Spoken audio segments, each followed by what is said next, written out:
In the heart of a desolate land, now a sprawling graveyard for countless fallen souls, the remnants of a war that could never be won lingered. Life had been stripped away in the relentless pursuit of victory, leaving the few survivors with a single, primal desire: survival. Beyond this instinct, there seemed little reason to continue in a world so thoroughly scarred by conflict. Yet, among the survivors, one figure had endured through unimaginable hardships, emerging as the protagonist of our tale. Having faced defeat 98 times, he now approached what he believed might be the final chapter of his arduous journey. A brilliant, almost blinding light beckoned him forward as he stepped into a vast chamber, where a formidable cadre of sentinel golems awaited. As he surveyed the towering figures before him, he couldn't help but question whether this was truly his 20th mission. Behind the imposing golems, a dark tunnel stretched into the unknown, suggesting these sentinels guarded something far more significant. His resolve hardened, and with a focused determination, he summoned his weapon. A crimson scythe materialized in his grip, its blade gleaming ominously. The moment the golems caught sight of the weapon, their eyes flared with renewed intensity, as if awakening from a deep slumber. With a unified purpose, these colossal sentinels advanced, their heavy weapons poised to strike. The battle commenced as they launched their coordinated assault, aiming to crush the lone warrior. However, his agility proved to be his greatest asset, allowing him to evade their deadly blows with swift, graceful movements. This was the opportunity he had been waiting for. With unshakable determination, he invoked the insignia of death, a powerful incantation. Above the leading golem, a dark, menacing circle adorned with the symbol of a grim skull appeared, marking the sentinel with a sinister curse. Cloaked in a fiery, dark aura, our hero's speed surged beyond the golem's reach. Seizing the moment, he delivered a devastating strike. The crimson scythe carved through the guardian's massive frame, leaving a gaping wound in its wake. As he stepped back, a satisfied smile crossed his face. The plan had worked flawlessly. Insignia of death had doubled the damage of his attack, ensuring his success. But the victory was short-lived. As the first golem crumbled, the remaining sentinels surged forward, their fury unbridled. They charged at him, intent on tearing him apart, the battle far from over. He was like a mere insect before these colossal monsters, dwarfed by their towering forms. Yet, the overwhelming disparity in size did nothing to deter him. Undaunted by their intimidating presence, he launched himself into the air, summoning a technique known as the Knight of Death. This skill imbued his weapon with a sinister, dark energy specifically designed to counter the sanctity of his opponents. Slowly, the darkness spread, consuming the radiant light that once bathed the temple in a holy glow. The golems, guardians of the sacred place, were soon engulfed in the encroaching shadow, rendering them blind to their surroundings. Seizing the opportunity, the hero unleashed a cataclysmic strike, a wave of energy so powerful it could obliterate an entire horde of enemies in an instant. However, despite his calm demeanor, it quickly became evident that even this massive attack had failed to harm the guardian golems. With uncanny precision, the holy creatures retaliated, charging their arrows with the pure elements of fire and ice before launching them at the hero with deadly accuracy. Each arrow whizzed past him, narrowly missing its mark, threatening to end him with every shot. Realizing the imminent danger, the hero knew he needed to move faster to avoid the relentless barrage. Without hesitation, he leaped directly into the path of the advancing golems, meeting them head-on. His incredible speed allowed him to create afterimages that bewildered the guardians, causing them to strike at illusions rather than the real target. In a counterattack, one of the golems notched several arrows in rapid succession, firing them with such velocity that they broke the speed of light, obliterating nearly every illusion the hero had created. Despite the grave situation, the hero remained composed, even managing a taunting smile. He goaded the golems, mockingly suggesting that their efforts were far from enough to defeat him. But his confident facade quickly faded when a sudden burst of light erupted beneath him. To his shock, an unexpected magical seal on the floor had triggered a trap, summoning a massive block of ice that encased him completely, immobilizing him. His vaunted speed, which had been his greatest asset just moments before, was now utterly useless. Trapped, he fought with all his might to shatter the ice, slowly causing cracks to form. As he struggled, the golems closed in, one of them preparing to strike a fatal blow with a colossal spear. The cracks in the ice grew wider, but it still refused to break. In a desperate bid for freedom, the hero invoked another powerful skill, moonlight destruction. The ice surrounding him turned a deep crimson, and with a flash of brilliant red light, it shattered, releasing him from his icy prison. The unleashed attack not only freed him but also annihilated the guardian golem standing before him, unleashing the full power he had been holding back. His equipment, now enhanced by the use of this skill, underwent a transformation, becoming even more formidable. He acknowledged that he had come dangerously close to losing the battle, nearly failing the mission. After expending considerable time and energy battling the guardian golems, the hero made a crucial decision: to end the fight with a single, all-consuming strike. As the dark, malevolent aura around his scythe grew more intense, signaling the impending climax of the confrontation, the guardian golems prepared their most devastating attacks in response. Weapons capable of mass destruction, arrows charged with potent magic, and powerful seals were all ready, setting the stage for the final, decisive clash. Our hero retaliated with a powerful stomp, channeling immense energy into his scythe as he prepared to strike. With a fierce determination, he unleashed his moonlight destruction skill, now amplified by an overwhelming surge of dark power. But this time, the aura surrounding him was further enhanced by another skill, the red moon. The result was a devastating slash with a much wider reach, similar to the one that had shattered the ice earlier. The once dominant golems were cleaved through effortlessly, their massive forms falling to the ground as lifeless husks. As the protagonist landed, a sense of relief washed over him, knowing that these formidable enemies were finally defeated. Without hesitation, he ventured deeper into the mysterious area, heading towards the chamber that the Guardians had been protecting. However, as he advanced, an unsettling feeling crept over him. The surroundings resembled a temple, but there was something eerily vacant about the place. He approached the door at the far end, uncertain of what awaited him beyond it. As he neared, a magic circle inscribed on the floor began to glow and shift. With resolute determination, the hero stepped into the center of the circle, curious to see what would happen next. A rueful smile crossed his lips as he stood there, wondering if this would be the moment he finally completed the game on his 99th attempt. But his hope was quickly shattered when a notification appeared, informing him that only one player out of 5 was present on the magic circle. The harsh reality hit him: he needed a group of 5 to access the boss room. The notification warned that failing to meet this requirement would result in death. As he absorbed this grim truth, the weight of all his struggles and sacrifices seemed to evaporate. A golden light enveloped him, forming an impenetrable barrier that resisted all his efforts to escape. In his final moments, he cursed the absurdity of this last, impossible prerequisite, but his anger was futile. His body began to disintegrate, and he couldn't help but question if this was truly the end. The grim realization dawned on him as the game confirmed his death, with the countdown ticking away the last seconds of his life. But just as despair threatened to consume him, a hidden power activated, a rune known as regression. This final act would mark the 100th use of the regression rune, sending the last surviving hero back in time to the moment before his first mission began. With the activation of the rune, it would vanish forever, but the protagonist would start his journey anew, embarking on his 100th regression. The scene shifts to a Korean palace, situated in the heart of the city, where the story begins once again. It is the last day of the year, and a crowd has gathered to celebrate the coming of the new year. As the final 5 seconds of the year approached, a radiant blue aura enveloped the body of a lone figure. His discomfort was palpable as he realized that he had returned to his previous life. The moment he glanced at his hands, recognition dawned: this was the very instant before everyone was pulled into that stupid game.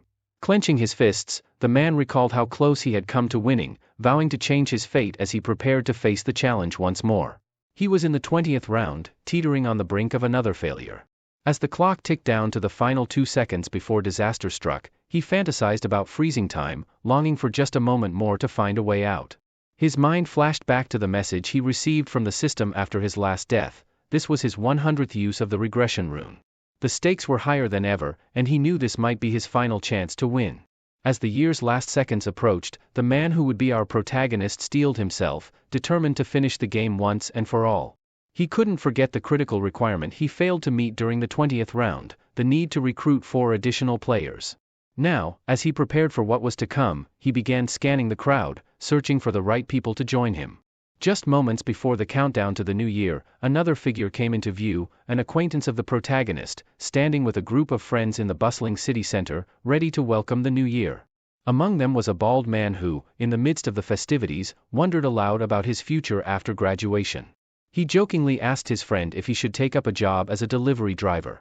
The man named Youngman, who would later be revealed as our protagonist's former tormentor, responded with a grin, declaring his ambition to become a mob boss. His friends were taken aback, unsure if Youngman was serious or just joking. But Youngman, with a carefree attitude, argued that life was too short not to live it to the fullest. As his friends pondered the wisdom of keeping their distance from Youngman after graduation, laughter broke out among them. They realized that associating with a would-be gangster might not be the best life choice. The bald man then teased Youngman, asking what would become of his personal shuttle after they graduated, a thinly veiled reference to the person Youngman had bullied throughout high school. The mention of this shuttle conjured an image in Youngman's mind, a downtrodden, defeated individual who had always been at his beck and call.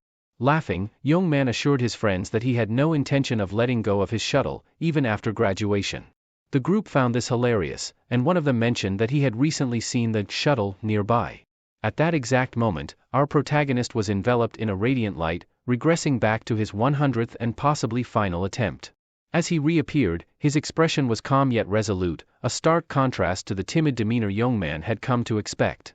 Youngman, now facing his former victim, was struck by the change. Something was different about the person standing before him. He seemed older, more confident, almost as if he had lived through countless lifetimes. The protagonist met Youngman's gaze, something he had never dared to do before. His newfound confidence unnerved Youngman, who found himself confused and irritated by this unexpected shift.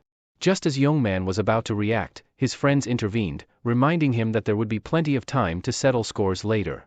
After all, today marked the start of a new year. Taking their words to heart, Youngman reluctantly backed down, deciding to let the incident slide for now. The group resumed their celebration, believing themselves to be grown-ups now, and exchanged wishes for a happy new year. Meanwhile, our protagonist silently prepared for the challenges that lay ahead, knowing that this time, he was determined to change his fate. A mysterious voice suddenly echoed through the air, interrupting the celebration. It was a voice that carried an otherworldly quality, filled with both amusement and disdain. The voice remarked on how peculiar humans were, daring to celebrate the new year without any understanding of what was truly happening around them. The crowd, startled, began searching frantically for the source of the voice. Then, from the midst of the confusion, a majestic figure emerged. She was adorned in a flowing white dress, and her magnificent wings shimmered with a radiant light. Her presence commanded attention, and her voice, though serene, carried an underlying menace. As she looked down upon the gathered people, a mocking smile played on her lips, finding their ignorance amusing. She commented on how humans were no better than caged monkeys, oblivious to their fate. The appearance of this celestial being captivated everyone in the city center. Her beauty was so overwhelming that most onlookers were entranced, unable to look away, everyone except the hero. He recognized her immediately and felt a deep-seated loathing rise within him. He had seen this exact scenario unfold 99 times before, and each time, his hatred for this moment only grew stronger. The angelic figure tried to stifle her laughter, but it spilled out nonetheless, laced with contempt. She sneered at the humans, calling them trash for being so easily mesmerized by her appearance. Her time was too valuable to waste on such meaningless admiration, she said. If they could see her so clearly, then surely they could hear her just as well, she mused with a smirk. One man in the crowd, fed up with her mockery, shouted at her, demanding to know who she was. He accused her of merely cosplaying as an angel. The hero remained silent, watching as the scene played out just as it had before. The angel's smile never wavered, but her demeanor darkened. Her eyes shifted to a deep, menacing red, and her voice dropped to a chilling whisper. In an instant, a blood-curdling scream pierced the air. The man who had dared to challenge her was now nothing more than a memory. Yeo Min, one of the bystanders, could only gasp in horror. The angel, her sweet voice now gone, warned the crowd with a deadly seriousness. She declared that no one was to speak to her with such disrespect again.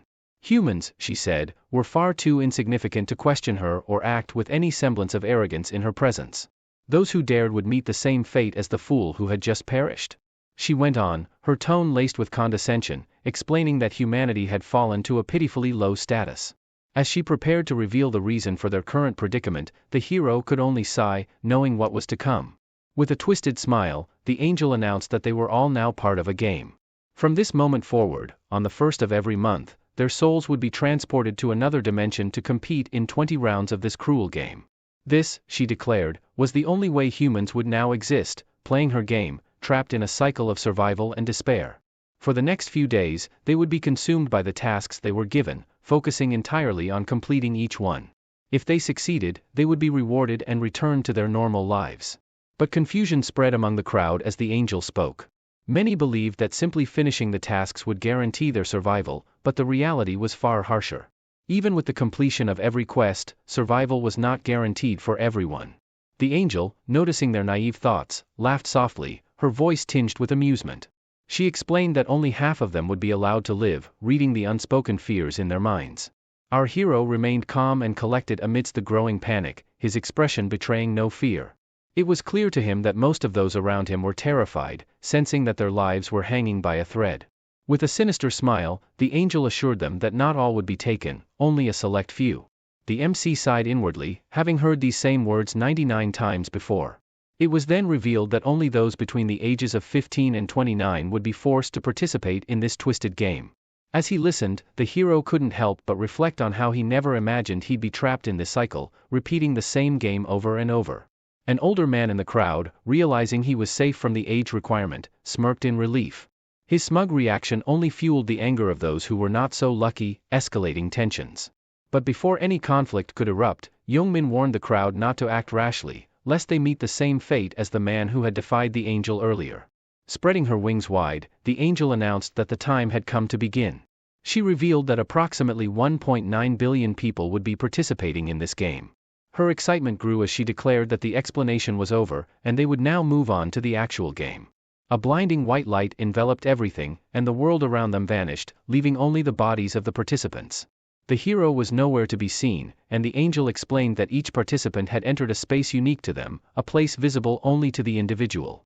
She instructed them to shape their avatars in preparation for the soul transfer, much like customizing a character in a video game. This was a crucial moment, as they only had one chance to make their choices. As for the hero, he knew exactly what he would choose, having done this many times before. He began selecting the same appearance and traits he had used in his previous regressions.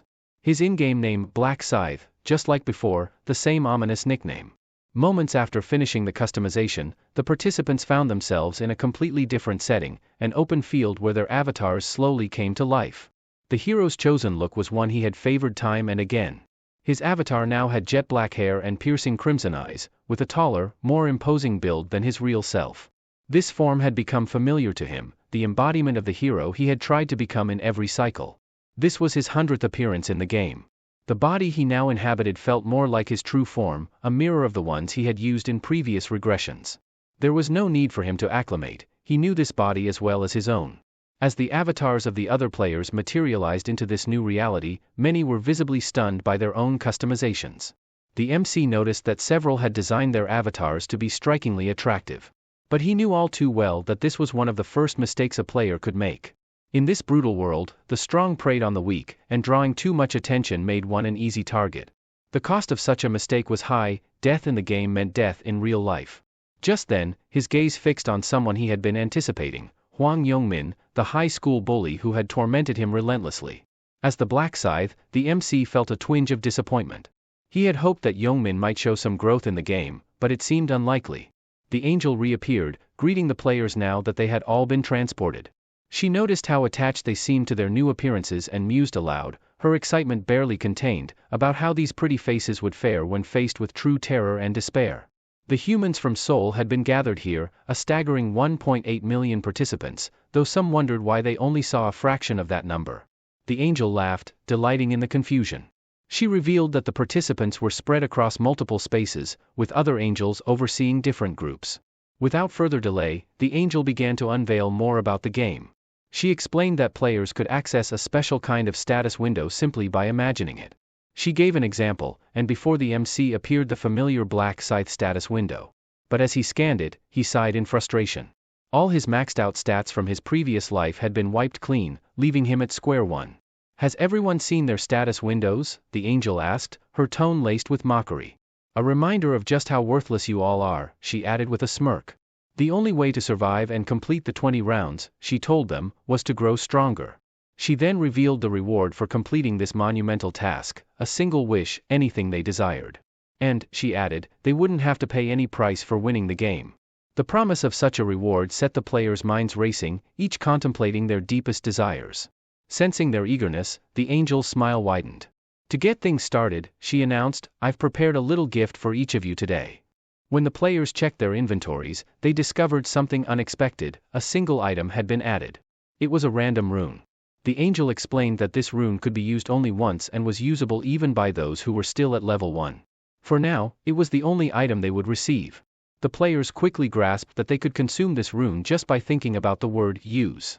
The first to use the rune was Yongmin, who was visibly stunned by the outcome. The angel let out another chuckle as she noticed that several players seemed displeased with the effects of their runes. With a sly grin, she remarked that fate had dealt them these hands, and they had no choice but to accept them. As the players prepared for what was to come, the angel snapped her fingers after explaining the runes. Suddenly, particles of light began to materialize around them. A notification appeared before every player, detailing their first mission.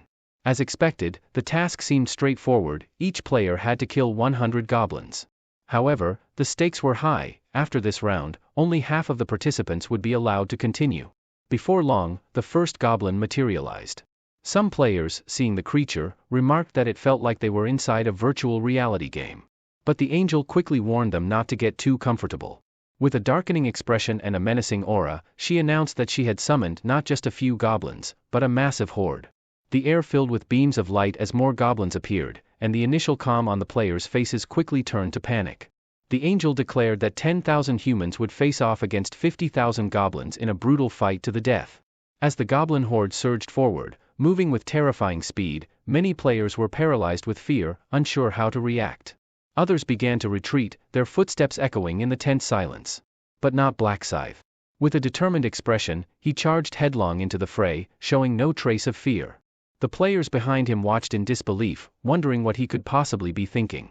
The goblins were heavily armed and dangerous, yet Black Scythe's calm demeanor gave way to a murderous intensity as the monsters drew nearer.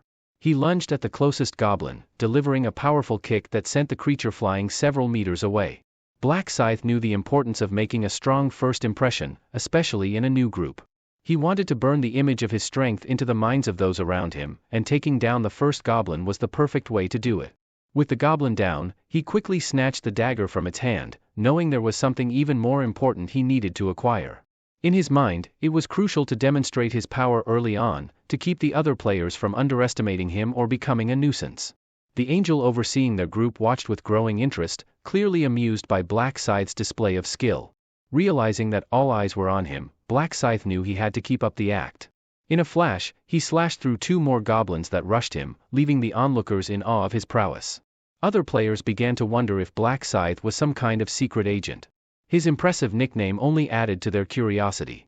They figured that perhaps the goblins were just the weakest enemies, given how easily Black Scythe had taken them down. A few of the more confident players even started to believe they could handle these monsters just as effortlessly. However, their overconfidence was short-lived. One player, who had let his guard down, was caught off guard by a goblin. The so-called weakest monster took him down with a single blow, shattering any illusions of an easy victory. Reality set in hard, and the group quickly realized that they were in serious danger. Panic spread as they witnessed the goblin killing the player, and soon, everyone was fleeing for their lives. Black Scythe observed the chaos unfolding around him. He recognized this as one of the many brutal lessons of the game, what he called the greetings of Inferno. By now, it was clear to everyone that this was no mere game. Survival had become the only thing on their minds. The humans who once sat comfortably at the top of the food chain were now the hunted. As panic set in, people began to run aimlessly, driven by the instinct to survive. Black Scythe recalled making the same mistake during his first playthrough, only realizing the harsh truth after his second regression: no matter how fast one ran, there was no escape from this dimension. One woman, in particular, came to a halt as she realized she was trapped by an invisible barrier, preventing any escape from the goblins.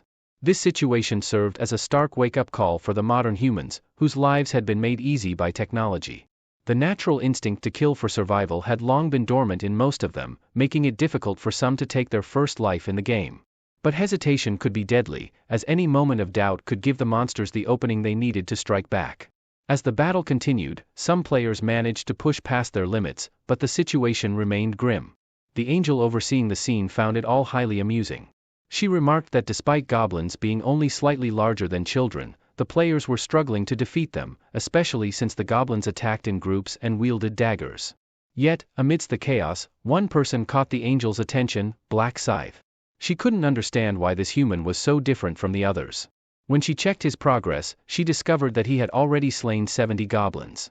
The angel grew irritated, as the system only allowed her to see the number of goblins he had killed and nothing more. But she decided to brush it off, feeling that someone of her noble stature had no reason to concern herself with mere mortals. The battle raged on, and each time a player defeated a goblin, they earned experience points and gold, which would eventually help them level up. As for Black Scythe, his kill count had now reached 75, and he continued to press forward with relentless determination. Black Scythe continued to display his remarkable skills, effortlessly dodging every weapon the goblins hurled at him. A new wave of goblins rushed toward him, but with swift and powerful strikes, he dispatched each one with lethal precision. The blood of the monsters stained his hands, causing some of the goblins to hesitate and retreat from his relentless onslaught. However, Black Scythe showed no mercy, cutting down his foes with a single blow each time. His eyes grew darker and more dangerous as he hunted for more goblins to slay. Noticing that the goblins were starting to avoid him, he decided to take a momentary break, knowing that no one was currently challenging him. He checked his status window and saw that he had reached level 4, earning 6 extra stat points. Each level up granted him 2 additional stat points, which he allocated entirely to agility. This decision was strategic. Agility would enhance his speed, improve his attack rate, and increase his ability to dodge enemy strikes. In the early stages, agility was crucial. Black Scythe realized that with his rapid progress, the angel would undoubtedly take notice of him soon. He began to strategize the best way to complete the first mission. Suddenly, a circling dagger struck one of the goblins. Turning his attention back to the goblins, Black Scythe taunted them, asking if they really intended to stop attacking him. Despite his provocation, the goblins remained where they were, unimpressed. Sighing in frustration, Black Scythe knew he had no choice but to press on. In a flash, he vanished from his spot and reappeared across the group of goblins, retrieving the dagger he had thrown. The goblins took several seconds to comprehend what had just happened. But before they could react, Black Scythe unleashed a devastating round slash, cutting the entire group in half. With the goblins defeated, he leveled up again, and the system notified him that he had fulfilled the requirements for the first mission. A scythe of dark light enveloped him, signaling the completion of the task. Black Scythe mused that the first round had always been like this, straightforward but demanding. He knew he needed to push himself just a bit more to catch the angel's attention. The system congratulated him for being the first person to finish the quest in their designated zone and for securing the top spot in all zones. It took him a total of 10 minutes and 21 seconds to complete the task. With a satisfied grin, he relished in the achievement of securing rank 1 yet again. The significance of this accomplishment would become evident soon, as the top 3 players in each mission were awarded special prizes. For finishing first in his designated zone, he received a rare weapon selection coupon, the lowest rank of its kind. Moreover, for ranking first across all zones, he was granted a unique reward selection box, items that would undoubtedly provide a significant edge over the other players. Black Scythe decided to use the weapon coupon first. The system presented him with a list of rare weapons to choose from. He couldn't help but feel a bit humiliated at the thought of returning to these lower-grade weapons, yet he was still grateful to have them at the start. After a moment of consideration, he chose the stiletto, a dagger known to be the best for beginners. It boasted an additional agility stat and had an attack power of 15. With his new weapon in hand, he discarded the dagger he had taken from the goblins, deciding to save his other reward for later. Meanwhile, as Black Scythe reviewed his rewards, the goblins continued their relentless pursuit of the other players. When he checked his status window again, something unusual caught his eye. The title, Last Time Regressor, appeared, a title he had never encountered in his previous 99 attempts. Reflecting on this, he realized that the rune he had used earlier was the rune of regression, the very same rune he had received in his first attempt. This rune was what had brought him this far, though it vanished immediately after he consumed it. The only difference was the error that now appeared with the rune. Black Scythe had anticipated this outcome, knowing he couldn't keep rewinding time indefinitely. The rune confirmed that this was indeed his 100th regression, which was what triggered the Last Time Regressor title. Titles in this game were considered superior to runes, and the Last Time Regressor could only be obtained after a person's 100th regression. This title allowed him to spend a minute in soul form, during which he could resurrect with 30% of his health restored, a rare ability, typically only associated with priests. Black Scythe pondered the potential of this new title, realizing it could be crucial in his quest to win the game this time. Recognizing its value, he decided to keep the title hidden, setting it to private so that no other players or entities could see it. Expecting that other players who completed the mission would be arriving soon, he held out his hands, curious about their condition.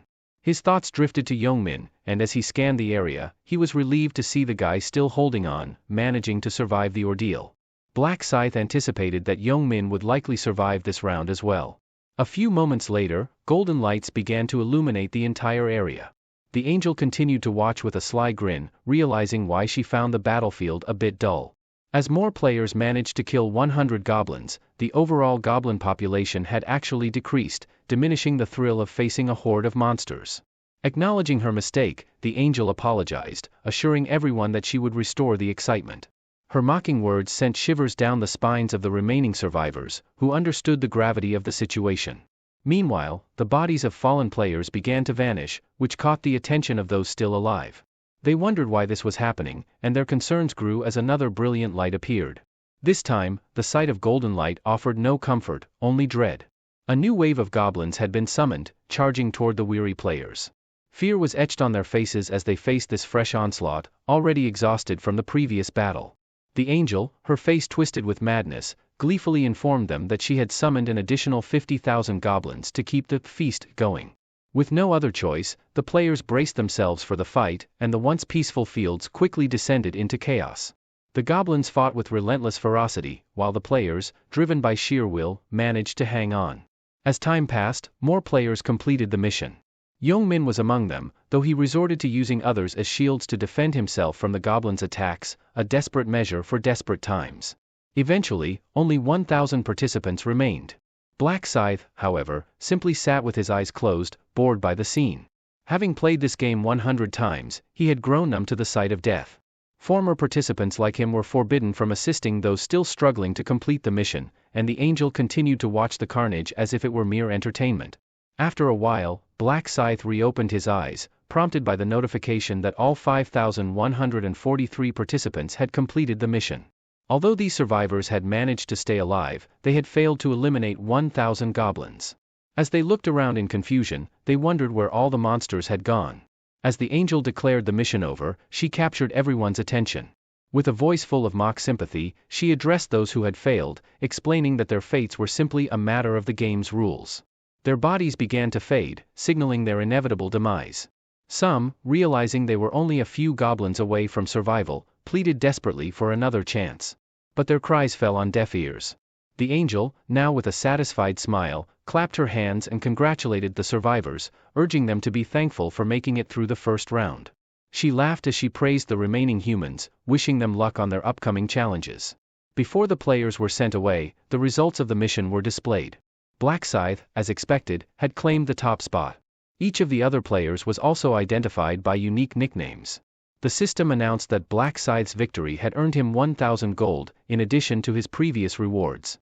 He was informed that once he reached level 10, he could use the gold to purchase valuable items. As he received his gold, Black Scythe noticed more players avoiding eye contact with him, exactly as he had intended.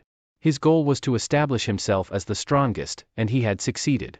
The angel, somewhat surprised, commented that she never expected the top-ranked player to be within her own domain. She then turned to Black Scythe, curiosity in her eyes, and asked him how he had become so powerful, wondering if he had been granted a particularly strong rune. However, before she could press further, she realized her mistake and cut herself off. Amused, Black Scythe teased her, suggesting she could check his status window to see his rune for herself.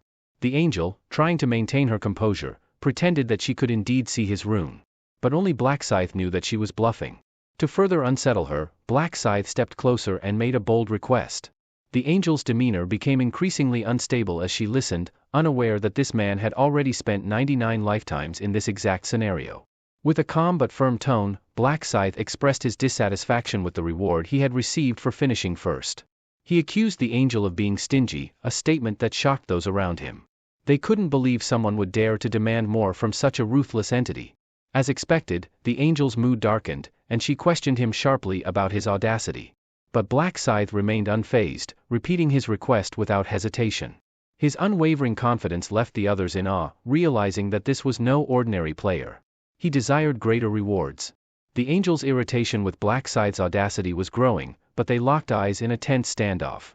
In the back of everyone's minds, unease was creeping in. The angel wondered if his victory in the mission had made this human arrogant enough to think he could look down on her. The notion that a mere human would dare to make demands of her was incomprehensible. Raising her hand, she prepared to strike him down, but hesitated as she realized she had already used that power and couldn't kill him. As she glared at Black Scythe, another idea occurred to her, something that should be enough to deal with him. She echoed his demands, slowly moving towards him. For the first time, she descended to walk on the earth, a rare gesture for someone of her stature. She clarified that normally, such requests would be rejected outright, but she hinted that she might consider it, privately. This offer meant they would speak away from the others, who were left watching in awe.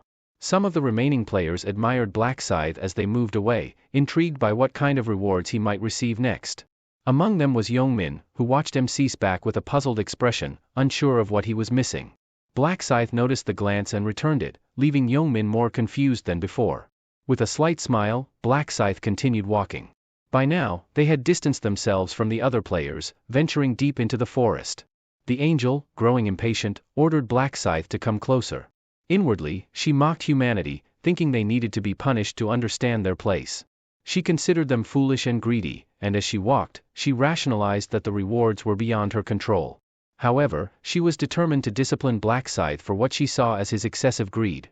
She led him to a secluded spot behind a large rock, an area where the system couldn't track them. Once they arrived, her true intent surfaced: she wanted to kill him. She knew there would be consequences if the authorities discovered she had killed a player for personal reasons, but her irritation overrode her caution.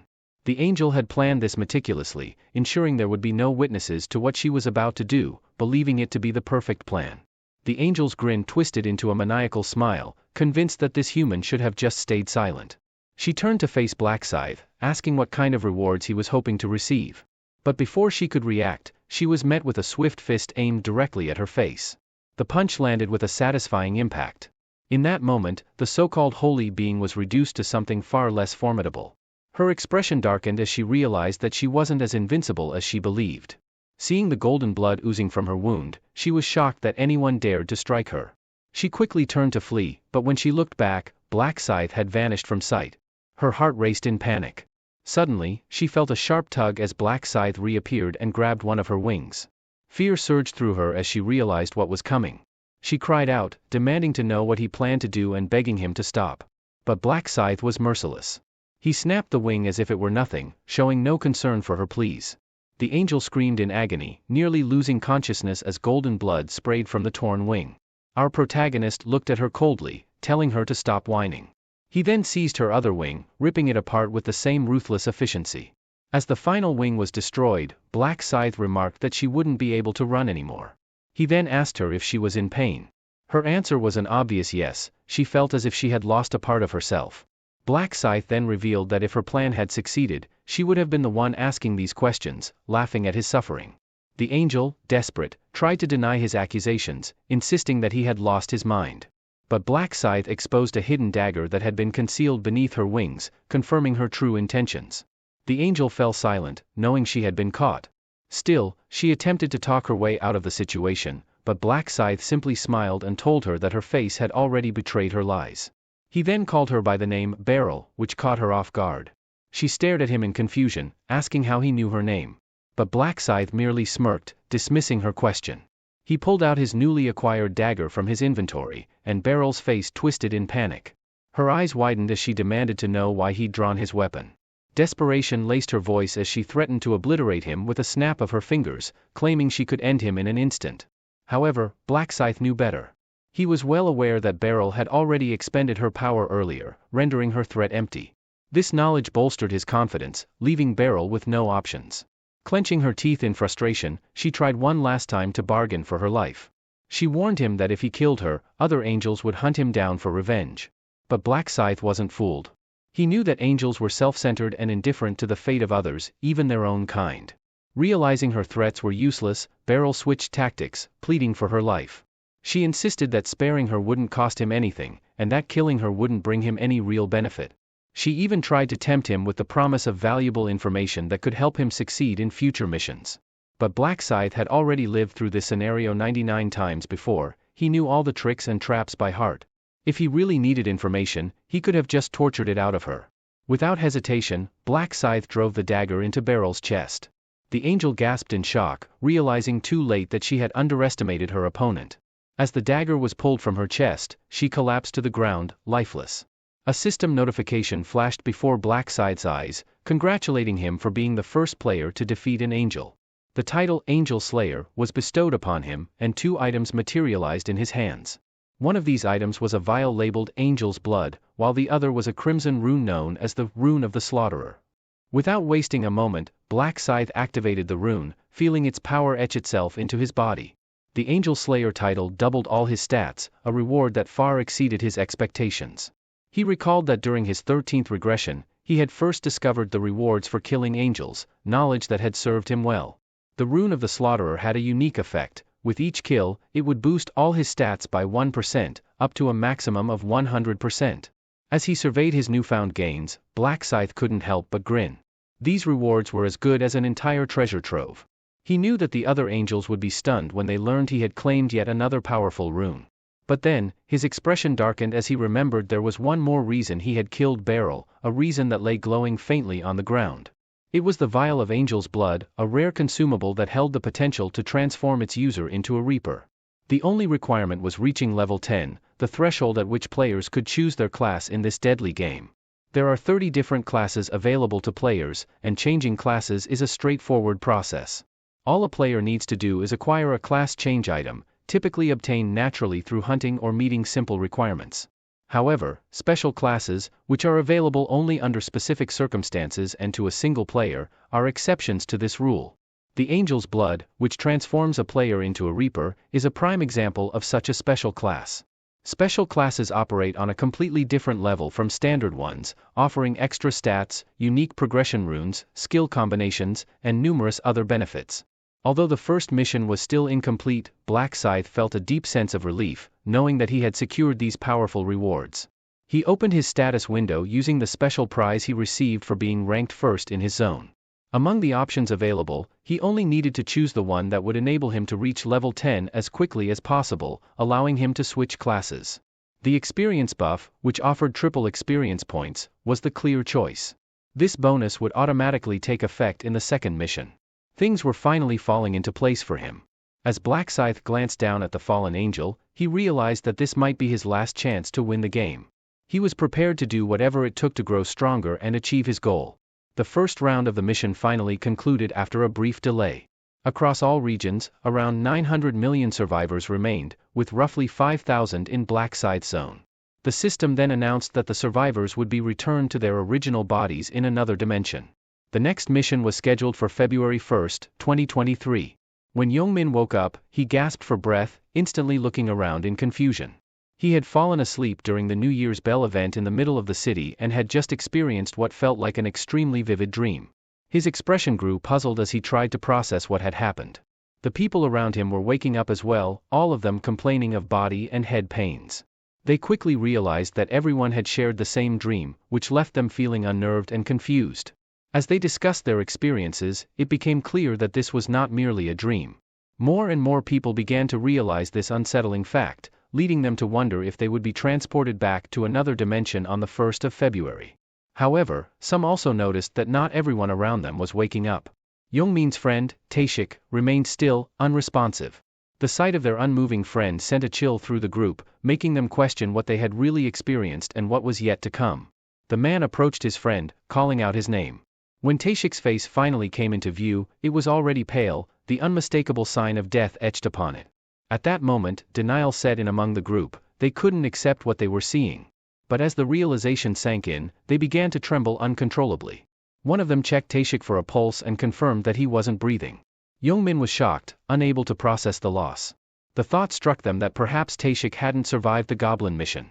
As the bald man scanned the area, he noticed more people who hadn't woken up.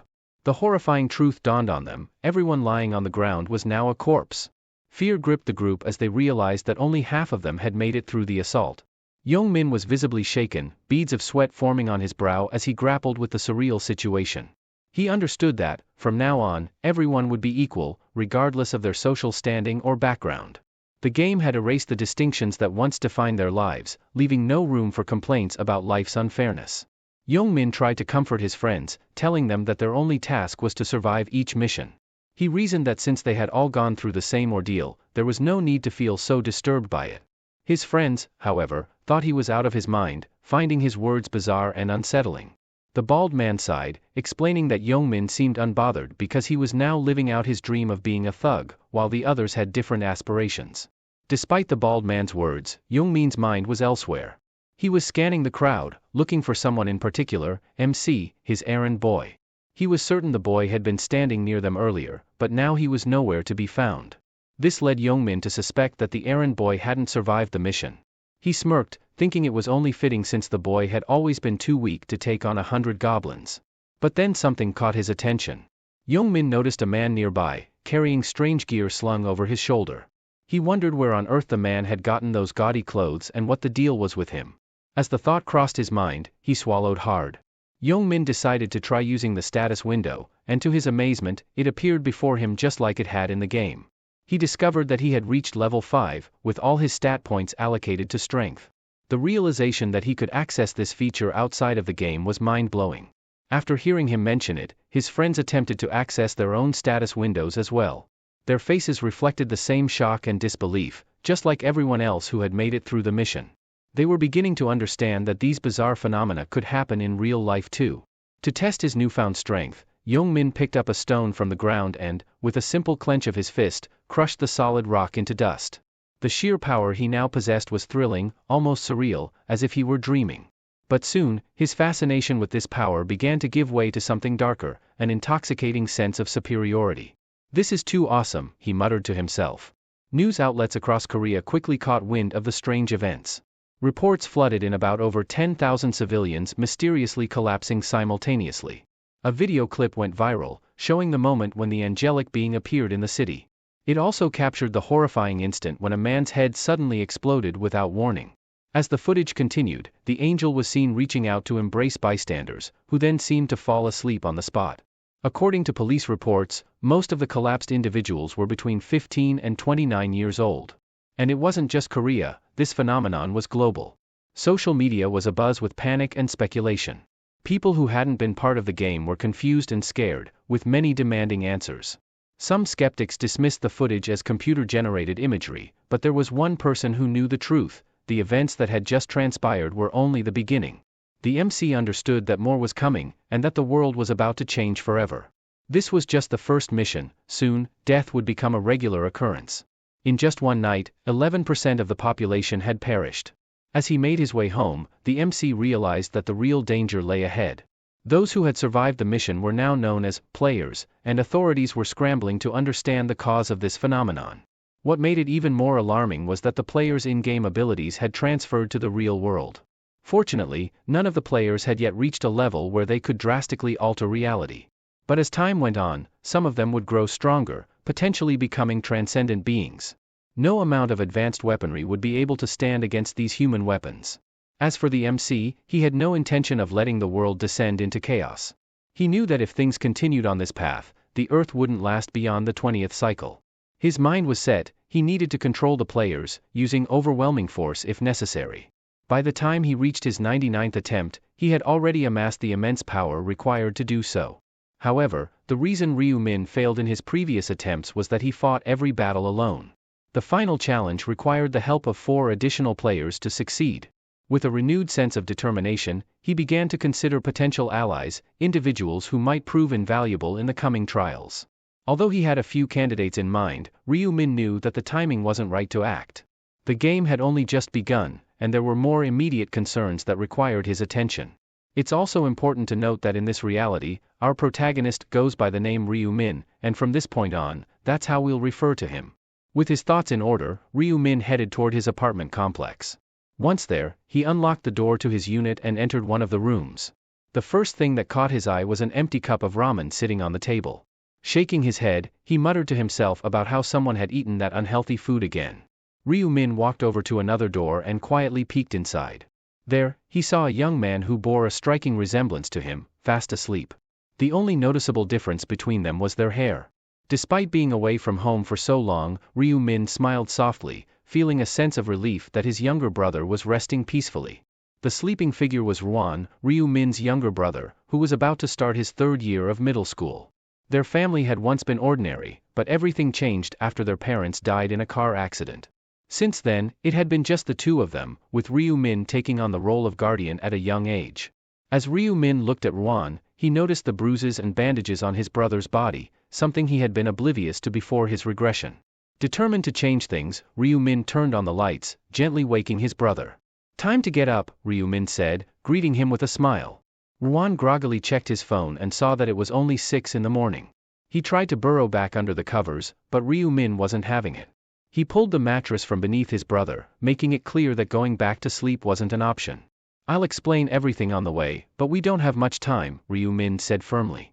Still half asleep, Ruan asked his brother why all this was happening. But as he heard the serious tone in Ryu Min's voice, his expression shifted to one of concern. This wasn't the carefree older brother he knew. The change in Ryu Min's demeanor was unsettling. Ruan only knew that his brother had gone out to see the New Year's bells ring in the city. "Did something happen?" he asked, sensing that whatever had occurred was far more serious than he could have imagined. Ryu Min told Ruan to head outside first, promising to explain everything as they walked. After a short while, the two were strolling down the street, with Ruan casting a concerned glance at his brother. It was rare to see his older brother so serious, and Ruan couldn't shake the feeling that something was terribly wrong. Breaking the silence, Ryu Min began to speak. "No one really knows what's happening in the world right now," he said, his tone somber. This only heightened Ruan's curiosity, prompting him to ask if something had occurred while he was asleep. Instead of answering directly, Ryu Min instructed him to check the top trending searches on his phone. Ruan quickly pulled out his phone, following his brother's suggestion. As he read through the articles, he saw shocking reports about people being taken to another world by a mysterious angelic figure. However, Ryu Min corrected him. Their souls were taken, he clarified. Ruan was stunned to learn that his brother had been one of the people taken, and even more shocked to find out that the only reason Ryu Min had survived was because he had killed 100 goblins. Worried, Ruan started to ask how his brother was doing, but Ryu Min cut him off, telling him not to worry. "But how can I not worry about you?" Ruan exclaimed, his voice filled with emotion. Since their parents had died, his brother was all he had left. Ryu Min had taken on the role of caregiver, shouldering the responsibility for both of them even while they were still grieving. To Ruan, his older brother had always been a source of strength, mentally and emotionally. But the idea that Ryu Min had killed 100 goblins seemed impossible. How could the brother he knew be capable of such a thing? Sensing his brother's doubts, Ryu Min interrupted his thoughts. He explained that the game they were thrust into had a system of stats that could enhance a person's abilities. "That's how I gained the strength I needed to complete the mission," he said. Ryu Min then added that Ruan would understand everything once he saw what Ryu Min could do later. Despite Ryu Min's assurances, Ruan couldn't shake the concern that gnawed at him. The world had changed, and so had his brother. But how much, he wondered, had Ryu Min truly changed? Ruan suddenly stopped in his tracks, refusing to take another step until Ryu Min revealed where they were heading. His voice tinged with desperation, he insisted on knowing their destination before going any further. As he stood there, the bruises hidden beneath his bandages became more visible, a stark reminder of his recent struggles. Ryu Min's expression remained blank as he recalled a painful memory from the past. After a brief pause, he spoke a name, Bang Taeju. The mention of this name sent a jolt of fear through Ruan, his eyes widening in shock. He hadn't expected his brother to know about Bang Taeju, the notorious bully in his class who had been tormenting him. Turning to face his younger brother, Ryu Min calmly stated that they were heading to Bang Taeju's hideout. It was the place where the head delinquent of Ruan's class was hiding out, and it was also where Ryu Min had finally admitted to himself that he knew Ruan was being bullied. Ruan's alarm grew. He had gone to great lengths to keep this secret from his brother, hoping to shield him from further stress during an already difficult time. But Ryu Min wasn't ignorant of the situation. He had been carrying the guilt of not knowing sooner, of being too absorbed in his own struggles, balancing school, work, and the pressures of life. It wasn't until after his first battle with the goblins that he learned the truth. That day, he had slept for hours, exhausted from the fight, while Ruan slipped out of the house. When Ryu Min finally awoke, he found his phone flooded with missed calls. Reluctantly, he answered, and the voice on the other end told him to rush to the hospital. The shock hit him hard when he learned that Ruan had been involved in an incident. Though his brother survived the brutal beating at the hands of Taeju, he was left severely injured, and when he returned home, he was almost blind. That day, Ryu Min was consumed with guilt, blaming himself for being too weak and helpless to protect the only family he had left. But since his regression, he had vowed to change Ruan's fate, to ensure that in every timeline, his brother would be safe. He swore that no one would ever harm Ruan again. Meanwhile, in an abandoned factory near their neighborhood, a different scene was unfolding. A blonde-haired thug was berating three trembling individuals in front of him.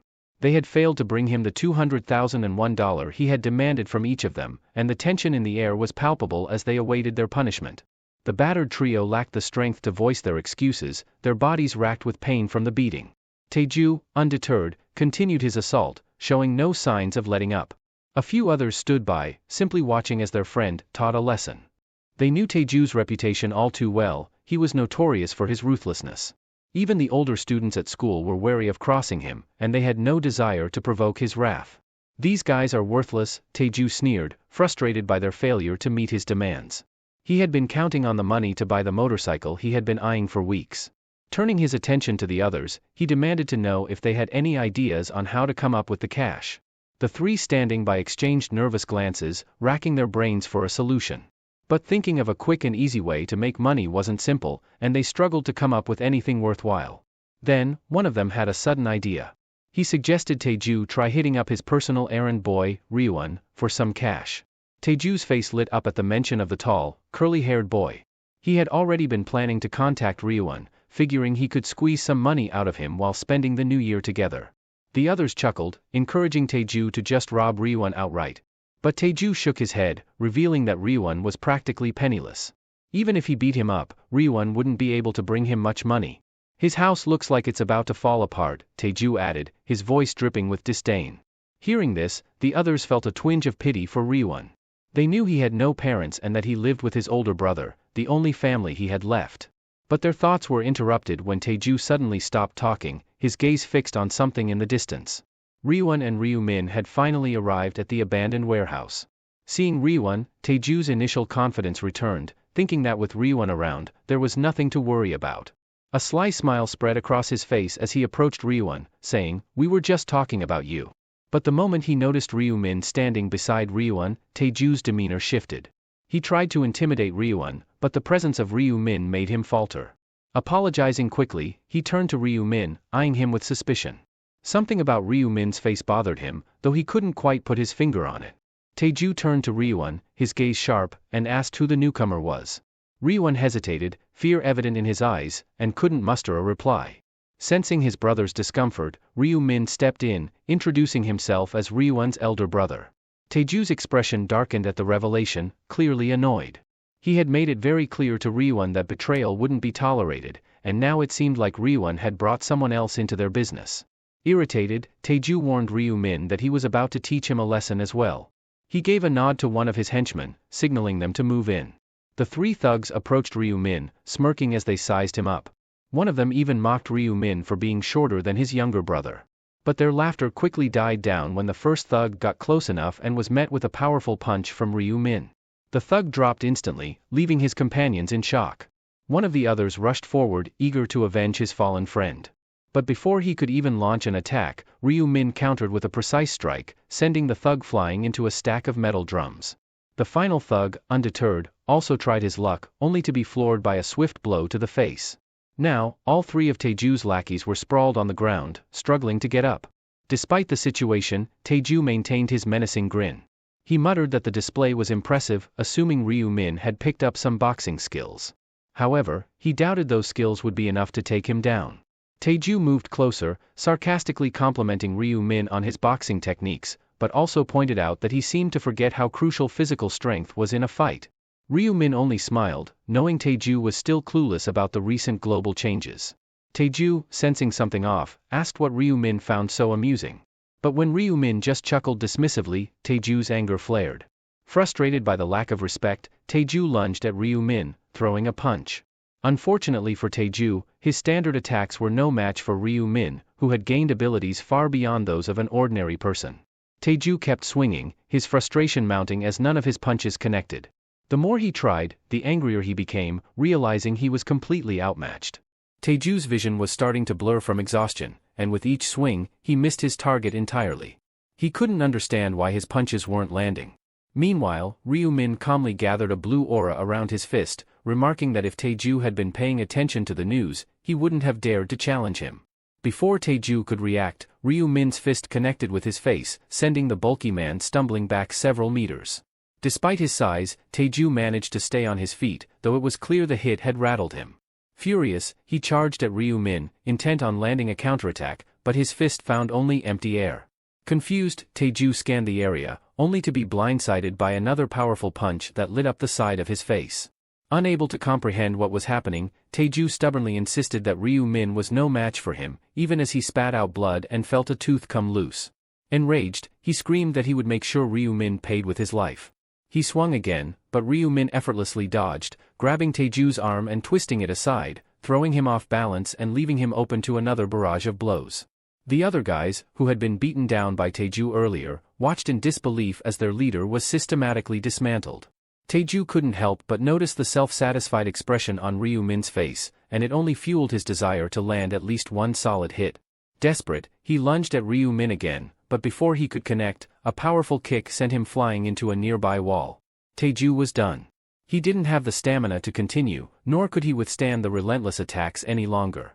As he struggled to get back up, Ryu Min taunted him, raising an eyebrow and asking if Taeju was mad at him. In that moment, Ryu Min was reminded of the day his younger brother had gone blind, a memory that haunted him through every regression. It was a moment that solidified his resolve, and he wasn't about to let anyone, especially not someone like Taeju, stand in his way. As the situation intensified, the hefty figure pleaded with Ryu Min to stay away, shielding his neck from what he feared would be another brutal kick. However, when Ryu Min simply grasped his hand instead of striking, Taeju was momentarily confused. Despite the fear evident in Taeju's eyes, Ryu Min grinned, his expression cold and unforgiving. With a chilling calmness, Ryu Min reminded Taeju why he should never have meddled with his younger brother. The realization hit like a wave of pain, causing Taeju to cry out in agony. His fingers, now broken, throbbed with an intensity that took a few seconds to fully register in his mind. As Taeju continued to wail, clutching his shattered fingers, Ryu Min mercilessly grabbed his other hand. Fear overtook Taeju as he frantically pleaded for mercy, but his cries only intensified as more of his fingers were broken. The sight was too much for Taeju's lackeys, who quickly fled, knowing that staying would only put them in greater danger. Even Ryu Min's younger brother, Ro-won, couldn't bear to watch what was happening and turned away. Ryu Min delivered one final warning to Taeju, making it clear that messing with his younger brother would never be tolerated again. For Taeju, this punishment was more than enough to make him reconsider every choice he had made in his life up to that point. The eerie smile that lingered on Ryu Min's face as he confirmed the broken fingers sent a shiver down Taeju's spine. But Ryu Min wasn't done. He grabbed Taeju's other arm and snapped it as well, ensuring there would be no thoughts of revenge. A scream echoed through the neighborhood, marking the end of the brutal encounter. With the ordeal over, the two brothers walked away as if nothing had happened. Ro-won, still in shock, asked how his older brother had managed to do all of that. He speculated that Ryu Min might have learned martial arts or something similar. But Ryu Min dismissed the idea, instead attributing his abilities to his transformation into a player. He explained that players could use their stats to enhance their real-world skills, and to prove it, Ro-won tried to summon the weapon he had received in a previous round. Slowly, a brilliant golden light began to form, and to his surprise, a dark, sharp dagger appeared. Ro-won stared in disbelief before grinning at the realization that this was indeed possible.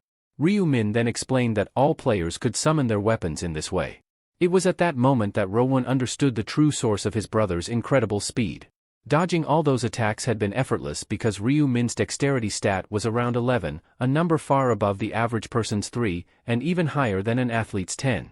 When Ro-won asked what would happen if his brother leveled up further, Ryu Min pretended to be clueless, brushing it off as if he was still far from that stage. In reality, he was deliberately withholding information, unwilling to reveal the truth due to the traumatic experiences of his past life. During his 11th regression, Ryu Min had confessed to Ro-won that he was a regressor, but that revelation had put his younger brother in grave danger. Ro-won was kidnapped by other players who sought to use him as leverage against Ryu Min. Though Ryu Min had managed to save him at that time, he vowed never to let Ro-won endure such trauma again. As Ro-won studied his brother, he realized that he needed to be better prepared to protect him from other players. To lighten the mood, he suggested they grab breakfast at the convenience store. Ryu Min agreed, and they made their way to the QS24 store. While Ro-won headed toward the cup noodles, Ryu Min went to the ATM to withdraw some cash. As he punched in the numbers, he saw his savings amounting to 133.21. He withdrew 100,001, equivalent to about $100. Ro-won was surprised by the amount his brother withdrew, knowing the struggles they had faced together. But Ryu Min reassured him that the money was for a future purpose. He then asked Ro-won what he wanted to eat. Ro-won hesitated, mindful of their limited budget, but Ryu-min encouraged him to enjoy as much food as he liked. Ro-won, who had only eaten a cup of noodles the night before, finally decided on pork belly with chili, something he had been craving for a while. Ryu-min smiled, suggesting they treat themselves to hanwoo beef someday. Ro-won, feeling uneasy about the idea, insisted that the pork belly was more than enough for him. Meanwhile, Ryu-min was already envisioning a future where they could afford anything they wanted. Soon, they were enjoying their breakfast, with the pork belly looking especially delicious. Ro-won's face lit up as he took his first bite, savoring the taste. During their meal, Ryu-min excused himself, saying he had something important to do. Ro-won watched him carefully, curious about where his brother was going. Ryu-min returned a short while later, holding a pen and a stack of lottery tickets. Ro-won was shocked to see that his brother had spent all their remaining money on 20 lottery tickets, totaling 100,001. As Ro-won began to panic, Ryu-min calmly checked the numbers on each ticket, confidently selecting the same ones over and over. He then flashed a grin and revealed that these were the winning numbers, explaining that was why he had taken such a bold step. Ro-won was left in disbelief, struggling to comprehend his brother's actions, while Ryu-min remained certain that their gamble would pay off. Later that night, the two brothers returned to their apartment. Ryu-won was glued to his phone, anxiously watching the day's lottery draw. His nerves were getting the best of him. He even started biting his nails, worried they might have just wasted 100,001. As the numbers began to be drawn, Ryu-min lightly teased his younger brother for his behavior, but Ryu-won's focus remained unshaken. The first number announced was 3, followed by 8. When 9 and 38 appeared next, Ryu-won's heart skipped a beat. These were the exact numbers his brother had selected. As the final numbers were revealed, 3, 18, 9, 38, 21, and 1, Ryu-won realized every single one matched. They had won, without even needing the bonus number. Overcome with disbelief, Ryu-won exclaimed in shock, finding it hard to grasp that his brother had been right to purchase those lottery tickets. Tears welled up in his eyes as he began to believe it was all a dream, even asking Ryu-min to pinch him. But Ryu-min just smiled, reassuring him that it was all real. Ryu-won, still in awe, jokingly asked if his brother preferred it to stay a dream. It took several moments for the reality to sink in fully.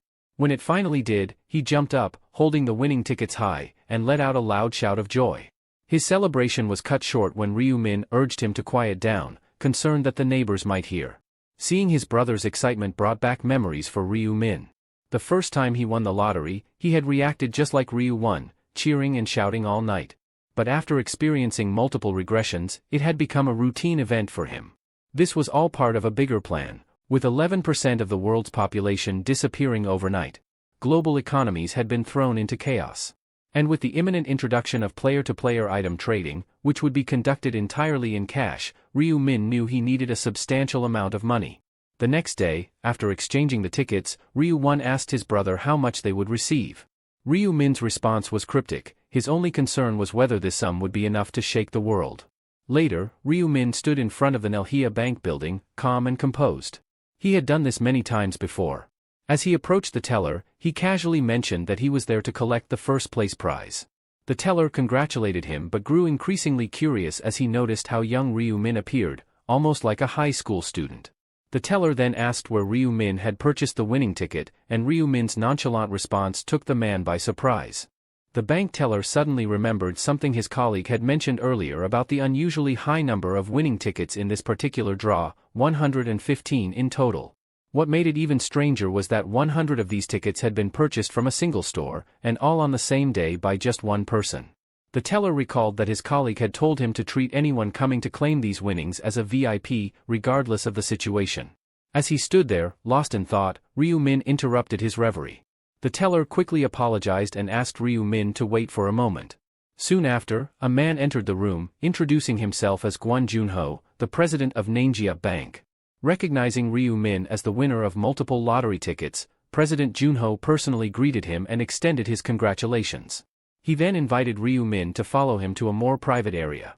President Junho led Ryu-min to a room where the team responsible for managing lottery ticket sales was stationed. As they entered, a woman greeted them and, noticing Ryu-min, questioned who he was, speculating that he might be the president's son. President Junho quickly clarified, introducing Ryu-min as one of their VVIP clients there to claim his prize. He instructed the woman to ensure Ryu-min's comfort. When the woman learned that Ryu Min had won with 100 lottery tickets in a single sitting, she was initially taken aback but quickly composed herself. She invited Ryu Min to sit and offered him something to drink, but Ryu Min was focused on one thing: collecting his winnings as soon as possible. The woman began the process by verifying the NATO tickets. Ryu Min handed them over quickly, and as she examined the stack, she couldn't help but find the situation almost surreal. She had never encountered anything like this before and briefly entertained the thought that Ryu Min might somehow have known the winning numbers in advance. After a short while, she confirmed that all the tickets were genuine. When Ryu Min inquired about the amount he would be receiving, the woman hesitated, momentarily overwhelmed by the figure. Finally, after a brief pause, she informed Ryu Min that his winnings amounted to approximately $22.5 billion. The winnings totaled over $16 million, an incredible rags-to-riches story. After taxes, Ryu Min ended up with 15 billion won, equal to $11 million. Once the reward was in hand, things moved quickly. That same evening, Ryu Min busied himself with purchasing a new home for them and setting up a stock trading account. He planned to increase his Bitcoin holdings and invest in stocks since he knew Bitcoin's value was predicted to skyrocket by 500% during this time of year. A few days later, the brothers discussed their future plans. Ryu Min showed Ryu Won some pictures of their new home, a place so luxurious that Ryu Won had only ever seen such houses in magazines. However, something puzzled Ryu Won. Despite having more than enough money, his brother had chosen to rent the house instead of buying it outright. Ryu Min explained that they were temporarily low on cash because he had invested everything, $14 million, into Bitcoin. At first, Ryu Won was stunned into silence, unable to comprehend the enormity of the decision.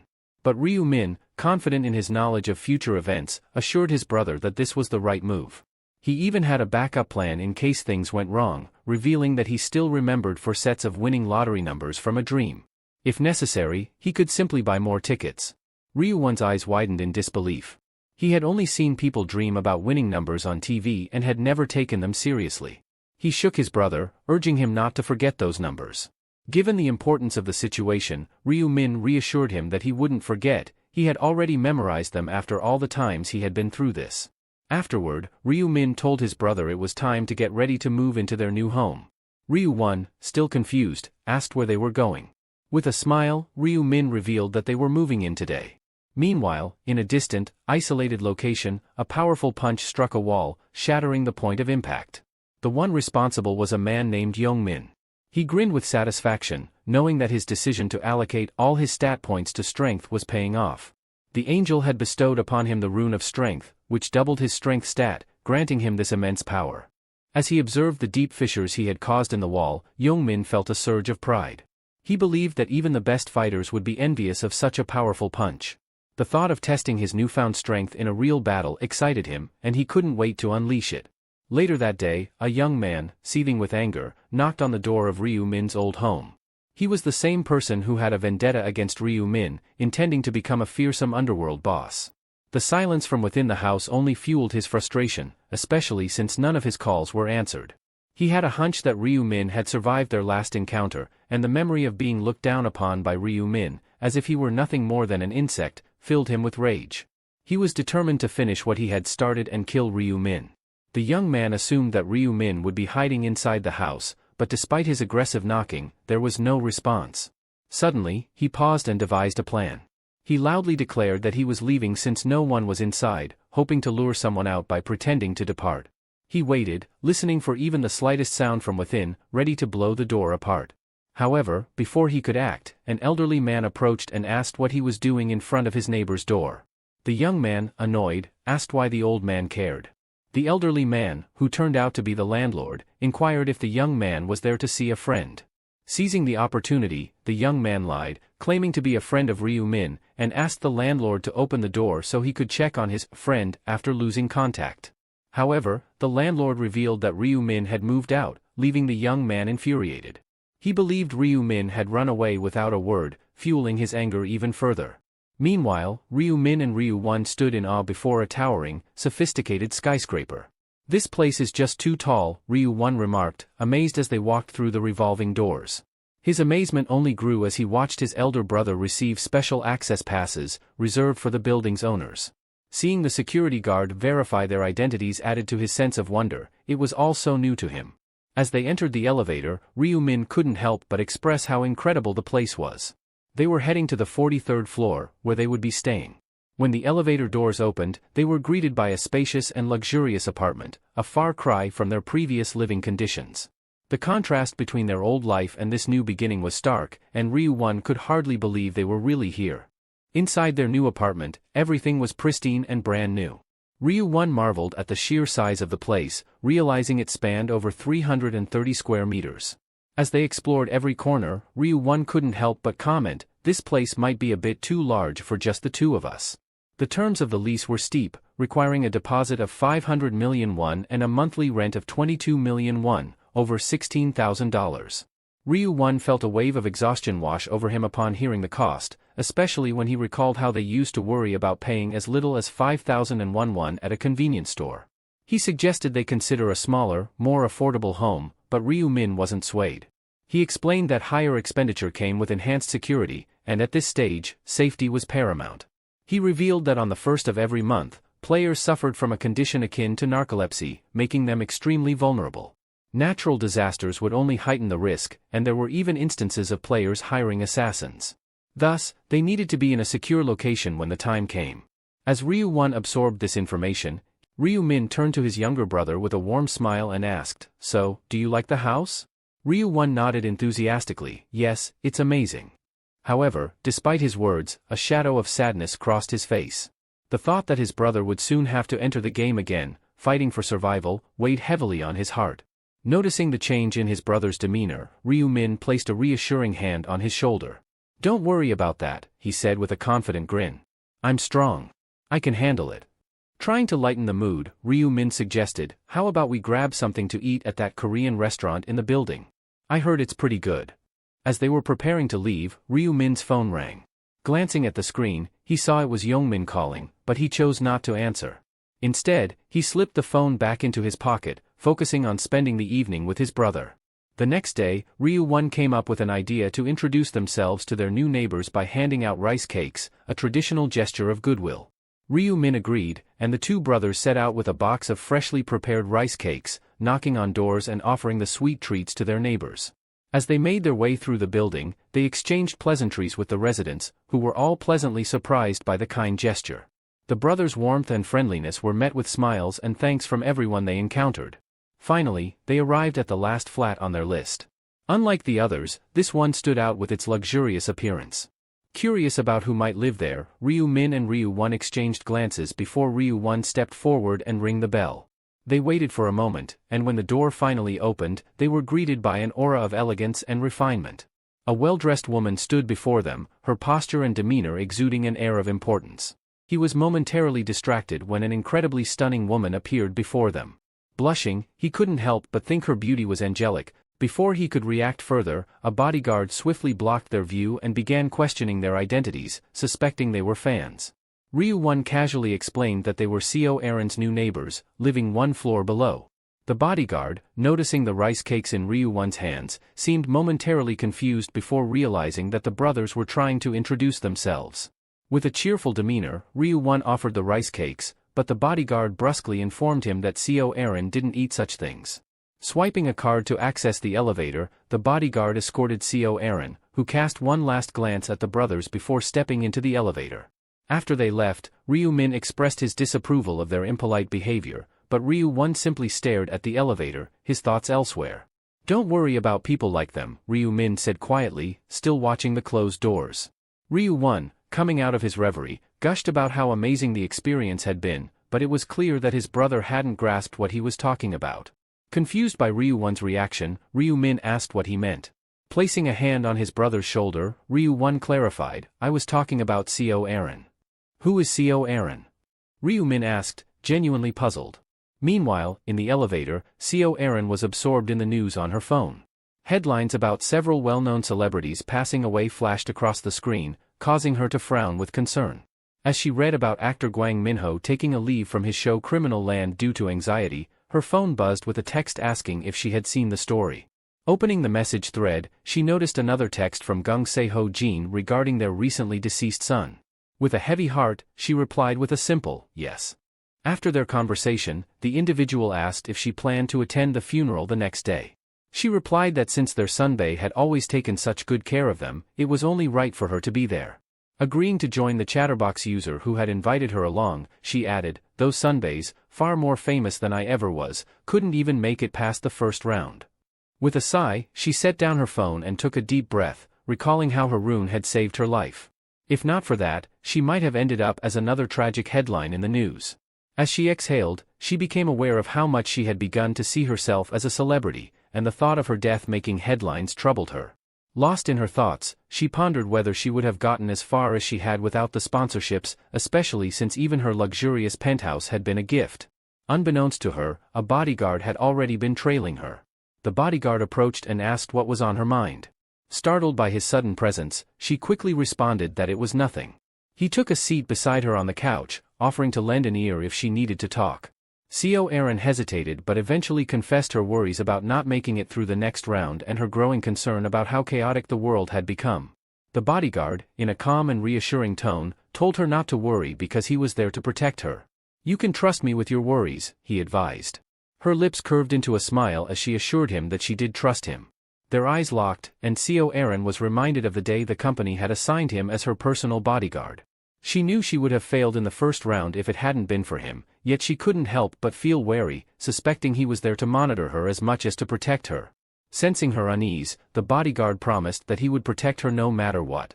His sincerity made her blush slightly, and she thanked him with a smile. Changing the subject, Eerie mentioned her downstairs neighbor. She joked about how delicious the rice cakes looked, but the bodyguard, with a stern expression, told her bluntly that eating them would only cause her to gain weight. She laughed, suggesting that he might have offended the neighbors and that they had only been trying to be kind. However, the bodyguard's demeanor turned serious as he assured her that the neighbors weren't simply being nice. He explained that their hospitality had ulterior motives and that if they had accepted the rice cakes, the neighbors would have relentlessly pestered them. Despite his warning, she couldn't help but think back to the neighbors' kind faces and found it hard to believe they were anything but good people. Suddenly, she noticed that one of the two figures appeared to be older than 15. "He must have slaughtered 100 goblins just to survive the first round," she remarked in awe. The bodyguard, nodding in agreement, responded, "It does seem that way." Hugging her arm, she marveled at how calm the boy seemed despite the brutal experiences he must have endured. The bodyguard, with a hint of a smirk, told her that she could achieve the same feat. "Killing 100 goblins isn't that hard," he explained, "and those who can't do it are just doomed." Eerie silently agreed that her bodyguard was indeed impressive, even by the harsh standards of the otherworld, though she kept her thoughts to herself. However, she couldn't help but compare him to Blackscythe, the man who had left a lasting impression on her. Watching Blackscythe's ruthless efficiency, she almost felt pity for the goblins he cut down. Her curiosity piqued, she asked what Blackscythe's real-world occupation might be. She was certain that if she could team up with him, she'd have a better shot at making it through the second round. She recalled how she had barely scraped through the first round by sheer luck, and the memory filled her with anxiety as she questioned whether she'd survive the next. Meanwhile, at 11 a.m. on Tuesday, January 31st, Ryu-1 turned away from the vacuum cleaner. Opening the door with a broad smile, he greeted his brother enthusiastically and asked if the money had arrived. "Only about 15 billion this time, compared to 17 billion before," Ryu-min replied, slightly puzzled. It was his fourth transaction, so he wondered if the bank had mentioned anything unusual to his brother. Ryu-min recalled that the bank manager had indeed been surprised to see him again.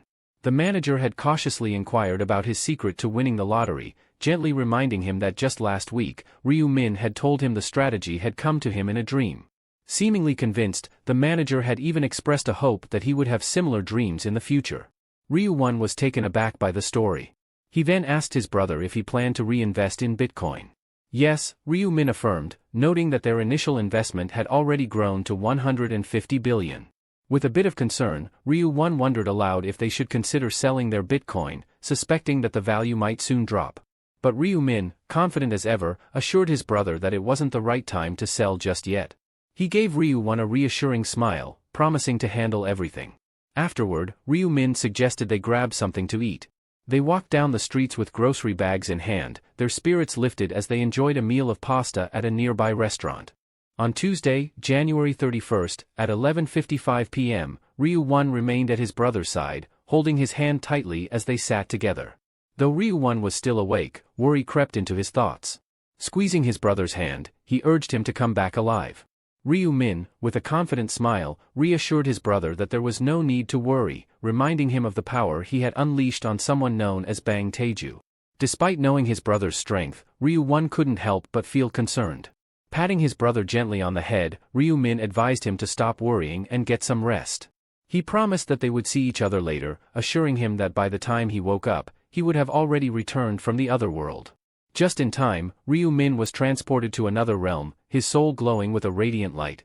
Meanwhile, other players began to arrive under a gloomy, overcast sky.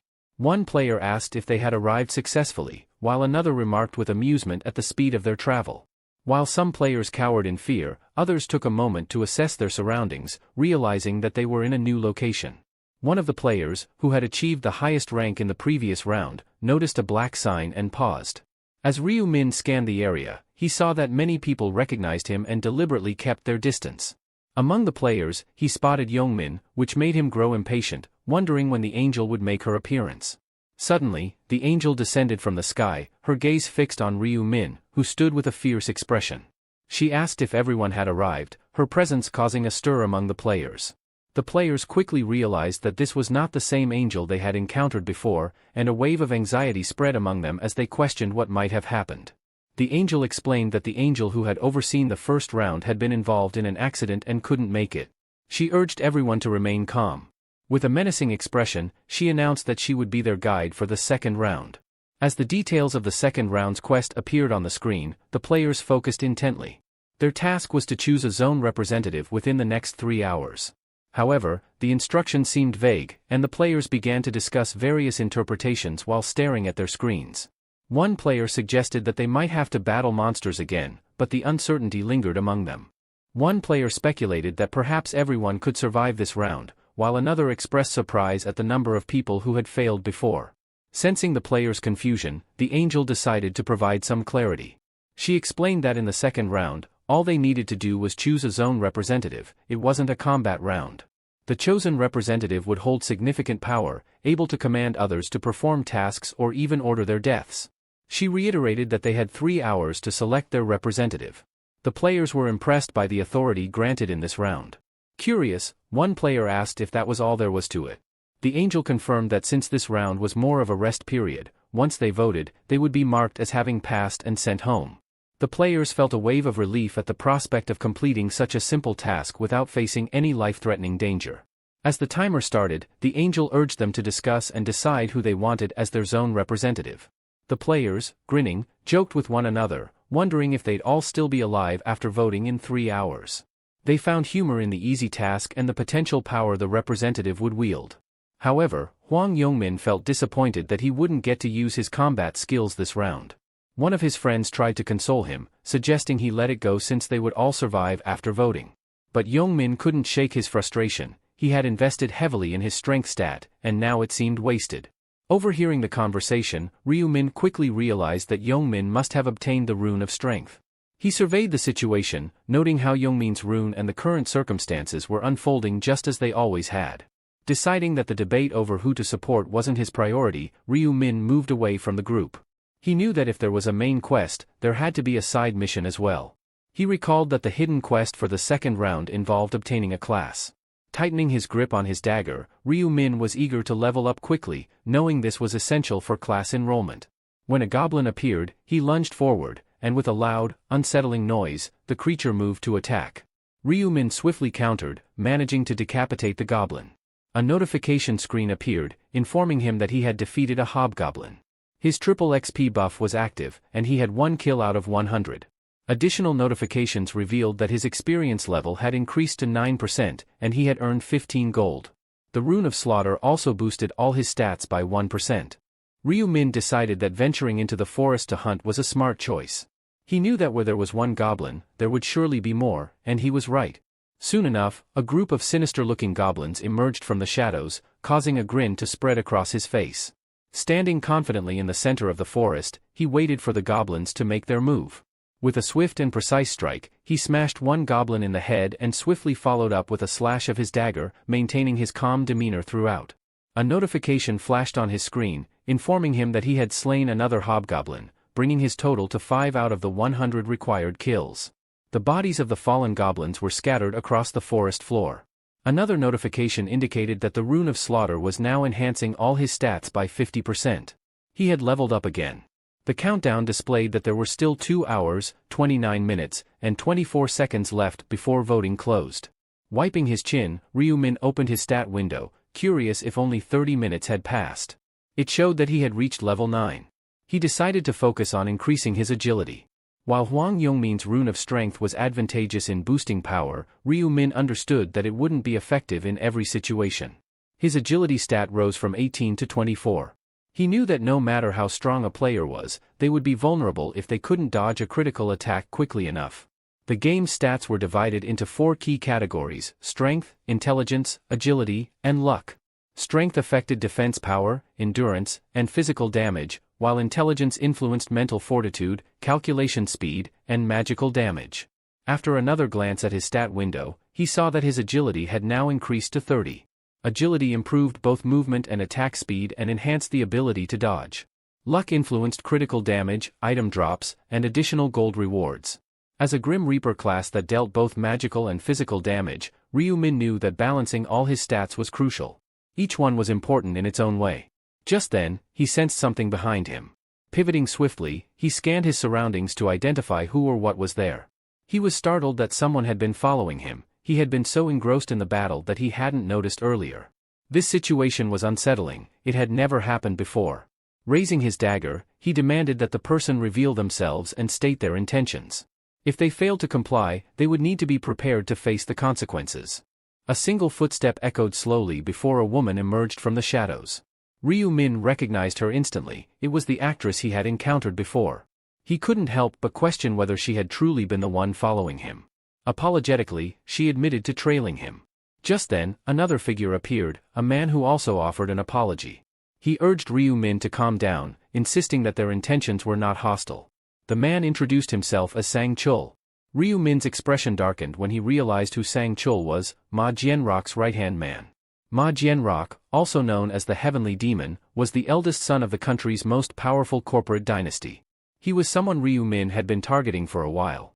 Ryu-min knew that having someone like Ma Jianrock by his side would make him stronger, and he needed a priest connected to Ma Jianrock to support him in the 20th round.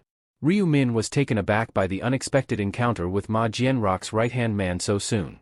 He began to wonder why Sang-chul was with Seo Rin and suspected that Sang-chul might be her bodyguard. Considering that many celebrities were sponsored by Ma Jianrock's company, the pieces of the puzzle started to fall into place. Despite this, Ryu-min felt uneasy knowing that the future had shifted from what he expected. He asked them how long they had been trailing him. Seo Rin admitted that they had been following him ever since they saw him enter the forest and sincerely apologized for it. Ryu-min then demanded to know why they had been following him. Seo Rin nervously explained that their intentions weren't harmful, they simply wanted to make him an offer. She hesitantly suggested that they form a team, knowing he had won the first round. Ryu-min chuckled at the idea of forming a group, dismissing it as irrelevant unless she could actually be useful to him. He mocked her openly. Seo Rin found herself at a loss for words, unable to counter his remarks. Ryu-min bluntly told them that he didn't need their help and would do just fine on his own. He advised them to turn back and stop wasting his time.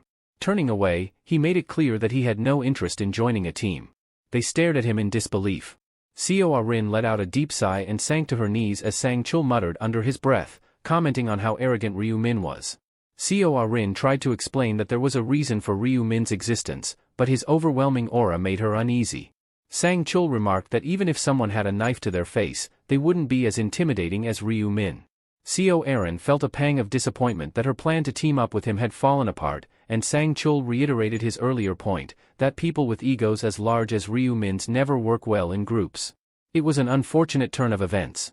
Seo Rin couldn't help but reflect on the situation, but Sang-chul quickly reassured her, telling her that it wasn't a humiliating experience.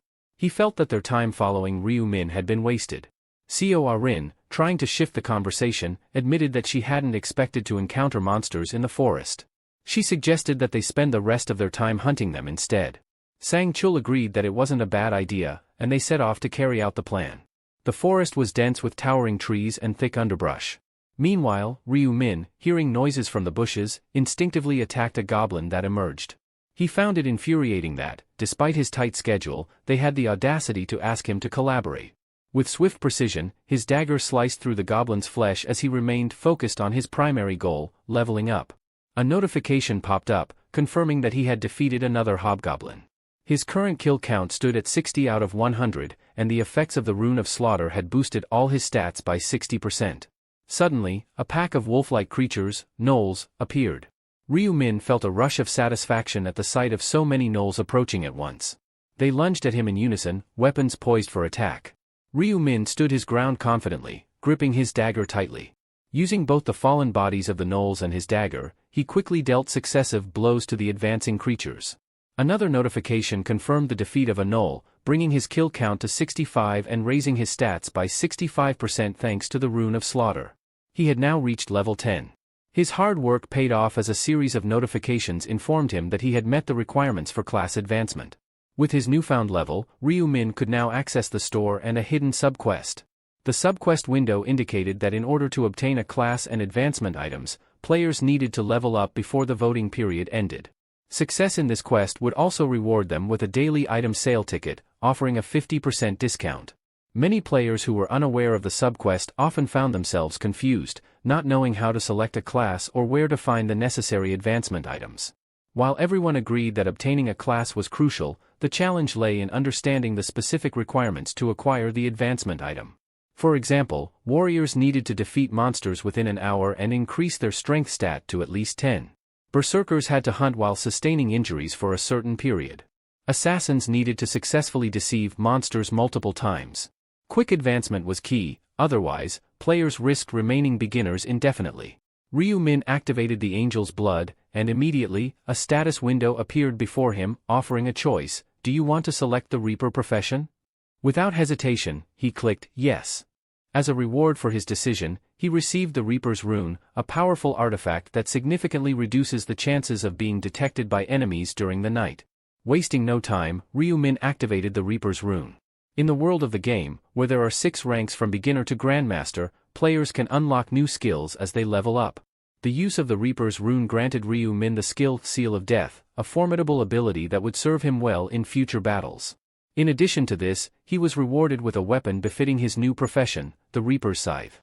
Ryu Min was the first player to advance, and as a reward for his achievement, a notification window informed him that he had received a random gold pouch. His strategic approach and timely execution had paid off, setting him apart from the rest. In addition to his other rewards, Ryu Min also gained the neutral skill, Tracking, as a special benefit for being the first player to advance. According to the notification window, this skill allows him to track the precise location of a designated target, provided that both the target's face and nickname match. This valuable skill could be purchased for 20,000 gold. A grin spread across Ryu Min's face as he reviewed the details on his screen. With enough gold in his possession, he decided to put the tracking ability to the test by targeting Youngmin.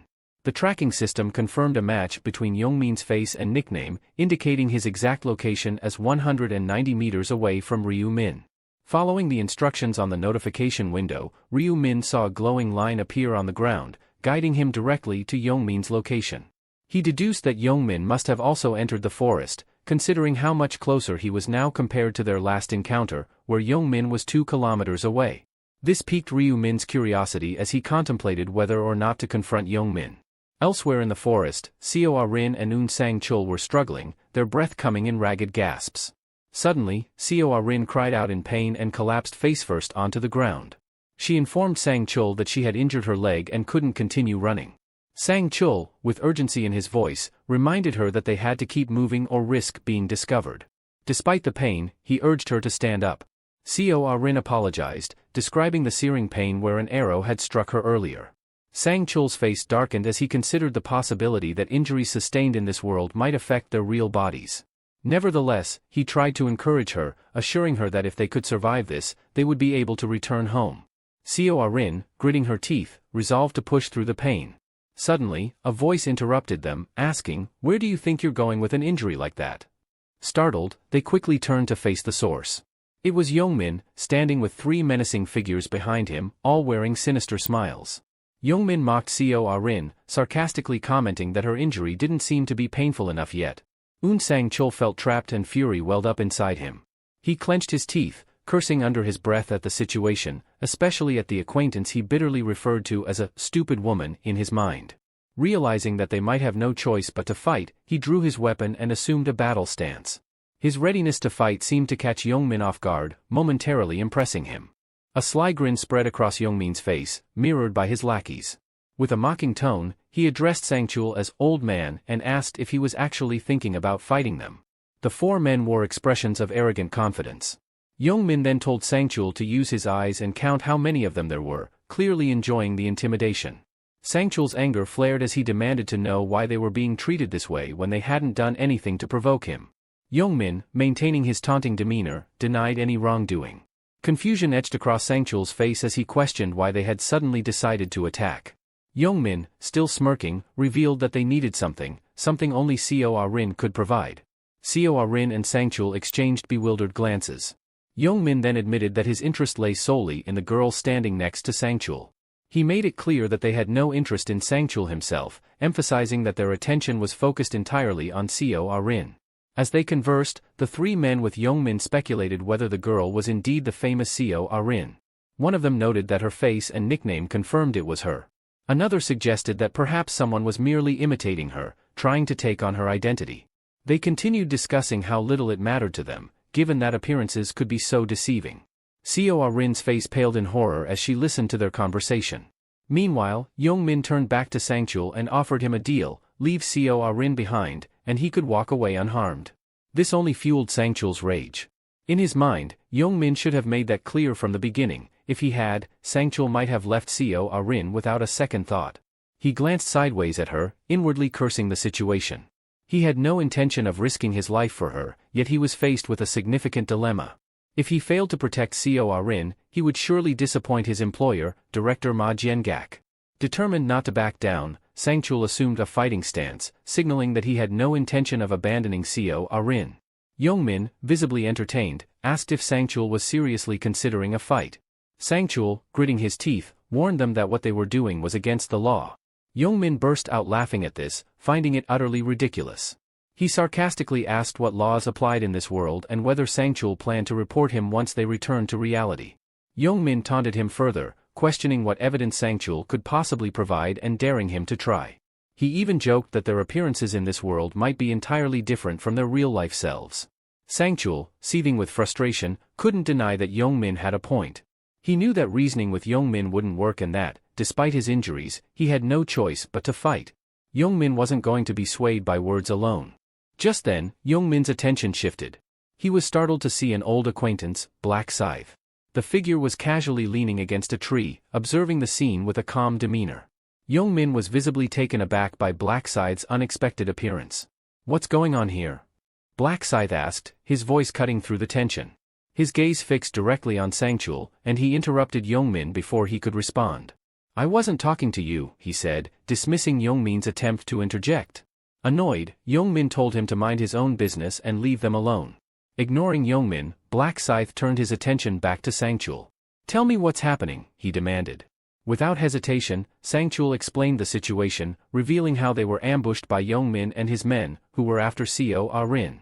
Desperate, Sangchul pleaded for Black Scythe's help, promising to owe him a favor in return. Black Scythe's gaze shifted to Youngmin. "Is what he said true?" he asked, his tone sharp. Youngmin, brushing off the accusation, told Black Scythe that it didn't concern him and that he should move on. But Black Scythe wasn't deterred. He stepped closer, noting the menacing red aura that surrounded Youngmin. Youngmin and his lackeys, sensing the growing tension, nervously questioned what Black Scythe intended to do.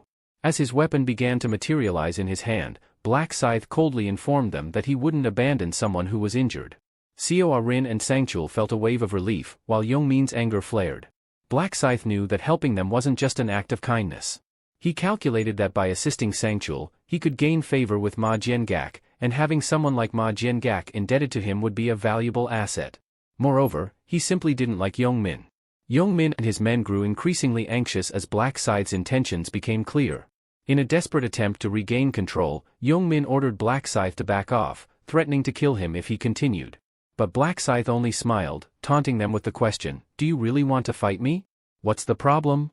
Youngmin's fury reached its peak. To him, Black Scythe's question was absurd, almost laughable. He wondered if Black Scythe would be so confident if he truly understood the kind of monster he was dealing with. The memory of Black Scythe effortlessly defeating goblins and claiming the top rank in the last encounter flashed through Youngmin's mind, and his eyes widened in shock. Black Scythe lowered his scythe to the ground and, with a calm yet menacing tone, told Youngmin to let him know if he wanted to end the fight. The four men watched nervously as the scythe's blade moved, their fear evident in their eyes. Youngmin, visibly shaken, asked if Black Scythe would really let him go. Black Scythe crossed his arms, a hint of amusement in his voice, and replied that he might consider it, if Youngmin got on his knees and begged for his life with sincerity. The realization that Black Scythe was trying to humiliate him in front of his friends and Arin twisted Youngmin's expression from smug triumph to despair. Despite his rising irritation, he had no desire to engage in a fight if it could be avoided. He scoffed at Black Scythe, but as he did, a thought crossed his mind: he had the power to shatter a wall with just his bare hands. Maybe, just maybe, he could take down Black Scythe with a single strike. A smug smile crept onto his face as he entertained this possibility. He glared at Black Scythe and spat out, "You've crossed the line." He clenched his fists, preparing for a fight, and taunted Black Scythe, asking if he really wanted him to kneel and beg. With a menacing tone, he added, "Do you want to die?" Youngmin planned to close the distance between them and land a devastating punch. In his mind, there was no way Black Scythe could survive a blow strong enough to crush a brick wall. But just as he was about to strike, Black Scythe calmly set his weapon aside. Youngmin was baffled. Why would he discard his weapon? Black Scythe, exuding confidence, explained that it wouldn't be fair to fight an unarmed opponent while he was armed. Winning like that, he said, would be too boring. Enraged by the perceived arrogance, Youngmin cursed Black Scythe's foolishness. He moved into attack, but before he could react, Black Scythe suddenly shifted behind him. Youngmin, thinking this was his chance, swung with all his might, ready to land a powerful punch. But to his shock, Black Scythe effortlessly dodged his blow and retaliated with a powerful kick to his stomach. The force of the kick sent Youngmin flying, crashing into the distance, leaving him stunned and gasping for air.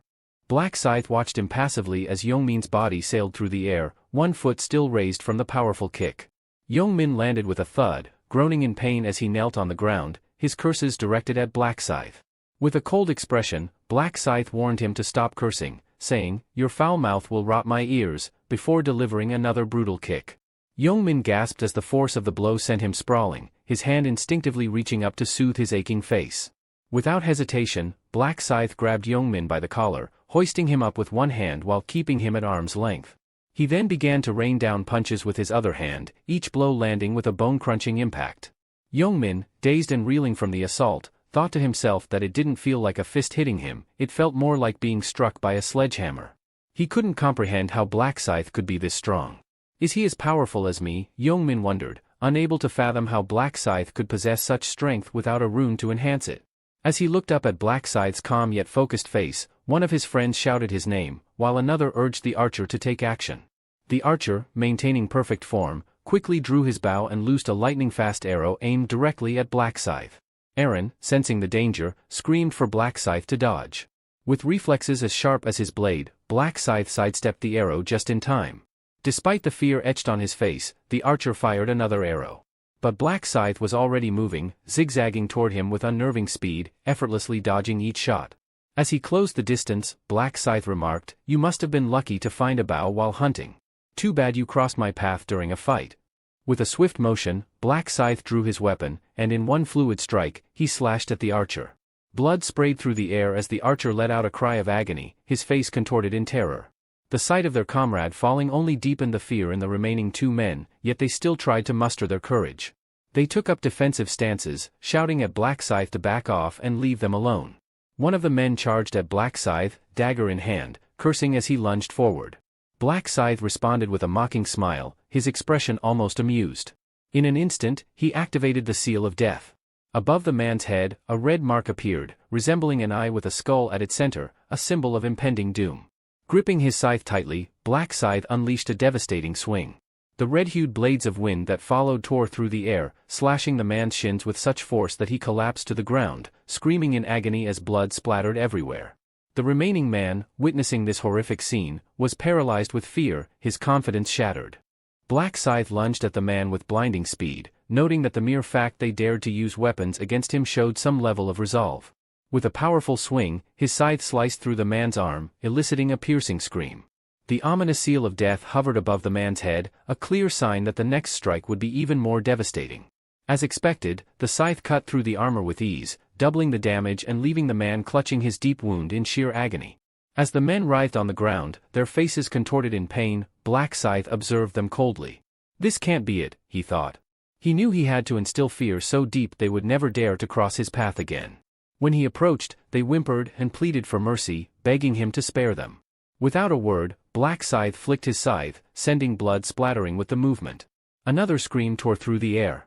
Taking a deep breath, Black Scythe decided he was finished with these men, ready to move on to the next target. His sharp gaze fell on a figure hiding behind a tree. "Hiding won't help you," Black Scythe called out, his voice chilling. In a flash, a blade of wind sliced through the young man's arm, causing him to cry out in pain as blood spurted from the wound. "Stop acting like a child," Black Scythe admonished, his tone devoid of sympathy. The young man's pain barely scratched the surface of what he had inflicted on others. Black Scythe's scythe struck again and again, each blow drawing a scream from the boy as he was mercilessly cut down. Sangchul and Arin watched in stunned silence, witnessing the brutal efficiency of Black Scythe's assault. Sangchul was particularly struck by how Black Scythe could so ruthlessly dismember an opponent who had already lost the will to fight.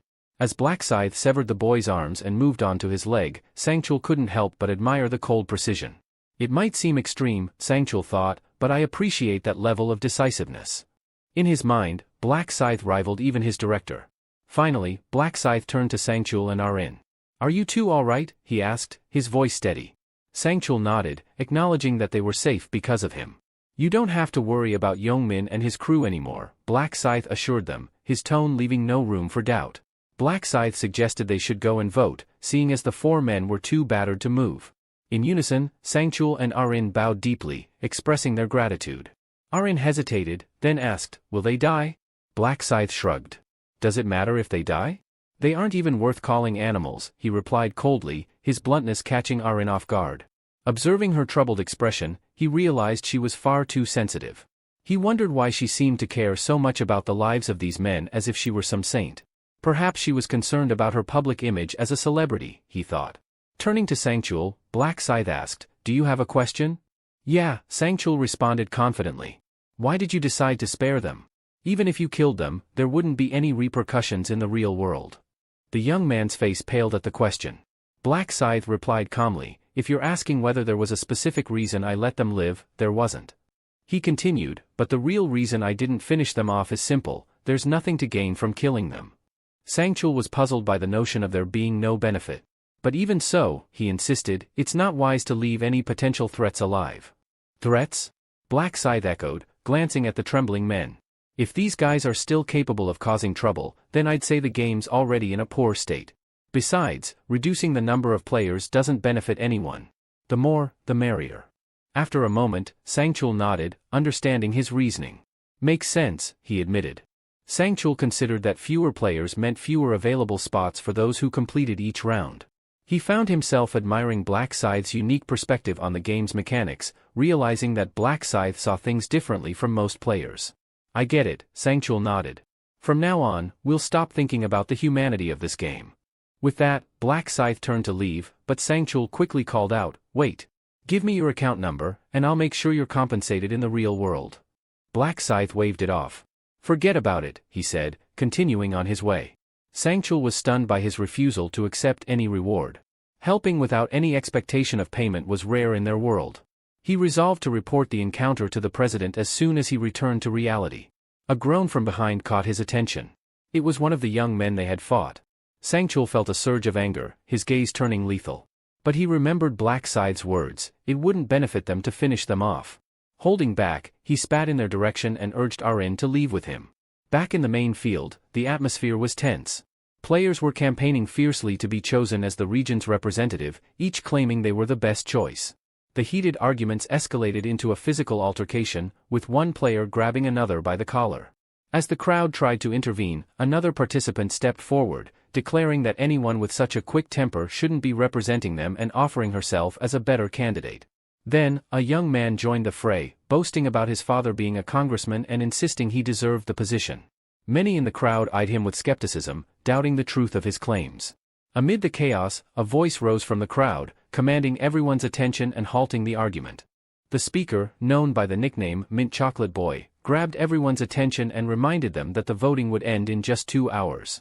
He urged the players not to waste time arguing and to cast their votes as soon as possible. One of the players asked him how they should decide who to vote for. Mint Chocolate Boy confidently replied that he had a practical solution. Curious, everyone focused on him, eager to hear his idea. He smirked inwardly, pleased at how easily the crowd hung on his every word once again. With a dark grin, he thought about how the players had once more fallen for his persuasive tactics. At first, he had been disappointed when he received the persuasion rune as his random rune fragment. He had looked at it with disdain, noting that the rune increased his chances of persuasion only if the target was particularly talkative. Moreover, it wouldn't work on anyone with a higher level than his own, and it seemed completely useless against monsters who couldn't speak. But soon, Mint Chocolate Boy realized how to use the rune to his advantage. While on the battlefield, when other players were busy slaying goblins and sharing strategies, he had approached a group of men, telling them a woman was in great danger and needed immediate help. He advised them to drop everything and go to her aid. The men, influenced by his rune's effect, followed his advice without hesitation, abandoning their targets and rushing off. Mint Chocolate Boy then swooped in to finish off the weakened goblins, easily meeting the 100 kill requirement. Now, with the voting underway, he suggested a more structured approach to choosing a representative. Let's narrow down the candidates to just 5, he proposed, and vote among them. The players, realizing the wisdom in his words, quickly agreed. They understood that if everyone continued campaigning for themselves, they would never reach a decision. Mint Chocolate Boy took the lead in organizing the nominations, relishing how smoothly his plan was unfolding. If everything went as expected, he would soon position himself as the representative of the region. He asked the crowd to raise their hands and nominate anyone they believed should be recommended. One of the players, who had been advocating for himself earlier, eagerly shot his hand up. However, Mint Chocolate Boy quickly pointed out that nominating themselves was against the rules and would just repeat their earlier mistakes. The audience began murmuring in agreement, with many voices echoing, "Mint Chocolate Boy is right." Inwardly, Mint Chocolate Boy felt confident, thinking it would be a simple task to manipulate this group. Most of the attendees were strangers to one another, caught up in their thoughts and unsure whom to nominate. Meanwhile, a few others were hesitant to suggest anyone but themselves, worried about losing their chance. Sensing the growing uncertainty, Mint Chocolate Boy remained patient, understanding that this silence would ultimately lead to only the most notable names being suggested. At last, a participant raised his hand and proposed Mint Chocolate Boy as a candidate. Excellent, he mused silently. The person who nominated him justified the choice, stating that having a rational and capable leader would be in their best interest. Mint Chocolate Boy pretended to be surprised by the nomination, even as another player jumped in to commend his ability to manage the situation effectively. He accepted the compliments with a gracious smile while inwardly laughing at how easily he had won them over. Then, another participant nominated Black Scythe. Mint Chocolate Boy's grin widened. He knew Black Scythe's recent victory made him a logical contender. Next, a player named Life is a Documentary put forth the second-place finisher, followed by someone else suggesting Black Dragon in My Right Hand as a third candidate.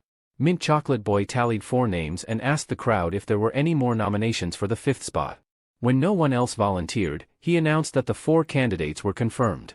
He suggested that each nominee should speak to the crowd before the final vote and offered to go first, confident in his ability to sway the masses. Winning over these fools will be a breeze, he thought smugly. Suddenly, a voice cut through his thoughts, openly challenging him. It was Life is a Documentary, the player ranked second in the region, who seemed visibly annoyed. "I can't listen to another word this Mint Chocolate Boy is spouting," he declared. Mint Chocolate Boy turned to him and asked what his issue was. "Do you seriously think life is easy?" came the sharp retort from Life is a Documentary, his gaze filled with a menacing intensity that seemed to challenge Mint Chocolate Boy's entire stance. Life is a Documentary asked Mint Chocolate Boy if people always followed his instructions without question. As Mint Chocolate Boy pondered this, a concerned expression crossed his face. He began to realize the extent of his influence, but quickly brushed the thought aside, convincing himself it wasn't entirely true. When Mint Chocolate Boy was asked to nominate someone for the regional representative, Life is a Documentary grew visibly agitated and accused him of being a manipulator. "You're crossing the line," Mint Chocolate Boy retorted sharply, defending himself. He reminded everyone of a proverb, a person's face and demeanor reflect their true nature. He questioned why such harsh language had to be used in what was meant to be a discussion about leadership. For a moment, he seemed satisfied with his response, feeling that he had made his point. However, Life is a Documentary didn't back down. He sneered, asking whether Mint Chocolate Boy had the nerve to preach to him about life. "You're playing a dangerous game," he warned, his tone threatening. The situation escalated quickly, and Mint Chocolate Boy found himself taken aback by the intensity of the challenge. He realized that his usual methods of persuasion were failing, and the tension in the room grew palpable. Seeing his influence slip away, Life is a Documentary desperately appealed to the crowd, urging them to vote for him and ignore the other candidates. "Support me, or face the consequences," he threatened, his voice tinged with desperation. But Mint Boy mocked him openly, asking if he genuinely believed people would listen to his threats. He advised him to stop embarrassing himself and leave. The atmosphere grew colder as Life is a Documentary, his expression serious and menacing. Then, in a flash of violence, he lunged forward, striking Mint Boy. Blood sprayed, and the crowd felt a chill run down their spine as they realized the victim had been stabbed in the neck. The wounded player crumpled to the ground, blood flowing freely. The gravity of the situation hit Mint Chocolate Boy hard. He was witnessing a deadly turn of events. Life is a Documentary glared at him, reminding Mint Chocolate Boy of the earlier warning: he would kill anyone who crossed him. As Mint Chocolate Boy's eyes widened in shock, he let out a strangled cry. His body trembled, and then he collapsed to the floor, lifeless. Panic erupted among the crowd as they grasped the brutal reality of what had just happened.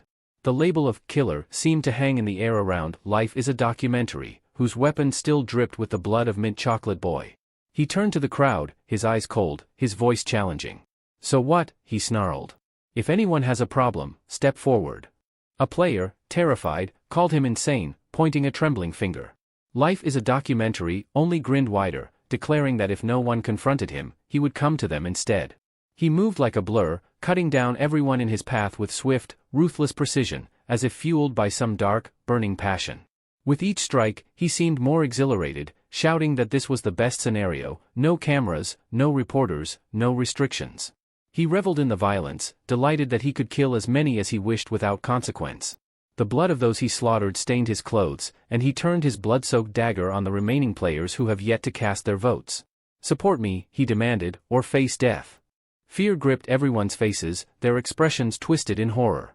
Seeing this, Life is a Documentary gave a wicked grin. He knew that fear was now his ally. The crowd, terrified of what he might do, realized they had little choice but to support him. Life is a Documentary had set his sights on Black Scythe, plotting his demise to clear his path to the top. Meanwhile, in the depths of the forest, Ryu Min continued to hone his skills, wielding his scythe with relentless determination. His goal was to grow stronger with every swing. As he fought on, a notification flashed before him, revealing he had just defeated Knowles. The tally of his kills now stood at 265, far surpassing the original target of 100. With this achievement, the Butcher rune he possessed activated, doubling all his stats by 100%. In addition, he was granted a threefold experience buff, accelerating his growth. Ryu Min had reached a new milestone, level 16. Yet, when he glanced at his status window, he realized that his leveling pace was beginning to slow. Despite having slain over 200 monsters, he had only managed to gain 2 levels in the past 2 hours. While the progress was slowing, hunting had become noticeably easier, likely due to the powerful combination of the Butcher and Reaper runes. These runes not only enhanced his weapon's attack power but also amplified all of his stats. Feeling satisfied with his gains, Ryu Min decided it was time to head back. Sheathing his weapon, he turned to make his way back to the starting point. Suddenly, the countdown reached 0, and a notification window appeared, signaling that the voting period had begun. A radiant golden light enveloped Ryu Min's body, signifying that all players in the vicinity were being summoned back to the starting point. The time had come to cast their votes. As the local players gathered, 4 wounded figures emerged, those who had earlier fought against Black Scythe. Their battered appearance caught everyone's attention, leaving the other players in shock at the sight of their injuries. Then, Aaron, Sangchul, and a group of additional players arrived at the scene. As they surveyed their surroundings, they were stunned by the sight before them, a field strewn with player corpses. Shocked, they immediately began to ask what had happened. Aaron quickly assessed the situation, his eyes narrowing at the figure standing among the bodies, covered head to toe in blood. He assumed that the blood-soaked individual must be the one responsible for the carnage. Ryu Min, observing the situation, noticed that it looked like Cho Young-sik had regained control. Cho Young-sik was known as the leader of the Young-sik gang and was widely regarded as the second-best fighter in the region. However, his personality was infamous for being aggressive and domineering. Young Sik's face was smeared with blood, and his expression was disturbingly intense, his eyes darting around suspiciously. Ryu Min understood that this was a volatile situation, like a ticking time bomb waiting to go off. He quickly calculated that it wasn't the right moment to act just yet. As he assessed his options, Young Sik slowly approached him, clearly waiting for some kind of reaction. With a calm demeanor, Ryu Min decided to bide his time and wait for the perfect opportunity. Meanwhile, Young Sik called out to him, asking where he had been. This caught the attention of both Aran and Sangcheol, who turned their focus to Black Scythe.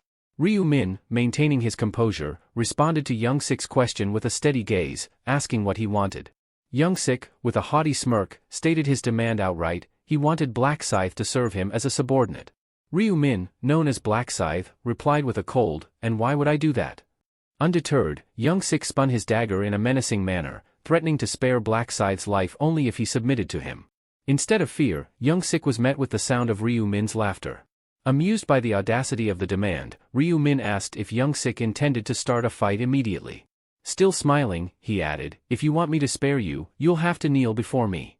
This bold statement caught Young Sik off guard, making him view Black Scythe as utterly insane. Cho Young Sik accused Black Scythe of not grasping the gravity of the situation, his frustration evident in his voice. He continued speaking, but Black Scythe swiftly cut him off, tauntingly asking if Young Sik was having trouble understanding what he had just said. With a cold smile, Black Scythe unsheathed his weapon and casually suggested that dying on the spot might be more satisfying for Young Sik. Caught off guard, Young Sik stared at the weapon in Black Scythe's hand, bewildered. He had no idea where such a powerful weapon had come from and could feel his confidence begin to waver. Panic crept into his mind as he realized he may have underestimated his opponent. Sensing his discomfort, Black Scythe taunted him further, asking, "What's the matter? Cat got your tongue?" Young Sik gritted his teeth, frustrated by his own hesitation. Trying to regain his composure, he loudly proclaimed his identity as the leader of the Young Sik gang and declared that he would never bow to anyone. His anger reached its peak, and he recklessly swung his weapon, challenging Black Scythe to a duel. In response, Black Scythe merely scoffed, recognizing Young Sik's notorious temper. He decided to stop provoking him further, knowing that things could become complicated if he pushed too hard.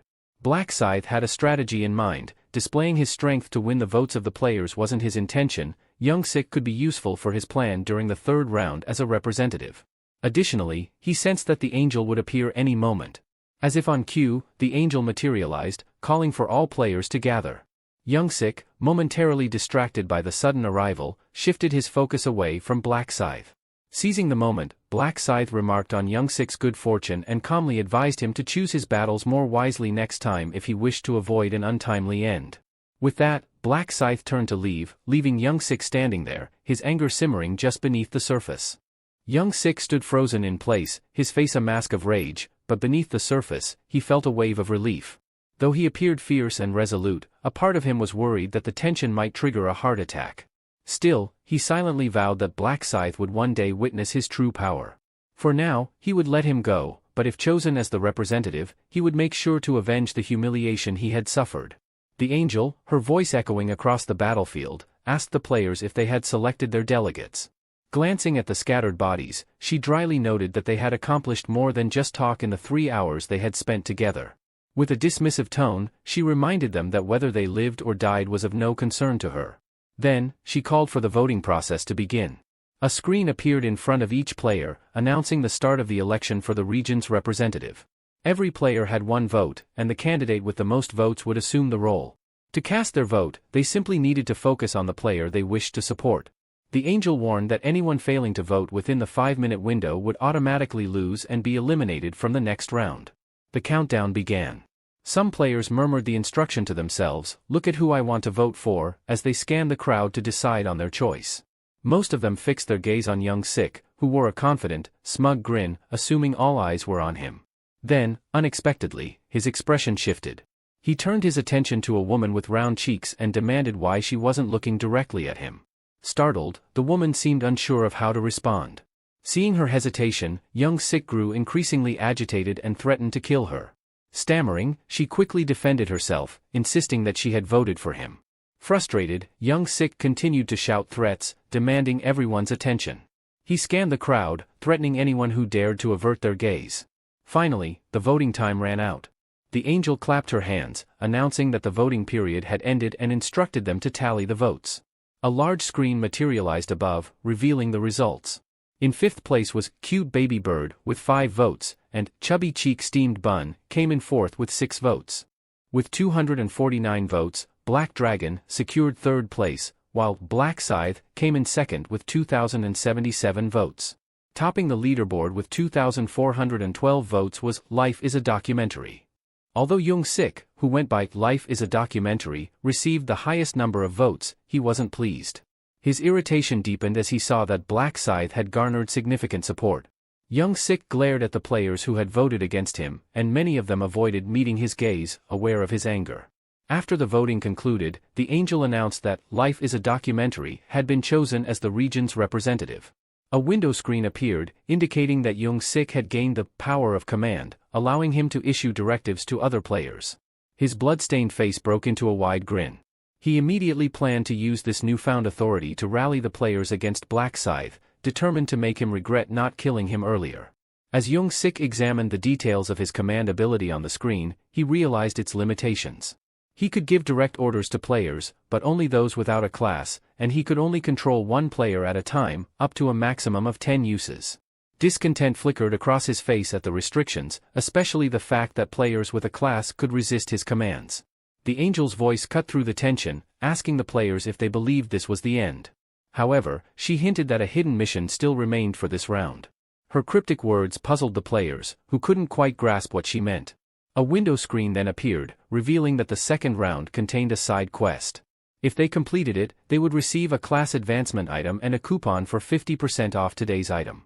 Sungkal and Arin seemed confused about the concept of class advancement items. The angel clarified that these would appear in the quest window once players reached level 10. When one of the players questioned how they were supposed to level up without any monsters, the angel's expression darkened, and she informed them that the forest was teeming with creatures. Only 80,000 players nationwide would have the opportunity to advance to a class this round, the angel added. She then revealed that someone in their region had already been granted a class advancement, sparking curiosity among the players about who it could be. Sensing their interest, the angel asked if they wanted to check the results of the side mission to find out more. This possibility excited the group even more. The results of the second round subquest appeared on a large screen, revealing the standings for each region. At the top was the level 16 Reaper, Black Scythe, followed by the level 10 Dark Knight, Heavenly Demon, in second place, and a level 10 Shaman in third.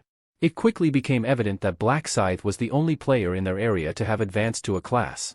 The realization dawned on the other players that he was now in a class of his own, the Reaper class.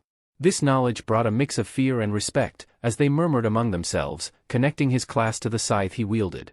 Young Sik, who had hoped to use his command authority to control Black Scythe, was seething with frustration. He found it infuriating that Black Scythe had managed to advance so quickly, making him immune to his control. The timing seemed oddly perfect to him, almost as if fate itself were playing a hand. The angel then explained that rankings for the second round had been assigned based on who completed the subquest the fastest. Looking at the leaderboard, she announced that Black Scythe was the first in their region to change his class and had also claimed the top spot overall. She seemed genuinely impressed and even commented on how fitting his nickname was, given his new class. She asked him how he had chosen the name Black Scythe and if he had known in advance that he would acquire the Reaper class. With a casual demeanor, Ryu Min responded that he had no idea he would end up in a class that matched his moniker so well. The angel, intrigued, suggested that perhaps it was fate for him to become a Reaper. Ryu Min nodded, mentally noting that the angel seemed unaware of how the Reaper class was actually obtained. They only knew it was something unique. She found the situation fascinating and remarked that it was surprising there was only one player in the area who had managed to change their class. Furthermore, she clarified that Black Scythe would be the only one immune to authority orders. Her statement caused confusion among the players, who questioned what she meant by saying the authority command would not affect Black Scythe. The angel paused, seemingly considering whether to elaborate further, leaving everyone in suspense about what might come next. She continued by clarifying that anyone belonging to a class is exempt from the authority of command. This meant that the region representative had no power to control Black Scythe. Moreover, there were only 10 opportunities to use the command authority, so being named a region representative did not grant unlimited power. The players absorbed her explanation, but Cho Young-sik's frustration grew. He had hoped to keep the limitations of his authority hidden from everyone. The angel then turned her attention back to Black Scythe, proposing that he should receive a reward for being the fastest to complete his class. With a snap of her fingers, 2 screens appeared before him. The first screen congratulated him on achieving the highest rank in the area, while the second celebrated his position as the top-ranked player across all regions. Ryu Min, tapping on the screens, claimed his rewards. For being the first in the area, he received a ticket of low-rank rare armor. Additionally, for placing first across all regions, he was given the choice of a special reward from a collection of rare armor pieces. The options included a leather armor of a skilled hunter, armor of a medieval knight, and a well-ventilated mage robe. His decision was already clear. The first option seemed too intricate, and the third offered little in terms of defense. So, he selected the second choice, the leather armor of the skilled hunter. Next, he was asked to pick from a set of unique rewards, 3 experience boosts valid until the end of round 3, 3,000 gold, or information about the third round. Understanding that the next round would involve a large number of monsters, he chose the 3-time experience boost, knowing it would be the most advantageous. The angel announced that the rewards had been distributed. A golden glow surrounded Ryu Min's body, as well as those of the other participants, signaling the completion of the reward ceremony. The angel declared that everyone could now return home. With a sinister grin, she hinted that the third round would be far more challenging, assuring them, "I promise." Before the players could teleport, a large screen displayed the results of the second round. Only 873,500,205 survivors remained across all regions, with 4,998 survivors in their current region, ESKS 455. The screen then flashed another message, announcing that their souls would soon be transferred to their physical bodies in the current dimension, with the next round set to begin on March 1, 2023. The message concluded by wishing them luck in surviving. As the notification ended, the soul transfer began. Suddenly, Young Min awoke with a start, shouting in panic. He glanced down and was relieved to see his hand was still intact, his arm was still attached to his body. He had assumed he might return with his normal body if he survived, but now, a sense of dread crept over his face. He swore he would never cross paths with Black Scythe again or even think of confronting him. Meanwhile, Sungchul praised Aaron for her hard work. Aaron, in response, stated that he had put in a great deal of effort while she had done nothing. Turning to face him, she smiled broadly and thanked him. Feeling awkward, Sungchul cleared his throat, looked away, and adjusted his tie, saying it was his duty as her bodyguard and manager.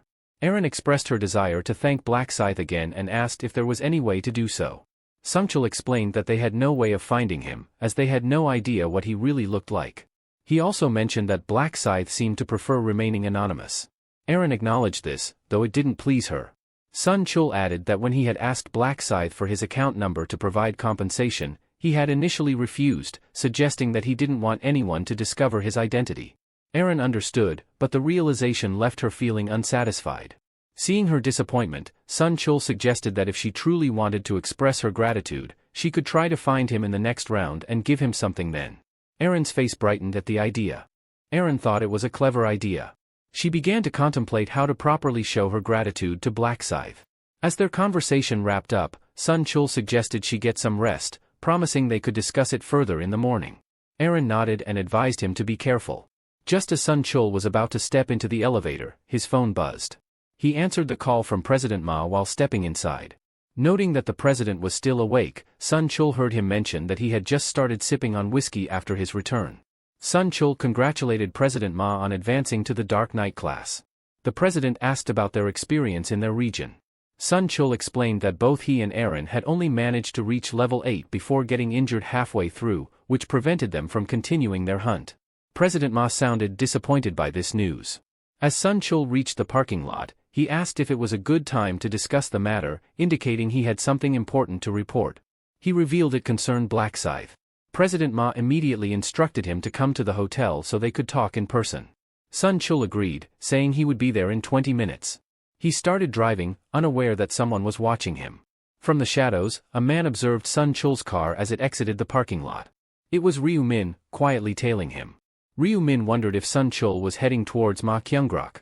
10 minutes earlier, Ryu Min had been reviewing his stats window while Ryu Won was asleep on the bed nearby. The display indicated that he needed to focus on the target he wished to track. He visualized Sun Chul in his mind and spoke his name. The window confirmed the name and face, and then indicated that the target's location was now being tracked.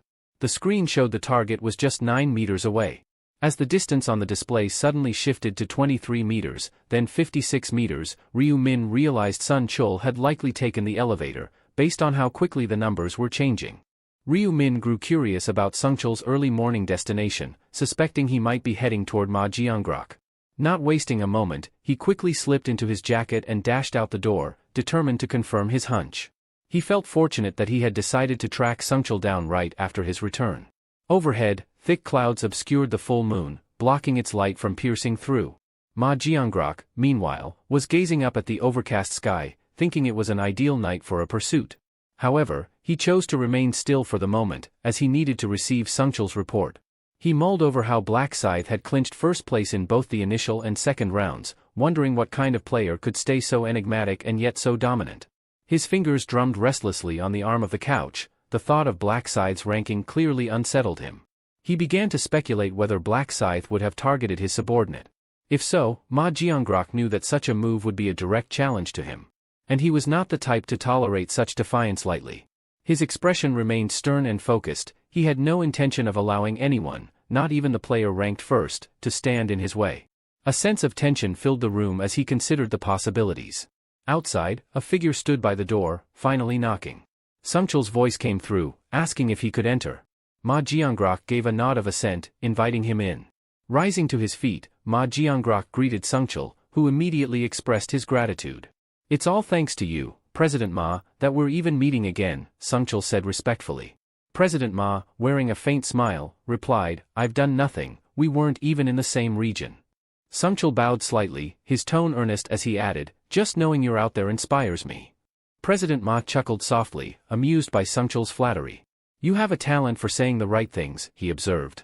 "It's not flattery," Sun Chul replied with sincerity. "It's the truth."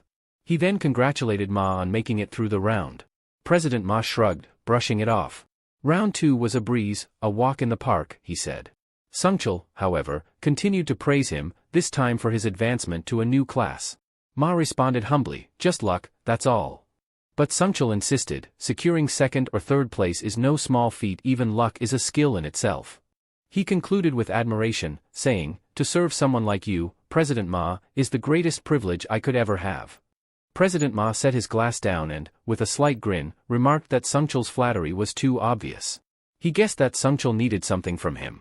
"So," he asked, "am I right in sensing that you have a favor to ask?" Feeling anxious, Sun Chul hesitated before asking how President Ma had obtained an advancement item. President Ma waved it off, saying it wasn't a big deal. "The item just dropped while I was hunting monsters," he replied casually. What he didn't reveal was that the random rune fragment he acquired had been a result of his Dark Knight rune. He recalled that the angel had told them to check their inventory to see a gift she had prepared. That was when he found the Dark Knight rune, which not only boosted all of his stats but also cloaked his weapon in a dark aura that inflicted extra damage on opponents. When he checked his inventory, he noticed that upon reaching level 10, the rune would automatically advance him to the unique class of Dark Knight. Even though he appeared puzzled by this, he quickly understood the significance of the item. He realized he had gotten extremely lucky to receive such a powerful, cheat-level item in the first round. But despite his good fortune, he kept this information to himself, even from trusted subordinates whom he considered family.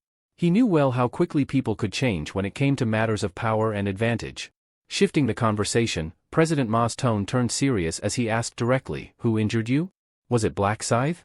Sun Chul seemed startled by the assumption and quickly corrected him, explaining that Black Scythe had actually saved his life. Curious, President Ma urged him to elaborate. He asked if pursuing the actress, Erin, had led to his near-death experience. Sun Chul admitted that they might have died if Black Scythe hadn't intervened. He explained further, Erin might have survived, but she would have been left with psychological scars too severe to continue her career in the entertainment industry. President Ma nodded, his interest piqued. The story was turning out to be more complicated than he initially thought. President Ma seemed to be deep in thought.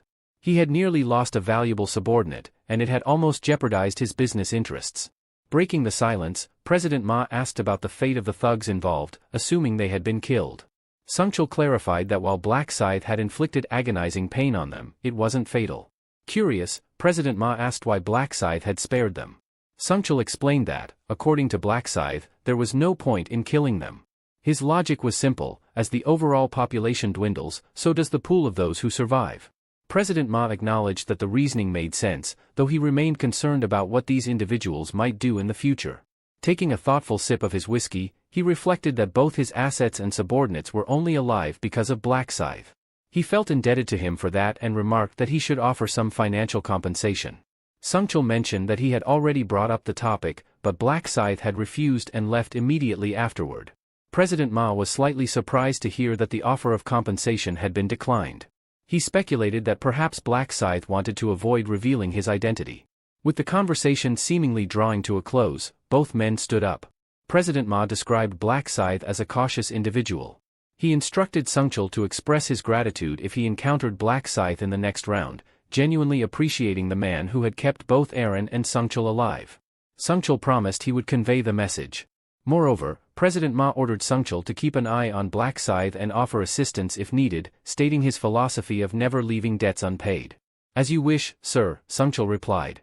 Just before Sungchul could leave, President Ma remembered something crucial and made a bold request. With a menacing glare, he demanded to know the nicknames of the thugs involved. Meanwhile, outside the hotel, Ryu Min was concealed behind a tree, silently observing. He glanced around, thinking to himself how fiercely loyal a dog Sungchul truly was. Even though it was late at night, Sangchul made his way directly to Ma Jiangrok's location as soon as he returned to reality. Having already confirmed the place, he decided to leave quickly, knowing that staying there too long might arouse suspicion.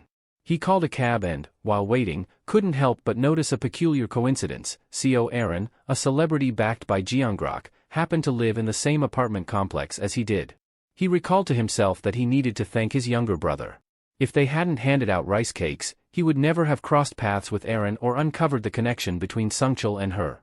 Just as he was about to open the taxi door, he had a sudden thought: perhaps he could use this neighborly relationship to his advantage to gain Jiangrok's trust. Still, he needed to decide whether bringing Jiangrok into the fold for the 20th round was the right move. He was well aware of Jiangrok's possession of the Dark Knight rune, a powerful item that essentially functioned like a cheat. However, he also knew its limitations. Without an advancement rune, Jiangrok would have to progress as a basic knight first. Moreover, to unlock the true potential of the Dark Knight, like the Dark Aura ability, Jiangrok would need to accumulate dark mana, a unique type of energy that couldn't be obtained through conventional means. It seemed suited for someone with a twisted hobby, like Jiangrok. Ryu Min mused that having a comrade with a psychopathic streak could be dangerous. For now, he decided to keep Jiangrok as a potential candidate but planned to exploit his usefulness as much as possible. He also noted that there were other promising players, like a girl he had seen with a unique green energy aura. Upon reaching his apartment, Ryu Min resolved to head out at dawn to begin his work. Later that day, at a local convenience store, the cashier seemed conflicted, clearly worried about something. He was anxious, fearing that their sales might plummet by 50%. Just then, his daughter arrived. He greeted her with a warm smile. Juri asked her father why he seemed so troubled. He explained that the store's lottery ticket sales had come to a complete halt.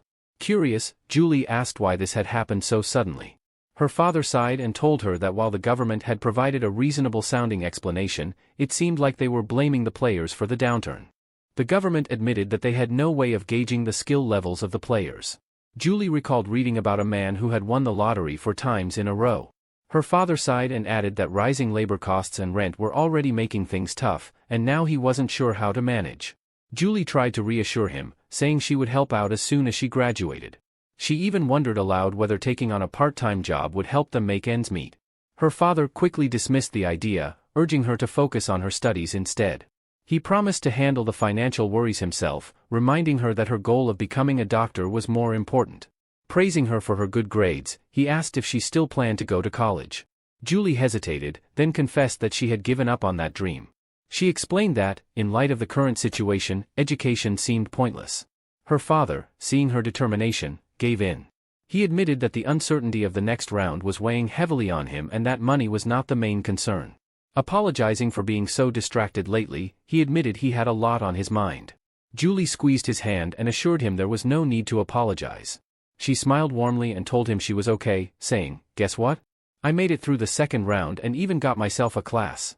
Her father looked at her with surprise and curiosity. Julie raised her hand in front of his forehead, and suddenly, green circles of light began to glow around her. Her father stared in astonishment as his body started to emit a faint green glow. He asked, bewildered, "What did you just do?" Julie grinned and explained, "It's a skill called Bless that I got when I earned the buffer class. It slightly boosts your stats and has a refreshing effect." Her father's face lit up with joy as he felt a rush of energy coursing through him. He praised her for her skills, saying he truly did feel more invigorated. Julie promised she would use this skill on him regularly to help him feel better. Encouraging him to lift his spirits, she gave him a playful nudge. Just then, the door to the convenience store swung open. A man stepped inside. Julie noticed the recognition in her father's eyes. She leaned in closer and whispered, "Dad, do you know that man who just walked in?" Her father nodded slightly, his expression a mix of curiosity and caution. The man was none other than Ryu Min, who had just entered the store, seemingly aware of the attention he was drawing. Julie's father informed her that the man who had just walked in was the first-place winner, the one who accurately picked the winning numbers on every tickets. As he approached the counter, Ryu Min greeted him with a familiar smile, asking if he remembered him. He continued, mentioning that he was the person who had bought 101 lottery tickets. Recognizing him, the man at the counter nodded and asked why he had come back. Ryu Min's expression shifted, and he took a deep breath before speaking. Apologizing, he admitted he had seen the news about how the sale of NATO lottery tickets had been halted after he won first place twice. "I didn't mean to cause any trouble for your shop," he said sincerely, "and I'm truly sorry for any harm I've unintentionally caused." Julie observed the entire interaction, noticing the genuine regret in his tone. The shopkeeper reassured Ryu Min, saying, "It's not your fault. We'll manage, even without the lottery sales." However, Ryu Min continued, rummaging through his bag as he spoke, "I know it's not entirely my fault, but I still feel responsible. I want to help in some way, even if it's just a small gesture." He pulled out an envelope and slid it across the counter. The shopkeeper glanced at the envelope, puzzled, and asked, "What's this?" Ryu Min calmly replied, "There's 10 million won in there." Both Julie and her father were shocked by the amount. The man quickly refused, but Ryu Min insisted, urging them to accept it. Before they could respond, he turned and left the store. Staring at the envelope, Julie's father seemed overwhelmed by the sudden offer. Without hesitating, Julie volunteered to return it. Taking the envelope, she dashed out of the store, calling out for Ryu Min to stop. He paused and turned to face her, his expression curious. As she caught up, Julie introduced herself, noting that they were in the same class. Ryu Min raised an eyebrow, feigning surprise. "I'm sorry, I'm not great with faces," he replied, clearly lying. He knew exactly who Julie Min was, the daughter of the convenience store owner, and someone with the unique buffer class. Still, he maintained his polite demeanor as if meeting her for the first time, masking his awareness with a well-practiced calm. When Ryu Min first realized that Julie had been in his class in the past, he was genuinely taken aback, feeling as if fate had intertwined their paths for a reason. He had originally approached her under the guise of coincidence, aiming to subtly persuade her to see things from his perspective. Julie, sensing his intentions, invited him to talk privately. Ryu Min agreed, and soon they found themselves sitting on a park bench under a clear, brilliant blue sky. Julie handed the envelope back to him. "Is this the money I just gave you?" he asked, raising an eyebrow. Julie firmly insisted that he take it back, saying, "We can't accept such a large amount." Ryu Min knew that 10 million won was indeed a significant sum, and he had anticipated they might refuse it. He had given it with this in mind, aware that Julie was the type who could not tolerate any debt, regardless of her situation. Holding the envelope, she added with a sigh, "Just take it, my arm is starting to hurt." Ryu Min, however, declined, explaining, "I feel responsible for any trouble I've caused, which is why I offered it in the first place. It's the least I can do to ease my conscience." Julie countered, saying, "But that's way too much." Ryu Min responded calmly, "No matter the amount, I still want you to accept it. If you don't, it'll bother me for a long time." Julie protested again, "It's too burdensome and excessive." Ryu Min smiled slightly, knowing this was precisely why he insisted on giving it to her. He suggested she send a message to the store owner, adding, "To me, it's not that much money, so please don't feel pressured to refuse it." Julie shot back, "Why are you always so stubborn?" Just as Ryu Min stood up to leave, she called out, "Wait." She continued, "I'll take 1 million won, but 10 million is far too much." Ryu Min paused, intrigued, and asked, "And how can you make that decision for him? You should talk to the owner." Julie replied, "Trust me, my father would find accepting such a large amount awkward." Ryu Min feigned surprise. "Your father owns the convenience store," he said, tilting his head. "I had no idea." He admitted that he frequently visited the store, finding this coincidence strangely fascinating. As Julie studied him, she couldn't help but feel that there was more to his intentions than he was revealing. Julie acknowledged that she found the situation quite fascinating as well, especially since her classmate turned out to be the first natto winner. The word friend seemed to catch Ryu-min off guard. Julie then asked if he genuinely hadn't realized she was in his class all this time. Introducing herself, she mentioned that she recognized him the moment he entered the convenience store. Ryu-min, feigning a sheepish grin, replied, "This is actually our first real conversation. Sorry, I'm not really great with remembering faces." Julie's expression shifted to a slight frown, feeling a bit deflated that he only now seemed to know her name. Noticing her reaction, Ryu-min quickly apologized again.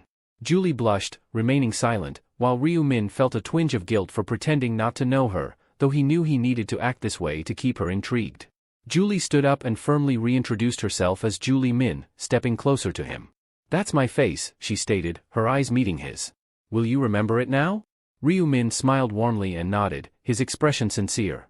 Julie's cheeks reddened further, and she found herself momentarily speechless, realizing how peculiar it felt to be formally introducing herself to a classmate so close to graduation. Sensing her unease, Ryu-min gently said, "I knew who you were, at least a little. And graduation doesn't have to mean losing contact." He then asked for her phone number. Julie, caught off guard, hesitated. "Is it wrong to ask?" he inquired with a playful smile. "I don't think it's strange to ask a classmate for their number." Blushing, Julie nodded and reached for his phone, quickly typing in her number before handing it back. "Thank you," Ryu-min replied, adding, "It seems like fate brought us together, so we should stay in touch." Julie stammered a bit before agreeing. Ryu-min then mentioned he needed to leave, explaining that he had something urgent to attend to. As he walked away, Julie realized she still held the envelope. She called after him, "Wait," but he simply waved back, continuing on his way without turning around. In the end, Julie couldn't bring herself to return the envelope. Her thoughts drifted to how Ryu-min had asked for her number, causing her face to flush as she clutched her chest, her heart still racing. She knew he only intended to be friends, but her feelings for him were too overwhelming to control. She thought back to when they had first met by chance. She had witnessed something involving him and had reported it to the police, feeling compelled to see the matter through, unsure whether she had done the right thing. Wanting to ensure he got home safely, she had decided to follow him. But when she saw him carrying on with his part-time job as if nothing had happened, she realized he was much stronger than he appeared. That was the moment she first became intrigued by him. However, she lacked the courage to approach him. As time passed, her feelings grew stronger, making it even harder for her to confront him directly. She never expected that they would meet again like this. Julie decided to be brave this time, considering it a rare opportunity that fate had handed her. With the envelope of 10 million won still in her pocket, she could no longer pretend she didn't know him. She wondered if she should invite him to dinner and smiled to herself. Meanwhile, Ryu-min was lying in bed, texting. Julie had just invited him to lunch. He replied that he was free and offered to cover the cost, but Julie insisted on paying. He hadn't expected her to be so quick to offer to buy him a meal. He had assumed she might feel indebted to him. This development was promising. It would be easier to make her an ally if they naturally became friends. He decided that, come the 20th round, he would make sure to save her. As Ryu-min emerged from his room, Ryu-won was sitting on the couch. "Where are you headed?" Ryu-won asked. Ryu-min replied, "I'm meeting a friend." "A friend?" Ryu-won watching TV. "Is this friend a woman?" Ryu-min smirked and asked, "Why, can't I meet women?" Ryu-min casually mentioned to his younger brother, Ryu-won, that he would be heading out for lunch. Ryu-won, surprised, quickly realized that his brother might be going on a date. Later, at a steakhouse, Ryu-min and Julie met up. As they settled down, Ryu-min asked if she liked steak. When Julie replied that she did, he encouraged her to eat plenty, causing her to blush. She found it hard to believe that she was sharing a meal alone with him, one of the best days she could remember. For a while, they ate in silence, and Julie felt the atmosphere growing awkward. Feeling the need to break the ice, she asked about his 4 consecutive natto lottery wins. Ryu-min casually replied that he had gotten lucky after seeing the numbers in a dream, a claim she found hard to believe. Curious, she asked how much money he made from his lucky streak. He joked that he wouldn't have to worry about money for the rest of his life but added more seriously that his real concerns were more about survival than wealth. Julie then shifted the conversation to their experiences in the first round of the game. She asked how difficult it had been for him to kill goblins. He replied that it had taken quite a while. When she asked which region he was in, he confessed he couldn't remember much but thought his region ended in the number 5. Julie told him her region ended at 7 and lamented that they couldn't cross into each other's territories in the other world. Ryu Min reassured her, explaining that as the number of survivors decreased, the regions would eventually merge. She then asked about his level, and he revealed he was at level 10, which she noted matched her own. Curious, she inquired about his class. Ryu Min responded that he didn't have a class yet. Julie mentioned that she was fortunate enough to acquire a class change item. Feigning ignorance, Ryu Min asked, "A buffer? Is it like giving buffs in a game?" Secretly, he was pleased to hear she was a buffer, it fit perfectly with his plans. Julie excitedly offered to show him her skill, explaining that her buff, Bless, boosted all stats slightly. Ryu Min, intrigued, said he would love to see it. With a smile, Julie activated her buff, eager to impress him. When Julie extended her hand, a green pattern appeared in the air before her, glowing softly. A notification window popped up, indicating that the blessing would last for 3 hours and that all of Ryu Min's stats had increased by 50%. He expressed his admiration for her skill, thinking to himself that it was a remarkable effect for a special talent.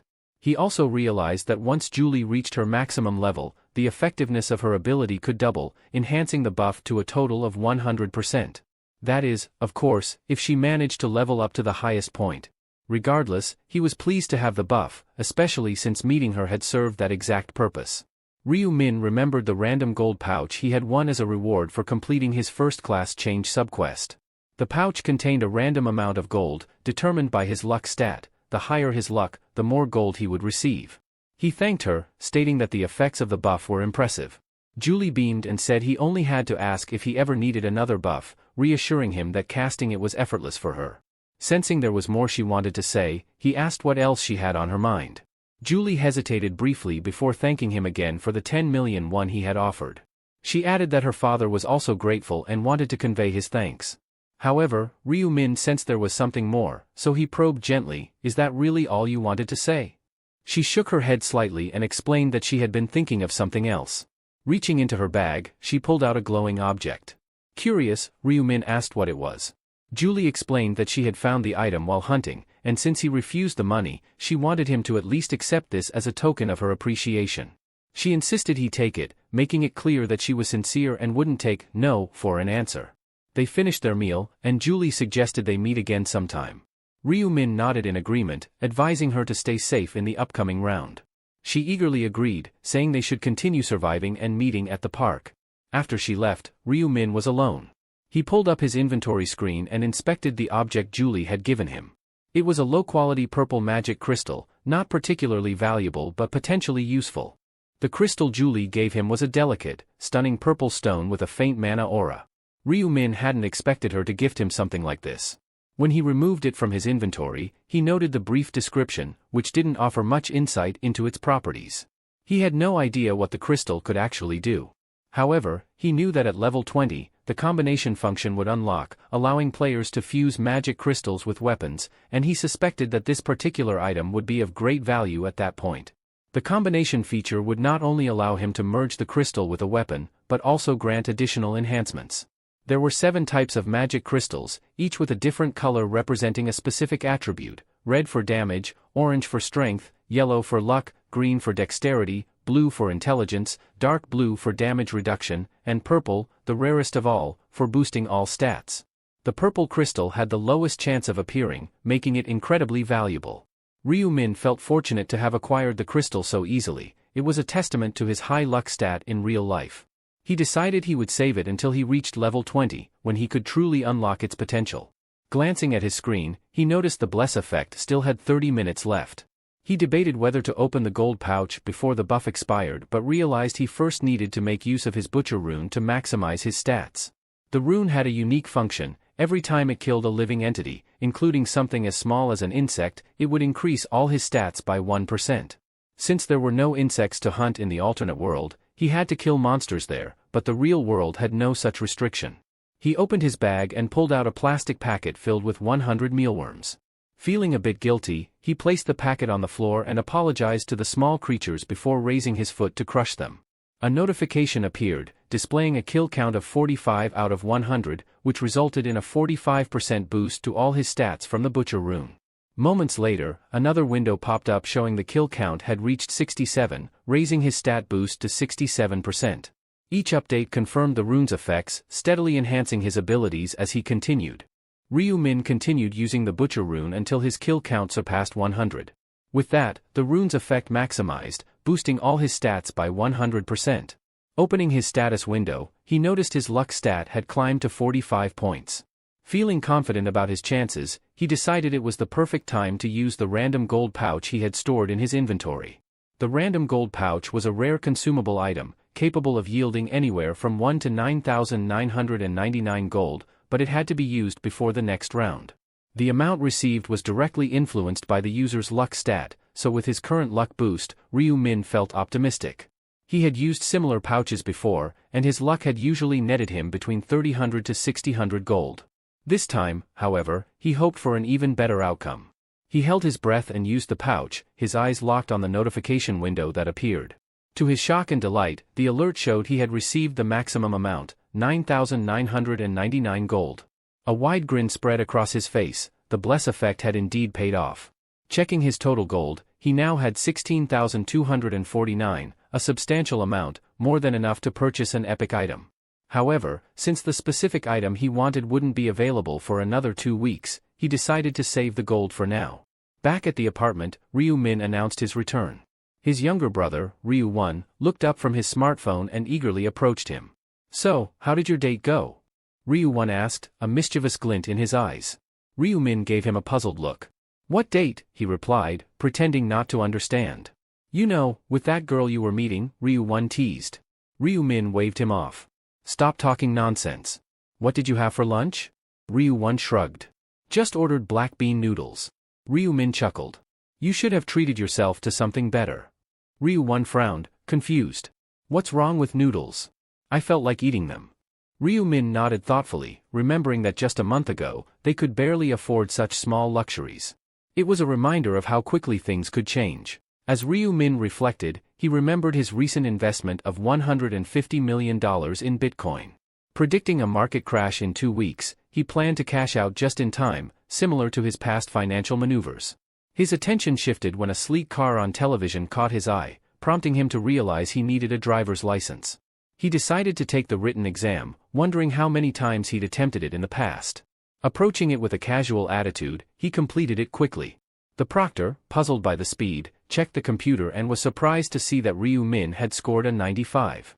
While he had expected to pass, there was a delay, and he had to wait 4 days to receive his license. After getting his license, Ryu Min bought a supercar, a Lamborghini Aventador. It was the car he always wanted. Ryu Min asked how long it will take to deliver the car. The man told him it will be delivered within a month. Finally, the moment arrived, and as he held his smartphone, he decided it was time to exit the Bitcoin market. Laughing while looking at his phone, Ryu 1 noticed and asked if something good had happened.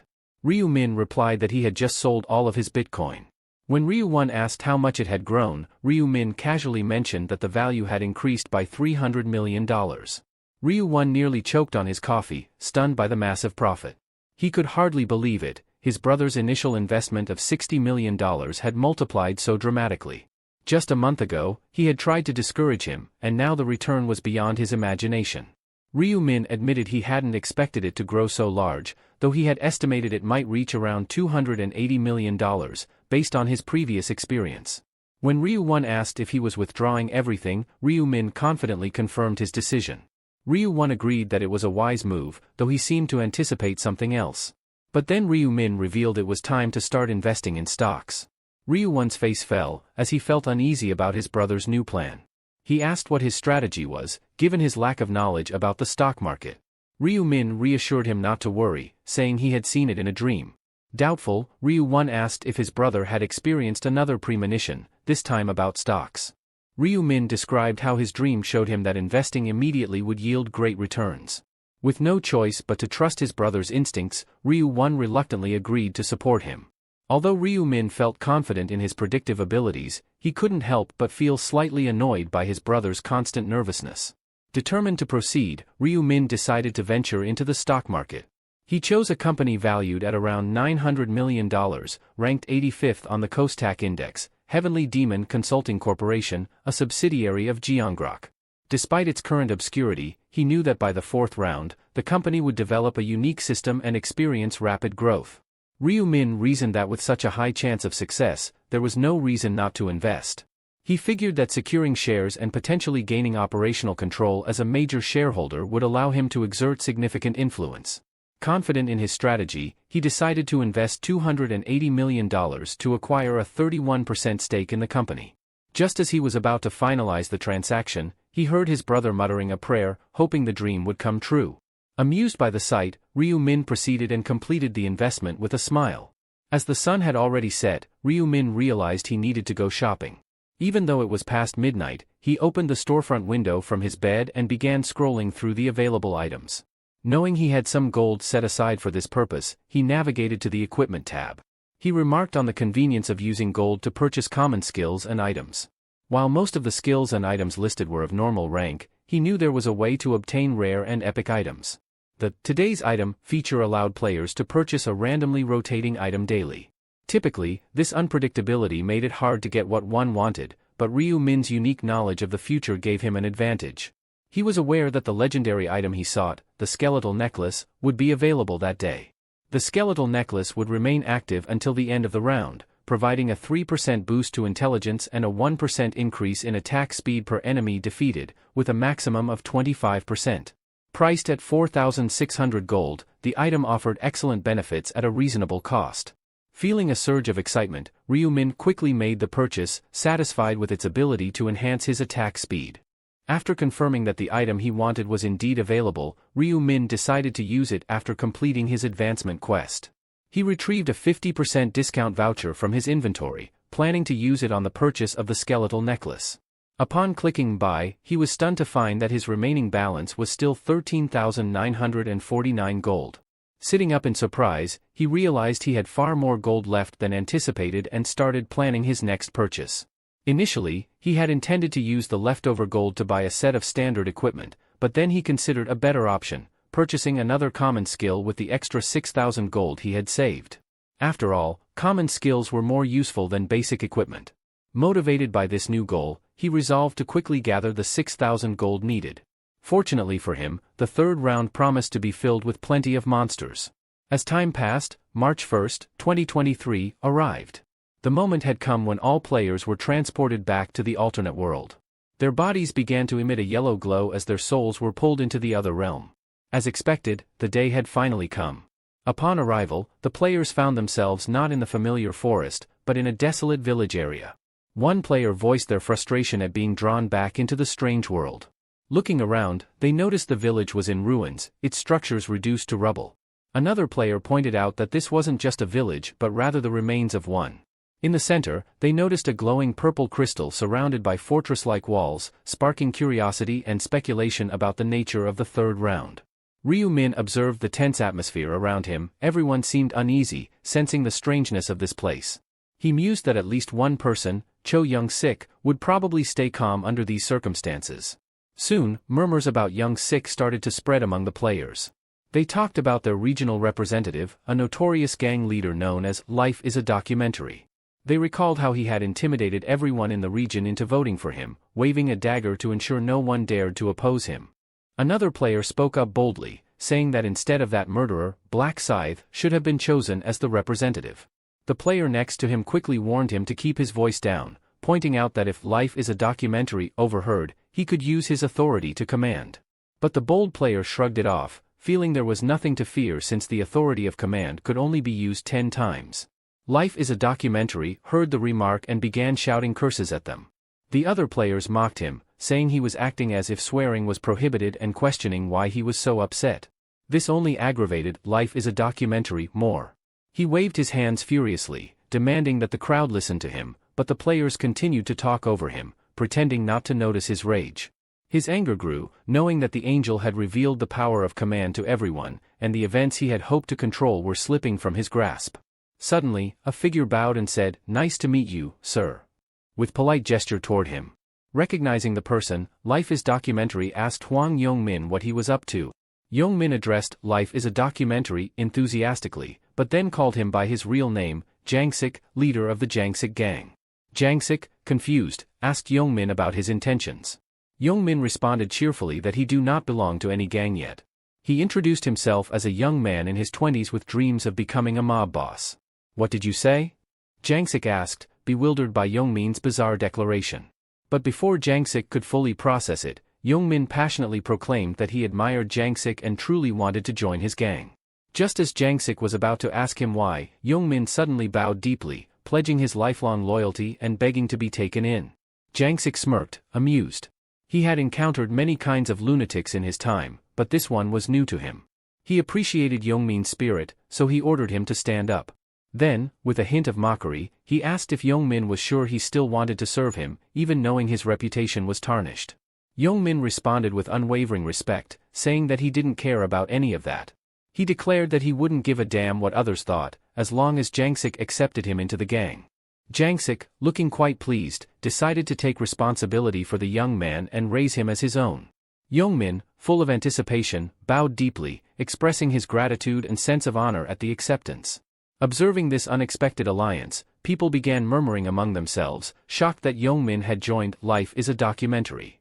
They whispered that he must be crazy, but as the saying goes, birds of a feather flock together. Meanwhile, Ryu Min blended into the crowd, relieved that everything had aligned exactly as he had predicted. Just then, the angel appeared and asked if everyone had gathered. She scanned the crowd and noted that 99 participants were missing. Her words left the players puzzled, not understanding what she meant. Suddenly, a notification screen appeared, outlining the details of the third round. The primary objective was to protect the relics for 3 hours. The players quickly realized there were now only 4,900 participants in their region, and only 1,225 of them would be able to complete the quest. Confused, they began murmuring among themselves, wondering how so many people had disappeared. The angel clarified that those players had not simply vanished, it seemed there had been some conflict in the real world. She even confessed that she found the concept of human conflict terrifying. A concerned player urged everyone to check how many could still finish the round. As they saw the numbers, anxiety spread through the crowd. Only a quarter of the original group could now complete the round. One player suggested there might be a system error. The angel chuckled when she heard this, assuring them it was no mistake. She pointed out that they seemed shaken by the fact that fewer participants would be able to finish this round and hinted that they might be overlooking something crucial. She explained that in each round, only half of them might make it, but since everyone survived the previous round, it made sense that only a quarter would make it through this time. The players' faces showed a mix of fear and frustration. Before they could voice their complaints, the angel cut them off, insisting it was not unfair. She emphasized that all they needed to do was work hard and rank in the top 25%. She then continued to explain the specifics of the third round. The angel continued, explaining that every 30 minutes, waves of monsters would pour through the castle gates, with the relic at the center of the village as their primary target. To protect it, the players would need to work together through 5 waves.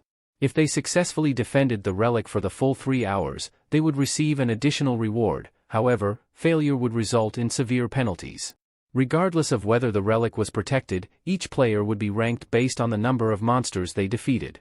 She warned them that the nature of this round meant there would be far more monsters than usual, though at only a third of their usual strength. But that also meant any experience points and gold gained would only be at a third of the normal amount. Jangsik grinned to himself, thinking that all he had to do was defeat as many monsters as possible. Holding the authority of command, he felt confident that this round would be straightforward. The angel then mentioned one more critical point she had almost forgotten. In the previous round, Life is a Documentary had been chosen as the representative. She explained that he could continue to use his authority moving forward. However, she sensed the crowd's curiosity about what would happen if he died. She clarified that if he were to perish due to natural causes, his position would become vacant.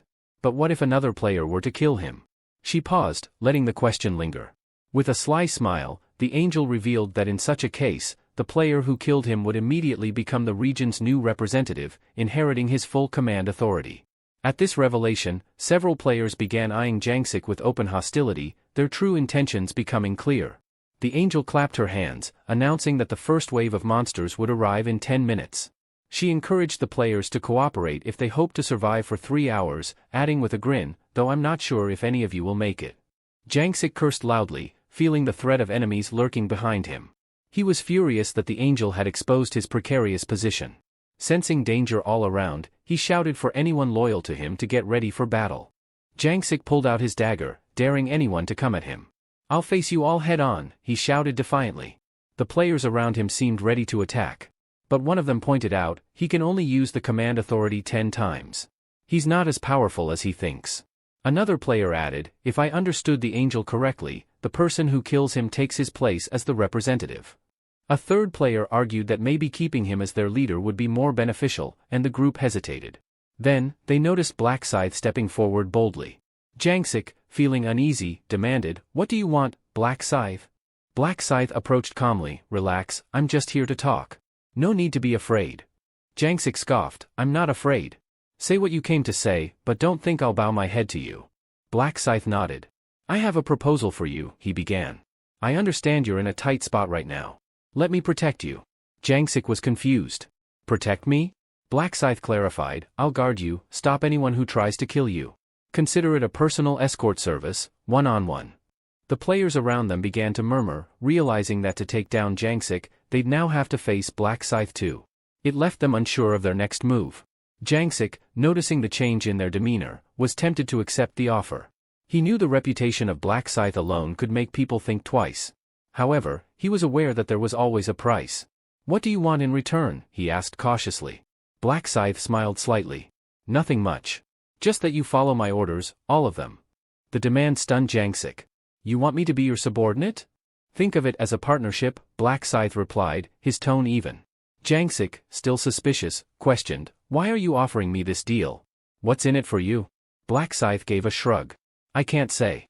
Just know that you'll need to obey without question." Jangsik didn't like the sound of that. He realized he'd be putting himself under Black Scythe's control without knowing his motives. Inside, he cursed the man, frustrated by the impossible choice he was facing. Jangsik hesitated, wondering what would happen if he refused the offer. He feared that rejecting it might provoke Black Scythe to attack him. Black Scythe, sensing his indecision, reminded him that others were waiting for his answer and pressed him to make a choice. After a moment of uncertainty, Jangsik finally declared that he would not accept the offer. Ryu Min had expected this outcome. He knew that someone like Jangsik would never swallow his pride so easily. The players around them began to mock Jangsik for his decision. He could have hunted in peace if he just accepted, one of them jeered. Another guessed that Jangsik had refused because he felt insulted at being asked to obey. They joked that his pride was worth more than his life, or maybe he just had no regard for the rest of the players. Everything was unfolding just as Ryu Min remembered from his past life. He knew Jangsik would always draw a clear line and refuse to submit.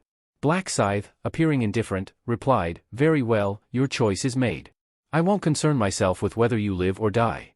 The players' excitement grew at the news that Black Scythe wouldn't interfere. Now, they could target Jangsik freely, and the prospect seemed to thrill them. For a brief moment, Jangsik felt a pang of doubt. Maybe he should have accepted the offer after all. But before he could dwell on it, a notification window flashed. Wave 1 was about to begin. Another message followed, instructing the players to guard the relic and prepare for the arrival of monsters. It also revealed that Wave 2 would start in 30 minutes, regardless of how many monsters were defeated. Someone in the crowd shouted for everyone to protect the relic. As the countdown began, Jangsik realized he couldn't rely on anyone here. They were all potential threats. He knew he had no choice but to fight alone. Jangsik noticed Black Scythe moving away from the crowd and wondered where he was headed. He watched as Black Scythe continued walking toward a deserted alley, prompting Jangsik to follow. He questioned whether Black Scythe planned to fight alone or head straight to the entrance. The first wave started almost immediately. The doors began to creak open slowly, revealing 49,100 players and 9,800 weakened goblins waiting on the other side. As the goblins, each with a fierce appearance, started pouring through the narrow doorway, a notification window displayed their numbers. Upon realizing the sheer number of monsters swarming into the village, Jangsik felt a surge of panic. The window also noted that, due to the nature of the round, the goblins' strength was reduced to just 1/3 of their usual power. The final message read, "Good luck to you all." Jangsik found the situation absurd. Deciding to observe from a safe distance, he quickly hid and ran up the stairs to get a better view. He wondered why Black Scythe wasn't moving. It seemed that Black Scythe intended to fight the goblins at the entrance alone. Jangsik noticed that the entrance, while narrow, was still wide enough to fit at least 10 goblins side by side. He questioned how confident Black Scythe must be to face them all by himself. Reaching the top of the stairs, Jangsik opened a door and peered down. As the goblins approached, he watched Black Scythe remain in position, seemingly unfazed. Jangsik thought the man must be insane. His level was certainly high, but facing so many enemies alone seemed reckless. He assumed Black Scythe was bluffing and that he'd retreat after a few moments of fighting. But then, to his surprise, Black Scythe charged forward and met the goblins head-on. With a swift swing of his scythe, he cut down several goblins in a single blow. Jangsik's attention was drawn to the ferocity of the attack. More goblins leapt towards Black Scythe, but he stood his ground, preparing to strike again. With incredible speed and agility, Black Scythe leapt into the air, slicing through the goblins with a precise counterattack. Jangsik finally understood the extent of Black Scythe's power. Seeing this, he wondered if it was because Black Scythe had already reached level 16. That strength certainly made sense now. Realizing this wasn't the best time to simply watch, Jangsik decided to focus on leveling up as quickly as possible to grow stronger himself. He turned his gaze toward the opposite side of the village, where he expected to see a fierce clash between the goblins and the players. Near the relic, the players had gathered, working together to protect it. They communicated with each other, shouting which entrance had been breached and where reinforcements were needed. Jangsik, emerging from his hiding spot, decided it was time to start taking down goblins. He viewed them as a way to gain experience points. As he charged toward a group of goblins, they immediately rushed at him. But before they could reach him, Jangsik sensed something behind him. He reacted instantly, striking first before it could do any damage. Grinning with pride, he was satisfied with his quick reflexes. Thanks to the rune of detection, he had anticipated their movements, believing this fight would be easy. Suddenly, Jangsik caught a glint of metal in his peripheral vision. He tried to dodge, but it grazed his ear. Realizing it was an arrow, he scanned the area, confused. He hadn't seen any goblins using bows.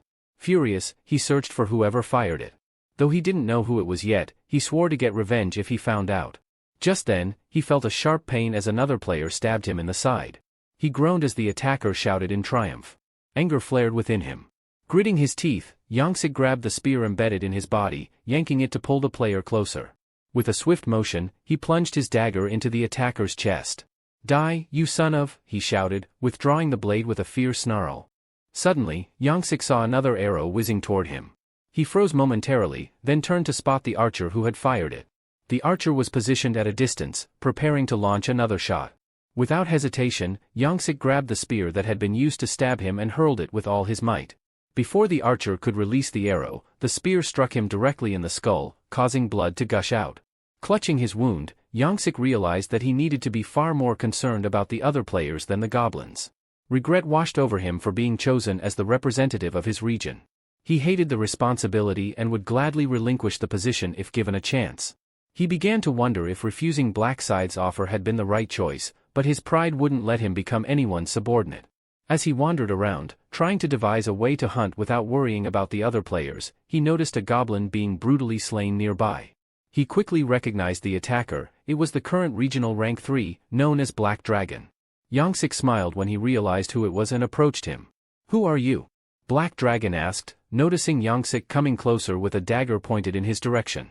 "You will defend me, from now on," Jangsik shouted, his expression fierce. He used his authority to command. Meanwhile, a notification screen appeared, indicating that his skeletal necklace granted a 25% increase in attack speed. Ryu Min, on the other side, continued his relentless slaughter of the goblins. Another notification screen popped up, showing that he had defeated 502 goblins with just over 100 remaining. 3 buffs had been awarded. The Butcher Rune's effect had doubled all his stats, and he received an additional 3.33 gold per kill. Ryu Min glanced at his status bar. He was nearing his goal of 2,000 gold. He grinned, knowing that reaching 2,000 gold in the second wave would be straightforward. He had already planned to purchase 2 common skills and save even more gold in the next round. His next objective was clear, acquiring the Rune of Thought. As Ryu Min focused on the screen, a group of goblins crept up behind him. Sensing their presence, he swiftly eliminated them all with precise strikes. The remaining goblins, seeing his might, hesitated to approach. Confused, he wondered why they had suddenly stopped. At that moment, Black Scythe charged forward, taking out the goblins in their place. Meanwhile, the players on the other side of the map sensed something unusual. The undead monsters in their vicinity had taken on a strange yellow glow. A notification screen appeared, announcing that the first wave had been successfully blocked. Relieved, the players cheered as they received the update. 967 players had perished, while 3,933 were still alive.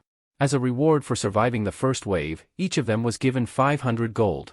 One player, exhausted, declared he was taking a short break before the next wave began.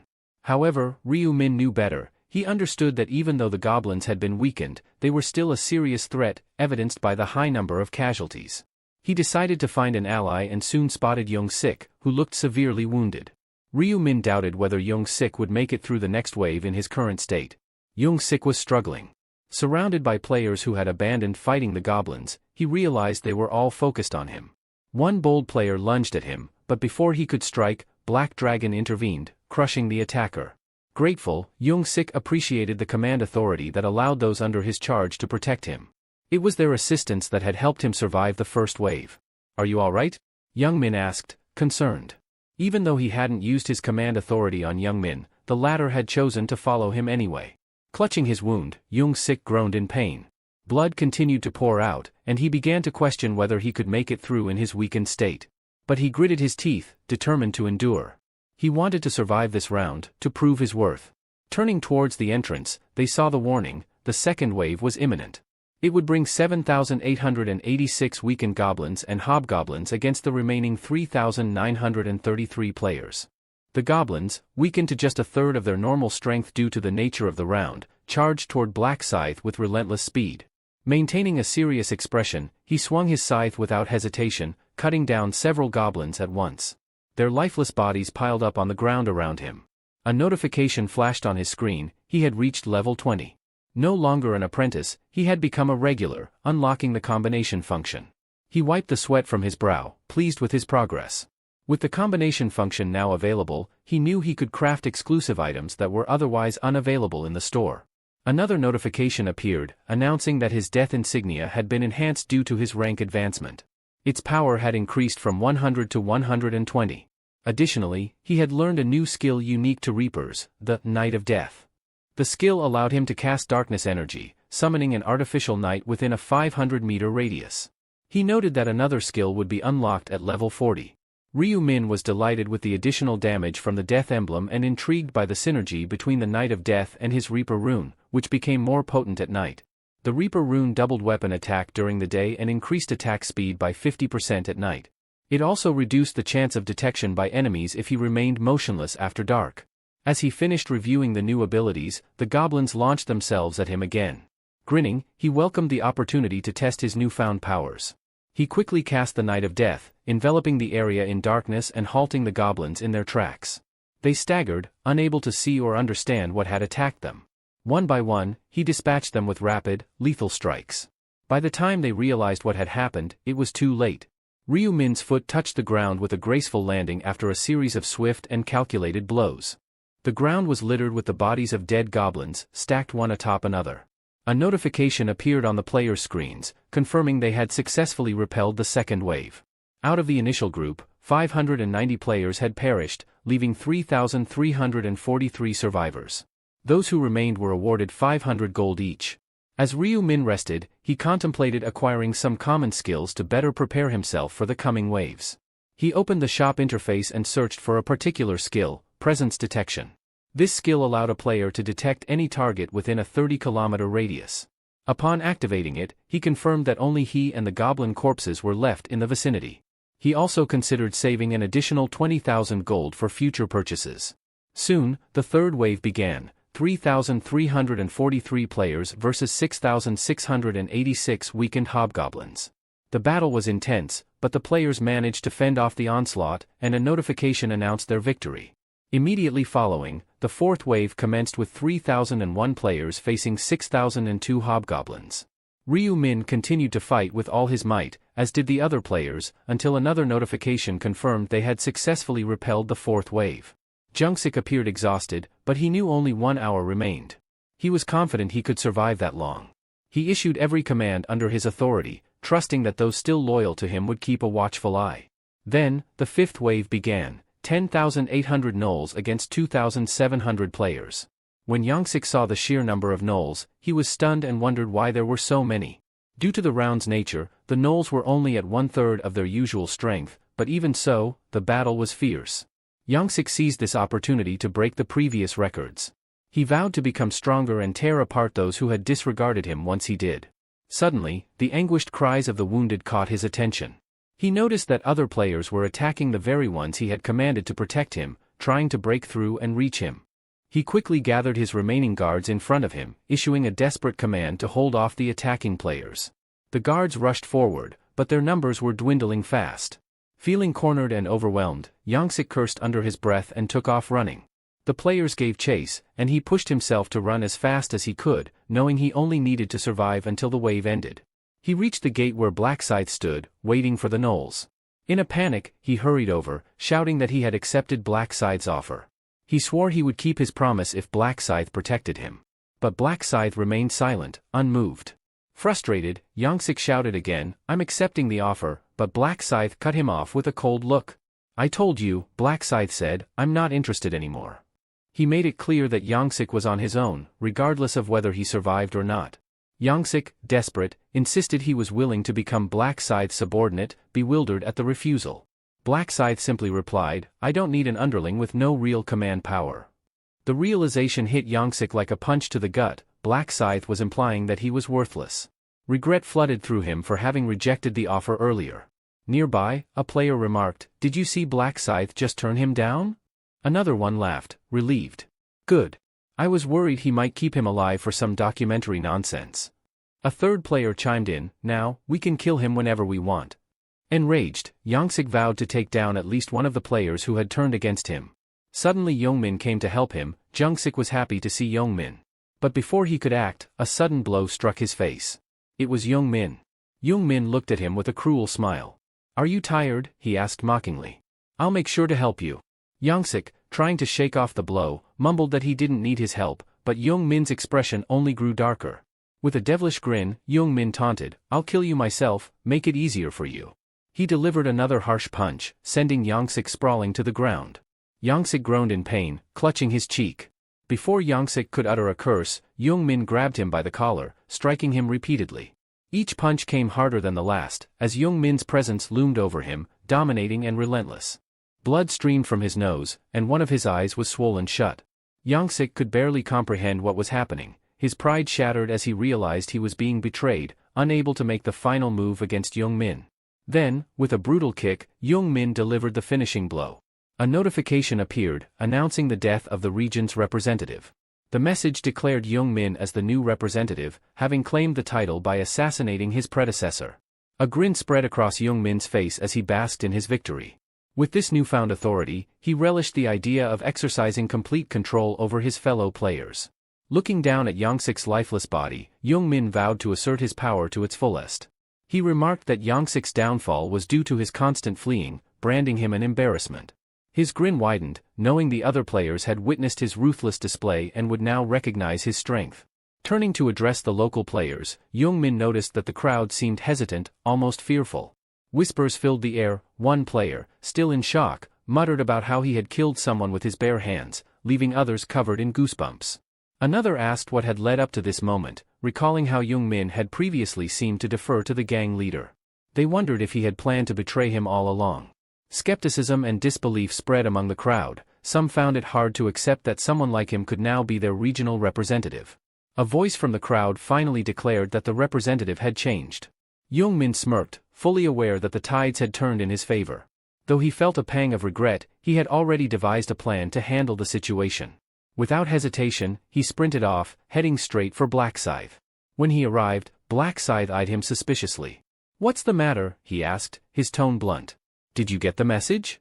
Yongmin, brimming with excitement, replied, "I'm the new regional representative now. I'm in charge." Black Scythe remained expressionless but nodded in acknowledgement. Yongmin then boldly declared, "I'm ready to accept that offer you gave to the life is a documentary."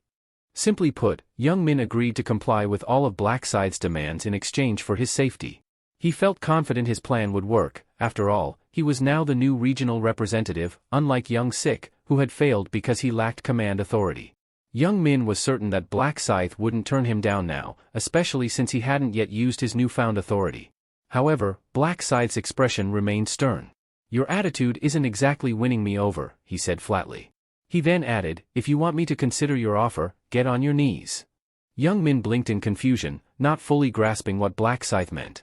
"But I'm in a position to give orders," he protested. Black Scythe shook his head. You're mistaken. You think you have something to offer, but you're the one who lost here. I don't care about titles or positions. If you want my protection, you're going to have to earn it, so kneel. As the other players began to draw closer, Young Min felt a wave of panic. He had to make a decision quickly. Swallowing his pride, he dropped to his knees before Black Scythe. Please, he begged, let me serve under you. I'll follow your every command, I promise. Black Scythe stared down at him, his expression unreadable.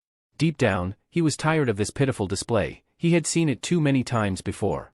Yet, unlike Young Sik, he recognized potential in Young Min. After a tense pause, Black Scythe nodded. Fine. I accept, he replied. Young Min sighed in relief, thanking him profusely. But Black Scythe cut him off with a dismissive wave. Stop groveling, he snapped. I don't want to see you like this again. Young Min understood. Rising to his feet, he stepped aside as Black Scythe moved past him to face the players who had been pursuing. The group exchanged uneasy glances, unsure of their next move. One player nervously suggested attacking immediately, but another quickly objected. He can take on multiple enemies at once, the player whispered. We don't stand a chance against someone like that. Sensing their hesitation, Black Scythe decided to offer them a choice. Listen up, he called out. You have two options. You can either die by my hand, or you can abandon this pointless quest for power and go back to hunting monsters. He pointed at them, his eyes cold. Personally, I'd recommend the first option if you're looking for a quick end. The players froze, realizing just how serious he was. The gravity of the situation weighed heavily on them as they contemplated their next move. However, Black Scythe was also fine with the latter option. He made it clear that anyone who raised a sword against him would no longer be considered human. The players gulped nervously, their fear palpable. A number of them began to back away, deciding to abandon their pursuit. Young Min was surprised by the sudden retreat. Black Scythe had managed to intimidate them all into standing down. Despite his fierce demeanor, Young Min thought, Black Scythe could be a reliable ally. Black Scythe surveyed the area, sensing that the round was slowly coming to an end. While the gnomes still posed a threat, it seemed the players would soon overcome the fifth wave. Yet, he felt a sense of dissatisfaction with this conclusion. He turned to Young Min, addressing him directly. Young Min responded with a warm smile, ready to fulfill his promise. All right, Black Scythe said, it's time to make good on your word. With confidence, Young Min agreed and asked for his first command. Black Scythe's eyes narrowed. Break the relic, he instructed, and use all 10 of your commands of authority. Young Min's smile faltered, replaced by a look of shock. He knew breaking the relic would have dire consequences for everyone involved. His earlier eagerness turned to frustration and doubt. Why would you want that? He asked, feeling a surge of anxiety. Even with all his power, he feared he might not be able to handle the fallout. But Black Scythe cut him off sharply. Stop questioning and follow orders, he demanded. Young Min tried to negotiate, asking if he could use just 9 of his 10 commands instead. But Black Scythe's patience wore thin. Don't repeat yourself, he warned. Decide quickly, or face death.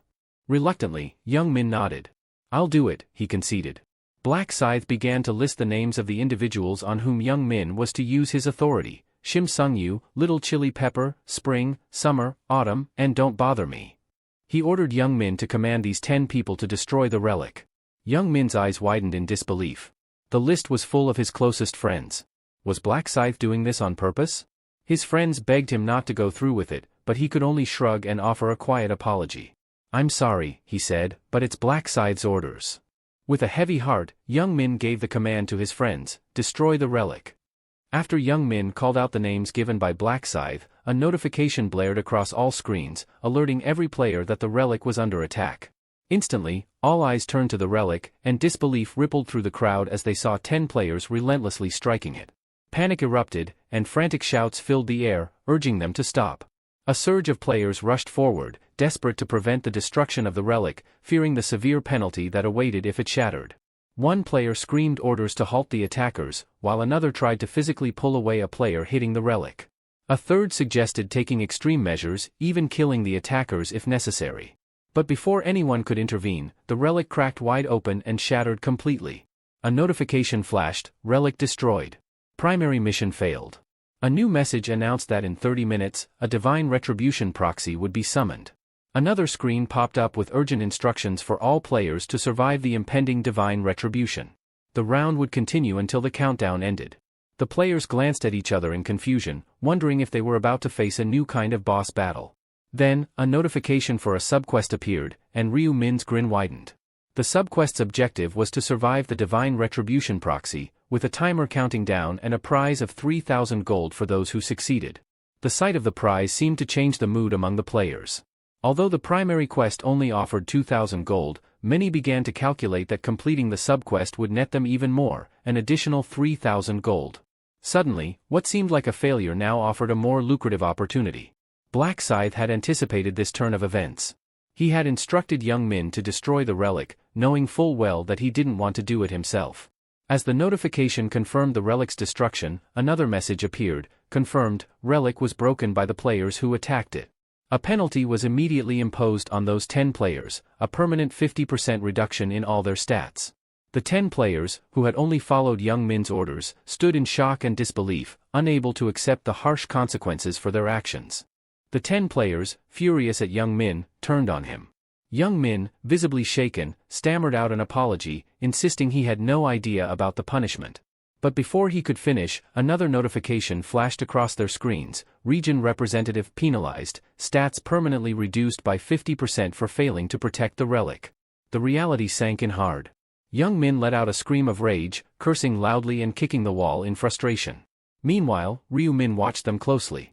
Understanding the severity of permanent stat reductions, a near-death sentence in a game where survival depended on every advantage, Ryu Min decided to prepare himself for the upcoming battle against the Divine Retribution proxy. He quickly accessed the shop and spent his extra gold on some essential items. First, he chose the Assassin's Hood, a standard helmet for assassins that added 3 points to agility and 20 to defense. He knew that even minor improvements could make a difference. Then, he purchased the Agile long boots, which, despite their tight appearance, were surprisingly comfortable, offering 15 defense, plus 2 agility, and a 5% speed boost. Ryu Min knew that every little stat increase could aid him in the upcoming subquest. He began crafting, carefully combining various items with a mana stone. One successful attempt created a skull and bones necklace that boosted all stats by 1. Determined to enhance all his gear, he attached a mana stone to each piece, resulting in a seasoned hunter's leather armor with improved damage reduction. Another combination yielded a Grim Reaper's scythe, which granted an additional 2 points to strength. Although he understood that low-grade mana stones wouldn't offer much of an advantage, he figured any boost was better than none. Meanwhile, the players gathered in the center of the village, sensing an ominous presence around them. Anxiety filled the air as they questioned whether this was the beginning of the Divine Retribution. The tension grew as they braced for what was to come. One of the players urged everyone to hold out for the next 30 minutes. Another suggested that their best chance for survival might be to keep running away. Ryu Min listened to them and knew they were underestimating their opponent. In his past life, out of the original 2,700 players, only around 500 had managed to survive. Escaping wouldn't be easy. The proxy of divine punishment was not something they could outrun. Even at level 40, it was a formidable monster, swift and merciless. But Ryu Min had a different plan. He wanted to defeat it and claim the substantial reward that came with it. Suddenly, a burst of yellow light pierced through the darkened sky. The source of the light was the Divine Retribution's messenger. As it approached, most of the players looked up, thinking all they had to do was evade it until time ran out. Meanwhile, Ryu Min felt an unusual calm settle over him as he observed the enemy. He held a unique advantage, the title of First Ever Angel Slayer, earned after defeating the Angel Briel. This title doubled his stats against divine-type enemies, and the proxy of divine punishment fit that category perfectly. The divine entity descended from the sky, its appearance marked by an aura of light. In its hands, it wielded a staff with a bell embedded in a circular end. It struck the ground with the staff, sending a loud, resonating sound across the village. A barrier of radiant light formed, encircling a section of the village, and notifications flashed before the players. The proxy of divine retribution had cast a restriction field. Panic set in as players realized they were trapped. Another alert confirmed their stats would be reduced by 50% while inside the barrier. Several players desperately tried to break the barrier, striking it repeatedly, but it held firm. Ryu Min quickly assessed the situation. Around 300 people were now caught within the field. He knew there was little he could do to save them all. As he watched, the divine entity spread its angelic wings, releasing a flurry of needle-like blades that filled the sky. Ryu Min recognized this as the signal to begin. He closed his eyes, not wanting to see the massacre. The proxy of divine punishment unleashed a flurry of gleaming blades that shot through the air like streaks of light. The players, caught in its relentless assault, scrambled in every direction. Panic spread among them as the blades cut through the air with an eerie whistling sound, slicing through armor, skin, and bone alike. Cries of pain and alarm filled the air as several players fell to their knees, clutching at their wounds. Others desperately tried to dodge, but the speed of the blades made them almost impossible to evade. More blades rained down, their numbers multiplying, creating a deadly downpour that left no room for escape. Trapped within the restriction field, the players realized they were cornered. The light arrows fell like a storm, and those who had managed to dodge the initial wave were quickly overwhelmed by the unending barrage. Fear gripped them, there was no way out, no safe place to hide. Ryu-min, however, saw this as his chance. As the others frantically looked for cover, he moved with calculated precision. While the proxy was focused on the chaos it was creating, Ryu-min used the distraction to his advantage. He silently moved closer, his eyes never leaving the proxy. Every muscle in his body was tense, ready for the perfect moment to strike. He noticed the barrier beginning to weaken, its edges flickering and losing their solidity. This was his moment. He knew that once the barrier faded completely, he'd have a brief window to launch a surprise attack.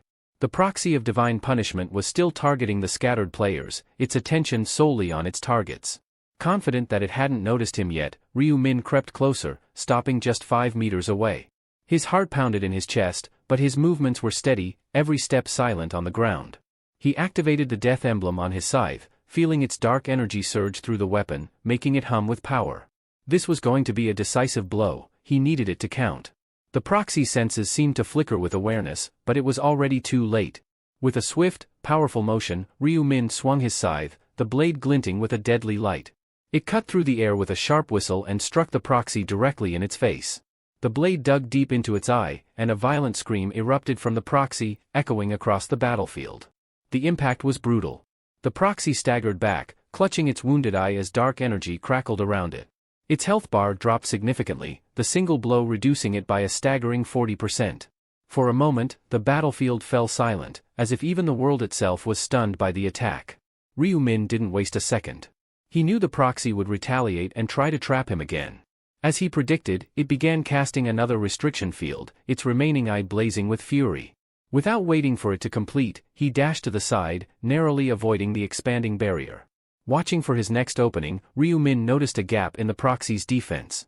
He could see the energy gathering around its hands, preparing to raise the field. He charged forward, his movements swift and agile, aiming for the other eye.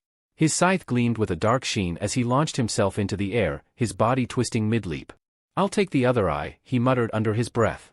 Just as he was about to strike, the proxy let out a deafening cry, sensing the imminent danger. But Ryu-min was faster, his scythe already descending in a deadly arc. The proxy of divine punishment continued to scream in rage as Ryu-min landed gracefully a short distance away. With its restriction field now in place, every player inside found their stats reduced to 50%, but Ryu-min didn't seem bothered in the slightest. To him, the proxy, now blinded, was nothing more than a glorified sandbag. Even as it continued to howl in pain, the proxy fired light arrows wildly in all directions, hoping to strike him down. Ryu-min remained behind the proxy, shrouded in darkness, having activated his Night of Death ability. The light arrows, obscured by the surrounding shadows, failed to find their mark. The proxy seemed utterly disoriented, flailing blindly in its attempts to hit him. Ryu-min understood the mechanics of this world well. In a place like this, darkness often triumphed over light. Seizing the moment, Ryu-min leapt into the air, his scythe poised for another strike. His expression was focused and determined. "Time to finish this," he declared, his voice cold and resolute. He swung his scythe with all his might, aiming for the proxy's wing. The blade sliced through the air, connecting with a solid impact. One of the proxy's wings was severed, crashing to the ground with a heavy thud. The proxy let out a guttural cry, its body racked with pain. Refusing to relent, the proxy raised its staff, preparing for a counterattack. But Ryu-min, now fully engulfed in battle mode, reacted swiftly. He slashed again with blinding speed, catching the proxy off guard. The blade struck true, eliciting another pained moan from the proxy. It stumbled, struggling to maintain its balance and composure. Ryu-min stepped back, his movements fluid and precise, as if dancing in the air. He hovered for a moment, calculating his next move. Then, with unwavering resolve, he charged forward once more, targeting the remaining wing. His scythe cut through the air again, severing the second wing cleanly. Another agonized cry erupted from the proxy as the severed wing fell to the ground. Ryu Min landed lightly beside the fallen wings, his gaze fixed on his foe. He checked the proxy's remaining health and saw that it was now down to a mere 10%.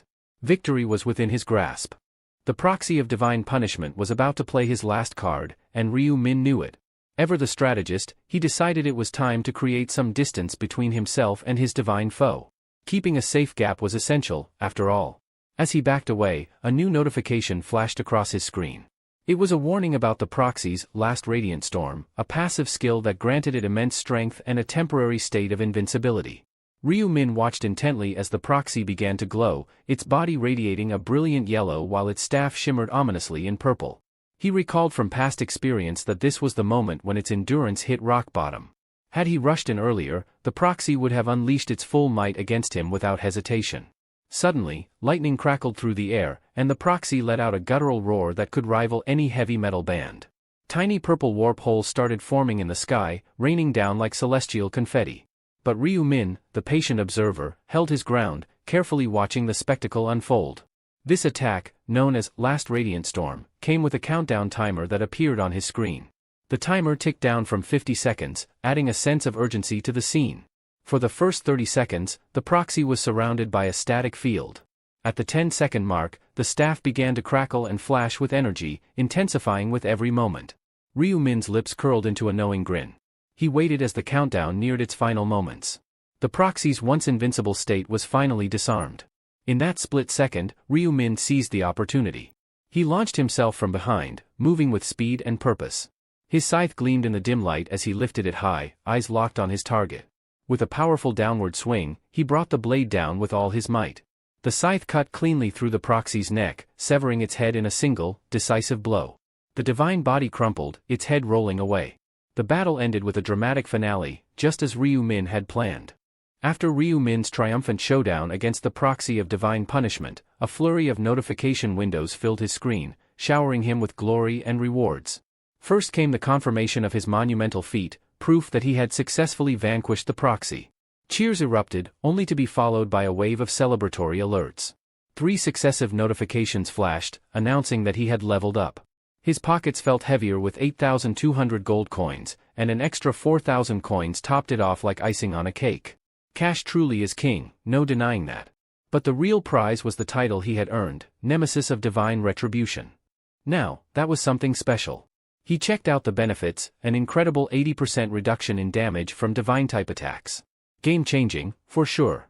As he read further, he realized that to earn this prestigious title, one had to be the first to eliminate the proxy of divine punishment. A rare and rewarding accomplishment. And the rewards kept pouring in. He received condensed ether, a substance that is nothing short of the holy grail for crafting god-ranked items. But the surprises didn't end there. A radiance rune appeared next, a mystical gem that fused directly into his body, akin to a magical tattoo. This rune offered unique advantages, enhancing all divine-type skills by 1% and increasing his intelligence by 1 point per level.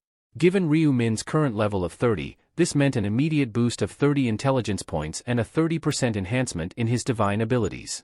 With this new power, a grin spread across his face. The radiance rune was his, and it felt like everything was falling perfectly into place.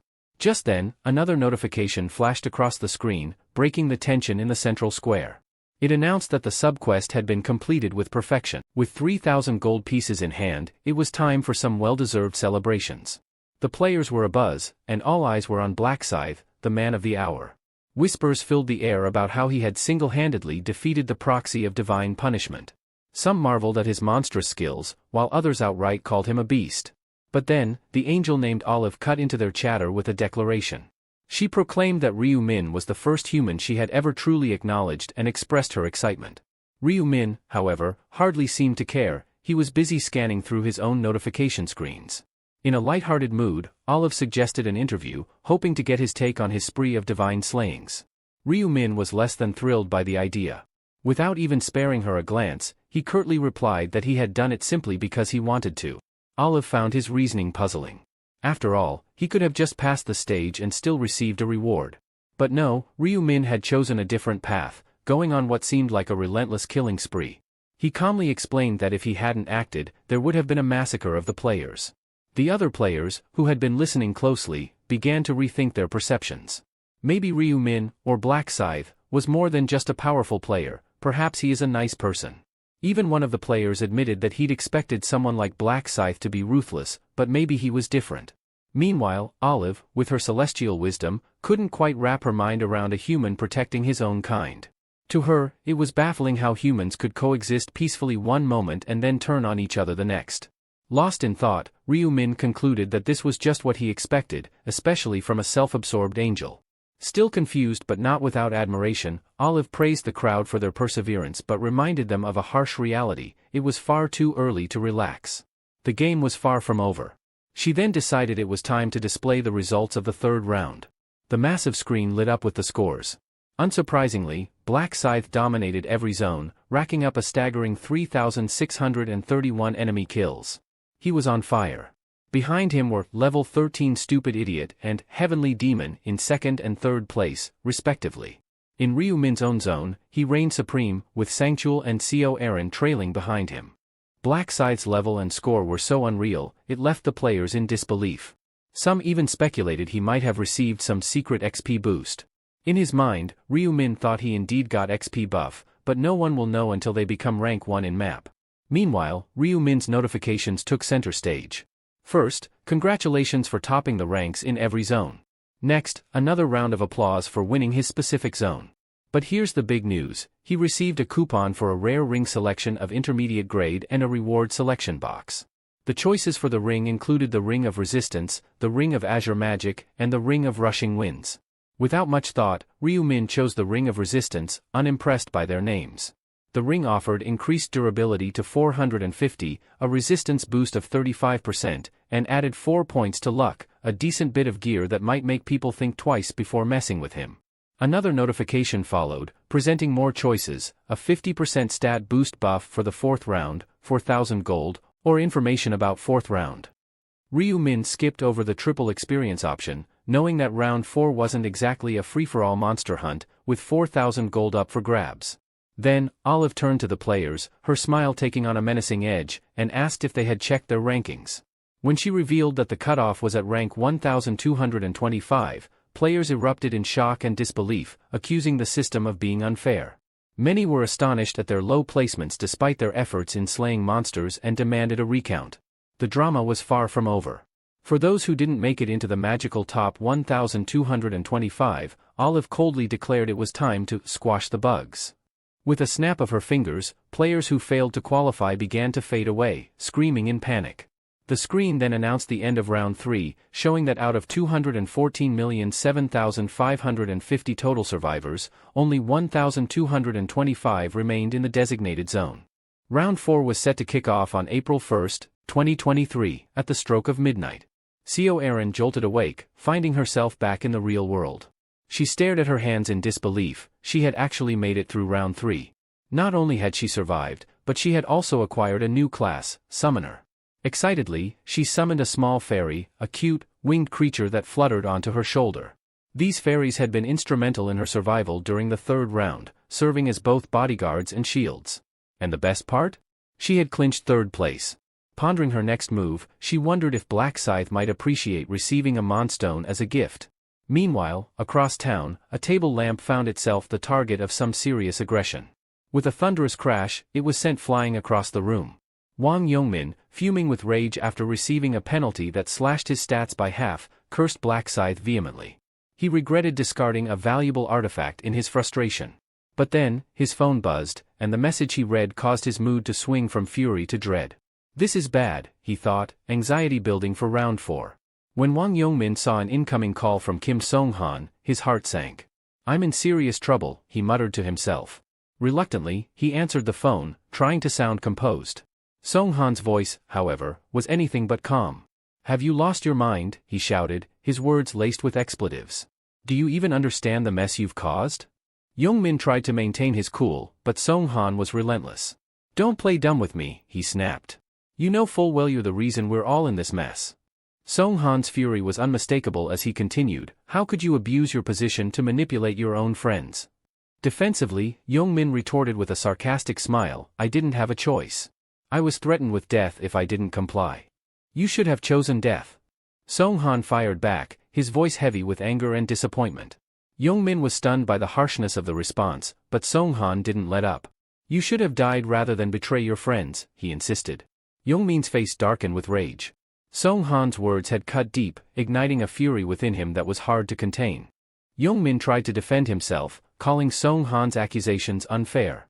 He argued that, as the zone representative, he too had suffered, with his stats reduced just like everyone else's. His voice was filled with anger and frustration at what he saw as betrayal by a friend. Songhan wasn't having it. He bluntly accused Yongmin of being the source of all their problems, driven by greed to claim the position of zone representative. Under pressure, he labeled Yongmin as a traitor. Just as Yongmin was about to fire back, Songhan cut him off sharply. Whether it's in this world or any other, don't ever call me again, he warned. And don't even pretend to know me. If I see your face again, I'll kill you. With that, Songhan ended the call abruptly. Fuming, Yongmin tried to call back, insisting that he was the real victim and had done nothing wrong. But when he tried to reach Songhan, all he got was a message that the number was currently unavailable. Frustration boiling over, he vowed to his remaining friends to crush Songhan for his insults. He dialed again, only to be met with silence. Furious, he cursed loudly and tossed his phone onto his bed. As his anger festered, Yongmin began to convince himself that he didn't need friends, that true meaning in life could only be found in solitude. He remembered Songhan's threat to kill him if they ever crossed paths again, and his rage grew even hotter. In his fury, he swore that he would kill all his former friends if he ever saw them again. Meanwhile, at the Imperial Hotel, the department head was permitted to enter a room. He bowed to the figure in front of him, who acknowledged that the Sangchul had successfully survived the round. Sangchul responded modestly, claiming it was all just luck. Ma Jiangrok noted that the third round had been a bit tough and asked how Sangchul was holding up. In reply, Sangchul modestly suggested that perhaps the monster was just weaker this time, which made him feel less anxious. Jiangrek then inquired about Sangchul's class and level. Sangchul responded that he was a level 11 knight and mentioned that Co Aaron was at the same level. He explained that Aaron belonged to the summoner class, which was quite rare. Jiangrek found it impressive, especially since the summoner class was considered uncommon. Sangchul admitted he was also surprised by it and recounted how Aaron, after her class change, could summon fairies and create protective shields. He credited her with allowing him to hunt safely. Jiangrek agreed, saying it was indeed remarkable. Then, he jokingly told Sangchul to keep his distance from Aaron but added that he could still date her if he wanted. Sangchul looked puzzled by Jiangrek's suggestion. Jiangrek clarified, saying he meant that dating could make it easier to see a person's flaws, but he didn't think Sangchul should become too serious with her. Confused, Sangchul asked if he should actually pursue a romantic relationship with her. Jiangrek laughed, amused to see Sangchul so flustered. It had been a while since he had seen him like this. He reassured Sangchul that it wasn't necessary, especially if it might lead to complications. Sangchul seemed relieved and said that Aaron probably wouldn't feel anything for him anyway. Jiangrek questioned why Sangchul, who was dependable and manly, would think that way. Sangchul explained that Aaron always addressed him as Mr. Bodyguard, maintaining a strictly professional relationship. Shifting gears, Jiangrek reminded Sangchul about the urgent report he needed to deliver. Unexpectedly, Sangchul began his report with an apology. Jiangrek asked what he was apologizing for. Sangchul clarified that he had failed to deliver the message he was tasked with or follow orders to assist Black Scythe. Jiangrek had a feeling there was a good reason for this and waited for Sangchul to explain. Sangchul began detailing the situation, and Jiangrek listened closely. When he heard about the divine punishment proxy, Jiangrok guessed it must have been a formidable opponent and asked if Black Scythe had managed to defeat it. Sangchul confirmed that Black Scythe had indeed taken down the enemy with such skill and precision that it seemed as if he already knew exactly how to win. He also mentioned that Black Scythe appeared to be entirely self-reliant. This made Jiangrek suspect that Black Scythe possessed extraordinarily powerful stats, far beyond what he could imagine. He even felt a pang of guilt for having once believed his own strength, bolstered by the Dark Knight's rune, was enough. His expression turned serious as he contemplated what it would be like to meet Black Scythe, if that was even possible. Jiangrek reassured Sangchul that he wouldn't be held accountable, acknowledging that his reasons were valid. Sangchul apologized again, but Jiangrek shifted the conversation to the criminals they were hunting and the current status of the investigation. Sangchul explained that there were many people with the name Yongmin in their country, assuming that it was his real name. He added that they had managed to narrow the list down to 5 individuals. If they assumed that he was a sole resident in his 20s, Jiangrek asked about their addresses. Sangchul replied that finding the residential addresses of those individuals would take about a month. Jiangrek was a bit disappointed to hear that they wouldn't be able to locate the culprits until after the 4th round, which Sungchul confirmed. However, he added that since they still had some time, there was no need to rush. Jiangrek then asked about Sungchul's gold collection. Sungchul reported that he had accumulated 10,000 gold pieces. Jiangrek informed him that he was already halfway there and gave him instructions on how to acquire the tracking skill, which could be purchased for 20,000 gold from the shop. Sungchul responded that he understood. Then, Jiangrek was informed by him that a shareholder had purchased a substantial amount of his company's stock the previous month. Jiangrek took a moment to think what this meant for the company. It's Heavenly Demon Consulting, Sungchul clarified, referring to the company that the director was currently focusing on. Jiangrek asked how much of the stock had been purchased. Sungchul warned him not to be shocked before revealing the answer, an astonishing 31%. Jiangrek could hardly believe that a single person had bought that much of the stock. Seeing Jiangrek's reaction, Sungchul admitted that he, too, had questioned his vision when he saw the figure on the monitor. Jiangrek's mind raced, considering the implications for Heavenly Demon Consulting, which had a market value of 900 billion won. The 31% stake amounted to 280 billion won, an enormous sum. He found it hard to believe that anyone would have that kind of money to spend. Was it a move by his brother, or was there a wealthy individual he didn't know about? He quickly reached for his cell phone, suspecting that whoever had made such a massive investment was aiming to get involved in the company's management. He asked Sungchul for the shareholders' contact information. Meanwhile, in another part of the city, someone was checking his phone while lying in bed. It was Ryu Min. He knew that Jiangrek would be looking for him by now, but he didn't want to make the first move and lose face as a major shareholder. Just then, Ryu Won burst into the room, demanding to know his level. Startled, Ryu Min dropped his phone, which smacked him right in the face. Annoyed, he asked why Ryu Won was suddenly asking about his level. Ryu Won, clearly frustrated, explained, "There's this kid who's always bragging about how great his brother is, like he's some big deal. He's been saying his brother is already level 11. Upon hearing this, Ryu Min smirked and told Ryu Won that he was above that level. Ryu Won, eyes wide with admiration, immediately asked what his level was. Ryu Min hesitated, wondering how much he should reveal. He didn't want to cause unnecessary trouble, so he calmly replied, level 12.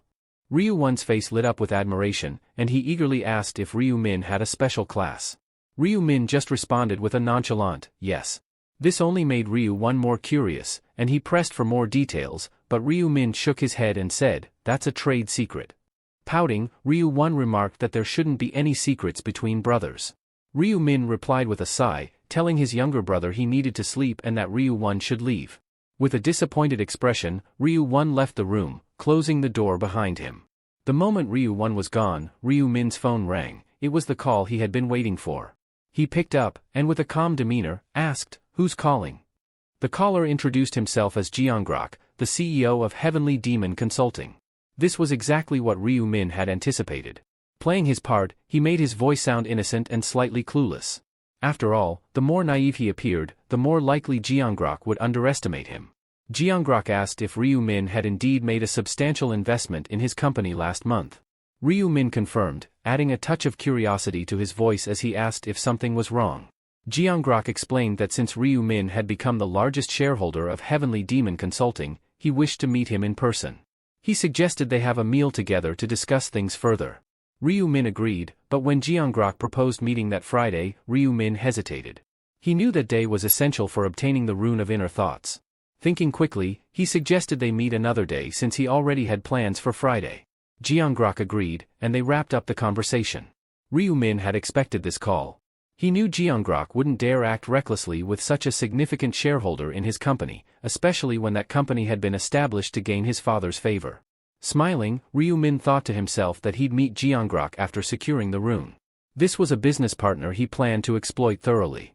Runes could be obtained in various ways. They were exclusive rewards, found in specific locations during particular rounds, or dropped by boss monsters. On rare occasions, even regular monsters might drop them. However, few knew that runes could also be obtained in the real world, and Ryu Min was one of those few, now hunting for another rune even outside the game. He was well aware of how difficult it could be for a rune to manifest. Climbing the stairs of an abandoned building, Ryu Min moved carefully, his steps almost silent. He hid in a shadowed corner, waiting for a man named Jang Seakin to appear. Jang Seakin was using his real name even in the game world, a bold but reckless move. This was the same criminal who had once kidnapped Ryu Min's brother, a memory that still burned in his mind. Ryu Min could never forget that man's voice, the taunting laughter that had haunted him. Today, he intended to confront the man who had caused his family so much pain. Ryu Min's mind flashed back to a haunting memory, his brother, blindfolded and bound, helpless in the clutches of Jang Seokyeon. With a sinister grin, Jang had taunted him, asking if he wanted to save his brother. He had pressed a blade close to Ryu Won's throat, and the chilling demand had followed, to pay a price by revealing a piece of knowledge that no one else knew. Ryu Min, keeping his calm, pretended to play dumb, but Jang Seokyeon saw through the act instantly. He let out a sharp, mocking laugh. "You think you can fool me?" Jang's expression turned deadly serious. "I know you're a regressor," he declared, his tone filled with confidence.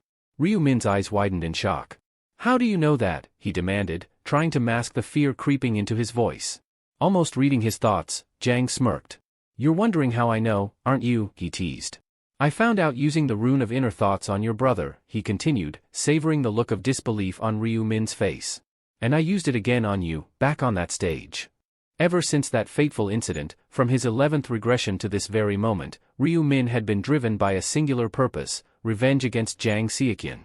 All other emotions and goals had faded into the background, consumed by his need for retribution. He adjusted his mask, hiding his features, determined to acquire the rune of inner thoughts before Jang could. As if on cue, Jang Seokyeon entered the abandoned warehouse, a figure slung over his shoulder. He dropped the person onto the cold, dusty floor, a woman, bound and with tape over her mouth. He ripped the tape away and warned her sternly not to scream. Trembling, the woman, still shaking with fear, only managed to beg for her life, despite being given the chance to speak. Jang's expression darkened with frustration. "Is that all you have to say?" he growled. "I have a child? Please, just let me go." "I don't want," she stuttered, offering him money in desperation. Jang's face twisted with irritation. "Money," he sneered. "Why are you apologizing now?" Through shaky breaths, the woman explained that she had accidentally looked in the wrong direction the other day, which had somehow provoked Jang's wrath. Jang's annoyance only deepened. "Is that your excuse?" he snapped, his eyes narrowing. "You'll regret saying things like that," he warned, his voice laced with menace, his intentions clear. He wasn't here for apologies. Jang Seokyeon, reflecting on his actions from 2 nights ago, felt a hint of embarrassment. He had been wandering around the city, searching for a girl to pick up, believing that finding just one could somehow solve all his problems. Spotting a woman engrossed in her phone, he immediately noticed her attractive figure and decided she was the one. The woman continued down the street, completely unaware of his presence. When she turned into a dimly lit alley, Jang seized the opportunity and followed her quietly. Sensing his moment, he rushed toward her, his entire body emitting a strange, glowing light. The woman turned in surprise, her vision suddenly blurred by the intense brightness. A sharp pain shot through her eyes, causing her to cry out, "Who are you?" In her panic and disorientation, she dropped her phone. Jang continued his assault, ignoring her screams, until he finally left the scene, glancing back briefly to see her on her knees, still blinded and in pain. Feeling a surge of satisfaction, Jang reveled in the power he had to cause chaos whenever he wanted. He lived recklessly, uncaring if he met his end, finding his life otherwise dull and meaningless. Before his journey to the other world, he had been a frequent visitor to correctional facilities. He had acquired the rune of luminescence, which allowed his body to emit a blinding light that disoriented his opponents. To him, it was the perfect tool for his twisted sense of fun. Later, Jang walked into a local cafe. He was immediately greeted warmly by a female employee whose beauty caught his attention. After placing his order, she informed him that his total was 50,000 won. Handing over the money, Jang casually asked if she worked part-time there. The employee seemed confused by his question, so Jang clarified, mentioning that while he was a regular at the cafe, this was his first time seeing her. The woman explained that she hadn't realized he was a regular and added that all the part-timers had left recently. She commented that strange changes were happening in the world. Jang nodded as it all started to make sense to him. The part-timers likely had no intention of continuing their jobs, knowing the dangers of the world around them and the constant threat of death looming over them. Jang Seokyeon continued probing the cafe employee, pressing her about whether she was the owner. She replied affirmatively. He then began asking more personal questions, like her age. Though visibly uneasy, she responded that she was 32. From this, Jang deduced that she wasn't a player. She confirmed this with a hint of relief, admitting she was happy not to be involved in the game world. Emboldened, Jang asked for her phone number and bluntly confessed that he liked her, his expression earnest but intense. The woman, clearly uncomfortable, said nothing in response. Sensing her unease, Jiang demanded to know what was wrong. The woman hesitated. Jiang assumed that she didn't like his face. Jiang's mood shifted instantly to anger. He shouted, asking if the few blemishes on his face repulsed her. His fury mounting, he slammed his fist against the counter, refusing her earlier offer of coffee and instead demanding his money back. With shaking hands, she returned his money, and he snatched it away, fuming. He stormed out of the cafe, swearing under his breath about her. He was enraged that she seemed to be judging him solely based on his appearance. Seething with resentment, he swore she would pay for what he perceived as her disdainful look. Waiting for her to leave the cafe, Jiang struck her on the back of the head with a bat as soon as she stepped outside. Back in the present, the woman was trembling as she apologized to him, her voice wavering with fear. Jiang reprimanded her, accusing her of believing that people should only be judged by their looks. She desperately promised never to do it again, but Jiang was far from satisfied. He sneered at her, pushing her down onto a mat on the ground. Grabbing her wrist tightly, he asked if she truly thought he wouldn't see through her act of fear, her attempt to escape the situation. The woman screamed for him to let her go, but his expression grew more twisted as he loomed over her. His voice cold, he taunted her, saying that if she were truly sorry, she ought to be ready to face the consequences. The woman, desperate to free herself, pleaded, "It's all my fault," and tried to pull away from Jiang Xiaqian. He tightened his grip and sneered, "Stay still. You brought this on yourself." Neither of them noticed that Ryu Min was approaching. Suddenly, a voice cut through the tension, instructing Jiang Xiaqian to freeze. The command startled him. Thinking he was alone, he began to panic, wondering if a detective had stumbled upon them. Swearing under his breath, he turned to see who had spoken. Ryu Min, wearing a white mask and wielding a large scythe, stood before him.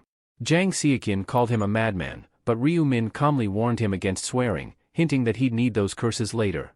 Observing the masked figure with the scythe, Jiang Xiaqian mocked him, calling his weapon a toy.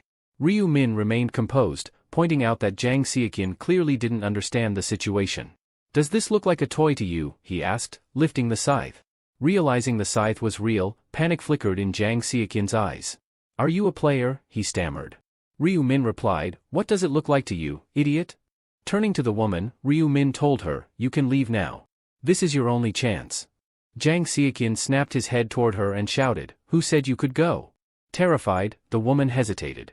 Seizing the moment, Ryu Min dashed toward Jiang Xiaqian. Caught off guard, Jiang Xiaqian failed to react in time and felt a sharp pain as Ryu Min delivered a swift kick to his groin. He crumpled to his knees, clutching himself and cursing in agony. "Didn't I tell you to save those curses?"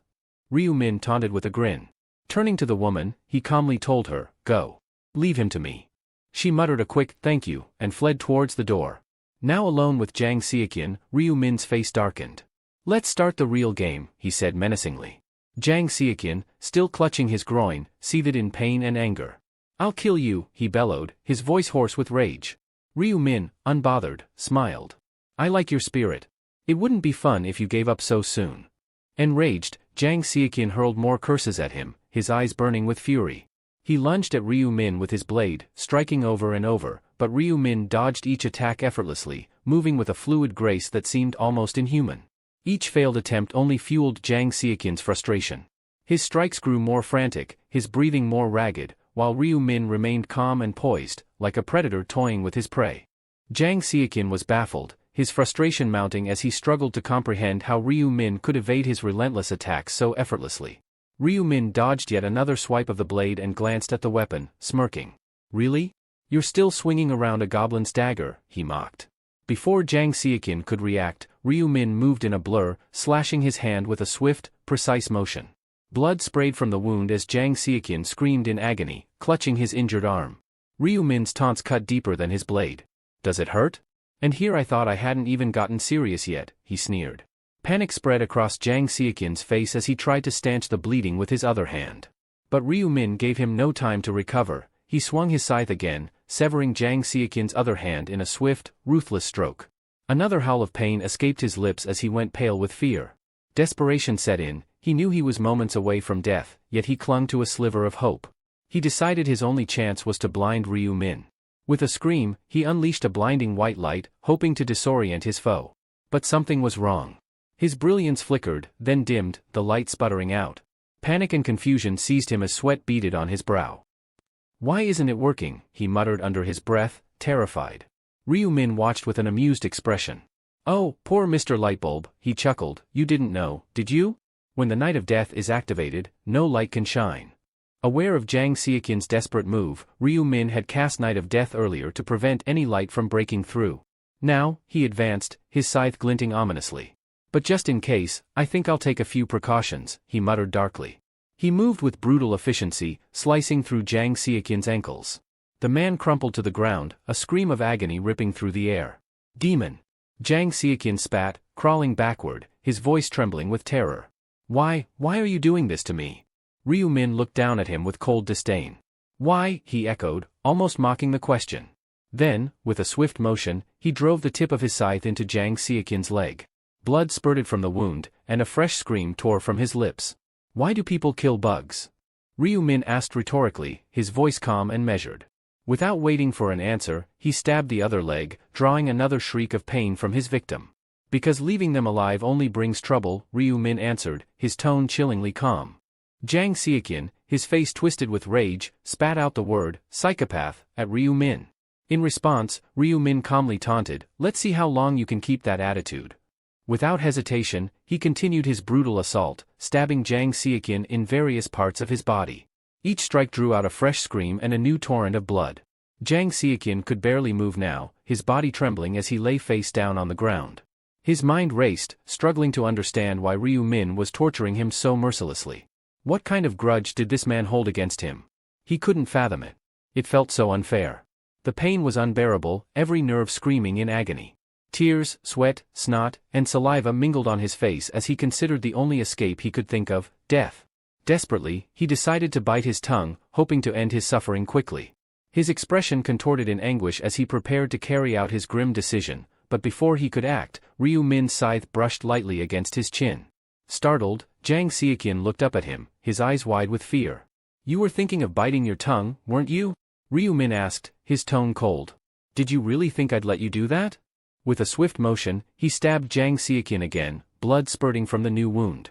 You don't get to die unless you beg for it, Ryu Min declared, his voice filled with venom. Ryu Min continued his vicious onslaught, slicing and stabbing, each strike more brutal than the last. Jang Seokin's mind was consumed with a single, desperate thought, to end the pain. In a broken whisper, he managed to say, kill me, please. Ryu Min paused, tilting his head as if he hadn't heard him. What was that? He asked. Jang Seokin repeated his plea, louder this time. Are you serious?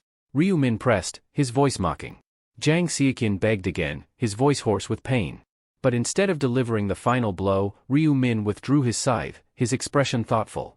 Do you really not know why I'm doing this? He asked, his tone cold. Especially since we're supposed to be complete strangers. Jang Seokin said nothing, just stared up at him, bewildered. Ryu Min leaned closer, his voice a low growl. We're not strangers, he said, addressing him by name. We've met before. The revelation stunned Jang Seokin. How did this man know his name? Why, he croaked, still struggling to comprehend. Why did you do this to me? Are you related to that woman? Ryu Min asked, you think I had any connection to that woman, he began. I don't. Jang Seokin remained confused, trying to understand the situation. Ryu Min continued, this has nothing to do with her. It has everything to do with you, and what you will do, or rather, what you were going to do. Seokin's brows furrowed in confusion. What are you talking about? He asked. Ryu Min explained, you were planning to abduct my brother and use him as leverage to force me to reveal information I'm not supposed to. You tried to deny it, but I know. Jang Seokin shook his head, I haven't done any such thing. Ryu Min cut him off sharply, no, not yet. But in the future, you will. For you, it hasn't happened. For me, it's already in the past. Seokin blinked, trying to wrap his head around the idea. What do you mean? How do you know this? Ryu Min's voice was calm and cold, because I've lived through it before. You would have captured my brother and forced me to divulge secrets. Then, if I hadn't intervened now, you would have received the rune of inner thoughts. Seokin seemed lost, struggling to comprehend the meaning. The rune of inner thoughts, he muttered, more to himself than anyone else. Yes, Ryu Min clarified, there's a hidden rune in this warehouse. It manifests only when someone hears a genuine voice, a voice that comes from the heart. Seokin asked, what do you mean by a genuine voice? Ryu Min explained, a voice filled with sincerity, coming straight from the core of one's being. Had I not come here tonight, that woman would have begged you for mercy in her own voice. You would have heard it and claimed the rune, using it for even more criminal activities. Seokin remained silent, absorbing the information. Ryu Min went on, I've regressed multiple times, and each time, you end up the same way, a criminal who deserves nothing less than death. This rune would have made you far more dangerous. Seokin's face drained of color. He could hardly believe what he was hearing. If I deserve to die, just kill me now, he pleaded. Ryu Min stared down at him, unyielding. No, he said, I won't lay a hand on you. Seokin was stunned, trying to understand what Ryu Min was planning. Why? He asked. Ryu Min's voice was calm but firm. Because I intend to let you die slowly, to give you time to reflect, he said, watching Seokin's face contort with pain. Seokin gritted his teeth, inwardly cursing his situation. He couldn't fathom why Ryu Min would block him from speaking if he wants the rune of thoughts, the very thing that could give him a fighting chance. Ryu Min's whisper cut through the silence. Why am I stopping you from speaking? He leaned in closer, his eyes cold and unreadable. Because I want to test the rune of inner thoughts. Seokin looked up, perplexed, and for the first time, truly afraid. Ryu Min finally revealed to Seokin that he had already acquired the rune. He explained how it responded to his own genuine voice, which was triggered the moment Seokin had begged him to end his life. A notification appeared before him, confirming that the condition for the rune had been met, the target's genuine voice had been brought forth. Another notification appeared, indicating that Ryu Min had located the hidden rune of inner thoughts. The rune appeared solely to Ryu Min, glowing faintly in the dim light of the warehouse. Without hesitation, it began to merge with his body. As it assimilated, another screen appeared, announcing that the rune's power would automatically be applied to the player's form. Ryu Min read the rune's description. The rune of inner thoughts allows the user to perceive the immediate thoughts of anyone within a 30-meter radius. By focusing intently, the user can even glimpse the target's true intentions. Testing its effectiveness, Ryu Min watched Seokin's expression closely. I'm experimenting with it now, and it seems to work, he remarked, a cold smile tugging at his lips. Seokin, still reeling from shock, spat out, then if you've achieved your goal, just kill me already.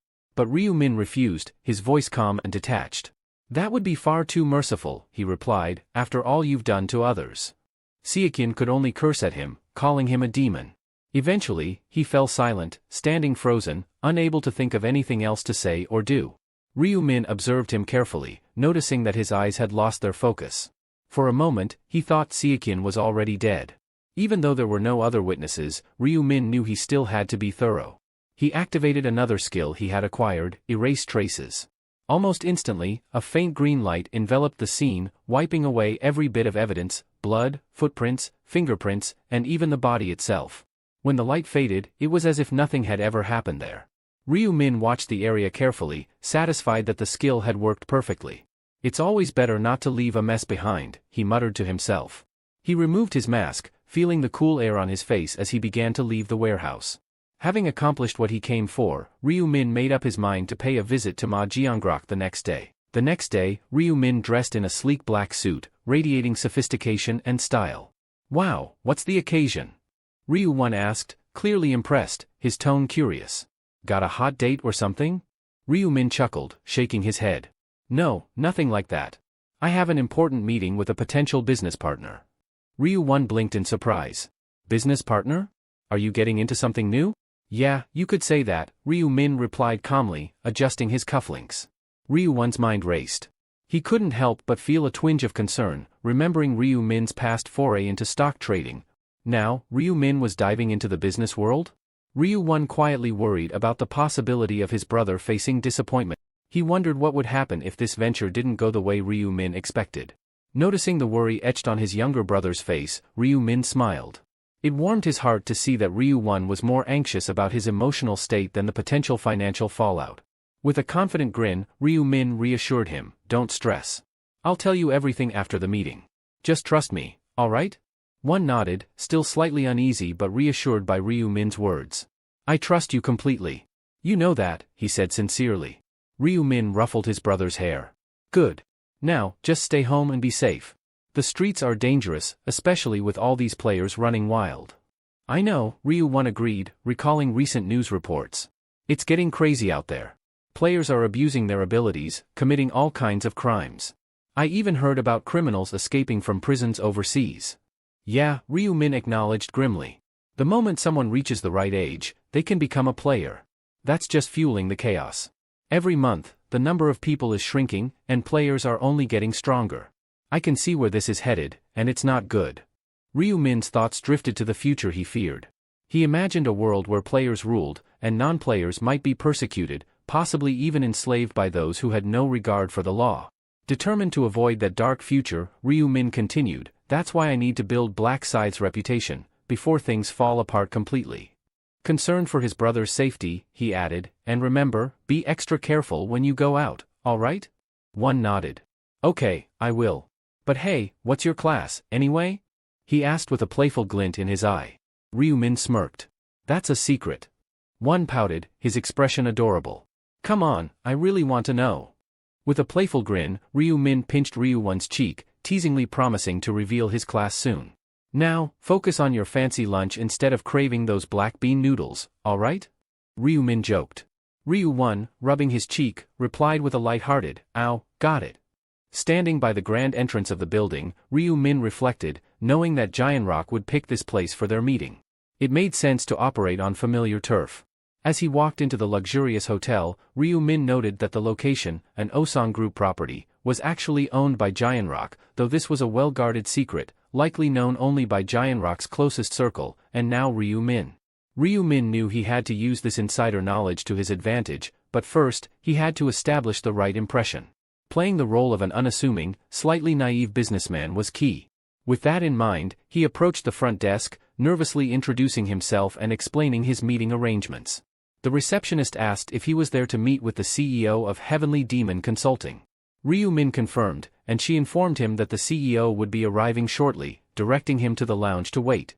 Thanking her, Ryu Min moved to the lounge, deliberately adopting an absent-minded air as he glanced up at the impressive chandeliers.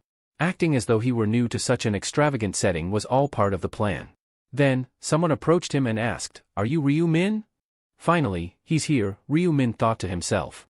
He turned to greet the newcomer but stopped when he saw the bodyguard standing in front of him. The guard asked if they had crossed paths at the Galleria Forest, and Ryu Min confirmed, recalling the encounter with a subtle smile. Ryu Min recalled seeing the bodyguard during moving day when he had been handing out rice cakes with the actress Erin. Suddenly, the bodyguard bowed, acknowledging the encounter and apologizing for any previous disrespect. Inside, the bodyguard was puzzled by Ryu Min's youth. This kid didn't even look 20, yet he was supposedly the major investor with 280 billion won at his disposal. Doubt simmered in the bodyguard's mind about how someone so young could wield such vast wealth. Ryu Min, using his mind-reading rune, picked up on these thoughts but kept his expression calm. He brushed off the apology, explaining that the bodyguard had acted out of ignorance, and mentioned that he hadn't known the CEO of Heavenly Demon Consulting lived in the building either. The bodyguard quickly corrected him, explaining that he wasn't the CEO. "Huh?" Ryu Min responded, confused.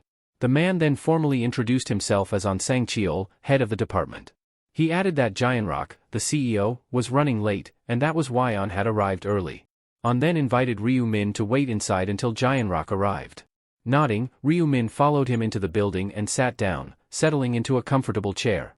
After ensuring Ryu Min was seated, On excused himself, stepping outside to discreetly send a text.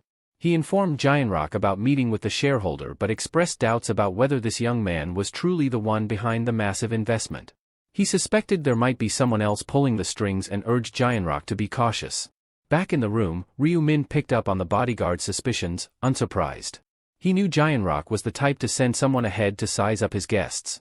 Moments later, Giant Rock entered with a warm greeting, introducing himself as the CEO of Heavenly Demon Consulting.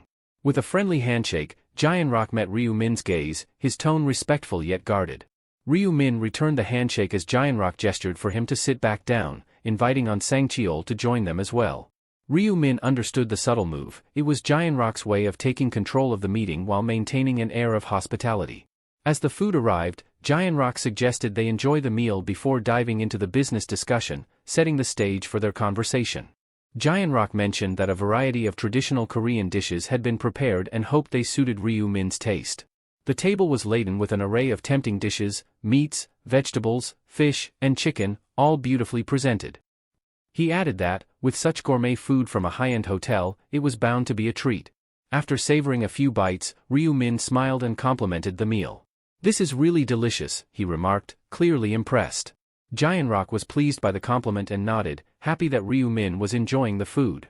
But beneath the surface, Giant Rock was scrutinizing Ryu. The bodyguard's earlier comments about Ryu Min's youth echoed in his mind.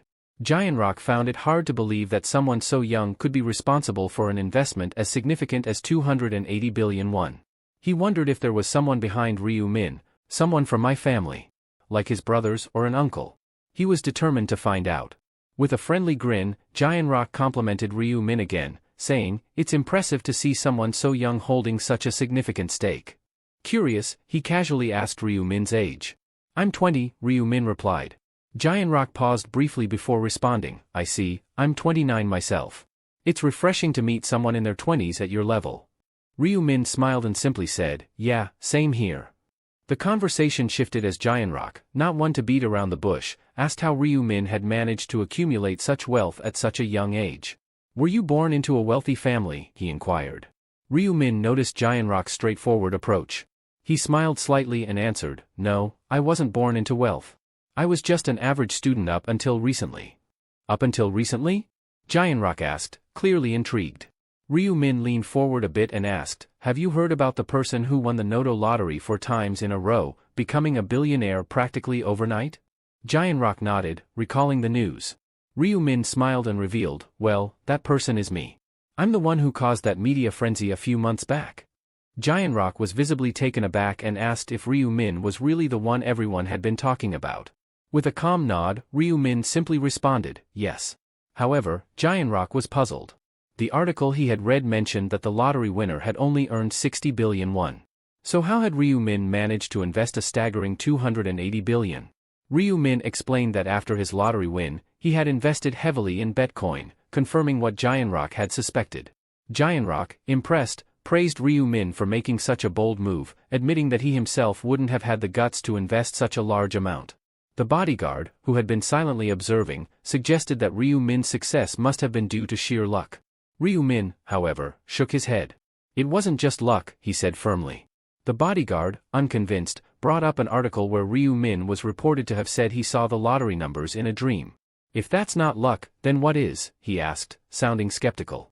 Ryu Min smiled and clarified, "I lied when I said I saw them in a dream." He paused briefly, realizing that this moment could be crucial to gaining Giant Rock's trust. "This is something I've never shared with anyone before," he said, his voice lowering as if to prepare them for a revelation. "I have the rune of foresight." Giant Rock and his bodyguard exchanged glances, clearly surprised. They pressed Ryu Min for more details. With confidence, Ryu Min explained that the rune of foresight allowed him to see glimpses of the future, several years ahead. "In other words," he continued, "it's like being a seer who can predict what's to come." Giant Rock and the bodyguard were taken aback. The bodyguard, particularly, found it hard to believe. "Is this guy serious?" he thought. "A seer? What kind of explanation is that?" Ryu Min remained composed, his expression unwavering as he was surrounded by a faint, almost mystical, cerulean aura. "Yes, that's how I knew the lottery numbers," Ryu Min affirmed confidently. "The rune of foresight showed them to me." There was a moment of silence as Giant Rock and his bodyguard tried to process what they had just heard. Could it be true? Or was Ryu Min fabricating an elaborate story? Either way, Ryu Min's conviction left them questioning their doubts. Ryu Min went on to explain that his success with Bitcoin wasn't a gamble, but a calculated move based on his ability to foresee the future. He had staked everything because he believed in his power to see what was coming. But then, Giant Rock, still skeptical, asked if Ryu could demonstrate it. Could he predict his next action, for example? Ryu Min thought about it. He could easily guess Giant Rock's next move by reading his thoughts. But, Ryu Min decided to put limits on his ability to make it more believable. After a brief pause, Ryu Min apologized, explaining that his powers didn't work on command.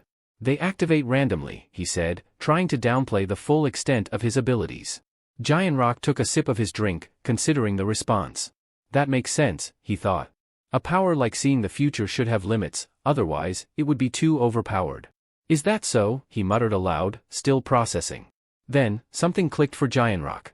He needed to know, "Did you invest 280 billion in Heavenly Demon Consulting because you foresaw its success?" he asked. Ryu Min smiled slightly and nodded. "Exactly. I invested because I saw the company's potential for rapid growth." "But how far will it go?" Giant Rock asked, pressing for more information. It'll join the Korean Composite Stock Price Index within 6 months, Ryu Min said confidently. Giant Rock was stunned. If that actually happened, it would be monumental, not just for the company, but for him personally. His father would finally acknowledge his abilities, and he could very well be the next chairman. The thought filled him with excitement, but doubt crept in. Could this really be true? It seemed almost too good to be real. The room fell into a heavy silence, with Giant Rock deep in thought, until Ryu Min spoke up again.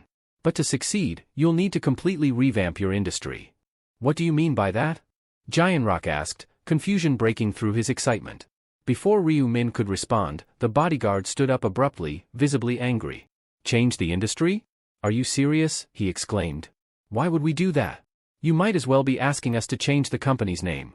If they're going to change the entire industry, it's only natural the company's name will change too, Ryu Min stated calmly.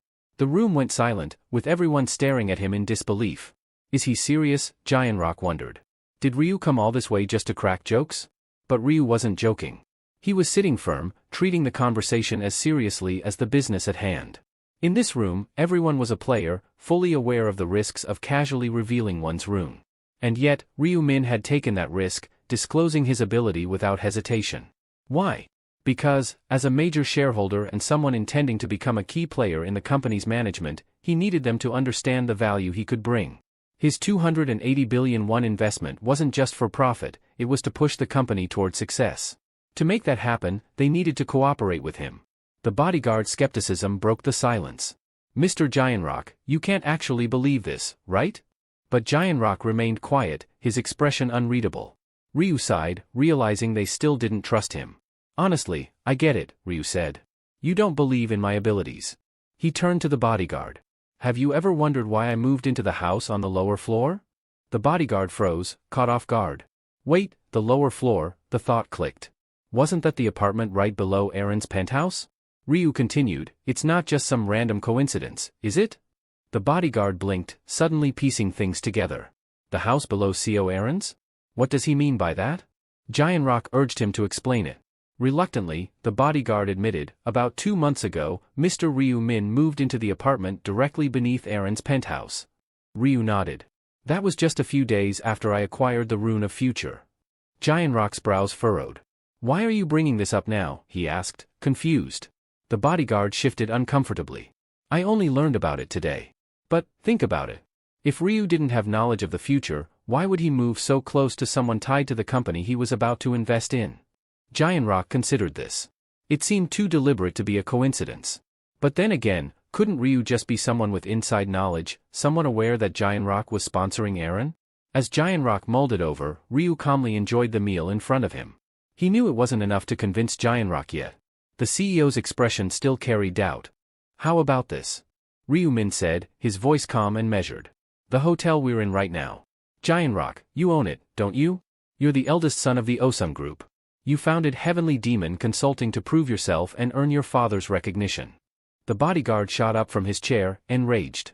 Who's feeding you this information? Only Giant Rock's close relatives know about that. Calm down, Ryu replied coolly, before turning to Giant Rock. Apologies, bodyguard muttered. Giant Rock remained silent, collecting his thoughts.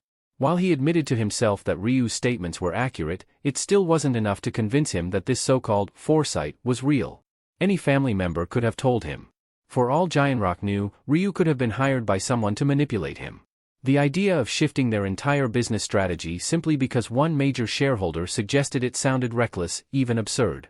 Changing the entire industry based on your word sounds ridiculous, Giant Rock finally spoke, his voice steady. Sure, a rune that can see the future might be possible, but trusting your claims blindly? That's a different story. He leaned back in his chair, glancing at the bodyguard before continuing, Look, I appreciate your investment in my company. But this kind of discussion should be held at a shareholders' meeting. It's up to you to convince them, not just me. Giant Rock stood up, preparing to leave. Sorry, but I've got other meetings. I hope you understand. Ryu, unfazed, called out, Wait a moment. There's something more. Giant Rock paused, one hand on the chair. What else do you have to say? Internally, Ryu weighed his options. Is this the only way left, he thought. Finally, he spoke up, his voice carrying a hint of urgency. How about this, then? I'll give you intel about the 4th round. Giant Rock hesitated, turning back to face him. 4th round? What are you talking about? Ryu sat back down, the corners of his mouth lifting slightly. I saw what's going to happen. The tragedy that's about to unfold. And I have the details. Wouldn't that be enough to prove my ability? Intrigued, Giant Rock sank back into his seat, faster than he had risen. You actually have information on round 4? Ryu nodded. I do. And if you listen, it'll be enough to show you what I'm capable of. Moments later, Ryu was gone, leaving Giant Rock and the bodyguard alone in the room, both still processing what they had just heard. The bodyguard bowed, his face flushed with shame. He had lost his composure earlier, raising his voice without thinking. That's all right, Giant Rock said, watching him closely. You were just looking out for me, right? Speak your mind. The bodyguard hesitated for a moment before speaking. To be honest, sir, I'm suspicious of that man. The idea of someone being able to see the future, it's just hard to believe. If Ryu Min really has that kind of power, why would he want to help us? With an ability like that, he could live the life of his dreams. Why bother with us at all? Giant Rock nodded thoughtfully, listening as the bodyguard continued. Sure, he says he wants to grow alongside our company and make more money. But why? He's already got 280 billion won, more than enough to last several lifetimes, even if he spent it frivolously. Why take this kind of risk? Greed, Giant Rock replied after a pause. Human greed knows no limits. Still, you're right. It does seem too dangerous, too unbelievable. Who's to say a rune like that even exists? The bodyguard sighed. Exactly. But if Ryu is telling the truth, and he really can see the future, we need him on our side, no matter what. Just think about it. If he can give us insight into every round, we could prepare perfectly. It'd be like playing with a cheat code. Growing the company would just be a bonus. Giant Rock leaned back in his chair, contemplating his words. We'll know in time, won't we? Let's see how things unfold. Meanwhile, Ryu Min walked down the street, hands in his pockets, a small smirk on his face. He knew it was only a matter of time before they fully believed in his abilities. After the 4th round, there would be no doubt left. He hadn't revealed everything, he kept the critical details about side quests and top-rank strategies to himself, but what he had shared was more than enough. The most important part? Ryu had told them that round 4 wasn't going to be a hunt for monsters. It would be a bloodbath among the players. A massacre. He warned them not to be careless or complacent. That warning alone would prove his foresight. After that, they would treat him with the respect and reverence he deserved. They'd protect him, not because he was rich, but because he was their key to survival. After all, having a seer as an ally is far better than having one as an enemy, Ryu mused to himself, his confidence growing. Now that he was already playing the role, why not fully commit? With that decision made, he reached for his phone, realizing he needed to get in touch with someone. Meanwhile, Juri walked briskly down the street, her mind racing. She glanced at her watch, knowing she was running late. Standing at a red light, she tapped her foot impatiently, hoping it would change soon. Out of nowhere, a flashy sports car pulled up, blocking the entrance to the nearby grocery store. Confused, she stared at the car, wondering what the driver was thinking. Then the window lowered, revealing Ryu Min behind the wheel. Juri, he called out. She recognized him immediately. The light turned green, and she hurried across the street, making her way toward his car. Is this your car? She asked, her voice tinged with surprise. Yeah, Ryu nodded, offering a quick apology for parking in front of the store. Hop in. Let's go for a drive and talk. Sure, Juri agreed, curiosity piqued. As the car sped down the road, Juri couldn't help but be impressed by the luxurious vehicle. She had never been in a car like this before. Ryu mentioned it was his first drive in it too, having only recently bought it. How much did it cost? She asked, intrigued. Not much, Ryu replied nonchalantly. Around 900 million. 900 million? Juri exclaimed, her eyes wide with disbelief. That's not much to you? Do you know how many convenience stores you could open with that kind of money? Ryu laughed softly. Compared to what I earned from the lottery, it really isn't that much. Fair enough, she admitted, shaking her head in amazement. She couldn't deny it, Ryu was incredibly wealthy. 60 billion from Nato? It's like we live in completely different worlds. Juri blushed, unable to shake the feeling that this outing felt a bit like a date, making her shy. Her cheeks grew even warmer when Ryu suddenly said, I need to confess something. Her heart skipped a beat, and she stammered out a flustered, huh? Confess? Noticing her reaction, Ryu quickly clarified, relax, it's nothing weird. Don't get the wrong idea. Trying to compose herself, Juri replied, wrong idea? No, of course not. But inside, she felt like she wanted to disappear into the nearest hiding spot. Curiosity piqued, she asked, so, what is it? Ryu leaned back casually and admitted, that story I told you before, about winning the lottery from a dream? That wasn't true. Wait, really? Juri asked, surprised. Yeah, Ryu explained. I actually knew the lottery numbers because of my rune of future. It's tied to my class as a seer. A seer? Juri repeated, genuinely impressed. That's incredible. The rune of future sounds amazing. She smiled, appreciating that Ryu had shared such a personal secret with her. Thanks for telling me. I know it's not easy to open up about stuff like that. Ryu shrugged and said, well, you did tell me you're a supporter. It's only fair. Fair? Juri thought to herself. Not exactly, since she hadn't revealed her own rune to him yet. But as the conversation went on, she wondered if now might be the right time to do so. Sensing her hesitation, Ryu reassured her. It's fine. You don't have to tell me if you're not ready. Taking a deep breath, Juri decided to open up. Actually, in the first round, I got the rune of protection, she confessed. It creates protective barriers around me, one for each person within 10 meters. So, if there are 5 people, I'm surrounded by 5 barriers. She felt a weight lift from her shoulders after revealing her rune, finally feeling comfortable enough to share that part of herself. Curious about why Ryu had decided to reveal his rune so suddenly, Juri couldn't help but ask. He sighed and responded, keeping it a secret was weighing on me. Plus, I figured you wouldn't believe what I'm about to tell you unless I was upfront first. What's on your mind? She asked, her attention fully on him as the car sped along. Ryu took a moment, then revealed critical details about the upcoming round 4. Juri was shocked, her eyes widening at the implications. He warned her to stay cautious, explaining that the actions of other players would be highly unpredictable. I will, she promised, genuinely appreciating his concern. Internally, she couldn't help but wonder if his care for her hinted at something more. The thought made her blush. Does he also have feelings for me? She pondered, secretly hoping it might be true. Later that evening, Ryu sat on his bed, stunned as he replayed the day's events in his head. Juri has had feelings for me all this time, he hadn't realized it until now, but her kindness made so much more sense. The revelation stirred mixed emotions in him, though a part of him felt flattered, he knew it might also work in his favor. Having her trust him would make it easier to build an alliance, and she'd likely believe in his foresight more readily. At least that was one less worry on his mind. Time to get some rest, Ryu muttered, knowing he didn't have much on his plate for the remainder of the month. Time passed quickly, much like someone disappearing without a trace. Before he knew it, it was March 31st, 11:55 p.m. Before his venture into the other world, he had made a crucial purchase, an epic item from the day's I-10 selection, the Shadow Gloves of Darkness. These epic gloves came with impressive stats, providing +5 agility and a semi-transparency feature for weapons, which only activated at night. The gloves had a durability of 1000, with a usage rank requiring regular players or above. Their description hinted at mysterious powers, claiming they could shroud their wearer in the darkness of night, rendering both the gloves and weapons nearly invisible. Combined with his Knight of Death skill, Ryu knew these gloves would be a powerful tool in the upcoming round. Suddenly, a knock interrupted his thoughts. It was one, standing at the door, ready to brief him. Brother, it's time, one said, his voice edged with nervousness. Do you think you can survive this one too?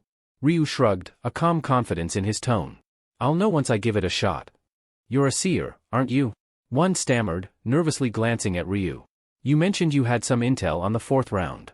Ryu leaned back, his expression calm. Knowing something and acting on it are two different things, he clarified, his tone steady but firm. One fidgeted, clearly uneasy. But how can you be so calm about this? His voice wavered, betraying his fear. Ryu's eyes narrowed slightly as he issued a quiet but firm warning. Stop saying things like that. Talking about death only invites it. He paused, reclining further on the bed, his mind racing.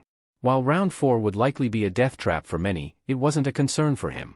Inside the game, Young-min was pacing in frustration, muttering under his breath. Damn it, it's happening again. The stat penalties. His stats were decimated, down by a permanent 50% due to past betrayals.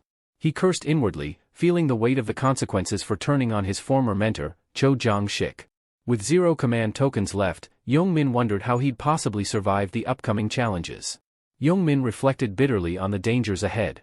Competitors vying for the zone representative position might target him, and those he once called allies could be seeking revenge. As he surveyed his bleak surroundings, he muttered, "Where the hell are we?" The sterile, white environment made him feel like nothing more than a lab rat in some twisted experiment. That's when he spotted Ryu.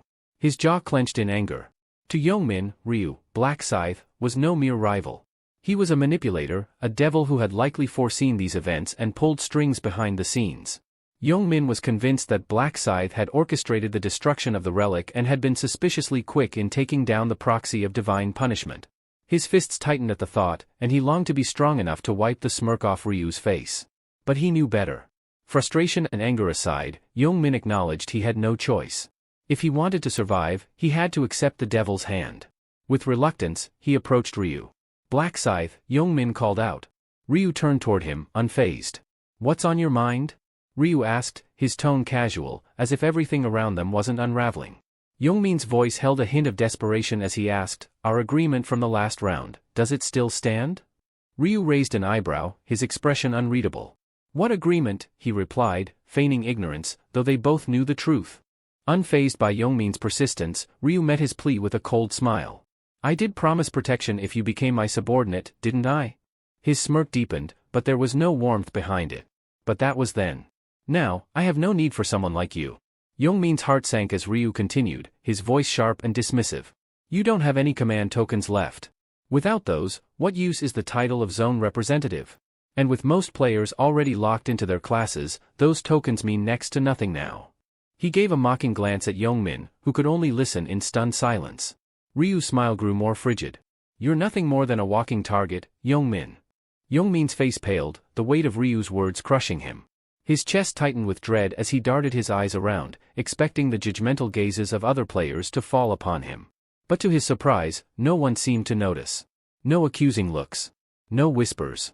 Ryu, seemingly amused by Yongmin's unease, gave a reassuring smile, though it did little to ease the tension.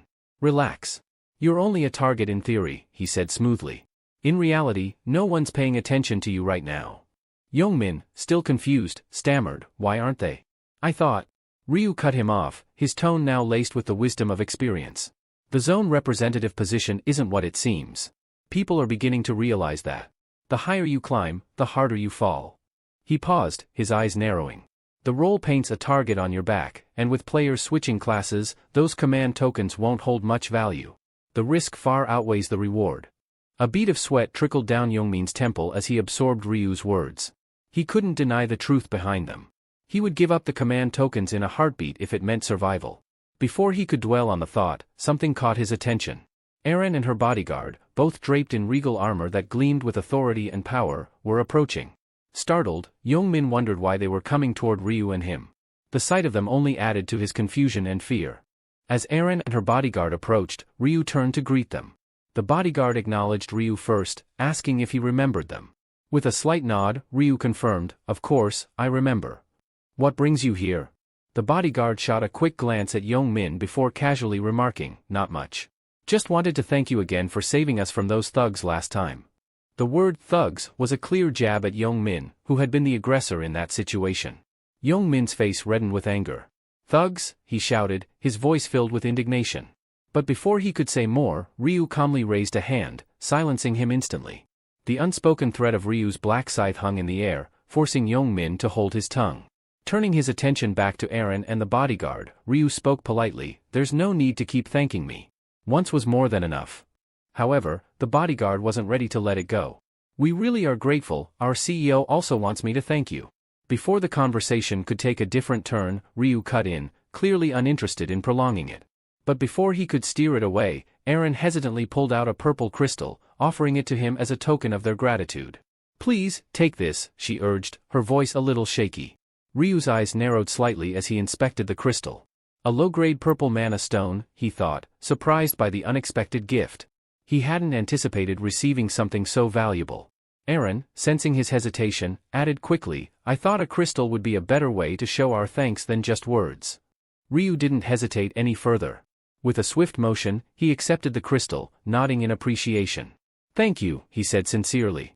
While turning the stone over in his hand, he couldn't help but think that there was no reason to refuse such a valuable item, especially when it was offered with genuine intent.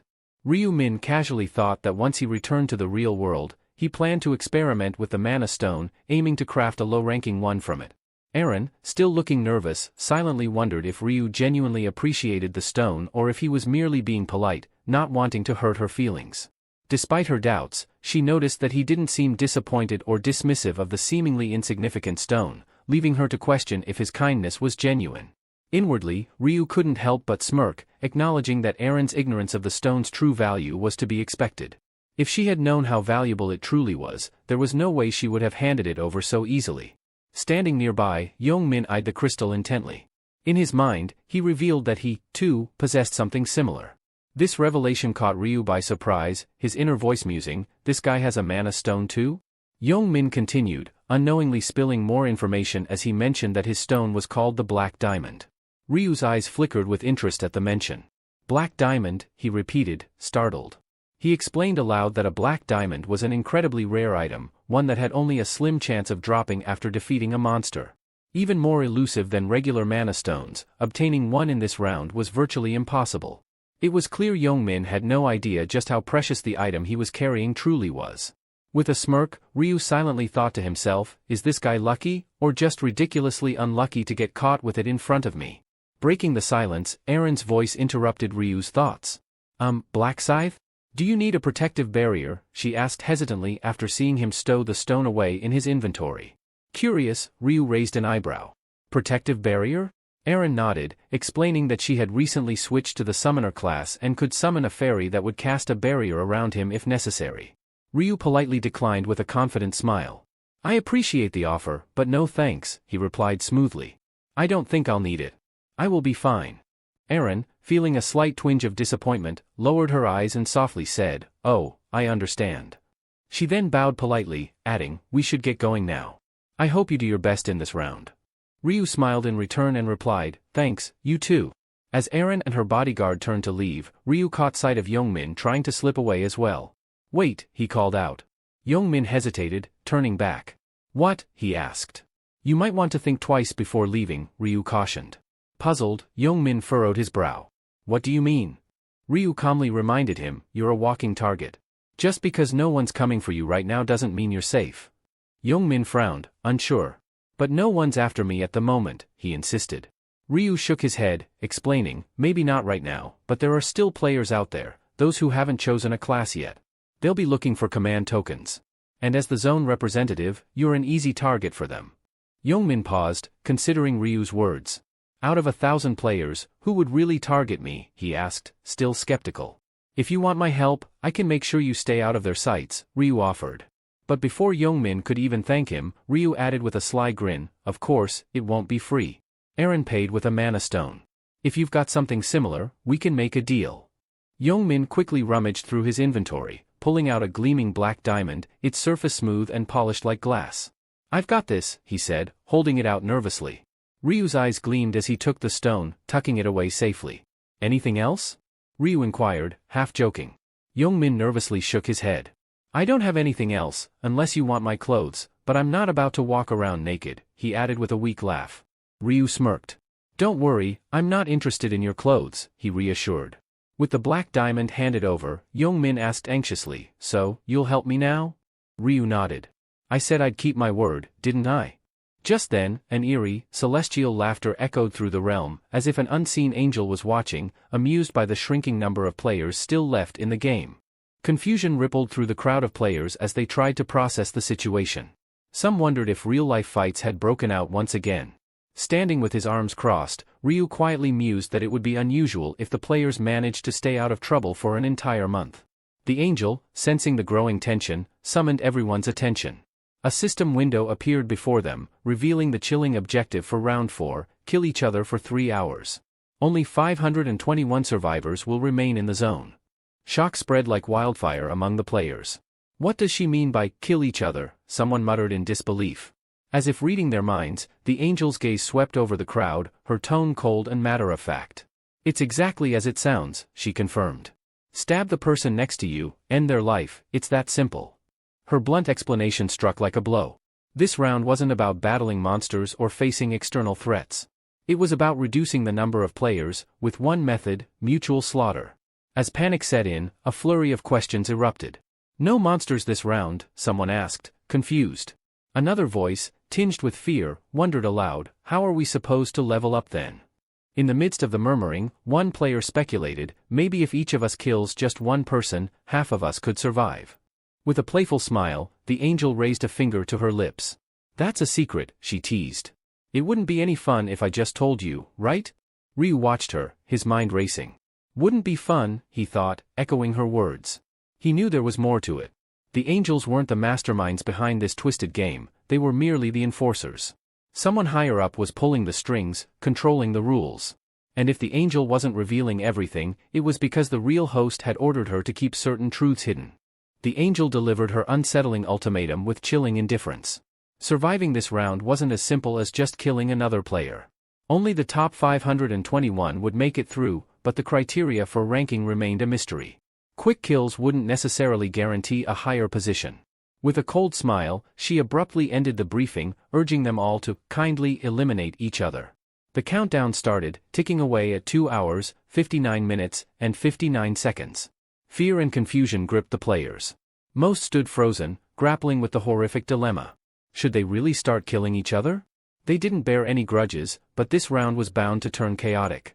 Amidst the growing panic, Young-min stood out. A mischievous grin spread across his face as he hid his inner thoughts. Killing had served him well in the past, and now he had a clear target in mind. Stifling a laugh, Young-min couldn't help but relish the thought of taking out an old foe. Ryu, observing him closely, quickly deduced that Young-min intended to eliminate a former friend who had bullied him, confirming his suspicions. Grinning wider, Young-min thought to himself, if nobody wants to target me, wouldn't that work to my advantage? No enemies means a clear path. But his grin soon twisted into anger as old resentments resurfaced. Cursing his former friends, he swore to hunt them down and eliminate them all. Suddenly, his confidence shattered as he jumped in fear, thinking someone was coming for him. But it was only Ryu, who approached with a calm, purposeful stride. "Do you have any business with me?" Young-min asked, still rattled. Ryu's voice was steady. "I told you I'd help you avoid being targeted, didn't I? I'm here to keep that promise." With a casual flick of his hand, a crimson aura began to swirl around Ryu's palm, and in a matter of moments, a scythe materialized. Young-min's eyes widened in terror, his body frozen as if anticipating the inevitable. Ryu looked poised to strike, leaving Young-min, and the audience, hanging in suspense. The air thick with tension as the deadly weapon hovered over its potential victim. Young-min's head flew through the air, his body collapsing lifelessly to the ground. Before the shock could settle in, Ryu's calm expression remained unchanged as he wiped his blade clean. Almost immediately, a system notification popped up before Ryu, revealing a hidden subquest: eliminate the zone representative within the time limit. Ryu had effortlessly completed it by killing Young-min, the current zone representative. As a reward, he received a rare item, a lowest rank mana stone draw token. The token had some specific conditions, though. It could only be used by someone at practice rank or higher and would expire after the next round. The prize was luck-based, offering between 1 to 5 random mana stones. Ryu smirked inwardly as he read the notification. He had secured exactly what he was after. Dismissing his scythe, he felt a rush of excitement about the loot. While the subquest reward was a nice bonus, it wasn't the only reason he had dispatched Young-min. Suddenly, panic screams erupted from the crowd as onlookers pointed toward Young-min's lifeless form. One girl, her voice trembling with accusation, cried out, "He killed the zone representative. Black Scythe's a murderer." Fingers were pointed, and more voices joined in, calling Ryu's actions barbaric. Ryu found their outcry deeply hypocritical. Just moments ago, these same players had been eyeing the zone representative's head themselves. Now that Young-min was gone, they were pretending to be virtuous, accusing him of being inhumane. As the crowd's condemnation grew louder, they began questioning his humanity, branding him a cold-blooded killer. Inwardly, Ryu acknowledged the irony. Sure, he had taken lives before. Seokyun's death was fresh in his mind, but nothing in this game was black and white. The rules of survival left him with little choice, especially in this round. He was acutely aware that more difficult choices would lie ahead, and more lives would inevitably be lost as they approached round 20. But he wasn't reckless, every action had a purpose. Despite knowing this, the criticism was relentless. All over a single death, even in a game where everyone was forced to make impossible choices. As the crowd simmered with fury, various thoughts bubbled up in the minds of the players. One plotted to rally the others against Ryu, another sought to ruin his reputation, while some quietly considered physical confrontations. A few even feared his rise to power as the new zone representative. All of them believed they had a chance to take him down. Ryu, perceptive as ever, caught on to their thoughts. His smirk deepened, amused by their futile schemes. They really think they stand a chance? How laughable, he mused, barely containing his inner chuckle. The crowd, seeing his smirk, became even more enraged.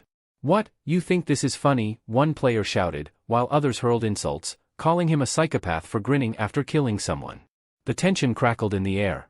Just then, a system notification flashed before everyone's eyes. Player Blackscythe has been designated the new zone representative. Silence fell over the crowd as they processed the news. It was as if they had just armed a predator. Someone dangerous was now in command. The air grew thick with uncertainty. No one knew what their next move should be. Ryu, still wearing his smug grin, mocked the crowd's sudden quietness. "What's wrong?" he asked, his voice dripping with sarcasm. "Why aren't you all shouting anymore? Scared now that I'm the zone representative?" His gaze swept over the uneasy faces. He taunted them further by casually mentioning command tokens, suggesting that those who hadn't undergone their class change were especially vulnerable. His words caused visible discomfort. Nervous murmurs rippled through the group. "What are you talking about?" one player finally stammered. Then, someone pointed at Ryu's name, noting that its color had shifted. "Look! Blackscythe's name has changed," they exclaimed. More players began to notice it as well, their confusion mounting. How had his name color changed, while theirs remained the same? Ryu stayed calm, his demeanor betraying his extensive experience. He knew exactly what was happening. With 100 regressions under his belt, he had encountered this situation before. He inwardly confirmed that his name had likely shifted from neon to red, a sign of the bloodshed he had caused. Breaking the silence, he explained the mechanics. "In rounds like this," he began, "your name turns red when you kill someone. The more people you take out, the darker the shade gets." His voice was matter-of-fact, as if discussing the weather. He continued, "The system separates those who've killed from those who haven't. Funny thing is, players tend to target killers first. It makes them feel better, like they're not the bad guy. But the irony is, once they kill a killer, they become one themselves. It's a vicious cycle, encouraging everyone to spill more blood." The crowd's fear deepened as his words sank in. They realized that by eliminating Ryu, they'd only be setting themselves up for the same grim fate, trapped in a spiral of violence.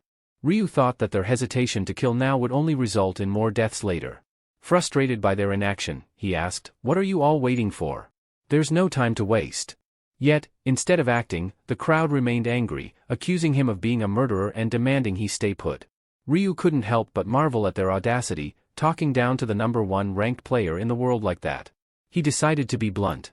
"You're all making it sound like I'm the only one who ever planned to take out the zone representative. What about last time when everyone rushed to Jongshik? Were you planning to give him a hug?" His voice hardened. "This is survival. It's kill or be killed." Ryu found it baffling that they had made it this far without grasping such a basic truth. He urged them to drop the pretense and face the harsh reality. "If your life was on the line, you'd be pulling out a weapon to defend yourself too," he said, his gaze cold and serious. "This isn't the time for idle talk. If you've got a problem with me, let's settle it like we did last time, with a vote. But stop wasting time." Turning away from them, Ryu mused silently. Even if he kept quiet, they would inevitably start arguing amongst themselves. But by the time they realized what needed to be done, it might be too late. If he didn't push them to act now, they'd keep squabbling, and fewer than 521 would survive. He knew it was a gamble, stirring up conflict in the group, but it was the only way to save more lives in the end.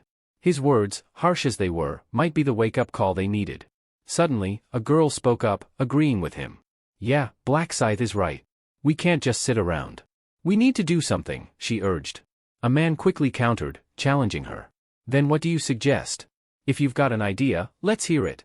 The tension in the air thickened as the crowd waited for someone to take the lead. The girl, clearly annoyed by the man's sarcastic tone, shot back, asking, "Why do you have to be so snarky? I'm just saying we need to figure something out." The man, undeterred, suggested they settle things with a one-on-one duel. However, another voice immediately challenged the idea, asking how fighting to the death could ever be considered fair. "You think this is just some game?" the person added, clearly frustrated by the lack of urgency. This sparked an argument between them, the tension rising rapidly. Nearby, Erin stood with her bodyguard, anxiety etched on her face. "What should we do?" she whispered, her voice shaky. "Do we really have to kill someone, like Blackscythe said?" The bodyguard, eyes cold, nodded without hesitation. "If we don't, someone else will kill us," he replied firmly. "It's them or us. I don't care who they are." Erin hesitated, her kind-hearted nature conflicting with the brutal reality before her. She remained silent, torn between survival and her conscience. The bodyguard, seeing her hesitation, turned to her with a serious look. "Listen, Erin. You need to toughen up. Taking a life isn't easy, but in this game, it's necessary. If you hesitate, you're dead. Nervously, Aaron asked, "You talk like you've done it before, have you?" The bodyguard shook his head, though his voice was resolute. "No, I haven't. But I've thought it through. You need to get ready. This isn't going to be easy." Aaron glanced at him uncertainly. "Who should we go after?" "Let the situation decide," he replied. "When the time comes, you'll know." Meanwhile, tensions within the group continued to escalate. One player snapped, urging someone else to stop wasting time and pick a target. But instead of complying, the person fired back, asking, "What about you? Who are you going to target?" Another player interjected, arguing that the best strategy was to focus on those with red names, since they'd already killed someone. "They're the real threats," he reasoned. But this sparked more dissent, as someone else questioned who had the right to make such a decision. Fingers started pointing at Blackscythe, with accusations flying about how his red nickname only confirmed his reputation as a killer. Amidst the chaos, one person scoffed at the idea of targeting Blackscythe. "You think we can take down someone at level 30? They asked, incredulous. "We wouldn't stand a chance, even if all of us attacked at once." Another chimed in, doubting their ability to overwhelm Ryu. "Even if we worked together, we couldn't overpower him." As the voices grew louder, a nervous player cautioned them to lower their voices, casting a worried glance in Ryu's direction. "What if he overhears us?" Ryu, wearing a scowl of irritation, silently noted that he could hear every word the group was saying. As his sharp gaze swept over them, a palpable wave of unease washed through the crowd. Some of them visibly tensed, avoiding his stare as if it burned. The tension was briefly broken by another player who, fed up with the heated chatter, spoke up. "Is this really what we're doing? We can't just kill people, even if they've done wrong. Life's still life," he argued passionately, attempting to appeal to their dwindling sense of morality. A second player nodded in agreement. "If we start killing murderers, what's the difference between us and them? We'd just be creating more killers." But another, more pragmatic, voice cut through the moral debate. "Look, we need to focus on survival. We have to decide who's the real threat here, or none of us will make it." Someone else quickly chimed in, tired of the back and forth. "Enough talking. We should just target those who've already crossed the line. They're the ones we need to take out."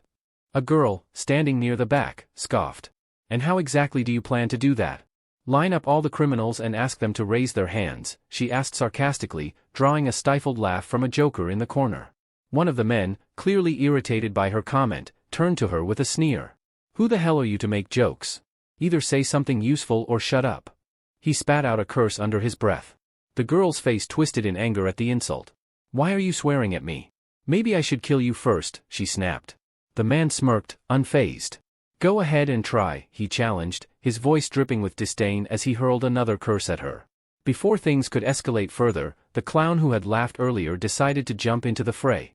"Why are you still running your mouths? We're here to fight, not bicker. Just get on with it already." The two arguing players immediately turned their frustration on the clown. "You're just making things worse," one of them shouted. The girl, livid, pointed at him. "People like you just love stirring up trouble, don't you?" The clown's amusement vanished, replaced by fury. His eyes darkened as he summoned his weapon, snarling, "I'll kill every last one of you if I have to." Not backing down, the girl quickly summoned her own weapon. "Come on, then. If you're so tough, let's see what you've got." Ryu couldn't help but shake his head at the chaos around him. What a mess, he thought, watching the group argue without any real action. They were all bark, no bite. He figured they'd turn on each other eventually, it was only a matter of time. Just then, one man finally had enough. He stepped forward, demanding everyone stop shouting and get serious. But in that very moment, his expression shifted from frustration to pure shock. His eyes went wide, his jaw dropped. The reason? Young Min, who Ryu had decapitated mere minutes ago, was casually standing up, yawning as if he'd just woken from a nap. The crowd froze, utterly dumbfounded, staring at him as if they'd seen a ghost. Well, in a way, they had. Ryu's eyes narrowed in realization. "Because, that's the hidden rule for this round," he mused silently. "After 10 minutes, anyone who dies respawns." Meanwhile, Young Min, completely oblivious to the stunned faces around him, looked confused.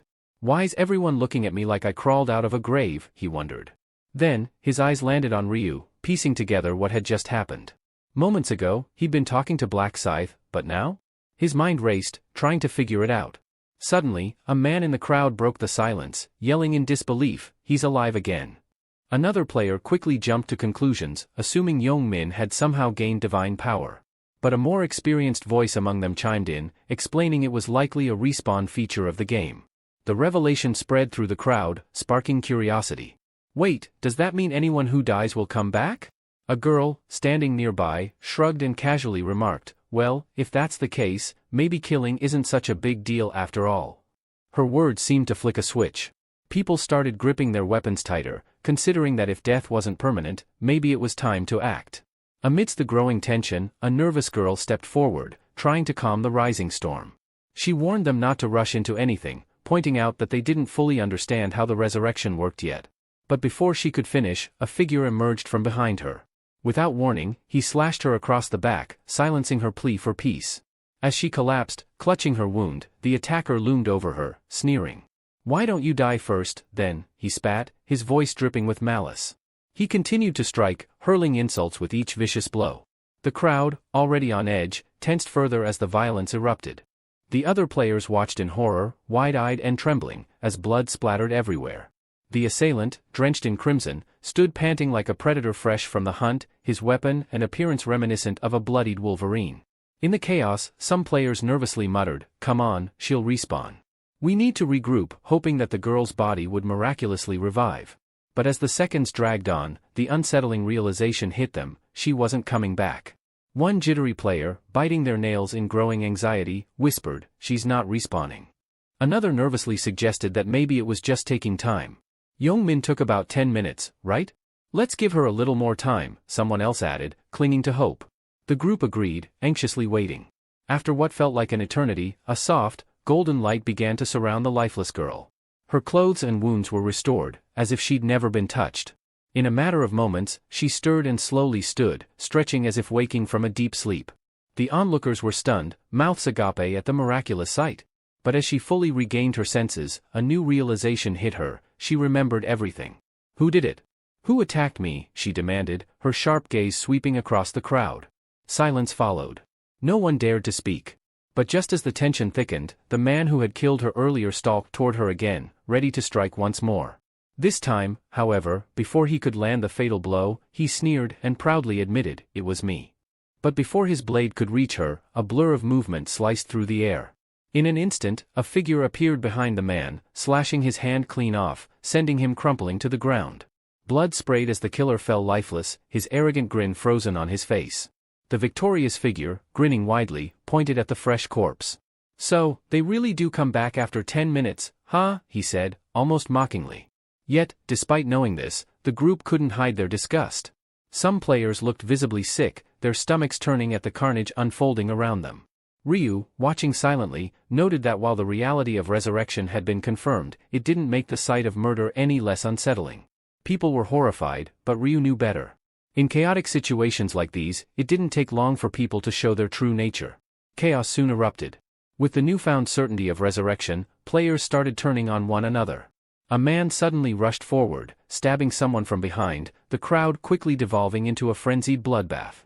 In the midst of the frenzy, another player, apparently having given up on any sense of morality, sliced through someone from behind without hesitation.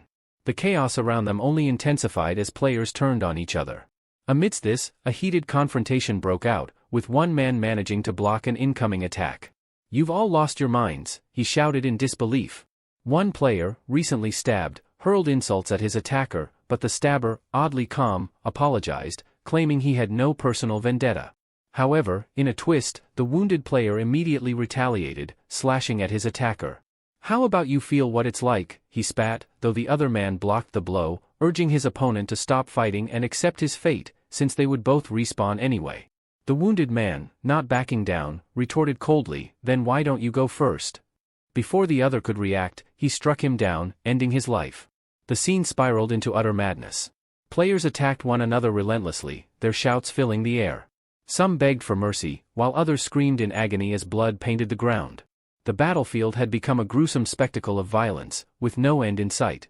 Watching the carnage unfold, Ryu noted how the mass of players, now over 1,000 strong, had descended into an animalistic fight for survival, no different from stray dogs tearing at each other.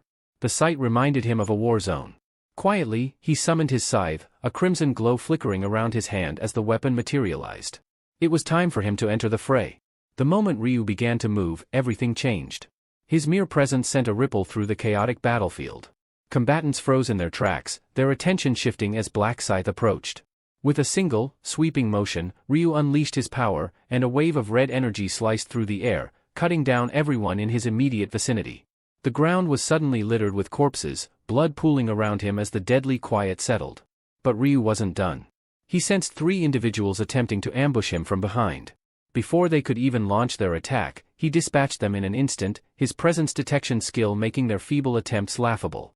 They didn't stand a chance. Scanning the battlefield, Ryu's eyes landed on a man wielding a massive, double-sided axe, laughing maniacally as he took down his foes with brutal swings. Ryu smirked to himself, knowing that the man's rampage wouldn't last much longer. As Ryu observed the chaos around him, he quietly acknowledged that this 4th round was tailor-made for Black Flame Dragon. With the absorption rune in his possession, this stage was practically a banquet for him. From the deep hue of Black's name, Ryu deduced that the man had already eliminated about 10 players. He figured Black would likely have to make use of the stack few times, considering the pace of his rampage. Black couldn't contain his amusement, glancing at his status window in sheer delight. Each player he took down caused his stats to skyrocket, and he was reveling in it. Sure, it was normal to grow stronger from slaying monsters, but the unexpected boost from eliminating other players? That felt like hitting the jackpot. The absorption rune worked by increasing a stack each time an enemy was defeated. Once the stack was full, a random stat would be added, and the size of the boost depended on the level of the defeated player. Armed with this knowledge, Black was like a predator on the hunt, grinning wickedly as he sought out his next target, eager to cut down as many as he could. Each time his status window updated, showing the steady growth of his stack, he couldn't help but wonder if it was due to the high level of his victims. His most recent kill was around his level, and the stack jumped significantly. That made him think, what would happen if he managed to take down Black Scythe himself? The thought of filling his stack instantly and gaining new abilities flashed through his mind, but he quickly dismissed it. Going after someone of Black Scythe's caliber could lead to disastrous consequences, and he wasn't eager to tempt fate. Instead, he decided to stick to weaker players, using them as stepping stones to grow even stronger. Spotting another player nearby, he swiftly moved in, delivering a lethal strike from behind. As his blade cut through his unsuspecting opponent, Black murmured under his breath, "Nothing personal." Pulling his bloodied weapon free from the lifeless body, he chuckled to himself, feeling a strange sense of relief wash over him. The chaos, the bloodshed, it was all an outlet for his pent-up aggression, and it felt oddly therapeutic. Recalling the trouble Jongsik had caused in the previous round, Black Flame Dragon's grin widened. He couldn't shake the feeling that this round was designed perfectly for him. Just then, he sensed movement behind him. Someone was trying to sneak up for an ambush. Without missing a beat, Black Dragon sidestepped the incoming attack, raising his weapon overhead. As he readied his strike, he mused inwardly about how most players gain nothing from eliminating each other. But for him, it was different. His stats surged with every kill. With a swift, clean cut, he took down his would-be attacker. But me? I get stronger every time I bring someone down, Black muttered to himself, barely breaking stride. As players started respawning, he observed with a smirk. And the best part? My prey just keeps coming back for more. His eyes fell on a girl who had just reappeared, her expression barely registering her new reality before he cut her down again, blood spraying across the ground. As he wiped the blood from his weapon, he wondered how many he'd killed by now. He had lost count but knew that the more he eliminated, the higher he would climb on the leaderboard. His ambitions were crystal clear, eliminate everyone he could to secure the top spot. However, his momentum came to an abrupt stop when he found himself face to face with Ryu. Ryu advanced toward him, and in an instant, the air around them shifted. With a single move, Ryu unleashed his skill, Night of Death. The sky turned unnaturally dark, casting an eerie shadow over the battlefield. Black blinked, bewildered by the sudden shift, and noticed that other players around him were just as confused, eyes darting toward Ryu in shock. Something about Ryu's scythe caught Black's attention, it was becoming transparent, almost ghostly. Alarmed, Black quickly realized he needed to be on guard. But before he could react, a red hue filled his vision, and suddenly, he felt weightless. His world spun, the ground seemingly flipping as he found himself airborne. It was only as his severed head tumbled through the air that reality hit him. Ryu's strike was flawless, severing Black Flame Dragon's head cleanly from his body. The head hovered momentarily in the air, spinning upside down before gravity took over. Despite the brutal end, Black felt surprisingly calm. After all, it was Ryu, Black Scythe, who had taken him down. As his vision dimmed, Black reflected on his mistake, realizing that crossing paths with Ryu had been a miscalculation. He would respawn soon, but next time, he'd be more cautious. Elsewhere on the chaotic battlefield, the sound of clashing swords filled the air, accompanied by shouts, curses, and the endless struggle for survival. In the midst of this chaos, Yong-min stood back, quietly observing the carnage. His attention shifted as a figure beside him suddenly resurrected, rising from the dead after 10 minutes had passed. So it's true, Yong-min thought with a twisted grin. People really do come back. The rules of the game were now clear to him. This wasn't just survival, it was a chance for revenge. His mind raced as he realized the opportunity before him. He could take out everyone who had betrayed him. Clenching his fist, he smiled wider, resolved to settle old scores. Walking through the battlefield where players ruthlessly slaughtered one another, Yong-min scanned the chaos, his eyes seeking one specific person, Kim Sung-han. A predatory grin formed on his face when he finally spotted him. There, trembling and wide-eyed, Kim stood frozen amidst the violence. "Look at this idiot," Yong-min chuckled to himself, watching Kim visibly quake with fear, terrified over the prospect of a stat penalty. Yong-min couldn't resist. Laughing, he waved dramatically to catch Kim's attention. When Kim turned and saw him, his confusion was palpable. Without warning, Yong-min sprinted toward Kim and landed a brutal punch to his face, sending him crashing to the ground. As Kim cradled his face in shock and pain, Yong-min stood over him, smirking. "Good to see you again, you coward," he sneered. Kim, dazed and in agony, could hardly comprehend what had just happened. But as he lay there, trembling, the grim reality hit him. Yong-min sneered as he called Kim's name again, yanking him up by the collar. His voice dripped with malice as he mocked, "Didn't you say you'd finish me off if we ever met again? Well, here I am. Give it a shot." Before Kim could respond, Yong-min landed another vicious punch. Kim's screams echoed across the battlefield, filled with pain and fear. Satisfied, Yong-min let go of him, his voice relaxed as he murmured, "Refreshing." With a dark, brooding aura, Yong-min scanned the chaos, his thoughts shifting to the other former comrades who had betrayed him. His thirst for revenge was far from quenched. If there was a hell, he thought, it would look something like this, a killing field drenched in blood, where mercy no longer existed. A place where every soul was trapped in a cycle of brutal violence and endless suffering. Among the turmoil, Erin was on her knees, clutching a knife that dripped with blood. Her breathing was ragged as she watched bodies fall around her, but her eyes were distant, her mind on the verge of collapse. The bodyguard, dispatching enemies with grim efficiency, noticed her fragile state. Walking over, he asked with mild concern, "You tired?" Erin shook her head weakly. "Not tired," she replied, her voice trembling. "Just struggling." It wasn't her body that was exhausted, it was her mind. She was barely holding on. The bodyguard silently assessed her, thinking to himself that while he could endure, it was Erin's mental state that worried him. If she couldn't pull herself together, it would impact their mission, and worse, he wouldn't be able to face the CEO. Just then, something caught his attention. A man had crept up behind Erin and grabbed her by the hair, yanking her head back. He raised his weapon, ready to strike. Without hesitation, the bodyguard sprang into action, closing the distance in an instant. Disarming the attacker with a swift movement, he sneered, "Like hell I'd let scum like you touch her." With a smooth motion, he plunged his blade into the man's chest. The attacker crumpled to his knees, gasping in agony. Turning back to Erin, the bodyguard spoke coldly. "Finish him."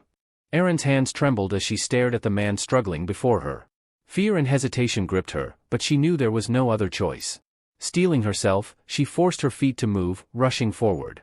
With a determined cry, she plunged her knife into the man's heart, ending his suffering. The bodyguard watched as Erin shakily stood up. Inwardly, he thought she does as she's told. Her face still pale from the ordeal. Between gasps and sobs, she asked, "How much longer do we have to keep this up?" He replied flatly, "Probably another hour."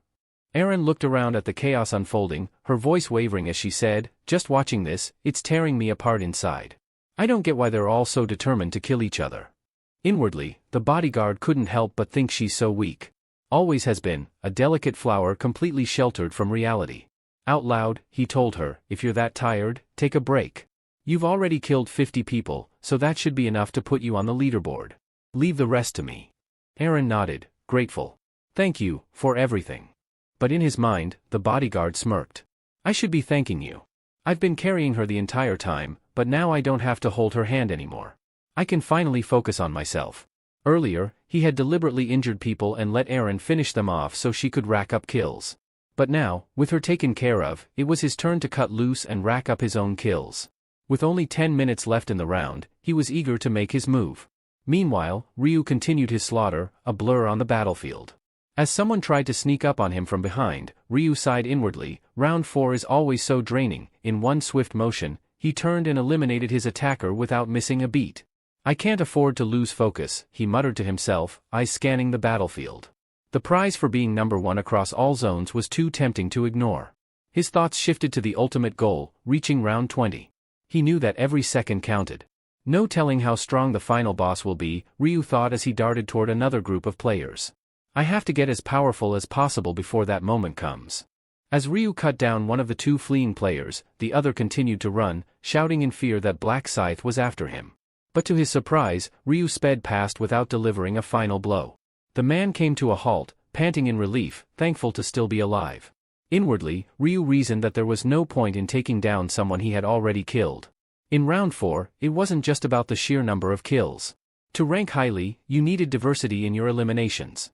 Killing the same person repeatedly only counted as a single kill. He couldn't help but shake his head at Youngmin's reckless approach, obsessively taking out the same people over and over, especially his own friends.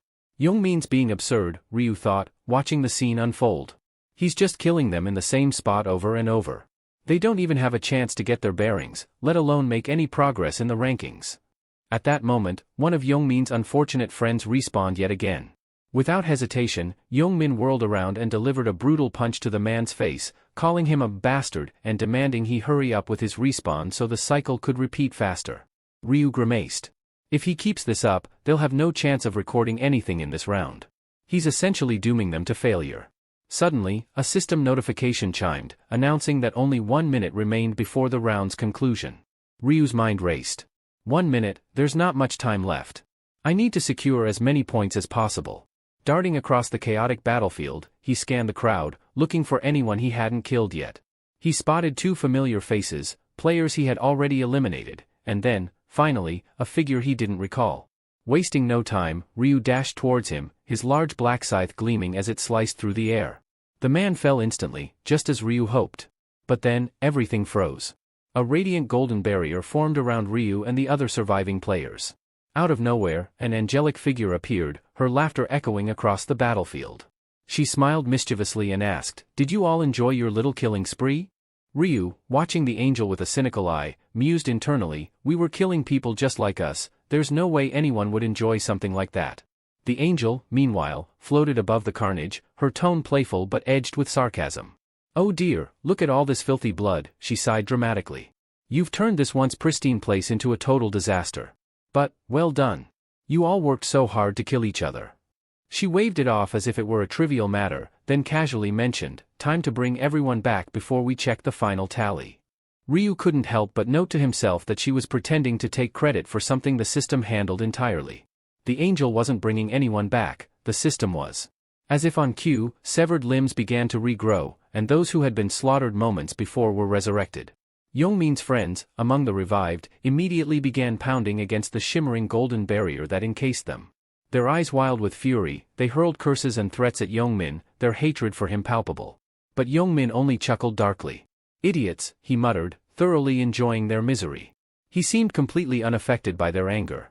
Suddenly, the angel's playful demeanor dropped, replaced by a chilling expression of authority. "Silence," she commanded, her voice laced with an unmistakable threat. "Anyone who speaks another word will lose their head." The venom in her voice stilled the chaos instantly. Youngmin's ex-friends, even Youngmin himself, went quiet, their defiance fading as they recognized the seriousness of her warning. With the battlefield now eerily still, the angel smiled once more, her tone light and cheerful again as she announced they would review the results. But before doing so, she added with a teasing grin, "Oh, and we still need to reveal the subquest for this round." Confusion rippled through the players, none of them had known there was a subquest. Sensing their bewilderment, the angel mocked them openly. "Seriously? You didn't realize there was one? How clueless can you be?" Just then, a system notification flashed before them, revealing the hidden objective for round 4, subquest, eliminate the zone representative within the time limit. The reward for completing the subquest was revealed to be a low-tier mana stone draw token, sending a ripple of shock through the crowd. No one had anticipated such a hidden challenge. The angel, with a condescending smirk, mocked their surprise, calling them fools. Only one person in this zone managed to complete the subquest, she said, her eyes twinkling with amusement. And that person is? Black Scythe. All eyes instantly turned to Ryu. One player, piecing it together, muttered, now that I think about it, Black Scythe did kill Young-min right at the start of the round. Frustration flared in another man, who clenched his fists in anger. He cursed silently, bitterly realizing that becoming the zone representative had been a significant advantage. If I'd known, I would have killed Young-min myself, he fumed, inwardly raging over the missed opportunity. Meanwhile, Young-min, his face ashen, replayed the moment in his mind. I was killed, by Black Scythe, checking his status window, he grimaced. The temporary command tokens he'd held as zone representative were gone. His mind flashed back to when Ryu had told him he would help him avoid being a target. Now, it was clear, Ryu had simply wanted to strip him of the zone representative title for himself. The angel's voice snapped him out of his thoughts. All right, now let's check the final scores, she started, but then paused, her eyes gleaming mischievously. But first, you're probably wondering how these rankings were determined.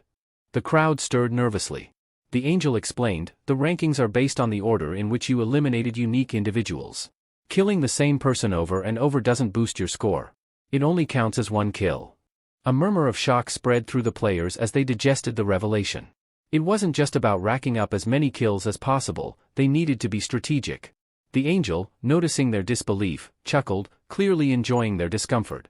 What, did you think it was that easy, she scolded, snapping her fingers. Let's see the results, shall we?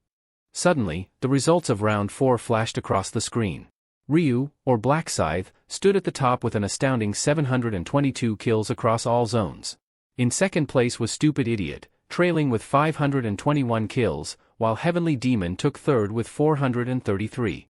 Within Ryu's own zone, he maintained first place as well, with Cute Baby Bird securing second with 211 kills, and the Bodyguard following closely at third with 209 kills. The angel, still sporting her signature grin, remarked, well, it seems Black Scythe claims first place again. Ryu stood there, arms crossed, his expression calm and unaffected. Inwardly, he knew the truth, it was only natural that he dominated. The Celestial being smiled, commenting on the astounding feat he had achieved, eliminating 70% of the total players, which numbered around 1,000. It was a feat that left the crowd in disbelief. They struggled to wrap their minds around how one individual could take out over 700 players on his own. An incredible achievement, the angel said, her tone a mix of awe and amusement. Surely, a reward is in order. Almost on cue, a system notification appeared, congratulating Ryu on securing the top spot in his zone. Another message followed shortly, declaring him the highest-ranked player across all zones.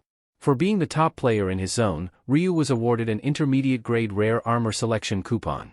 As the notification for his all-zone victory popped up, he was gifted an intermediate-rank special reward selection box.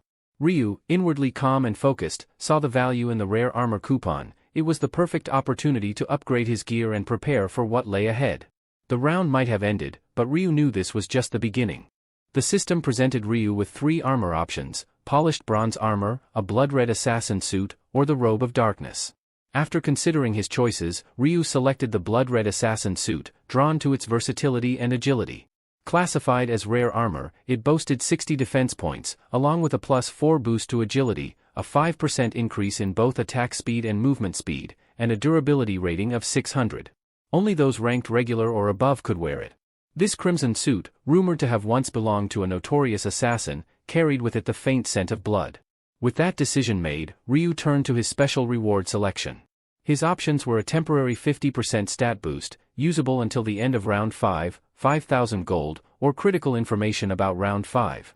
Knowing that the upcoming round had a difficult subquest but also an attractive reward, Ryu opted for the stat boost, confident it would help him push through the challenges. The angel, hovering nearby, interrupted the moment. I trust you've all reviewed your rankings by now, she said with a playful grin. She revealed that those ranked 521st and lower in the zone would face elimination. Her smile twisted into something darker as she raised a hand to her face and announced the beginning of the annihilation. Immediately, a golden aura surrounded several players, inducing waves of panic and fear. Realizing their fate, the unlucky ones below the cutoff began to plead desperately with the angel, their voices filled with terror. Please! It can't be permanent death this time, right? They cried out, begging for another chance. Their pleas fell on deaf ears as the angel watched with detached amusement. Young-min stood nearby, watching the scene unfold. He glanced at his former friends disappearing one by one and inwardly sighed with relief, relieved to have survived the cutoff. A sly grin crept across his face. Erin, on the other hand, clenched her fists and tried to block out the cries, unwilling to let the horror of the situation sink in. The angel's grin widened as the doomed players vanished from the battlefield, marking the cruel end of those unable to escape their rank. Meanwhile, Ryu remained indifferent to the cries of the eliminated, his mind accustomed to such scenes after experiencing the day's events multiple times due to his regressions. The screams eventually died down, and with them, he opened his eyes as the final notification for round 4 appeared. It announced the conclusion of the round, stating that across all zones, a total of 90,953,209 survivors remained, with 521 survivors in his particular zone. The system then reassured them that their souls would soon return to their bodies in their original dimension. A message followed, revealing that round 5 would begin at midnight on May 1, 2023. With a final, "See you in the next round," the system congratulated them on surviving. In the real world, specifically inside the luxurious Imperial Hotel, the bodyguard hurried through the hallways, bursting into Gianrock's room. "Sir," he called urgently. Gianrock, roused from his rest, glanced at the bodyguard, surprised by his sudden intrusion. "Why are you here?" he asked, slightly confused. "I don't recall summoning you." The bodyguard, still slightly out of breath, explained, "I couldn't reach you, sir. I feared something might have happened, so I decided to check in on you." With a composed smile, Gianrock responded, "As if something could happen to me." His voice carried a hint of amusement as he continued, "Did you really think I'd die in round 4? Didn't you see the results?" The bodyguard nodded. "Yes, sir, I saw you ranked 3rd. Despite this, concern lingered in his tone. "It was an intense round, though." Gianrock reclined, rubbing his temples. "I collapsed from mental fatigue the moment I got back here," he admitted. "Round 4 was brutal." The bodyguard agreed, recalling the carnage. "It was. Over 90 million people were killed." Gianrock scoffed lightly. "And that's not even counting the repeated deaths. If you did, the number would be much higher." Gianrock, reflecting on his consistent top 3 performances, found his thoughts drifting to Black Scythe. The sheer gap between Black Scythe's score and the rest left him pondering if this figure was even human. Could someone like that really be just another player, he muttered, half to himself. The bodyguard, standing nearby, offered a theory. He might be an active-duty Special Forces operative. That level of skill isn't something you see from a regular person. Remaining silent, Gianrock's admiration for Black Scythe only deepened. The more he thought about him, the more fascinated he became. Black Scythe's identity didn't matter, what was important was that Gianrock saw him as someone worth allying with. He mentally noted to consult a seer later about Black Scythe's true nature. Changing the subject, the bodyguard remarked on how eerily accurate the seer's predictions had been for round 4. Initially skeptical, he admitted he only began to believe when he witnessed the chaos firsthand. Gianrock nodded in agreement, a flashback filling his mind. He recalled when Ryu had warned them, saying, "Round 4 won't be about hunting monsters. It's going to be a slaughter, a massacre among players." When Gianrock had asked for clarification, Ryu explained it was a fight to the death between competitors, urging them to stay sharp. The bodyguard snapped him out of his reverie with another question. "What's our next move?" he asked. Gianrock, slightly confused, sought clarification. "What exactly are you asking?" "About Ryu Min, the seer. Do you plan on partnering with him in business?" the bodyguard pressed. Gianrock gave a firm nod. "Yes. Ryu Min holds 31% of the company's shares, which effectively puts the future of our company in his hands." The bodyguard's eyes widened. "So, we're going to pivot the entire industry, just like he suggested?" "Exactly," Gianrock replied, his tone resolute. "With Ryu's foresight, the possibilities are limitless." As Gianrock rose from his bed and slipped on his coat, he questioned the need for further discussion. He stressed that the company had immense potential for growth in this direction, and aligning with Ryu Min was essential. "We need him on our side," Gianrock remarked. He advised the bodyguard not to let pride or Ryu's youth cloud his judgment. "Even if you don't like his behavior, you should praise him and play along. Only then can we truly benefit from the insights of this seer," he added, his tone firm. The bodyguard nodded in understanding. "I'll be more cautious when dealing with Ryu Min from now on." "Good," Gianrock responded. "Now, give Ryu a call. Tell him we should celebrate surviving round 4 today, and ask if he'd like to bring his family along." The bodyguard hesitated for a moment before asking, "What should I say to him?" Jianrock grinned, explaining, just tell him it's a small gathering to mark our survival. And see if Aaron should come along too. The bodyguard raised an eyebrow. Aaron? Why her? With a knowing smile, Jianrock replied, we need a celebrity at these sorts of things. The scene then shifted to Café Scala, where Ryu stood beside his car, waiting. Spotting someone, he waved with a smile. Hey, Yuri, he greeted warmly. Yuri smiled back. Ryu, you're looking sharp. Not as sharp as you, he quipped with a grin. She raised an eyebrow playfully. What's up with you? Making lunch plans all of a sudden? Ryu chuckled. I thought it'd be nice to celebrate surviving round 4. My treat. Yuri laughed softly. Well, if you're paying, I won't say no to taking advantage of my rich friend. The two got into the car, speeding off down the road. As they drove, Yuri thanked him. Because of you, I was able to prepare for round 4. Ryu glanced at her with a half-smile. But what if I was lying all along? Did that ever cross your mind? Yuri responded with a light laugh, saying, you would never lie to me, Ryu. What would you even gain from that? Ryu smiled softly. Thanks for trusting me. She quickly replied, no, I'm the one who should be thanking you. If you hadn't told me about the round, I would have had to kill dozens of people. I'd be dead by now. Internally, Ryu knew that her gratitude wasn't necessary. Even without his warning, Yuri would have survived, thanks to the rune of protection she possessed. She wasn't as helpless as she believed, in fact, she was quite capable. Comparing her to Aaron, he thought Yuri was more like a resilient weed thriving outside a greenhouse, while Aaron was the delicate flower sheltered within it. After a bit of driving, they arrived at a cozy restaurant and ordered their food. Enjoy, Ryu said casually. Thanks. Bon appetit, Yuri replied with a polite smile. Ryu couldn't help but notice how often she expressed gratitude, and he found himself wondering why she felt the need to thank him so much. Meanwhile, Yuri's mind was elsewhere, haunted by darker thoughts. As she sat there, the weight of her actions gnawed at her. She questioned whether someone like her, a murderer, deserved to sit and enjoy a meal so calmly. Though she had come because Ryu invited her, this peaceful moment felt wrong. Noticing her silence, Ryu glanced at her. Why aren't you eating? He asked, sensing her unease. He could tell that the guilt of taking lives was still weighing heavily on her. Yuri hesitated before responding. I just don't feel too well, she muttered, clearly struggling to shake the remorse. Is it because of what happened during the round? Ryu asked gently. You shouldn't blame yourself. You did what you had to in order to survive, just like everyone else.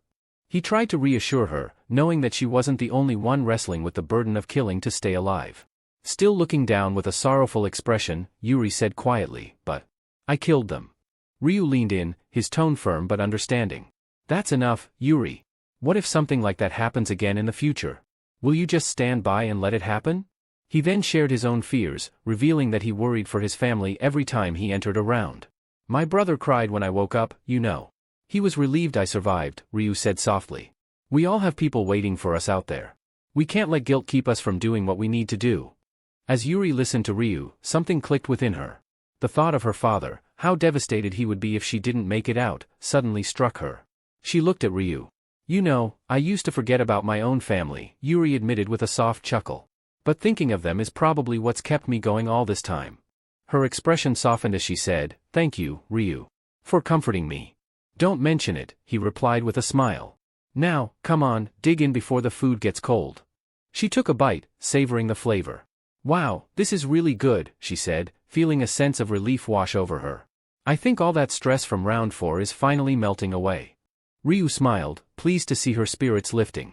I'm glad you like it. But really, you should thank the chef, not me. Yuri chuckled lightly. Thanks for the food, Min. Ryu blinked, slightly surprised. That's the first time you've called me by just my first name, he noted with amusement. She hesitated, then asked, Is it all right if I keep calling you that? Of course, he answered warmly. I don't mind at all. As they continued eating, Ryu observed that Yuri seemed to be feeling much better. Deciding it was the right moment, he leaned back and got to the real reason he had called her. Actually, I wanted to share something important with you about round 5. Yuri paused mid-bite, her expression shifting to one of shock. Wait, do you know what's going to happen in round 5? She asked, her voice full of surprise. Ryu nodded. Yeah. I've seen the future. Round 5 is going to be the toughest one yet. She leaned in, clearly concerned. What do you mean?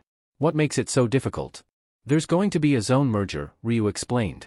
That means all the split zones will be combined into one massive battlefield. Yuri's eyes widened in disbelief. Does that mean we could meet in the game? Ryu took a sip of his drink before replying, yeah, but not in round 5. Internally, though, he knew the truth. They would meet in round 5, but if he told her that outright, she'd want to see him immediately. He couldn't risk exposing his true identity just yet. Setting his glass down, he leaned forward, his tone more serious. You're going to have to be careful about a few things. Pay attention to what I'm about to tell you. Yuri nodded, now fully focused as Ryu continued. Round 5 is going to be incredibly challenging, he said, choosing his words carefully. You need to be prepared for anything. Ryu leaned in, his voice calm yet firm. You might struggle to pass this round on your own, but there's one way you can make it through. Yuri looked at him with wide eyes, curiosity piqued. What's the way? Ryu didn't hesitate. You need to go seek out Black Scythe and ask for his help. Her eyes widened in disbelief. Black Scythe? Are you serious? Yes, Ryu replied confidently. I'm suggesting you reach out to him, the top-ranked player across all zones. Still taken aback, Yuri was skeptical. You want me to ask Black Scythe, of all people, for help? Ryu nodded.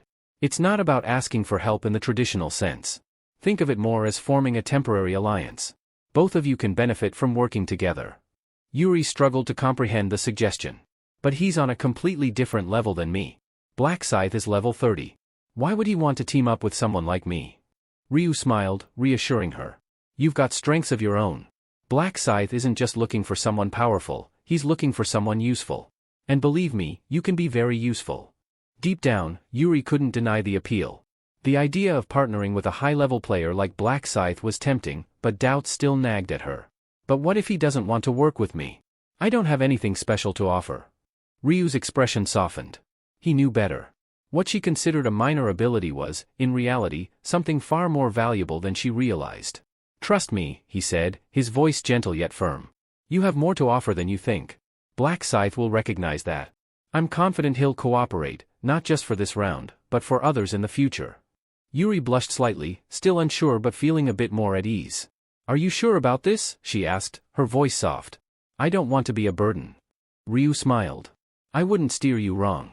And besides, what kind of friend would I be if I didn't share this with you? Her heart warmed at his words, and she gave a small nod. Thank you, Ryu, she whispered. This means a lot. Anytime, Ryu replied. Suddenly, Yuri looked down at his hand and then back at him. Can I see your hand for a moment? She asked, her voice barely above a whisper. Without hesitation, Ryu extended his hand beside hers. As their hands touched, a brilliant green light radiated from their palms, filling the room with a vibrant glow. The atmosphere shifted, the light reflecting their connection in a way words couldn't express. Yuri insisted that she owed Ryu for his help and, without hesitation, a green aura enveloped his entire body. Smiling brightly, Ryu thanked her, knowing she didn't like the idea of being in anyone's debt. He had expected her to return the favor, boosting his stats as a form of gratitude. With that accomplished, Ryu knew it was time to head home and make the most of his newfound advantages. Just as he was about to leave, a system notification appeared, notifying him that all of his stats had been increased by 50% due to Yuri's blessed skill. His kill count also flashed on the screen, 100 out of 100, a perfect score for exterminating insects. Thanks to the Butcher Runes effect, this gave him an additional 100% stat boost. Sitting back on his sofa, Ryu reflected on his current strength. His stats were now significantly higher, boosted by both Yuri's blessing and the Butcher Runes enhancement. He opened his status window, noticing his luck stat had shot up to an impressive 84. With that kind of luck on his side, he felt optimistic about the challenges ahead. He pulled out a rare lowest rank magic crystal ticket from his inventory. The ticket granted a random number of magic crystals, anywhere from 1 to 5. It was a time-limited item, only usable until the next round, and restricted to apprentices and above. The description reminded him that it was an item with unpredictable rewards, dependent entirely on luck. If he were an ordinary person, Ryu thought, he might have prayed to some higher power for a good result. But he scoffed at the idea, muttering under his breath, praying to some god? No thanks. Ryu couldn't shake the feeling that someone, or something, was pulling the strings. After all, what kind of force could gather 1.8 billion people and pit them against each other in this twisted game?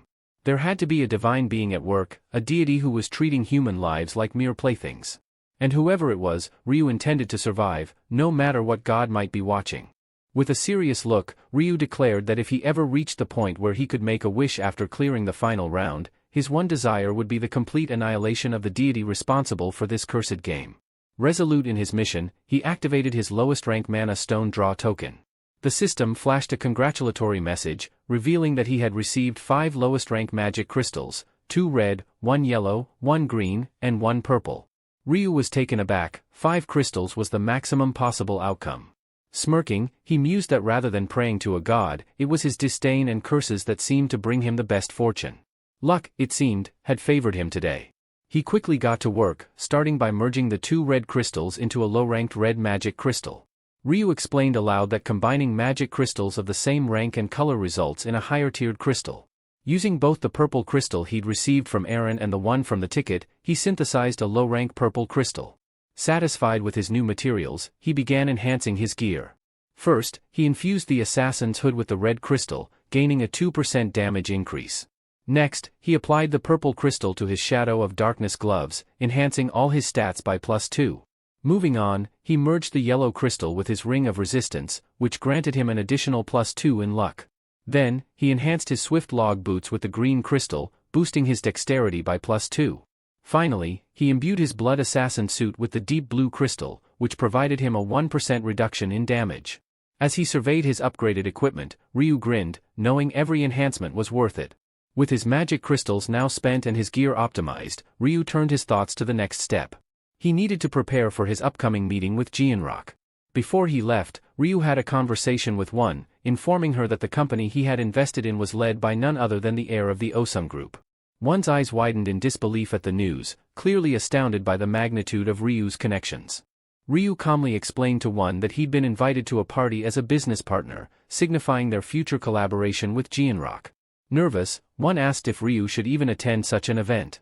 Ryu reassured him with a smile, adjusting his slightly crooked tie, and mentioned that Jianrock had specifically told him he could bring family. "Don't worry about it," Ryu said confidently. Just then, a knock echoed through the room, causing One's anxiety to spike. Ryu opened the door to reveal a familiar figure, the same bodyguard they had encountered at the penthouse on their first day.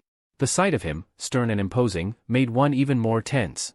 He remembered how the man had refused their offer of rice cakes back then. The bodyguard looked at them both before asking about Ryu's companion. Without missing a beat, Ryu introduced One as his younger brother. The bodyguard handed One a business card and, with a rare smile, formally introduced himself as the section chief, Sangchul. Apologizing for his earlier cold behavior, Sangchul explained that the party was also an effort to make amends. He assured them that they were not expected to feel pressured and suggested they leave soon since the limousine was waiting. The scene shifted to the nightlit Imperial Hotel, one of the most luxurious buildings in the city, owned by Jianrock himself. As they entered the grand lobby, One remained visibly on edge.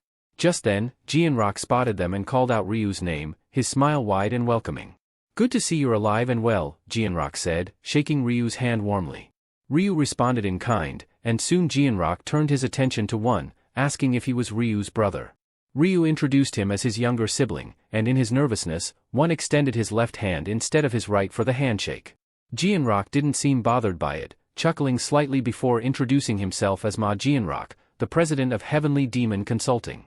Ryu quietly leaned over and advised One to use his right hand next time, prompting a flustered "hello" from the young boy. Jianrock then inquired if One was also a player, to which the teenager, still feeling uneasy, quickly denied, stating that he was only 14 years old. With a light-hearted grin, Jianrock commented on One's luck, narrowly missing the deadly game by just 1 year. He joked about being a bit envious before leading them to the room where their meeting was set to take place. "Though it might not be grand, we've prepared something special for tonight," he said as they entered a lavishly decorated space. The room was filled with an array of gourmet dishes, a personal chef, and an assistant standing by. One's face lit up the moment he saw the feast before him. Jianrock, noticing his excitement, remarked, "You must be hungry after everything. Though it's a small spread, I trust it will satisfy you both." Internally, One couldn't help but think Jianrock was joking. There was nothing small about the abundance of food on display. With a welcoming smile, Jianrock invited them to help themselves. However, Ryu's focus was suddenly diverted by the sound of footsteps approaching. His eyes widened slightly as Aaron entered the room, elegantly dressed in a stunning outfit. He hadn't expected her to be invited to this gathering. Once Aaron stepped inside, Jianrock stood and greeted her, asking why she was late and if anything had happened. Apologizing, Aaron explained that she had been held up by attending a fellow actor's funeral. Jianrock, understanding her situation, reassured her kindly. Shifting to a more formal tone, he asked Aaron to greet the major shareholder he had mentioned earlier. Turning toward Ryu and One, Aaron introduced herself with a graceful nod, saying, "Hello, I'm CO Aaron, an actress." But then, her eyes widened as she recognized them. "Wait, you're the new neighbors who gave out rice cakes, aren't you?" she exclaimed, pleasantly surprised. Ryu nodded with a slight smile, confirming her realization. Aaron's face brightened as she warmly greeted them again, expressing her delight. "What a surprise! It turns out the shareholder is my neighbor after all," she said with genuine enthusiasm. Despite her outward composure, Aaron couldn't help but note that Ryu looked younger than her. The idea that someone so young could hold the majority of shares struck her as improbable, making her momentarily wonder if the CEO was playing some kind of prank on her. Meanwhile, One, blushing and nervously fidgeting, leaned in to quietly confide to Ryu, "That's CO Aaron. I'm a huge fan." Internally, Ryu realized that One probably wasn't aware of the connection between Ma Jianrock and Aaron, which explained his surprise at her sudden presence. Ryu mused over whether this kind of reaction was typical for people meeting someone as beautiful and famous as Aaron. Noticing One's anxious behavior around Aaron, Ryu decided to play along, feigning a hint of nervousness and awe to match his younger brother's enthusiasm. Jianrock, observing this interaction, smirked to himself. He didn't know that Ryu was faking it, but he figured it was natural for any man to be flustered in the presence of someone as stunning as Aaron. Reflecting on his decision to invite her, Jianrock felt confident it had been a good idea. With a casual wave of his hand, he invited them all to dig in. "You must be hungry, please help yourselves." As they settled down at the table filled with an array of exquisite dishes, One's eyes sparkled with delight. He eagerly took a bite of the food and leaned over to Ryu, whispering in amazement, "The meat, it just melts in my mouth." Encouraging One to enjoy the meal further, Ryu joined the conversation as Jianrock asked if they were satisfied with the food, mentioning that he had personally instructed the chefs to pay extra attention to tonight's menu. Ryu complimented the meal, expressing how delicious it was. Jianrock, with a grin, turned his attention to One, asking for his thoughts. Still a bit nervous, One admitted, "It's incredible. I've never tasted anything like this before." Jianrock beamed, satisfied that their efforts had paid off. Internally, he recalled how he had pressured the chefs the previous night, insisting they perfect each dish until they met his exacting standards. After a moment of silence, Jianrock asked another question, this time directed at Ryu. "Why is it just the two of you tonight? No other family?" he inquired, curious about the absence of their parents or other relatives. Ryu's expression darkened slightly as he responded, "One is all the family I have left. Our parents, they're gone." The room fell quiet for a moment as Jianrock registered Ryu's words. His eyes widened briefly, and he quickly offered his condolences. Internally, he scolded himself for being so thoughtless, realizing too late the impact of his question on the now somber atmosphere. Seeing the sadness wash over One's face, Jianrock resolved not to speak further on the subject. A brief silence settled over the table as dessert was served. Jianrock, sipping his tea, contemplated how to lift the mood. His eyes drifted towards Aaron, seeking her help. After setting his cup down, he stood up and gestured for her to join him outside. Understanding the cue, Aaron quietly rose and followed him out of the room. As they walked a few paces down the hall, Jianrock stopped and turned to face her. "What did you think of the meal?" he asked, his tone lighter. With a smile, Aaron replied, "It was wonderful, truly." However, Jianrock's expression grew more serious as he leaned in slightly and asked, "But do you really believe I asked you here tonight just to enjoy dinner?" Jianrock gently scolded her, explaining that he hadn't invited her simply to attend a gathering. His intention was for her to help improve the atmosphere, and he was surprised by her apparent lack of awareness. Aaron, taken aback, apologized for her misunderstanding, admitting she had assumed it was just a social event. With a sigh, Jianrock questioned her reasoning and then asked whether her bodyguard had neglected to inform her of Ryu Min's true identity. Aaron, still confused, replied, "Isn't he our majority shareholder?" Jianrock's expression turned more serious. "Yes, but he's also something far more significant. He's a seer," he revealed. Aaron's eyes widened in shock, and she stammered, "A seer?" "Exactly," Jianrock confirmed. "A seer is someone with the rare ability to glimpse into the future." He then pointed out the value of someone with such power, explaining how important it was for them to keep Ryu satisfied. "Imagine how beneficial it would be if he were to share information about the next round," he emphasized. He advised her to use her charm and make an effort to please Ryu, even suggesting she smile and act accordingly to win his favor. His tone became more firm as he encouraged her to do whatever it took to keep Ryu happy. Aaron, however, respectfully refused, explaining that she couldn't simply comply with such demands.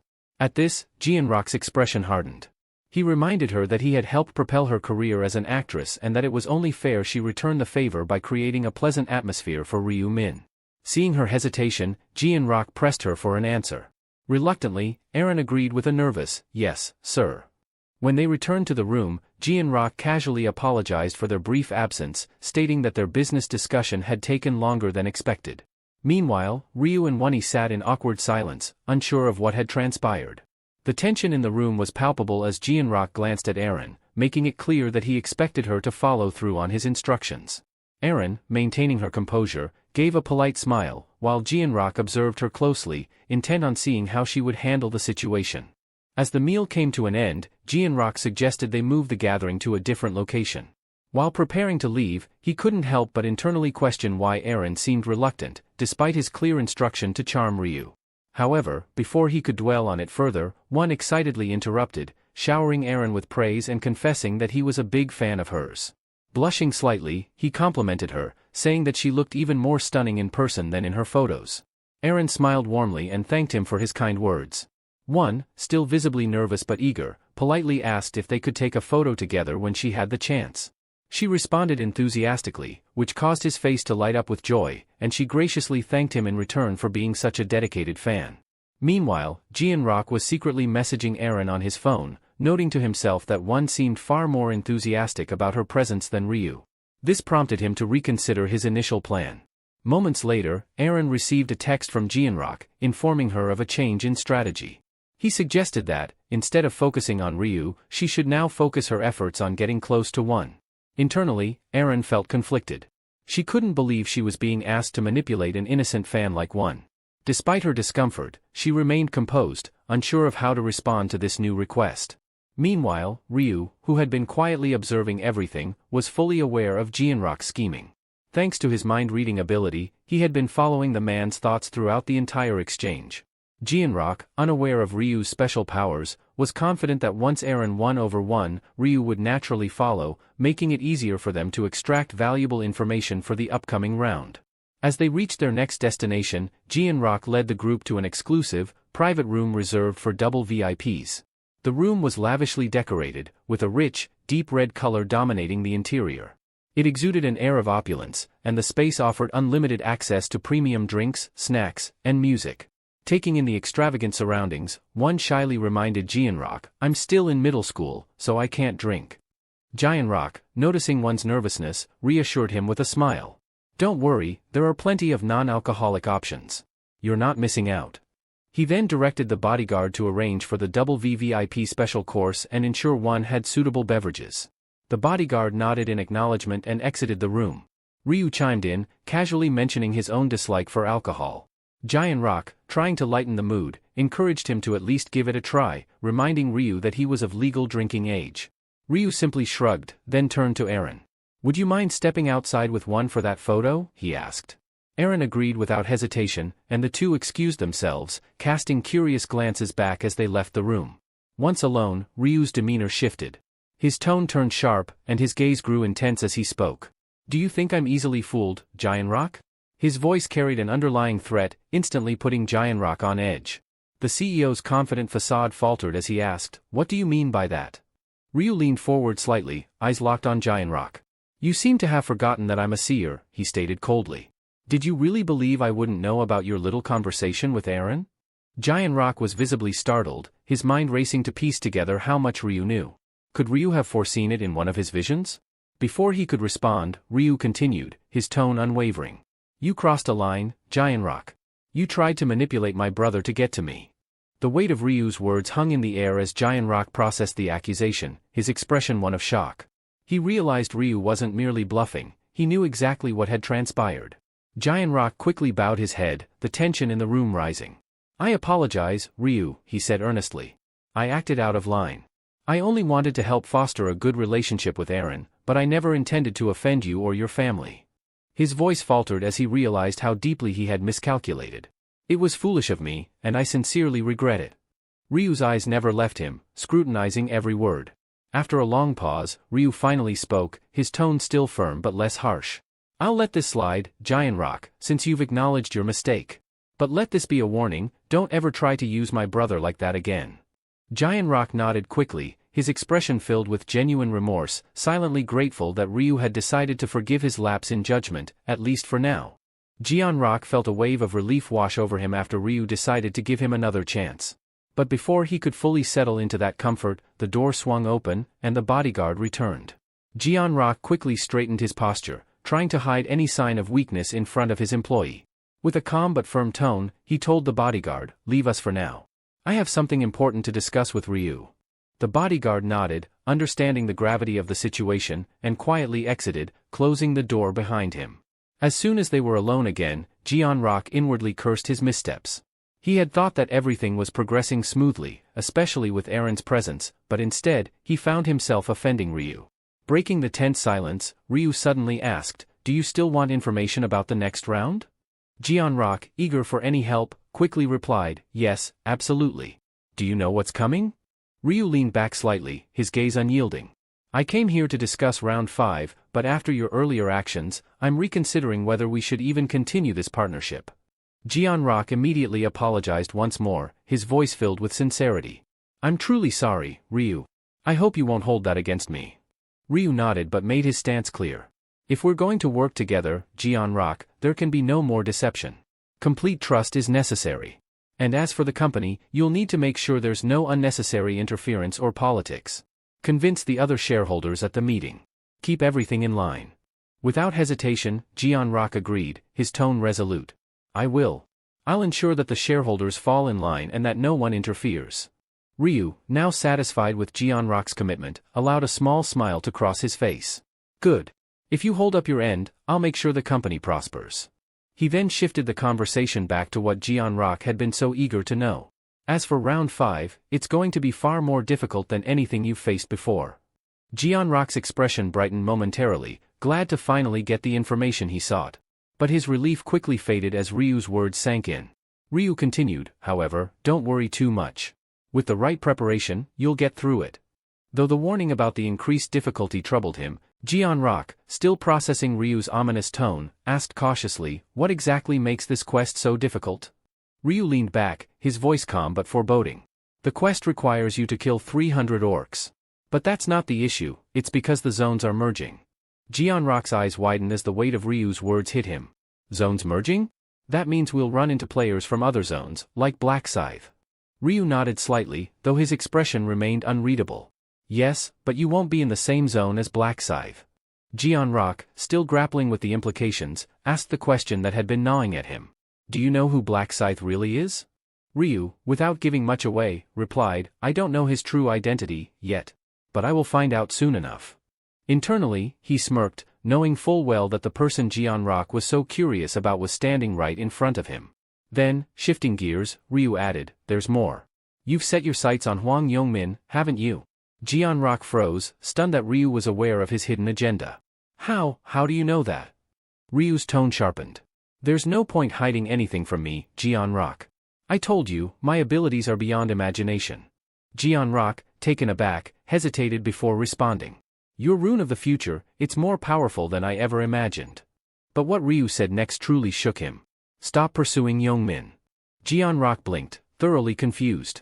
"Why should I stop? He's a threat. Why are you protecting him?" Ryu remained cryptic. "Let's just say if you go after him, you'll end up suffering more than you can imagine. That's all I can tell you." Giant Rock sat in silence, contemplating Ryu's warning. He knew Ryu wasn't one to exaggerate, but it was hard to let go of his plan, especially now. As Ryu watched him closely, Giant Rock finally gave in, realizing it wasn't worth the risk. "Fine. I won't track down Yongmin anymore," he relented, his voice low. With their business discussion wrapped up, Giant Rock forced a chuckle, trying to lighten the mood. "Shall we return to the party, then? No drinks, of course." Ryu nodded, watching as the tension visibly drained from Giant Rock's face. But Giant Rock wasn't entirely at ease. He inwardly sighed, knowing that he needed a way to unwind after all this stress. As they headed back, the sound of rain could be heard outside, a distant figure huffing and puffing under the dark, stormy sky. The old man, drenched in blood, stumbled through the narrow alley, fear gripping his every step. His breaths came in shallow, frantic gasps as he limped further, but there was no escape. Finally cornered, he turned around, trembling, to face his pursuer. The sound of approaching footsteps echoed, heightening his terror, and before he could react, a sharp blade sliced through his legs, sending him crashing to the ground. Writhing in agony, with one hand already severed and his legs useless, the man screamed in desperation. But his cries were abruptly silenced as a cold voice warned him, "Shut up, or I'll cut your tongue out." His predator, Giant Rock, stood over him, the gleam of his sword reflecting the dim light. Why are you doing this to me?" the old man gasped, barely able to speak through the pain. "What have I done to deserve this?" Giant Rock's eyes narrowed, his voice dripping with disdain. "You've got a lot of nerve for a child molester. Do you really need me to spell it out?" The old man's eyes widened in terror as he stammered, "That was years ago. I already served my time, I'm just an old man now." Without a word, Giant Rock lifted his sword and brought it down with brutal force, impaling the man's shoulder. The scream that followed was cut short as Giant Rock hissed, "If you keep screaming, I'll make sure you die slowly, piece by piece." The man's cries dwindled into quiet sobs, and Giant Rock smirked. "At least you've still got enough sense to listen." He crouched down beside the old man, his voice dropping to a deadly whisper. "For someone like you, breathing is a sin. Don't you agree?" As Giant Rock spoke, the blade in his hand began to pulse with a sinister, dark energy. Tendrils of shadowy aura snaked from the sword, wrapping around the old man's body. His eyes widened in horror as the darkness crept over his skin, suffocating him, silencing him before he could beg for mercy. The black aura surged, seeping into the man's body, consuming him from within. Giant Rock watched in eerie silence, feeling the surge of dark magic flow into him as the old man's life force was drained. Though part of him wished for a quicker end, he knew the ritual was necessary. The dark magic he wielded required the souls of the living, and each death recharged his power. As the old man's body was enveloped entirely in darkness, Giant Rock's expression remained cold and detached. "Your life was nothing but filth," he muttered as the last of the man's form vanished into the void. He stood tall, the dark aura fading as it returned to his sword. With a grim satisfaction, Giant Rock reflected on his role as a dark knight. Executing scum like the old man felt like a twisted sense of duty, a calling. As much as he loathed the necessity of sustaining his magic, there was an undeniable thrill in dealing judgment to those he deemed unworthy of life. Giant Rock let out a breath, feeling the tension slowly ebb away. He summoned his sword, intending to let it feed, but nothing happened. The sword, steeped in dark energy, required living souls, not the lifeless corpses in front of him. Realizing its limitations, he sheathed it with a resigned sigh. A sudden rustle came from behind a nearby trash can.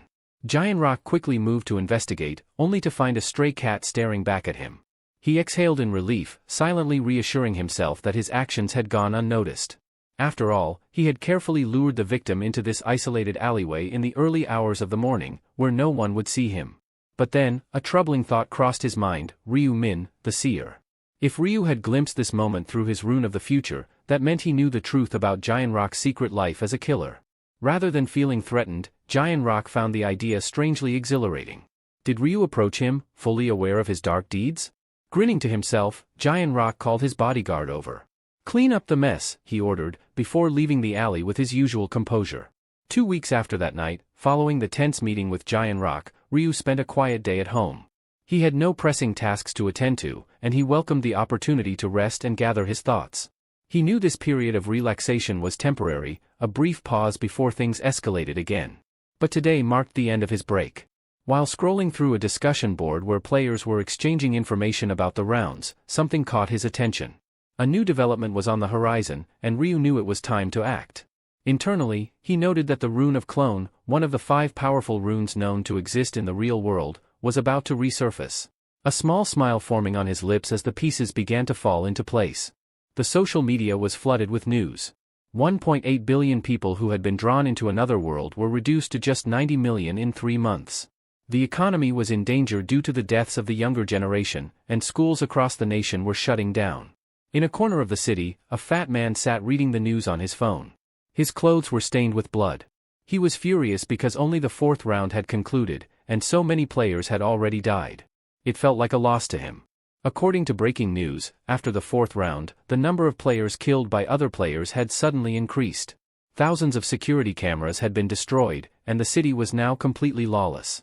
At night, players united and formed an online community against the government, which was increasing anxiety among the citizens.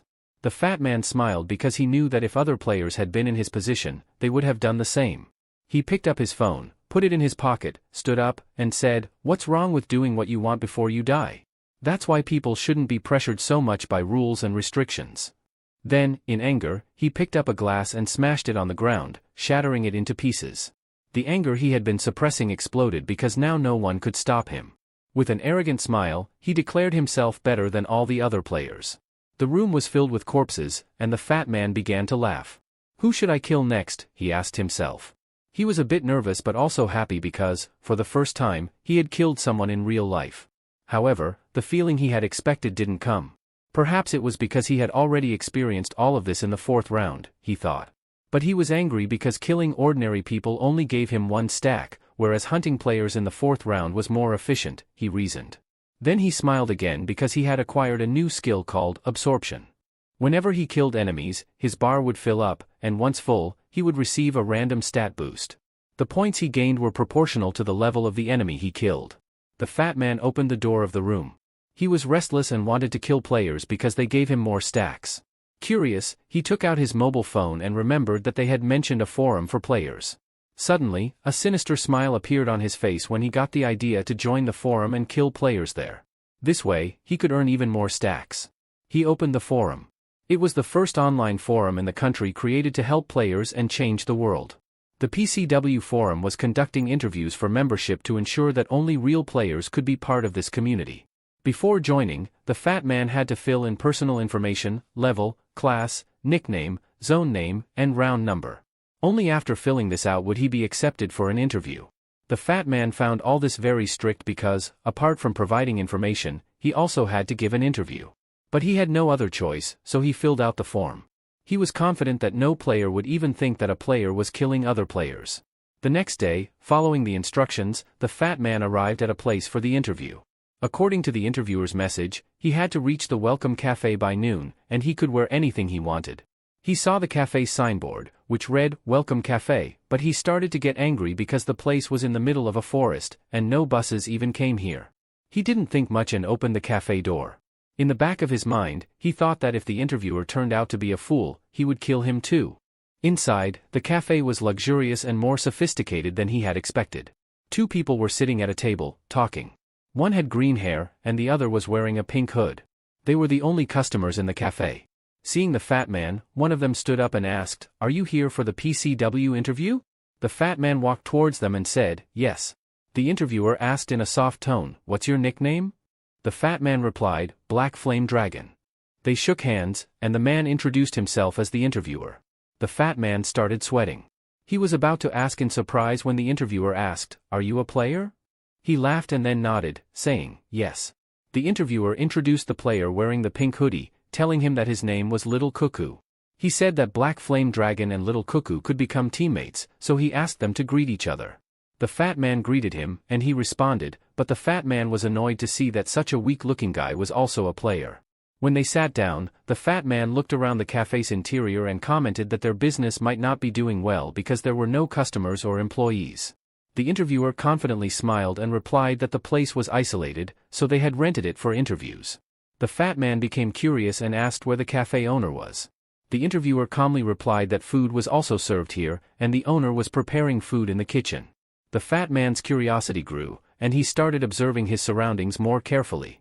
He noticed that there were no cameras anywhere in the cafe. The overweight man shifted impatiently in his seat before finally asking, "So, when are we starting the interview?" The interviewer glanced at him and replied in a composed tone, "We'll begin shortly. There's still one more participant on the way."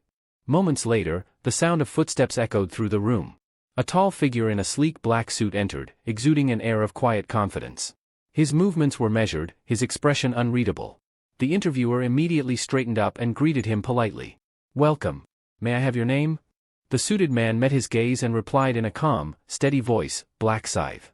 Previously. While browsing on his tablet, the man mentioned that another great player was Little Cuckoo, who always ranked between 4th and 10th.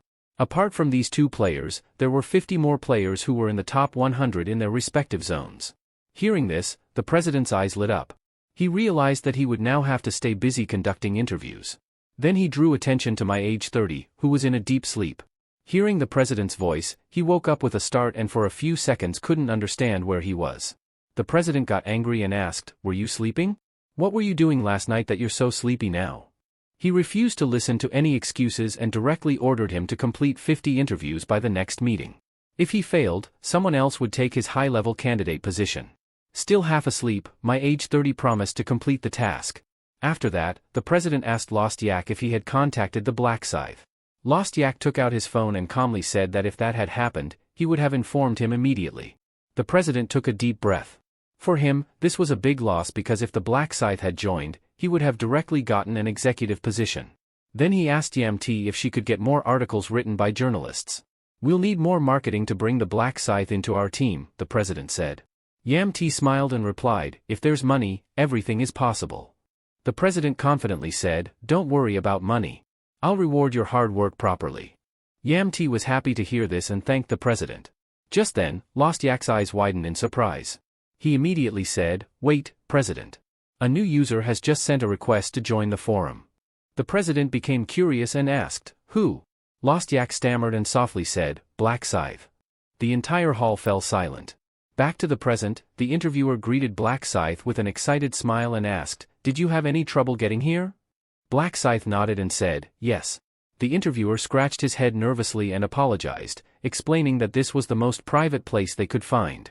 Then he gestured for the others to sit down. The interviewer noticed that Black Scythe was very handsome and thought that he must be quite popular with girls.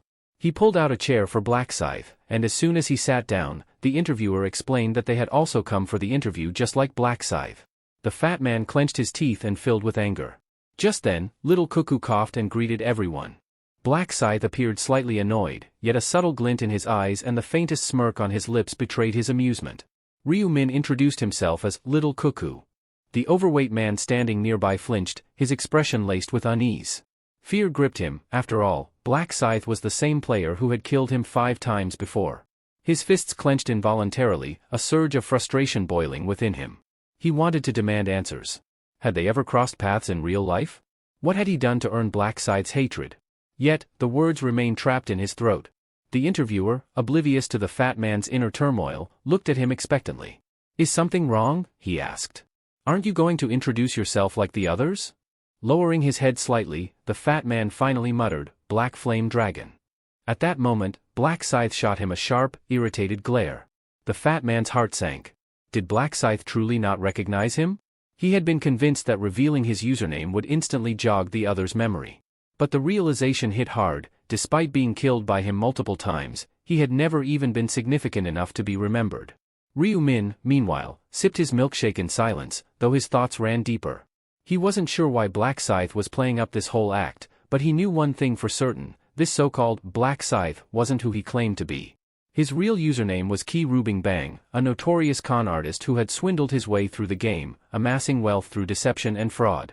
He wasn't a well-known figure yet, but in time, he would rise to infamy upon acquiring the cloning rune, a skill he would later abuse to orchestrate countless crimes.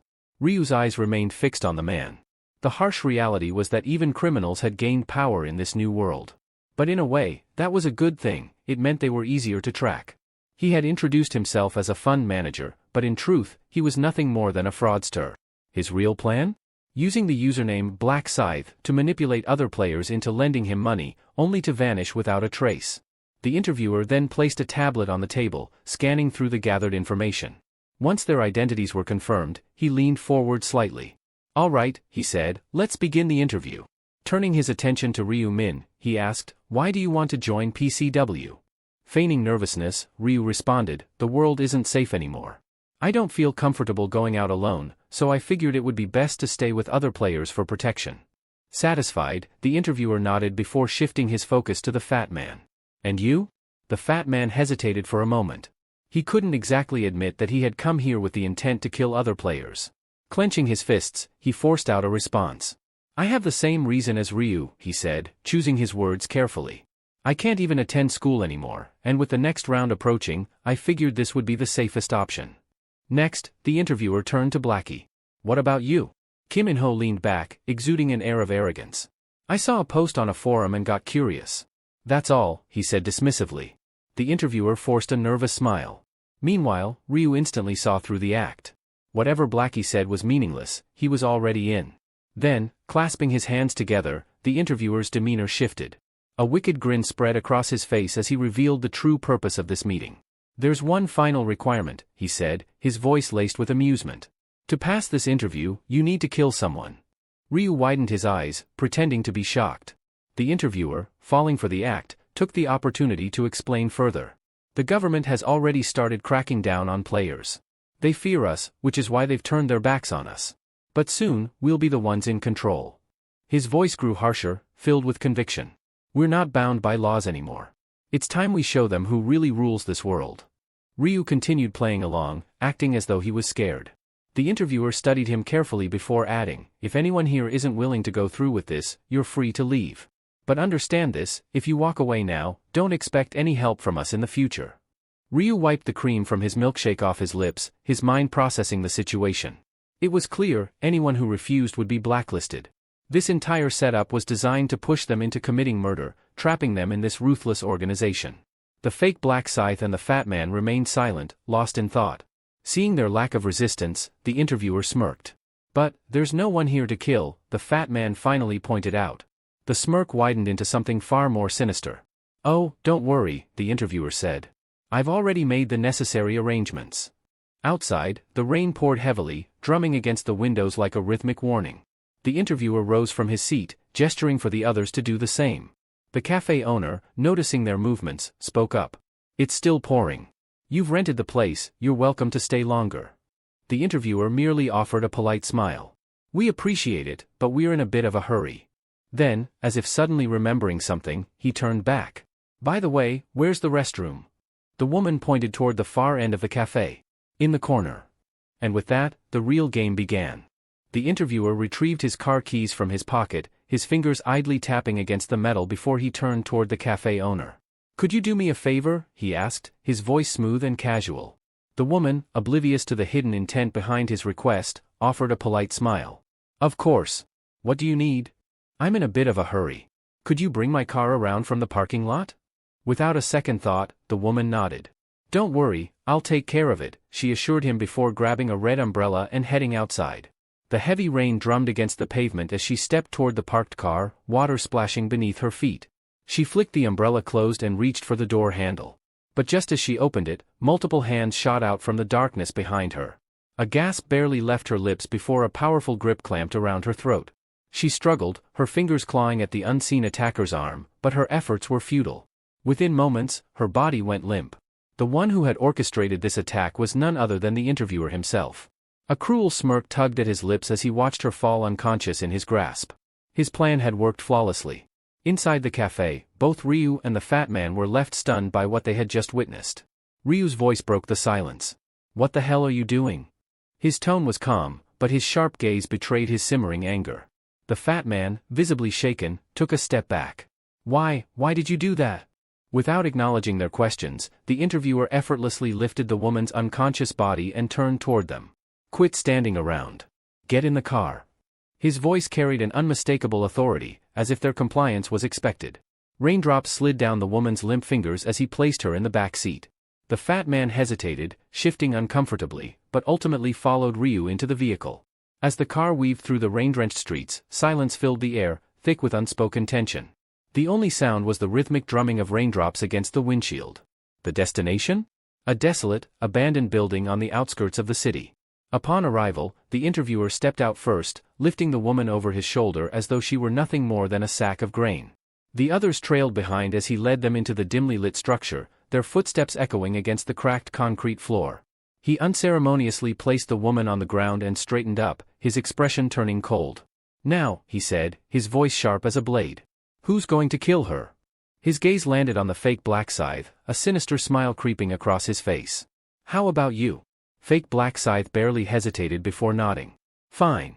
But before he could move, another voice cut through the tension. "Wait." All eyes turned toward Ryu, who had remained silent until now. The interviewer's brows lifted in curiosity. "What is it?"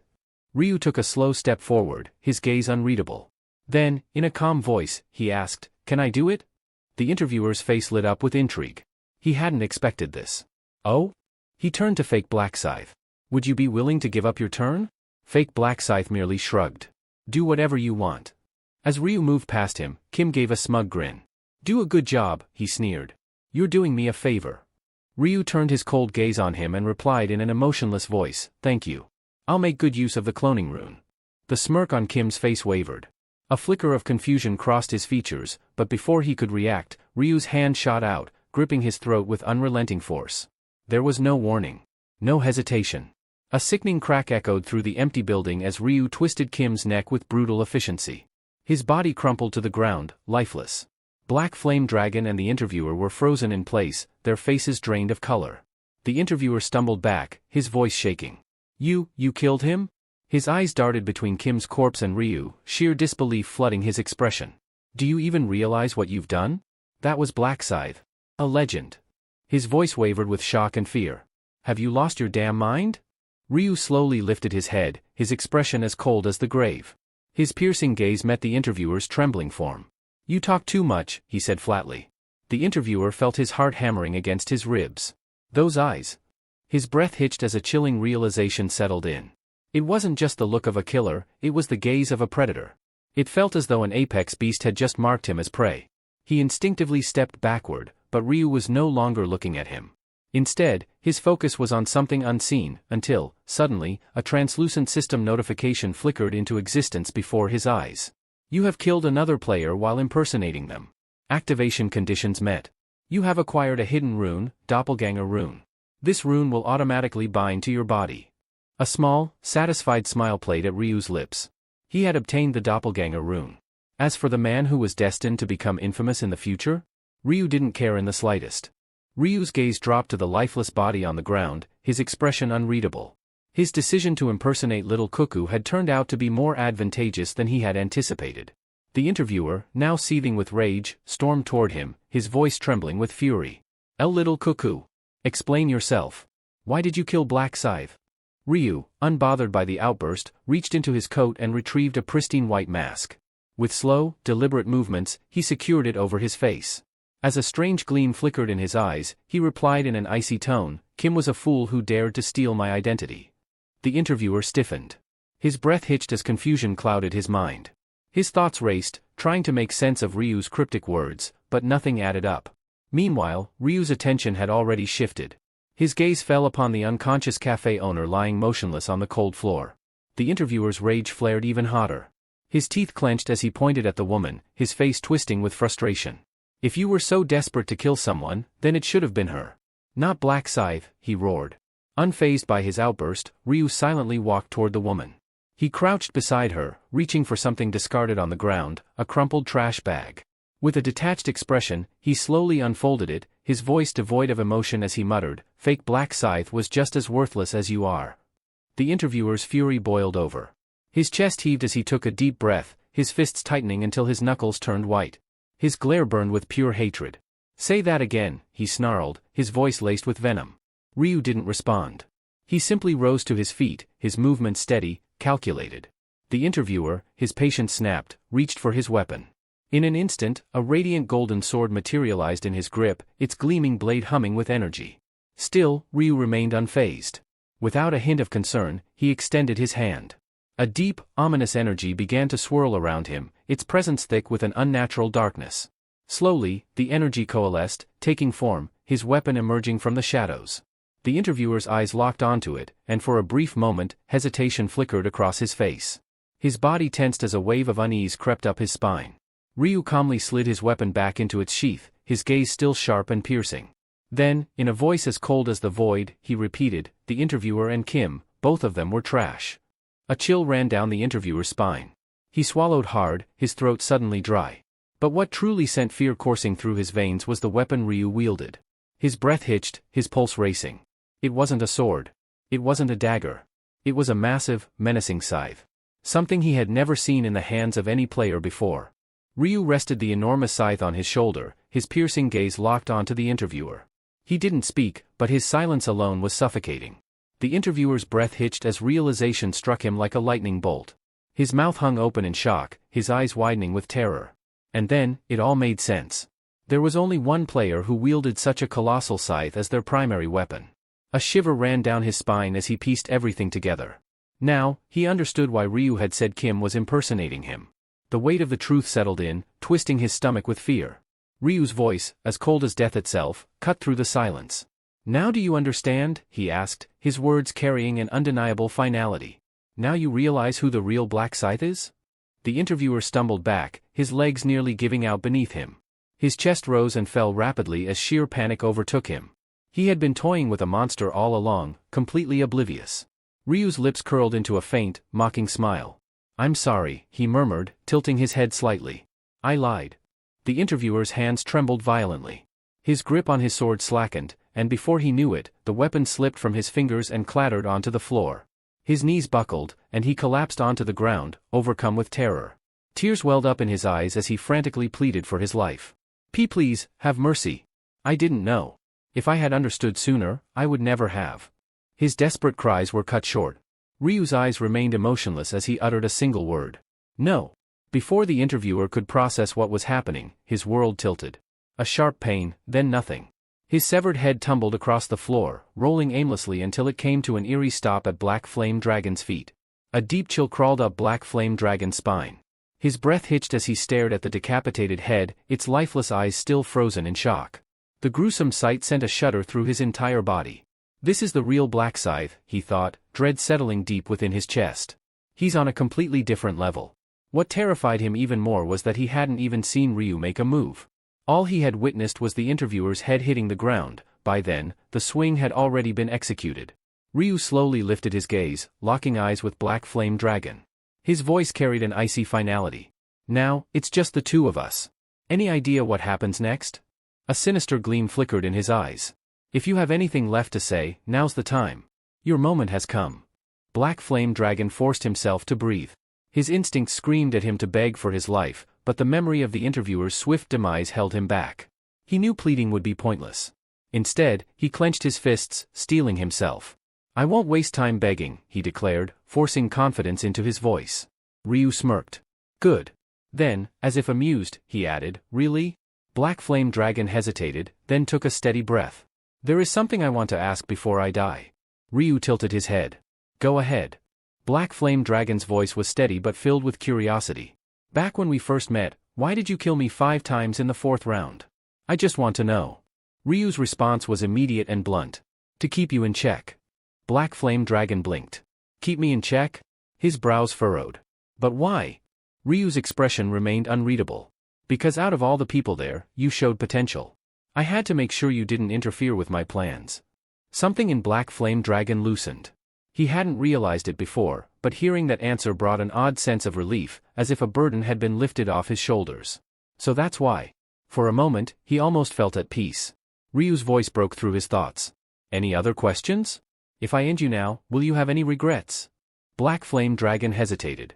Fear clawed at his throat, but he had already decided, begging was pointless. Instead, he swallowed his terror and mustered the courage to ask one last thing.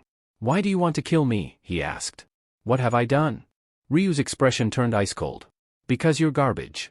Black Flame Dragon stiffened. Me? What did I do? Ryu's gaze darkened. Weren't you here to kill that woman? Black Flame Dragon hesitated before answering.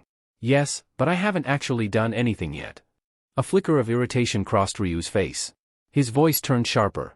You think that changes anything? Ryu's expression darkened, his voice cutting through the silence like a blade.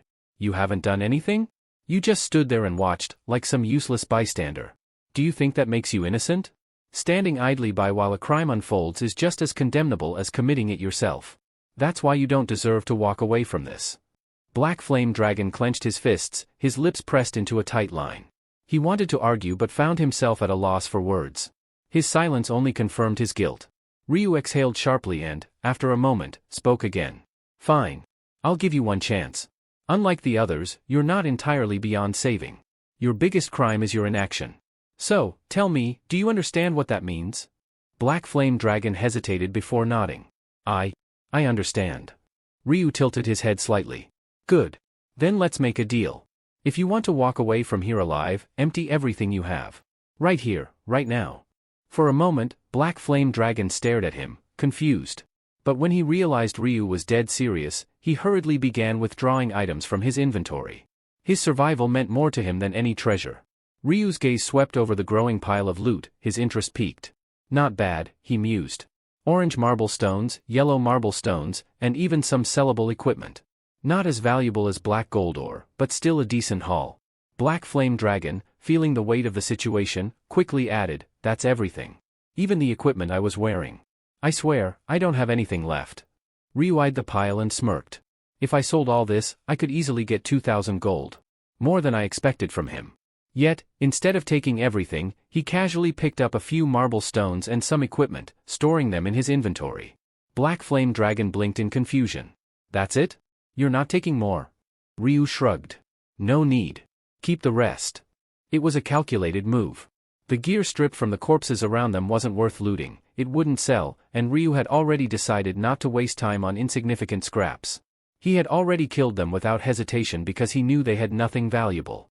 Still processing what had just happened, Black Flame Dragon cautiously asked, "So, does this mean you're letting me go? You're keeping your word?" Ryu gave a small nod. "Yes.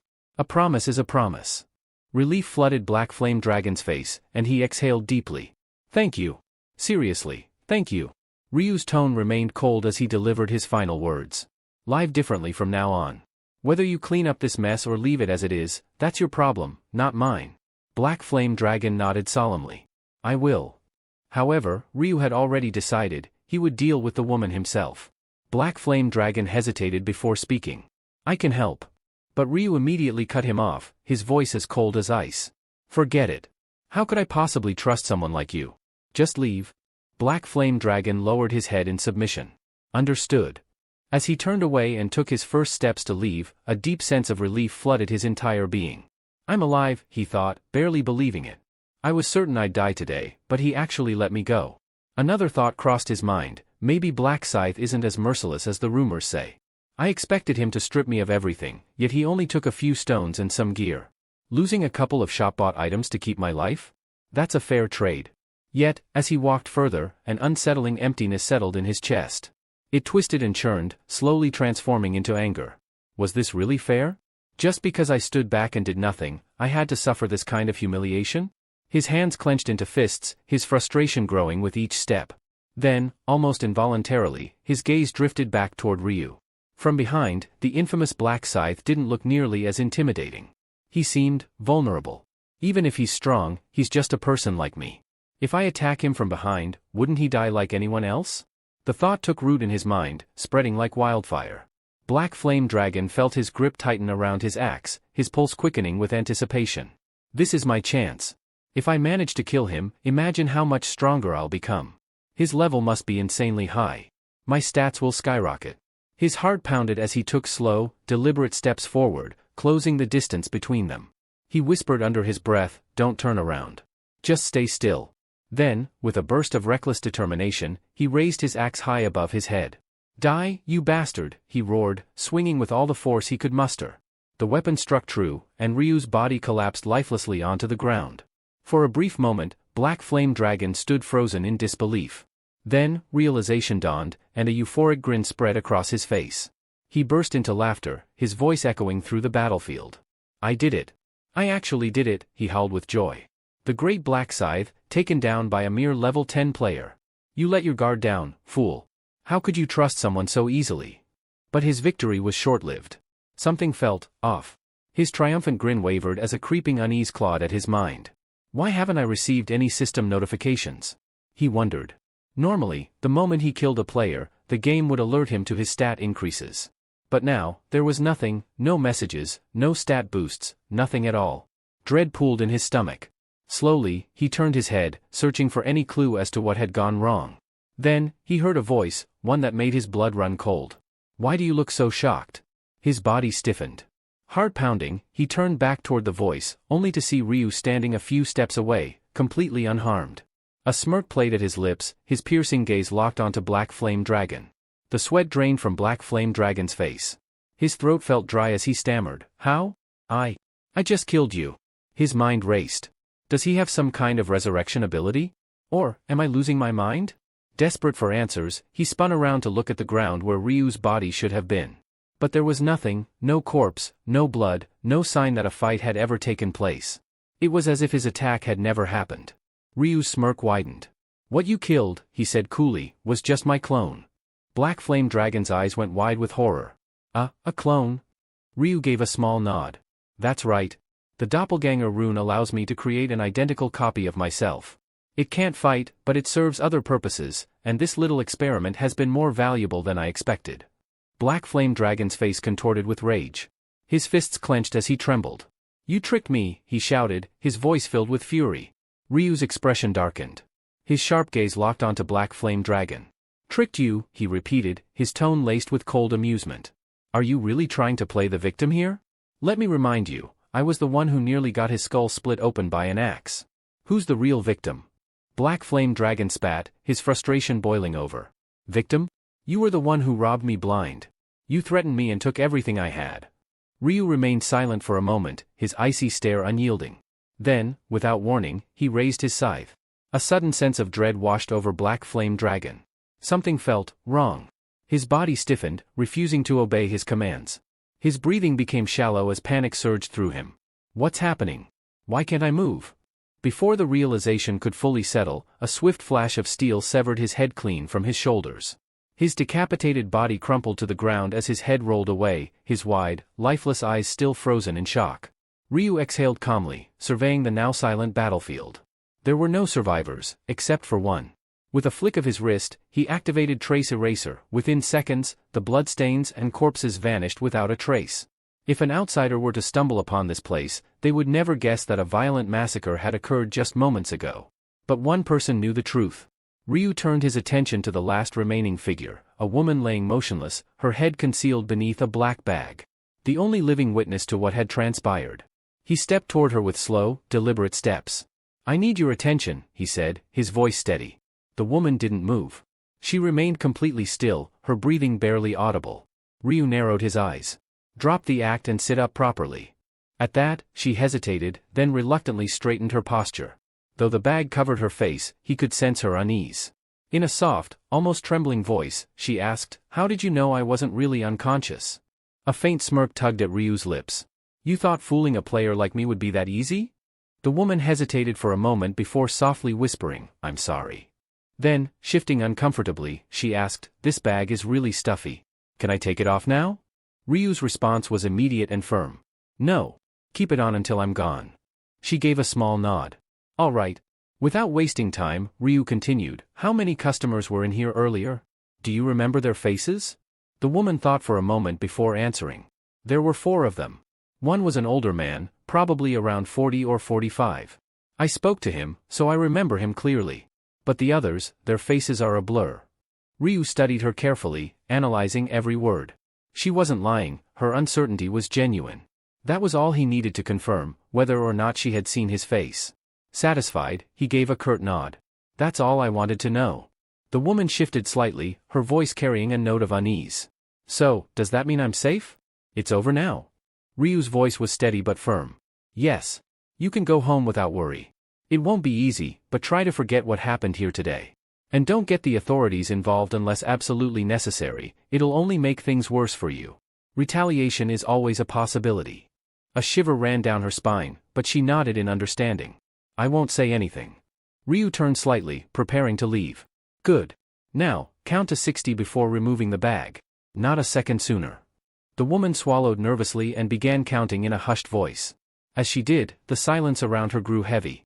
The only sound was the faint rustling of wind against the bag covering her face.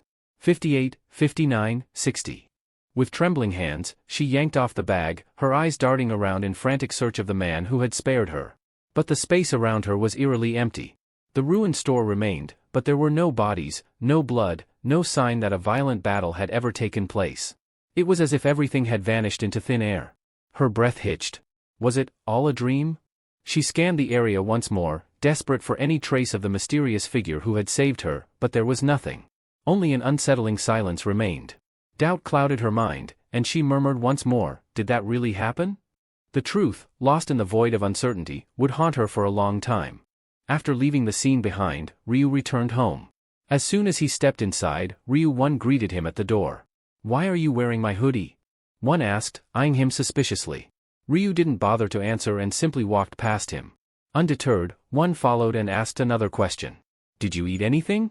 No, Ryu replied curtly. One sighed. Then at least order something to eat. All right, Ryu agreed. Without another word, he removed the hoodie and tossed it into the trash bin.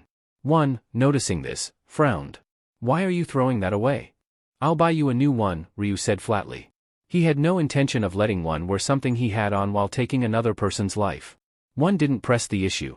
Instead, with a subdued expression, he muttered, "School's shut down, and with all these players running wild outside, I can't even step out of the house." Ryu could sense the frustration in his voice.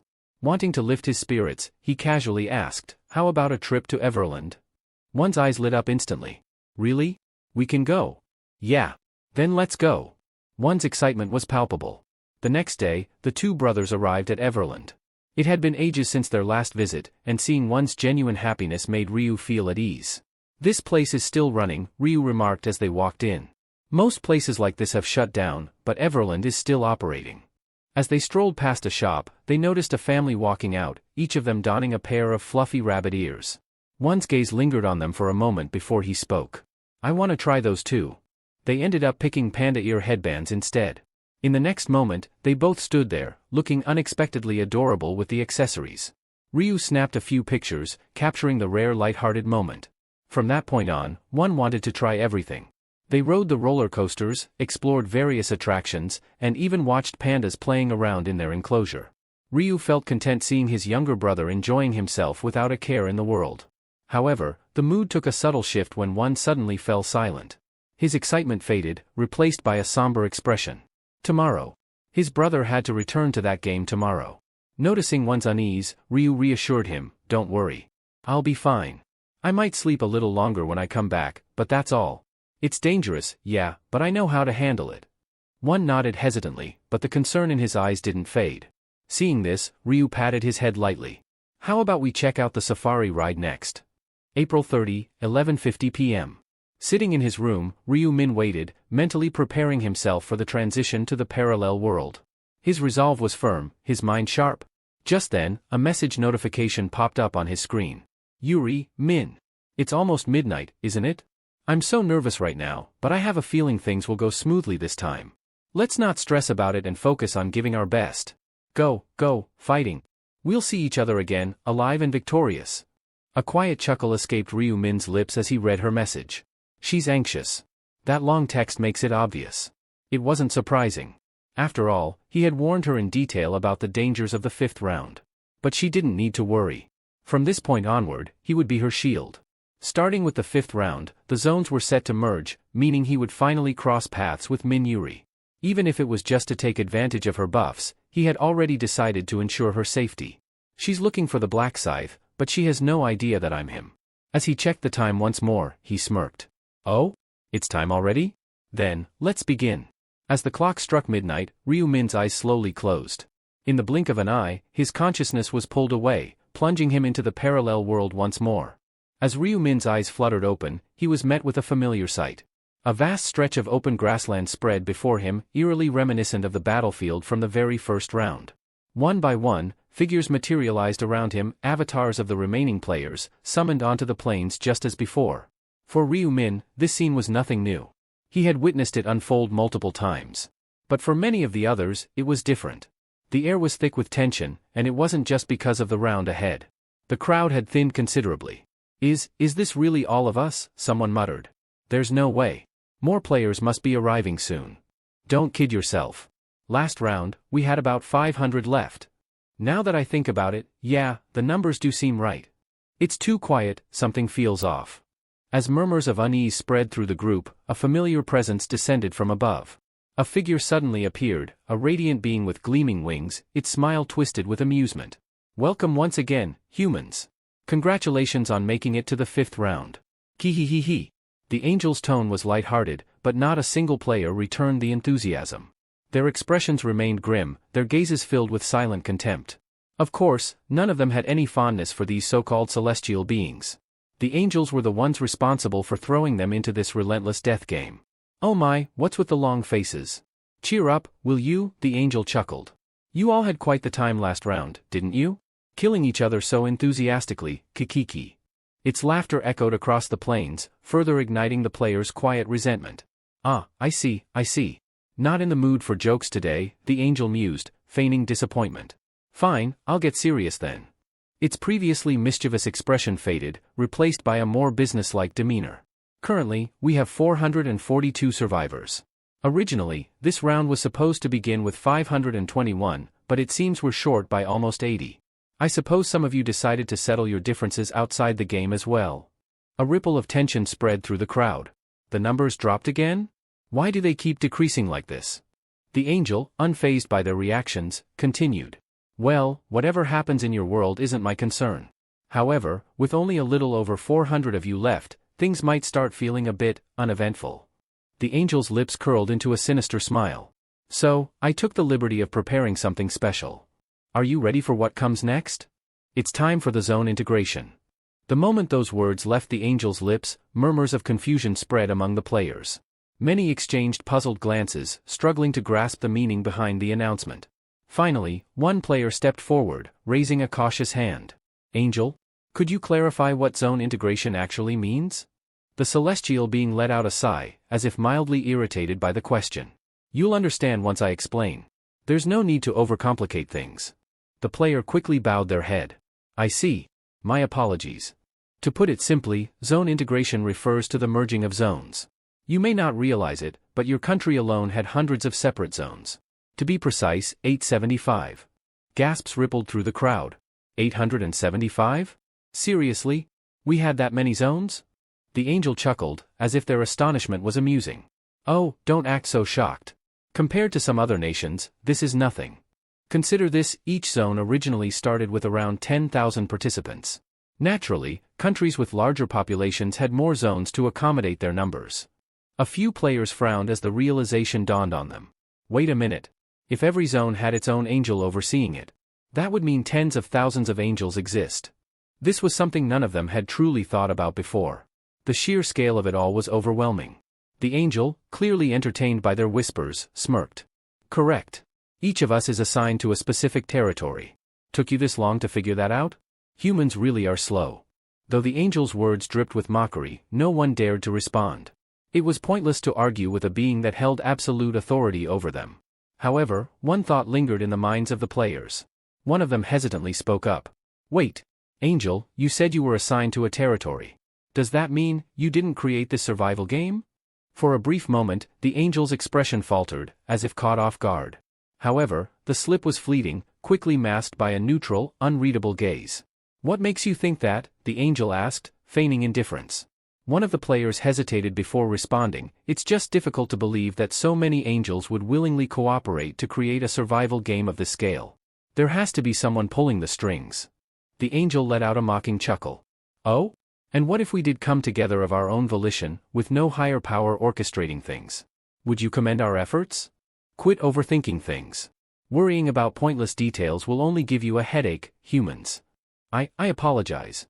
Faced with the angel's sharp retort, the man had no choice but to lower his head in fear. Ryu Min. Unlike the others, Ryu Min wasn't fooled. He had caught the angel's attempt to steer the conversation away, a clear sign that information about the true mastermind was off limits. It was highly unlikely that the angels, known for their arrogance and rivalry, had come together as a unified force to orchestrate this game. And players can kill angels. No, there had to be an unseen hand controlling everything from the shadows. Enough of these foolish questions. Your only concern should be survival, the angel muttered irritably, unwittingly confirming that they weren't the one in charge. Now, let's not waste any more time. We're proceeding with the territory integration as planned.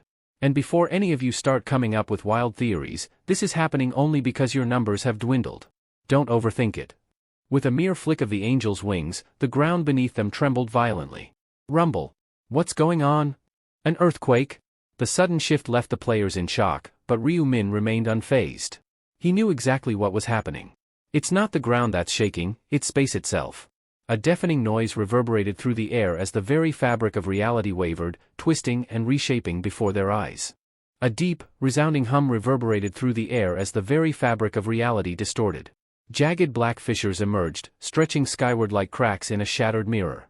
Then, as if the world itself had been flipped inside out, space twisted and rotated like the shifting faces of a cube. With each seamless turn, new figures materialized, hundreds of unfamiliar players, their bewildered gazes darting around. The heavy sound of merging dimensions echoed across the landscape. The black lines flickered once before vanishing, leaving behind a vastly different scene. The once sparsely populated grassland was now densely packed with people. Is it over? Who are all these people? A tense silence settled over the crowd as they cautiously studied one another, wariness evident in their eyes. Hovering above them, an unfamiliar angel observed the scene with amusement, a smirk tugging at their lips. And with that, the territory integration is complete. The angel gestured grandly. What's with the awkward silence? You're all humans, aren't you? At least greet each other instead of gawking like statues. The players remained stiff, but the same couldn't be said for the celestial beings. A group of 10 angels had gathered in the sky, exchanging stiff pleasantries. Their smiles lacked any real warmth. Olive, how many do you have in your sector? 442. About the same as ours, then. Seems like it. So, who's going to break the news to the humans? Someone needs to explain how things work from here. Ugh, I'll do it. The angel named Olive, the overseer of Ryu Min's territory, lazily raised a hand. Oh? Trying to earn favor with the higher-ups, are we? Another angel teased. Ha, as if. Then why volunteer so quickly? Fine, you do it if it's such a big deal. No thanks, sounds tedious. Well then, Priscilla, you handle it. What? Me? No way, that's too much trouble. Guys, does it even matter? Someone just do it already. Yeah, the boss isn't going to care who explains it. Good point. Alright, Olive, go ahead. Your voice is the nicest among us anyway. Ugh, whatever. The angels, clearly unbothered by the gravity of the moment, treated the responsibility like an unwanted chore. Even for something as straightforward as an announcement, the angels treated it as an inconvenience. With a sigh, Olive flapped her wings and descended to the center of the meadow. Alright, listen up. I assume your respective angels have already informed you? Due to the dwindling number of participants, we've merged multiple territories into one. The crowd responded with silent nods, their expressions tense. At present, 10 territories have been combined, bringing the total number of players here to 4,844. 10 territories merged? Nearly 5,000 people? The realization dawned on them, explaining why the area suddenly felt so crowded. Glances were exchanged, unease creeping in. With unfamiliar faces all around, the thought of continuing the competition alongside complete strangers made their hearts pound. This isn't an isolated case. Other territories have also undergone integration to ensure a sufficient player count. Naturally, that means your territory name has changed. From now on, this region will be designated as CESKS007, consisting exclusively of South Korean players. Ah, so everyone here is from South Korea? At least we won't have a language barrier. But what happens when we merge with other countries? Indeed, this was only the beginning. As the number of survivors dwindled to 500 or fewer, further integrations would take place. Eventually, South Korean players would find themselves competing against challengers from other nations, a scenario some had already anticipated. It's inevitable, Ryu Min thought. And he knew exactly when that moment would come. By round 11, the second zone integration would take place, forcing players to battle against participants from other regions.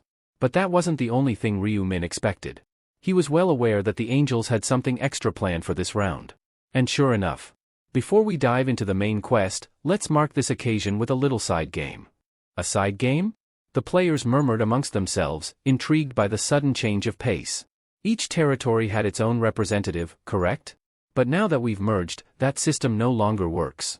So, what do? Simple, we select a new representative for this integrated territory. A new zone representative? Since only one person could hold the title, it meant a competition was inevitable. The rules are straightforward. The 10 former representatives will step forward and battle each other. The last one standing will be declared the leader of this newly unified region. A death match. To claim leadership, they had to eliminate each other. So they have to fight until only one remains? That's brutal. Yet, despite the harsh nature of the challenge, most players didn't seem concerned. In fact, amusement flickered across their faces. This should be fun to watch. I wonder who'll come out on top? The spectacle was about to begin, and for the onlookers, it was nothing more than entertainment. This calls for some popcorn. Since the battle only involved territory representatives, who had no emotional ties to one another, the onlookers treated it as casual entertainment. Of course, the actual participants didn't share that sentiment. Damn it. So we have to fight to the death just to decide on one leader? I never even wanted to be a territory representative in the first place. Hold on? If we die here, do we get resurrected like before?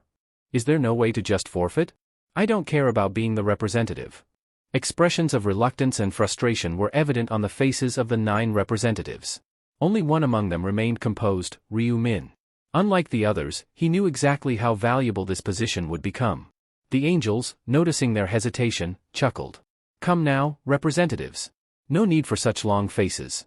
It's called a death match, but that doesn't mean you'll actually die. Just like before, anyone eliminated will be resurrected once the match concludes. Oh, so we'll be revived again this time? Of course. Despite the angels' reassurances, the representatives still seemed unenthusiastic. The role of territory representative had felt meaningless up to this point, offering no real advantages. However, the angels weren't finished yet. Judging by your reactions, it seems you think this position holds no real benefits. But are you sure about that? Wait, are you saying there's an actual advantage to becoming the integrated representative? Absolutely. The new representative won't just have command authority anymore. Instead, they'll gain domination authority. Domination? What's that? A significant upgrade. Unlike before, where representatives could only issue commands, domination grants direct control over any player within your territory, so long as their level is lower than yours. Regardless of their job class, you can manipulate them however you see fit. As long as their level is lower? That means I could control anyone beneath me. No matter their class. The representatives, who had initially been indifferent, now looked intrigued. Up until this point, most players had transitioned into their job classes, rendering the old command authority practically useless. But this new ability? It erased that limitation entirely. Of course, there are still some restrictions. Domination can only be used 10 times, and if the representative is killed, their authority transfers to their killer. But tell me, isn't it tempting? The ability to control fellow humans as you wish. There was no need for a verbal answer. The gleam in the representative's eyes spoke volumes. They wanted this power. They were willing to fight for it. And Ryu Min was no exception. Up until now, being a territory representative wasn't worth much. But from this round onward? That changes. I must win this match and claim the title. His decision to eliminate Hwang Yongmin in the previous round had been intentional. He knew this moment was coming. Starting from the 5th round, the representative's authority would evolve into something truly useful. And then there was the hidden subquest. Regardless, Ryu Min's goal was set in stone. With my current level and combat prowess, even a 9-on-1 fight isn't a concern. Before the extra game could commence, the angels gathered in a tight circle, their voices buzzing with animated discussion. Not only did this newly integrated zone require a single representative, but it also needed a new angel to oversee and guide its players. Now that the territories have merged, we need to appoint a guiding angel, one of them pointed out. Right? We can't afford to bicker over it like last time, another added. However, despite recognizing the necessity, not a single angel appeared eager to take on the role. It seemed that whether human or celestial, no one was particularly keen on accepting unwanted responsibilities. So, is there anyone bold enough to volunteer? Elu asked, scanning the group expectantly. Silence. Not a single hand was raised. The lack of response was almost comical. Well, I guess I shouldn't have bothered asking, Elu sighed, shaking his head. All right, back to the real issue, Ellen interjected, steering the conversation back on track. Since no one wants to be the guide, what do we do? Any suggestions? The angels exchanged glances before offering their ideas. What if we leave it to chance and roll a die to pick? A game of luck, huh? It's not the most exciting method, but it's fair. Or we could take turns, rotating the role every now and then. Wouldn't that be unfair? The ones at the end might never get their turn. Besides, these zones will probably merge again soon anyway. As the angels mulled over their options, numerous ideas were thrown into the mix. What should have been a straightforward decision had taken on an air of gravity, their expressions growing more serious with each passing moment. Then, breaking the silence, Priscilla spoke up, her tone laced with amusement. Instead of resorting to a dull game of chance, why don't we tie it to this extra round? She paused, ensuring she had their attention before continuing. The zone representatives are about to battle, right? Let's make it interesting. The angel overseeing the first player to fall will automatically be assigned as the new guide, consider it a penalty for their bad luck. A ripple of intrigue spread through the group. Oh, that sounds exciting. Now that is a fun idea. I like Priscilla's proposal. Anyone else in favor? Count me in. Me too. A smirk played on Priscilla's lips as support for her idea grew. But just as it seemed settled, Olive raised her hand, her expression unwavering. Hold on. Instead of punishing the angel responsible for the first eliminated player, why don't we do the opposite? What do you mean? Someone asked. Simple, Olive said, tilting her head slightly. Rather than forcing the loser's angel to take the role, let's reward the one who oversees the last player standing. The winning angel would be granted a special title. How about Queen? That way, instead of a penalty, it becomes a position of prestige. The decision was made. Rather than selecting an angel at random, the one assigned to the human who emerged victorious from the deathmatch would be crowned queen. Unsurprisingly, it was Olive, the angel responsible for the protagonist's region, who had pitched this bold suggestion. Hearing her idea, the red-haired angel, who had previously proposed the penalty system, visibly scowled, clearly displeased by the shift in direction. Some of the angels looked puzzled at first, uncertain what the title, Queen, truly entailed. But the more astute among them quickly filled in the blanks. Being the queen meant absolute authority. Complete submission. Every angel, without exception, would be bound to obey her commands without question. The revelation sparked a ripple of excitement. The idea that their human's victory could directly elevate them to such a powerful position was too thrilling to ignore. Soon, imaginations ran wild as angels pictured themselves in that seat of supremacy, reigning over their peers. What had begun as a playful wager now carried a competitive edge. Applause broke out. Olive's suggestion had taken hold, and it was unanimously agreed upon. Still bristling, the red-haired angel gave Olive a side glance, muttering under her breath, "You must really believe your human has what it takes to win." Smiling without a hint of modesty, Olive replied, "You're not wrong." The red-haired angel smirked, trying to provoke her further. "Well, don't get too cocky. My representatives held the top spot in our regional rankings since the first round. He's not going down easily." Feigning a gasp, Olive gave a theatrical look of surprise, though inwardly, she was stifling a laugh. Rankings? As if that mattered. If her rival only knew the identity of Olive's chosen one, Black Scythe himself, her confidence would surely crumble. But Olive had no intention of revealing that just yet. With subtle amusement in her tone, she turned and asked, "So, do you accept the terms?" Reluctantly, the red-haired angel nodded. There was no valid reason to object. One by one, the remaining angels also voiced their agreement, each secretly placing their hopes on their human champions. Then, one of them chimed in, "Since this brilliant idea came from Olive, why not have her go down and explain it to the players?" Taking the cue, Olive gracefully descended from the sky, her wings unfurling with elegance as she addressed the crowd below. "We will now begin the bonus round to determine the representative of the unified territory," she declared with clarity. "Representatives, please step forward and gather beneath me." At her command, 10 individuals broke away from the watching crowd. Though some exchanged wary glances, they stepped up to the marked area without hesitation. Among them was the protagonist. As they took their places in the center, Olive raised one hand, and in response, the ground began to rumble. The players watched in awe as the land around them transformed. Fire erupted from cracks in the earth, reshaping the terrain. Massive stone columns thrust skyward, encircling the area as if summoned by an ancient power. Bit by bit, the land molded itself into a battlefield, an arena bathed in flames and tension. At the very heart of it all, a grand coliseum stood, towering and oppressive. Fear flickered across the faces of some representatives, but Olive was unmoved. Her smile was serene, her tone crystal clear. "The time has come," she said. "This is a battle to the end. You will fight until only one of you remains standing in this arena." With that declaration, the deathmatch began. If you step outside the arena's bounds, you won't return. No second chances out there, Olive warned, her voice echoing across the Colosseum. So if you value your lives, stay inside. Now, let the match begin. The moment her words rang out, the 10 representatives unsheathed their weapons, tension thick in the air. None made a move just yet, each eyeing the others warily. Among them, however, was a man clutching a gleaming longsword, his ambition burning brightly. In his mind, this was his chance to rise above the rest, to claim the title of king by cutting down every last one of them. He scanned the group, noting how hesitant everyone seemed. It didn't surprise him, they all recognized one another's strength. Still, he scoffed internally. None of these fools are stronger than me. He had reigned supreme in his region's rankings from the very beginning and had no intention of surrendering that top spot. What gave him even more confidence was the powerful rune engraved on his weapon, a dismantling rune. Just one slash, one graze even, and the rune's effect would tear through the target like a curse. It wasn't an exaggeration to say that his blade practically guided itself. It always knew the right point to strike. Thanks to that alone, he had annihilated over 300 players in the 4th round, 312, to be exact. Up in the sky, a few angels watched the standoff with mixed reactions.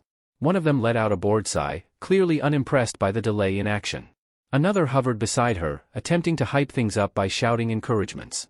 The man with the rune wondered if the angels had some sort of bet going, based on how restless they looked. Regardless, he had waited long enough. This was the perfect moment to put on a show.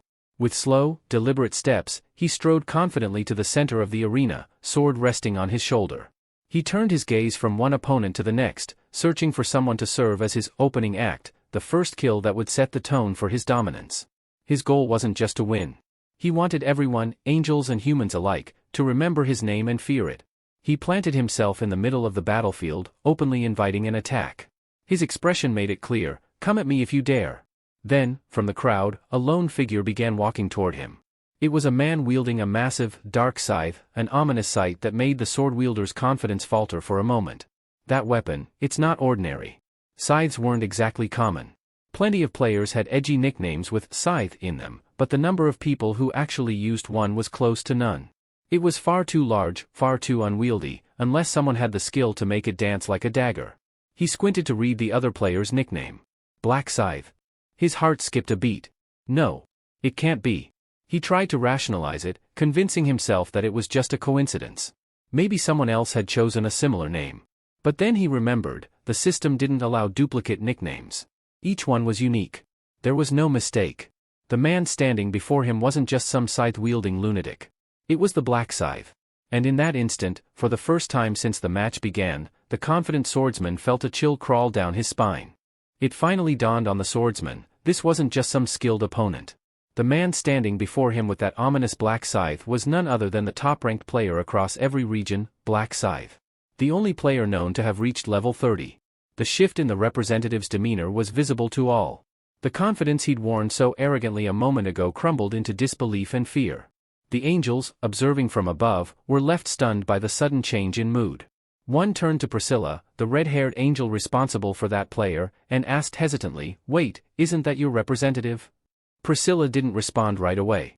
Her eyes were locked on the scene below, and her teeth dug into her nail out of sheer frustration. Her human wasn't moving, he just stood there, frozen, and she couldn't for the life of her figure out why. What the hell was he doing? Then, out of nowhere, Olive burst into laughter, an uncontrollable, almost mocking cackle that echoed through the sky. Priscilla's head snapped toward her. "What's so damn funny, Olive?" she growled. Wiping a tear from her eye, Olive grinned. "Ah, forgive me, really. But it's just too good. Look at your little champion down there, he's trembling while staring at my representative dragging a scythe like he's mowing the lawn." Following her gaze, Priscilla finally took in the sight of the man approaching her representative. The scythe he carried was massive, elegant, and dangerous looking. It made an impression, no doubt. But even so, Priscilla frowned. She couldn't feel any menacing aura coming from him. "So what?" she snapped. "Are you saying my representative is terrified just from looking at yours? Isn't that what it looks like?" Olive replied smoothly, her grin widening. Priscilla's irritation only deepened. "You're talking nonsense. You really think someone who's held the #1 spot in my region since the very first round would be scared of some flashy scythe? Don't make me laugh." Olive tilted her head, almost amused. "In your region, huh? Well, unlike yours, my representative hasn't just been #1 locally, he's never once dropped from the top of the global rankings." A few angels nearby immediately voiced their disbelief. "Come on, you expect us to believe that? Is she making stuff up now?" But Olive didn't flinch. She calmly pointed down at the scythe wielder's name hovering in the air. If you'd been paying attention to the ranking boards, you'd recognize that name in a heartbeat. Their eyes followed her gesture. Black Scythe. Gasps filled the air. It was him, the name that appeared at the top of every leaderboard every single round. The one no one had been able to dethrone. Silence fell over the angels as they processed the realization. Priscilla, meanwhile, shook her head in disbelief. No. This couldn't be real. If he was truly Olive's representative, then her own player didn't stand a chance. And then it happened. Without a word or warning, Black Scythe moved. His scythe cleaved through the air in a single fluid motion, and before the red-haired representative could even react, he fell, defeated in an instant. There was no struggle. No resistance. Just a clean, merciless takedown. Up above, Olive clasped her hands with a radiant smile. "Ah, looks like Priscilla's out." The angels stared, dumbfounded. Their disbelief turned to dread. Down in the arena, the remaining 9 representatives now had a name to associate with the nightmare standing in their midst. "Why is Black Scythe even here?" some of them thought in a panic. It didn't take long for the others to realize something terrifying: they stood no chance. If even the strongest of them had fallen in one strike, what hope did they have? One man, particularly shaken, only level 13, felt his legs go weak. His eyes darted between his sword and the approaching figure. There was no way to fight this. No way to win. Black Scythe didn't stop walking. His expression unreadable, he approached the rest, scythe in hand, completely composed. The closest representative panicked and stepped back, trying a different tactic.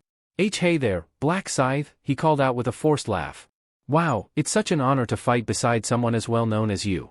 Seriously, I'm touched. I might cry, haha. When he got no response, he quickly shifted his tone.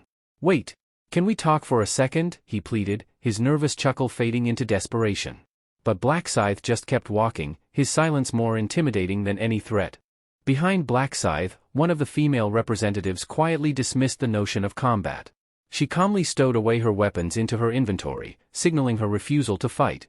The man who had earlier tried to flatter Black Scythe hesitated for a second before raising both hands high, signaling his surrender to the angels observing from above. His bold move quickly inspired others, one after another. Several representatives followed suit, their weapons lowered in defeat. The angels looked down in disbelief. This wasn't how the match was supposed to go. Their expressions twisted into outrage as they processed what was unfolding. The excitement of the showdown, the chaotic clash they had so eagerly anticipated, was unraveling before their eyes. Their game was being reduced to a farce. Enraged, one of the angels floated forward and issued a chilling warning, her voice booming across the arena. Anyone who surrenders will have their heads burst like overfilled balloons, and don't expect resurrection afterward. The threat echoed ominously in the silence that followed. The hands that had once been raised in surrender now slowly lowered. Panic filled the representatives' eyes as they realized that backing out was no longer an option. One of them, a girl with a quiver on her back, retrieved her bow. Others followed suit, drawing swords, gripping axes, and preparing for a battle they knew they couldn't win. There were 8 of them left. And although they understood their odds were abysmal, they still held on to the faint hope that they might succeed if they attacked all at once. Watching them change their stance, Ryu Min tilted his head slightly. So they fear the angels more than me? He mused, his expression unreadable. But the thought didn't bother him, if anything, it amused him. Whether they came one by one or all at once, it wouldn't change the outcome. Their efforts would be crushed just the same.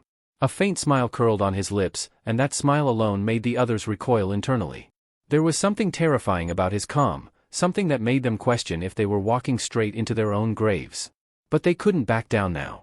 Driven by pride, fear, and desperation, the 8 top-ranked players from their respective regions launched their assault. A barrage of blades and arrows descended upon Black Scythe. They charged from all directions, trying to overpower him through sheer numbers. And then, he moved. In a single, breathtaking motion, Ryu Min dashed forward, his scythe blurring through the air like a phantom. He weaved through the chaos, zigzagging with inhuman speed. Before the first few attackers even realized he had passed them, their bodies dropped to the ground. The remaining players froze mid-step, stunned by the precision and brutality they had just witnessed. Then, they too became targets. Ryu Min spun his weapon, his dark scythe carving through the air like a reaper's judgment. Those who had hoped to retreat were hunted down one by one, their resistance crushed under his overwhelming presence. Above the arena, the angels fell into an eerie silence. The spectacle had left them speechless. They had expected bloodshed, but not like this. This was a massacre, wrapped in grace and dread. Moments later, the silence gave way to gasps and exclamations as they fully registered what had happened. Black Scythe had cleared the stage. He had won. They exchanged glances, realization setting in. Olive, the angel who had brought forth Black Scythe, was now the de facto victor of their wager. And by the rules they had all agreed to, the rest of them would now serve under her command. Priscilla, flushed with fury, couldn't accept it. You knew this would happen, didn't you, Olive? She spat, her voice sharp with accusation. Olive turned toward her, unfazed, the corners of her lips curving in satisfaction. Of course I did. What, did you think I suggested this out of kindness? The fire in Priscilla's eyes flared. You manipulated us. I offered a suggestion. You all agreed without question, Olive replied, folding her arms. No one forced you. You said it sounded fun, remember? Now that you've lost, you want to play victim? The other angels stirred, some looking uneasy, but Priscilla stepped forward again, defiance bubbling inside her. We should never have agreed to this. She tricked us. Tricked you? Olive's tone sharpened. Or outplayed you? There's a difference. Before the argument could escalate further, Olive narrowed her eyes. Don't do anything stupid, Priscilla. You really want to throw hands in front of the humans? That'd be a new low for us. Priscilla flinched, her fists clenched tightly. Besides, Olive added in a sing-song voice, if the head angel hears about you starting a fight, you'll be enjoying a nice long stay in the insect cell. The mere mention of that place made Priscilla recoil as if she'd been slapped. Of all punishments, that was the one she feared most. Her anger remained, but the fire in her eyes dimmed. For now, at least, she would stay her hand. But the tension between the angels was far from over. That place, the insect cell, was the one location Priscilla dreaded more than anything. The moment Olive mentioned it, all the fire in her eyes dulled into resignation. Seeing her so subdued, Olive chuckled softly. What's the matter? She said with a smirk. Changed your mind about fighting? Priscilla didn't reply. Her silence was all the answer Olive needed. Well then, Olive said cheerfully, as the winner, I hereby declare myself queen. And as for you, Priscilla, you can be the guide for our lovely new representative. Priscilla clenched her jaw. For how long? She asked through gritted teeth. Olive waved her hand dismissively. Until I'm in a better mood. With that, Olive turned her attention away, fully expecting obedience. When she noticed Priscilla still rooted to the spot, she raised an eyebrow. Well? Get moving. Your job starts now. Swallowing her pride, Priscilla reluctantly stepped forward, moving toward the crowd of human players. Inwardly, she cursed her own foolishness for ever agreeing to the wager that brought her to this point. Clearing her throat, she addressed the players in a clear but curt tone. As you've witnessed, the match has ended, and a new representative has been selected. A system notification had already informed the players of what she said. New zone representative, Black Scythe. With his victory, she continued, Black Scythe has been granted a temporary title, Ruler's Authority. This skill enables him to issue commands to players within certain limits. Though she tried to keep her voice steady, her words carried a trace of bitterness. The gathered players, on the other hand, showed nothing but awe. Many had already heard of Black Scythe's exploits. Now, seeing him wield such power firsthand, they understood why opposing him might be unwise. He was level 30, far beyond them, and that alone gave him the right to command. After formally acknowledging Black Scythe's new status, Priscilla turned her attention to the fallen representatives. With a deep breath, she extended her white wings wide, golden feathers detaching and gently drifting down toward the lifeless bodies. Upon contact, each body began to shimmer with a soft, radiant light, gradually restoring color to their pale skin. One by one, the representatives began to stir. Some opened their eyes in confusion, unaware of what had occurred, while others sat up, visibly shaken, recalling only fragments, a shadowy figure, a sweeping scythe, and the sting of defeat. You were all defeated, Priscilla informed them bluntly, by Black Scythe, who now holds the position of Unified Region's representative. Her words sank in quickly. The expressions on their faces shifted from confusion to realization, then to reluctant acceptance. There was no room for argument. What had happened was undeniable. Priscilla wasted no time stripping away their former privileges. The authority you once held as representatives will now be revoked, she announced. However, this is not the end. Opportunities to regain status may come again. Despite her attempt at reassurance, it did little to lift the atmosphere. Disappointment hung thick in the air. Then, with no fanfare, Priscilla raised her hand, and a translucent window appeared in front of every player, its contents glowing in silver text. Main mission activated. Objective: defeat 300 orcs within the allotted time. Time limit: 10 hours. Secondary objective: acquire 4 equilibrium stones. Survival limit: only 25% of participants will advance to the next phase. Rewards and penalties remain undisclosed. A heavy silence followed as everyone read the message. The challenge was brutal. The numbers alone made it clear, only a quarter of them would make it through. With the looming presence of the orcs and the uncertainty surrounding the mysterious equilibrium stones, a sense of urgency and dread spread through the crowd. Murmurs and anxious whispers filled the air. No one knew exactly what failure would mean. But one thing was certain: this game had just become deadly serious.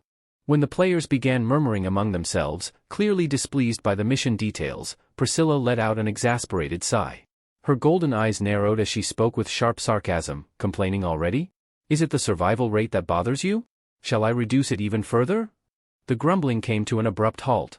Her words, laced with threat, carried more than enough weight to silence everyone. Satisfied, Priscilla continued, her tone dry. You've had it easy up until now.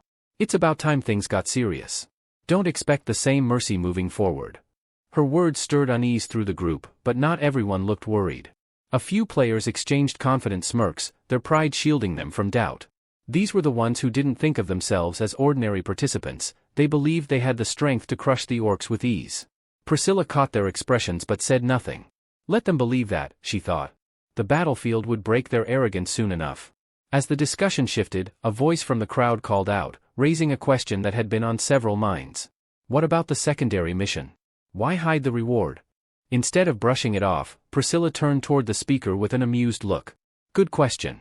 You've probably noticed that unlike before, the secondary objective is actually visible now, she replied. And that's precisely why the reward is concealed. If I revealed both, where's the challenge? Ryu Min stood silently among the group, already tired of the cryptic nature of these so-called games. His memory was sharp, he hadn't forgotten that the 5th round's hidden reward had been the Equilibrium rune, one of the 8 essential runes. And only one could be acquired per zone. Of course, he knew that there were alternate paths to obtaining these rare runes, but those methods were even more punishing than the main quests. Just completing the mission wouldn't be enough, only the most qualified could truly earn the rune. Priscilla's voice broke through his thoughts. To those aiming for the hidden reward, you'll need to collect 4 equilibrium stones, she announced, her tone serious. Only one person in the entire zone will be granted the prize, and there are only 4 stones to be found. Gasps and nervous glances spread through the players. A former representative raised his hand and voiced the obvious concern. What if someone can't find all 4? Then the mission's pointless for them, right? Rather than soothe them, Priscilla's response only intensified the pressure. Don't worry, she said with a shrug. You can always take the stones from someone else, by force. That statement caused a noticeable shift in the atmosphere. The players exchanged wary looks. It was no different from how the representative titles were won, elimination through combat. Priscilla confirmed as much. Yes, it's the same system. If someone holding an equilibrium stone is killed, their stone will drop. But don't get greedy. Only the stone will fall. No gear, no loot, no extras. Then she paused, letting her next words hit harder. And just so you know, anyone who dies during this phase will stay dead. There will be no second chances. Her warning hung heavy in the air. No revival. No forgiveness. The challenge was no longer about strength alone, it had become a matter of cunning, survival, and timing. The real test was about to begin. After finishing her lengthy explanation, Priscilla ended with a mocking smile and a final message. Do your best, everyone. I'm looking forward to the results. With that, the angels vanished, leaving behind silence and tension. Watching them go, Ryu Min muttered under his breath, clearly annoyed, what a bunch of bothersome pests. Now alone with his thoughts, he began to plan. His first priority was to wipe out the required 300 orcs, and then he'd circle back to assist Minuri. Efficient and methodical, that was his style. As he strode through the crowd of players, the atmosphere tensed around him. All eyes followed his movements, but no one dared lift a weapon. Though some had considered attacking him to steal the title of representative, the moment they met his gaze, or even felt his presence, those thoughts quickly dissolved. His overwhelming aura suffocated even the boldest of hearts. When he walked past, players instinctively breathed a sigh of relief, as though a predator had spared them. Elsewhere, a few former representatives gathered and debated their next move. Confused and aimless, one of them suggested an unorthodox idea. Why don't we follow him? Black Scythe always outpaces us anyway. If we trail him, maybe we can pick off the leftovers. Another man looked at him as though he'd lost his mind. Follow him? Are you insane? If he activates his authority as the representative, we could end up bound to him forever. Still, the first man shrugged. Better than wandering blindly. He always finishes first. If nothing else, we can learn something from him, assuming we don't get caught. Though most hesitated at first, fearful of being enslaved, they slowly began to consider the plan. The key, they realized, was distance. If they stayed just far enough behind, they could avoid triggering any control-based skill. But none moved right away. So, with a deep breath, the one who proposed the idea turned and left by himself, choosing to act rather than wait. Eventually, the rest followed his lead, straying from indecision and trailing quietly in the direction Black Scythe had gone. Not long after, Ryu Min arrived at the edge of a crimson forest where an orc village was tucked among the thick trees. Tall tents made of hide stood like domes, and the smell of roasted meat drifted through the air. He slipped through the foliage with practiced silence, his form blending with the shadows. Those following him from a distance crouched in the underbrush, watching as he moved without hesitation toward the village. At the outer edge of the settlement stood a lone orc guard, thick-muscled and towering, who let out a deep, guttural roar the moment he spotted the intruder. But his warning cry was cut short. Black Scythe moved like lightning. In a blur of motion, the massive scythe he carried sliced through the air. A single arc, clean and silent, and the orc's head was already separating from his shoulders. The body slumped forward and collapsed in the dirt with a heavy thud. Without stopping, Ryu Min crossed the threshold into the village. Around him, orcs were tending fires, sharpening blades, and carrying supplies. At the sight of a human stepping into their camp with such ease, they froze, their yellow eyes widening. Then, all at once, they charged at him, weapons raised and war cries echoing. Ryu Min answered their aggression with graceful brutality. His scythe glowed with a sinister red energy as he spun into the crowd. Each swing was precise and devastating. Heads flew, bodies fell. The crimson arc of his weapon seemed to thirst for blood. 2 orcs tried to flank him, he didn't even glance in their direction before cutting both down with a single, reverse sweep. The earth beneath him became soaked with blood, but he remained untouched, his expression calm. When the skirmish was over, he walked forward with the same composed stride as before, completely unfazed, as though it had merely been a warm-up. His gaze fixed on the largest tent in the village, situated at the center like a chieftain's hall. Without a moment's hesitation, he stepped inside as if it were his own domain. Time passed. Eventually, Ryu Min emerged from the tent, his scythe resting on his shoulder and his pace unhurried. Whatever business he had within had already been settled. He glanced around once and continued deeper into the village, his mind already focused on the next part of his plan. And from the shadows of the trees, those who had dared follow him watched in awe and dread. Before long, the small group of players who had been discreetly tailing Black Scythe spotted him emerging from the orc settlement. His figure, unscathed and calm, contrasted starkly with the blood-soaked battlefield behind him. Witnessing the ease with which he had decimated the orc village, a few players began to believe that the creatures were no stronger than the gnolls they'd encountered in previous missions. But the one who had originally proposed following Black Scythe wasn't convinced. "Are you sure it looked easy because they were weak?" he asked, narrowing his eyes. "Or was it only because it was him?" His warning gave pause to the others. They realized he had a point. Just because Black Scythe made something look effortless didn't mean it was. Acknowledging the wisdom and caution, they agreed to stay alert. With their confidence bolstered by watching his actions, the group made the decision to strike out on their own and attack an orc settlement.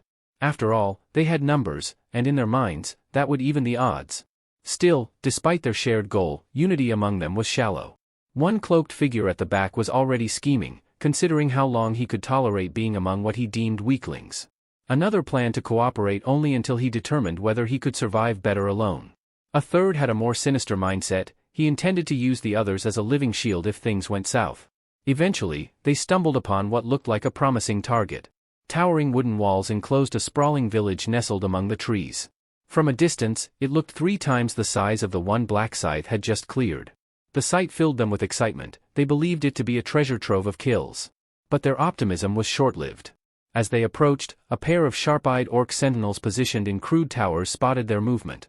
Without hesitation, one of the guards lifted a large horn to his lips and blew with all his might. A deep, ominous sound rang out, reverberating through the trees like a war cry. The players froze. They hadn't expected the village to react so quickly. The call to arms hadn't even faded when thunderous footsteps began to echo from within. From behind the village gates, a swarm of armed orcs poured out in droves. The sheer number was overwhelming, dozens at first, then more, until the ground itself trembled under the weight of their charge. In a flash, the players found themselves surrounded. They were a group of just over 10, but now encircled by a horde of bloodthirsty warriors. Each orc wore a twisted grin, their eyes gleaming with savage hunger. The scope of the village suddenly became clear. It wasn't just large, it was massive. Far larger than they had assumed. Reality crashed down on them like a hammer. This wasn't going to be a simple raid. The mage who had first suggested tracking Black Scythe turned to the others, panic creeping into his voice. "What do we do now?" No one had a solid answer. Only one option seemed viable: fight. And fight they did. The orcs wasted no time. With guttural roars, they charged forward, weapons raised, eager to shred their prey. The players reacted with urgency. A swordsman lunged to meet the first attacker, his blade clashing with the orc's massive, spiked club. The force of the collision sent a shockwave into the air. Yet, the impact caused the orc's arm to jerk backward, opening a brief window. Without hesitation, the player capitalized. His sword struck true, cutting the orc down. The moment ignited something in the group. Seeing one of their own take down an orc stirred hope. The tension thinned just slightly as they realized the orcs weren't as quick as expected. Riding that surge of morale, the same swordsman turned and slashed toward a second enemy, charging with renewed confidence into the fray. With confidence surging, the swordsman drove his blade deep into the orc's chest, grinning as he expected the creature to collapse instantly. But that smile vanished the moment the orc didn't fall. The beast remained standing, barely flinching from the wound. Then, before the player could react, the orc retaliated with brutal speed. To his horror, the player realized his weapon was stuck, wedged tightly in the orc's dense muscle, refusing to budge. What followed was a blur of chaos. With a thunderous swing, the orc's spiked club crashed into the player's side, hurling him several meters away. Just like that, the tide shifted. The rest of the orcs, feeding off the momentum, surged forward with terrifying force. Encircled with no room to flee, the human players were overwhelmed. Screams echoed as one player after another was struck down without mercy. No one was spared. Caught beneath the sheer weight of a charging orc, the very man who had proposed following Black Scythe now lay pinned, his body crushed into the dirt. His breath came in short gasps, fear and regret flooding his mind. Is this really how it ends? Trampled like an insect, he wondered. His thoughts were silenced a moment later when the orc above him raised its weapon and brought it down. His scream, once sharp and loud, faded into nothing. Meanwhile, deep in the forest, Ryu Min advanced alone, silent and purposeful.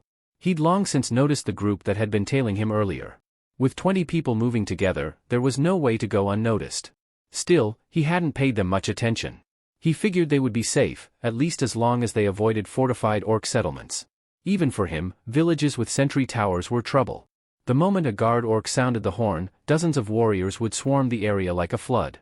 That's why Ryu Min always avoided those high-alert locations. With more than 200 such villages scattered across the map, it was best to choose his targets carefully. Over time, Ryu Min had become intimately familiar with these enemies. Orcs were built differently from humans, their bodies were so tough and tightly wound with muscle that weapons often got stuck if plunged in recklessly. That's why he never relied on stabbing blows. He always aimed for their weakest spot, the head. Even when outnumbered, he struck with surgical precision, his large scythe flashing crimson in the sunlight as he dispatched enemies with clean, efficient sweeps. It didn't matter how many orcs charged at once, if he struck true, none of them stood a chance. After clearing yet another orc village, Ryu Min brought down the final defender, a towering brute who let out a last guttural roar before collapsing beneath the scythe's arc. With the village now silent, Ryu Min checked his quest log. A bright notification greeted him. Quest complete, 300 orcs defeated. He had done it. In just under an hour, Ryu Min had become the first player in the entire region to complete the orc extermination objective. Satisfied, he closed the window and immediately turned his thoughts to Minuri. There was no time to waste. Activating his tracking ability, he focused on her presence and began heading back without delay. Elsewhere, in a different part of the forest, Choi Manji of the Young Explorers Club approached the group's leader, Cho Yang-ho. The man looked worn, his armor scratched and dirty, but he was still standing. "You all right, Yang?" Manji asked. Yang-ho nodded, though his breathing was heavy. "I'm fine. Just tired." Still, despite what they'd seen, he didn't fully believe that the orcs were truly that dangerous. His confidence in human strength hadn't yet been shaken, but that belief was about to be tested soon. Though the orcs walked with clumsy, lumbering steps reminiscent of pigs, the members of the Young Explorers Club weren't foolish enough to let appearances deceive them. They had already witnessed the power these creatures possessed in combat. As they regrouped under the canopy of blood-red trees, their leader, Cho Yang-ho, turned to one of his more reliable members. "Mankey, how many orcs have we taken down so far?" Mankey scratched his head before replying, "About 50, give or take." That number immediately caused Cho Yang-ho to frown. They had a strict goal: eliminate 300 orcs within a 10-hour window. At their current pace, they were far behind. Internally, he knew they wouldn't make it if things continued like this. However, the rest of the team didn't seem too worried. They believed they could make up for the slow start in the latter half of the mission. But Cho Yang-ho wasn't so optimistic. He understood that if they truly wanted to succeed, they would need to take risks, starting with a larger orc settlement. But as soon as he floated the idea, Mankey voiced concern. "Isn't that too dangerous?" he asked, glancing toward another member, who quickly agreed. "We struggled with just 3 orcs. A whole village? That's suicide." Another chimed in, suggesting they'd be better off sticking to smaller camps and picking off stray orcs. With nearly everyone expressing the same doubts, Yang-ho chose not to argue. Instead, he let the silence linger for a few seconds before speaking again. "I get it. But if we keep playing it safe like this, we're just postponing failure. We all know how this ends if we stay on this path. His eyes hardened, and his tone dropped. Even if it's tough, we need to push through. Remember this, there's no future aboard a sinking ship. The gravity of his words sank in, and with no one else objecting, the group pressed forward. Entering deeper into the crimson leaf forest, the outline of a massive orc village came into view. It was the same one they had scouted earlier. From a distance, Mankey was the first to spot a sentry post atop a wooden watchtower. "There's a guard," he said, pointing to a silhouette hunched over the lookout. Cho Young-ho nodded and immediately ordered the team to circle around the perimeter.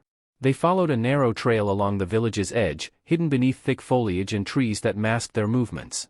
Eventually, they reached the side of the village's outer wall, an uneven wooden barrier built from logs and rope. There, tucked between two sections of fencing, was a gap just wide enough for them to squeeze through. Mankey knelt and peered into the village. "Strange? I don't see anyone," he whispered. Cho Young-ho exchanged looks with the others, then gave a subtle nod. With Mankey taking the lead, the group slipped through the gap and began exploring the village silently, sticking close to the walls and shadows. Walking through the empty paths between tents and wooden huts, Young-ho asked in a low voice, "Could they all be inside their shelters?" "Most likely," Mankey replied. "Judging by the village's size, we can probably expect around 5 orcs per tent." Cho Young-ho grew tense. Up close, the village looked even larger than he had imagined, easily big enough to house over 100 orcs. As the gravity of the situation weighed on him, one of the members whispered, "Should we strike one tent at a time?" Young-ho nodded. "That's the best bet? Hit fast, take them out before they react." "I agree," Mankey said. 5 orcs isn't a problem if we surprise them." Without wasting more time, the group positioned themselves around one of the larger huts. Cho Young-ho raised a hand, signaling for silence, then gestured toward the door. They waited for his signal to begin the ambush. Carefully and in complete silence, Cho Young-ho led his group through the narrow tent entrance. Inside, they found another wooden door that seemed to separate the inner chamber. Without hesitation, they broke through it, bursting into the room with weapons drawn, only to freeze at the sight before them. There were 10 orcs inside, not 5 as they had anticipated. The orcs, startled by the sudden intrusion, rose from their seats with low growls and sharpened glares. The tension spiked immediately. One of the club members, eyeing their numbers nervously, turned to Cho Young-ho and asked, "What now?" "We take them down one at a time," the leader responded calmly, keeping his eyes on the nearest orc. As the monsters began to close in, Cho Young-ho gave a sharp command to target the one on the left. That orc, a hulking brute, lunged forward and swung his club, but it collided with a raised shield. In that brief opening, Cho Young-ho dashed in and slashed across the creature's leg, cutting deep enough to bring it crashing to the ground. Seizing the moment, Mankey moved in next. With a swift, upward swing, his blade sliced near the orc's shoulder. Their coordination worked perfectly, and within seconds, the first orc was eliminated while the others were still reacting. Suddenly, one of the orcs, a particularly large one with coarse blonde hair, let out an enraged roar. Like a wild boar, he charged through the room with terrifying speed, his mace swinging high. The blow connected with Mankey, sending him to his knees with a pained gasp. The sight ignited something in Cho Young-ho. Without hesitation, he sprinted forward, his blade aimed with precision. Before the orc could land another strike on Mankey, Cho Young-ho pierced its weak spot, felling the second beast. Mankey, though injured, was safe, for now. The remaining 8 orcs were now completely alert. They hadn't attacked yet, but the pressure in the room was suffocating. Mankey clutched his side while the rest of the club took stock of their situation. "We can't win this," one of the members whispered, eyes wide with fear. Cho Young-ho didn't disagree. They were outnumbered, and with one of their own wounded, things weren't looking good. Deciding quickly, he barked, "Retreat, now!" They bolted from the tent, carrying Mankey between them. But what they saw outside made their hearts sink. The clearing they'd passed through earlier, which had been free of danger, was now swarming with more orcs, another 10 at least, and all headed straight toward them. "Where did all of these come from?" someone shouted in panic. "About 10 more," another quickly counted, eyes scanning the crowd of snarling enemies. Panic began to set in. The member supporting Mankey stumbled slightly, muttering, "This is it, we're done." Mankey, groaning in pain, wondered if this really was the end of their journey. But Cho Young-ho wasn't finished yet. "Raise your weapons," he said coldly, eyes scanning the horde. Some hesitated. A few were already mumbling their final words to each other. One looked to Cho Young-ho with tears brimming in their eyes. "We can't win. Why are you still fighting?" "Look closely," Cho Young-ho replied. "Why do you think they haven't attacked us yet?" Confused, the team turned their eyes to the orcs. And then they saw it, smirks. Wicked, amused expressions twisted the faces of the monsters. They're laughing at us, he said. They find this amusing. They see us as prey trembling before the slaughter. Doesn't that enrage you? The silence that followed was heavy. Do you enjoy being looked down on like this? Treated like insects in a cage? If this is the end, then take at least one of them with you. Let's fall with dignity. His words struck like thunder, lighting something inside their hearts. Slowly, each member raised their sword, a fierce determination replacing their fear. Even Mankey, wounded and barely standing, gritted his teeth and prepared to fight again. The orcs, seeing the humans change in attitude, stopped mocking. Their expressions shifted to cold focus as they began closing the distance slowly, menacingly. Cho Young-ho raised his hand once more. When I give the signal, strike together. Same target. But just as tension reached its peak, a loud explosion echoed across the village. A fiery glow burst from a distant section, lighting up the sky. Startled by the sudden noise, several of the orcs turned away, their attention drawn to the disturbance. Without hesitation, a few sprinted toward the source of the flame, abandoning their prey. The club members turned to look. What was that? One asked. A fire was spreading in the distance, though they couldn't tell how or why. Cho Young-ho narrowed his eyes. The chaos had worked in their favor, but not all the orcs had left. The original 8 from the tent still stood their ground. Their numbers are down, he called out. Now's our chance. With their leader's voice rallying them, the group lunged forward. Blades clashed and shouts rang out. Fueled by adrenaline and desperation, the team fought with everything they had. When the dust settled, the last orc collapsed to the ground. The players, covered in sweat and blood, stood, barely, but they were alive. One of the members dropped to their knees, panting. We only survived because of you, Captain. But Cho Young-ho shook his head. We all chose to fight. Without you, I wouldn't be standing here either. He turned to Mankey, who sat slouched against a tree. How bad is it? I've had better days, Mankey replied with a strained smile, his eyes wet with tears. But I'll live. Knowing Mankey needed to rest, Cho Young-ho instructed the others to hide and remain silent. Despite their protests, he insisted on going alone to investigate the earlier commotion. Moving cautiously between tents, Cho Young-ho noticed something odd. An eerie stillness had settled over the village. No orcs in sight. The air was heavy but calm. Once he felt safe, he advanced slowly, trying to find the source of the fire. That's when he heard it, a faint sound, followed by a strange glow. He turned the corner and stopped dead in his tracks. Dozens of orcs were strewn across the ground, lifeless. A golden light shimmered faintly from their corpses before their bodies began to dissolve into motes of light, disappearing into the air. Cho Young-ho walked between them, his face tense with disbelief. Who could have done this? Then, in the middle of the carnage, he spotted someone standing alone. A tall figure with a black cloak and a massive weapon, one that Cho Young-ho instantly recognized. Black Scythe? As if hearing his name, the figure turned, eyes meeting Cho Young-ho's. Black Scythe stared at the man's username, eyes widening in recognition. It clicked. That wasn't just anyone, it was him. The player known to the world as the Mercenary King. Ryu Min begins explaining the mercenary class. He says it's a close-range combat class, similar in nature to a warrior. Mercenaries often carry a wide variety of weapons, and their combat skills also resemble those of a warrior. However, there's one significant trait that sets them apart and makes them incredibly powerful: contracts. When a mercenary signs a contract with another person, they gain extraordinary strength and enhancements. Because of this, mercenaries often prefer to form parties, either with people they trust or by entering a contract with a special class holder known as the Mercenary King. The Mercenary King is a unique solo class that allows its user to lead and command all contracted mercenaries. Anyone who signs a contract with the Mercenary King receives various powerful buffs and additional effects. Due to these benefits, there's rarely a reason for anyone to decline such a contract. Ryu Min then looks at the person standing before him and realizes, he's face-to-face with Yango, a solo-class Mercenary King. This surprises Ryu Min, as he hadn't expected to meet such a person here. Yango approaches Ryu Min with a nervous smile and greets him. Hello, Black Scythe. Ryu Min asks, you know me? Yango chuckles, replying, of course. Who wouldn't know about someone who's always ranked number 1? Internally, Yango is panicking. Damn, I really shouldn't be meeting someone who's ranked first in every zone. He might not take it well if I ask for a handshake. Reading Yango's thoughts, Ryu Min quietly reflects, he doesn't seem like someone who would deceive others. Maybe that's why he qualifies as a Mercenary King. He has the mindset and heart of a true leader. Yango then asks him, did you really kill all those orcs alone? Ryu Min nods. Yango is visibly shocked and says, you're truly amazing. You live up to your reputation. He then bows deeply and says, thank you. Because of you distracting them, I managed to survive. I didn't even know you were here. Yango acknowledges that even if Ryu Min didn't deliberately help them, killing the orcs indirectly saved their lives. Ryu Min replies, "Alright, hurry up and get out of here with your team. I've killed all the orcs in this village, so you don't have to worry about them." Yango, slightly confused, asks, "Wait, how did you know I was with my team?"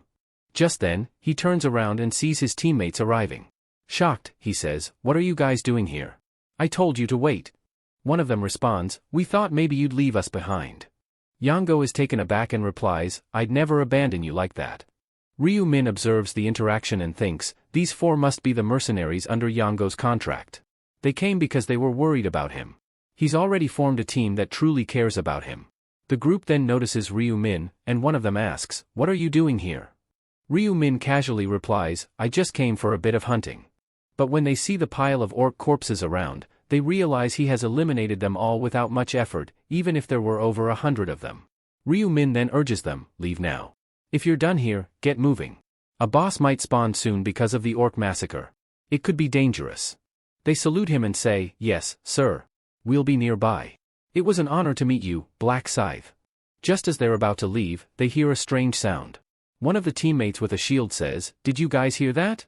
Another asks, "Hear what?" He replies, "Listen closely." Now even Yango hears it and says, "What's going on here?" Ryu Min calmly answers, "An intermediate boss is spawning. Get out now." Yango is stunned, "An intermediate?" Before he can finish, a huge orc boss jumps into their view. Yango's teammates are horrified. "Is this an orc?" one gasps.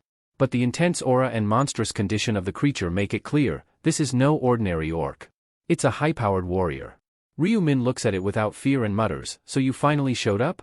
Orc warrior." He regrets not leaving sooner due to dealing with the group, but he knows he has to defeat this boss to obtain a Stone of Balance, a required item for one of his subquests. "If I kill this one, I can wrap up this part of the quest and move on to the next trial," he thinks. As the boss advances, radiating fury, Yango stammers, "It looks really angry." He shouts, "Run," but is cut off as the orc swings its massive blade in a furious strike aimed at him. The strike causes a powerful explosion, shattering the surroundings. His teammates scream his name. But just 2 seconds earlier, Ryu Min had jumped in and pulled Yango out of harm's way, saving his life. "Black Scythe, thank you." Yango gasps. Ryu Min replies, "Stay back if you don't want to die." As the orc warrior advances, Ryu Min charges forward. "You think this is fun, huh?" Ryu Min taunts, slashing the orc's leg with his scythe. The orc screams in pain and retaliates with a violent attack, but Ryu Min dodges effortlessly. Jumping back, he grins. "What's the point of powerful attacks if I can dodge every one of them?" Infuriated, the orc launches a flurry of strikes. Ryu Min weaves through them, nimble and calm. "I've already cut his neck twice and it didn't go through, this guy's too damn thick," he mutters. Determined, Ryu Min leaps again and spins his scythe into the orc's neck, carving deeper this time. Still airborne, he continues to rotate his weapon rapidly around the orc's throat. Finally, the orc's head is severed. It tumbles to the ground, and Ryu Min stands triumphantly atop the corpse. Thanks to this victory, Ryu Min gains 37.73% EXP, 4,000 gold, and a 2,000 gold bonus. As Ryu Min stepped down from the dead orc's core, everyone looked at him in awe. Did he kill that thing? A new message appeared before Ryu Min, listing the items he had earned. "You have obtained Sword Ring Pommel, Orc's Heart, Lesser Azure Mana Stone, Stone of Balance. Subquest Progress, Stones of Balance, 1 out of 4. A faint grin curled at the corner of Ryu Min's lips as he read the notifications. He thought to himself, taking down a boss is miles more satisfying than dealing with those weaklings. The EXP bar that had barely moved throughout the earlier skirmishes now surged upward, an increase of over 37% in one go. That alone would have been impressive, but there was more. Along with the experience boost, he received 4,000 gold, plus an additional bonus payout. Not bad, he mused, but that's not even the best part. Several rare items had dropped as well. The most eye-catching among them was the sword labeled Ring Pommel Sword. Ring Pommel Sword. Type, Weapon. Rarity, Epic. Attack Power, 100. Effect, with every successful strike, gain plus 5% attack speed. Stacks up to 10 times. Durability, 1000. Requirement, usable by regular grade players or higher. A blade distinguished by a loop-shaped guard. Elegant yet deadly, it was forged for relentless pursuit and momentum. Ryu Min stared at the weapon and muttered to himself, shame it's a sword and not a scythe. If the item had been his weapon of choice, there would have been no hesitation. He considered the numbers. His current weapon, the Reaper's scythe, only had 25 attack power, though the Reaper's rune doubled that when used with a scythe. Even then, it topped out around 50. That meant the ring pommel sword had twice the raw damage. Still, Ryu Min thought, damage isn't everything. Despite the sword's advantages, switching weapons wasn't so simple. He was used to the scythe's rhythm, its sweep, its reach. Even though he started out as a hunter, he had grown comfortable with all kinds of weapons over time. None, however, fit him as naturally as the scythe did. I'll hang on to it for now, he decided. A rare weapon like this will fetch a hefty sum later. He tucked the sword into his inventory, then moved on to the next drop, the Orc's Heart. Orc's Heart. Description: a dense, crimson stone shaped eerily like a heart. Despite its unsettling appearance, it's not biological. Highly valuable for crafting certain unique items. Many discard it out of ignorance, but doing so is a costly mistake. This one's a keeper, he thought. The Orc's Heart was a required material for an upcoming craft he had in mind. Tossing it would be idiotic. He also pocketed a lesser azure mana stone, a decent reagent, and another stone of balance, inching him closer to finishing that particular subquest. That boss was worth it, he thought, glancing down at the slain orc warrior. After wrapping up his inspection, Ryu Min turned around, and stopped. Yango stood there, eyes wide, clearly shaken by the display he had just witnessed. In the next second, he composed himself and spoke with deep respect. You're truly something else, Black Scythe. I wouldn't even dream of taking on that creature myself, let alone solo. He gave a sincere bow. Thank you. You didn't just defeat the monster, you saved our lives doing it. I'm not in the habit of letting people die when I can help it, Ryu Min replied simply. Yango hesitated, then asked, did you know it was going to appear? Ryu Min didn't feel like going into the mechanics. After clearing the regular orcs, a mid-boss typically shows up. Nothing unusual. With that, he turned, ready to move on. My business here is done. I'll be leaving now. Understood, Yango replied, bowing again. Thank you once more, Black Scythe. Safe travels. Ryu Min was about to walk off when he overheard a voice behind him. Let's go hunt. Seeing Black Scythe fight lit a fire in me. Their morale had clearly skyrocketed. But before they could move, one of Yango's comrades suddenly collapsed to his knees with a pained groan. Mangy. Yango rushed over in alarm. What's wrong? The injured man clenched his teeth. I can't go on.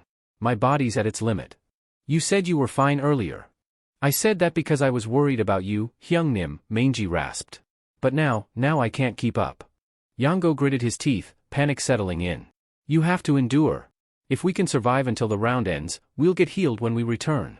Mangy weakly shook his head. You know it too. If we don't meet the 300 kill quota, we vanish. There's no second chance. I don't have the strength to keep fighting. Please, just leave me behind. A heavy silence fell. Ryu Min stopped walking. Yango, usually composed and reliable, was clearly rattled. You can still swing a weapon, right? We'll soften up the orcs, just finish them off. That should count. Mangy looked at his brother, eyes heavy with guilt. But if you focus on helping me, none of you will get enough kills. I'll drag everyone down. I don't want to slow you down, Mangy murmured, voice trembling with fatigue. Please, just go. I don't want you to see me like this. Zhou Yong's face twisted with helplessness as he crouched beside his injured comrade. No, he said firmly, shaking his head. I can't leave you like this. You're losing strength by the minute. How could I possibly turn my back on you now?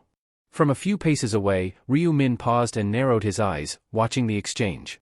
He hadn't expected this reaction from Zhou Yong, the famed mercenary king, known for leading vast battalions with unwavering resolve. To see him so visibly distressed over one injured man was surprising. If it were Ryu One lying there like that? Ryu Min thought silently, recalling his own brother. He would have reacted the same. That moment of empathy led him to a decision. Looks like you're in a tough spot, Ryu Min said as he stepped forward, addressing the group. Mind if I take a look? Zhou Yong and the others turned toward him with expressions of confusion and uncertainty. Ryu Min's unexpected offer was met with silence, their hope tempered by skepticism. In their minds, there didn't seem to be any way to save Mangy now. Is there really something you can do? Zhou Yong asked cautiously. Ryu Min didn't answer with words. Instead, he knelt beside Mangy and examined the injuries. These are serious, he said, but not beyond repair. He placed a hand over the worst of the wounds and began to chant softly, words unintelligible to the others. Then, a soft green light radiated from his palm, bathing Mangy's battered form in a calming warmth. The group watched in stunned silence as the bleeding stopped and the wound visibly closed. The astonishment was palpable. Mangy looked down in disbelief, his mouth opening but no words coming out.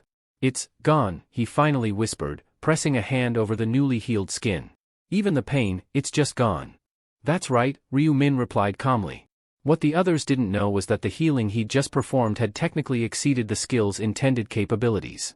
Though the skill, First Aid, was categorized as a basic one, Ryu Min's intelligence stat, bolstered to an impressive 123, and the bonus 32% skill amplification from the rune, had turned it into something far more potent.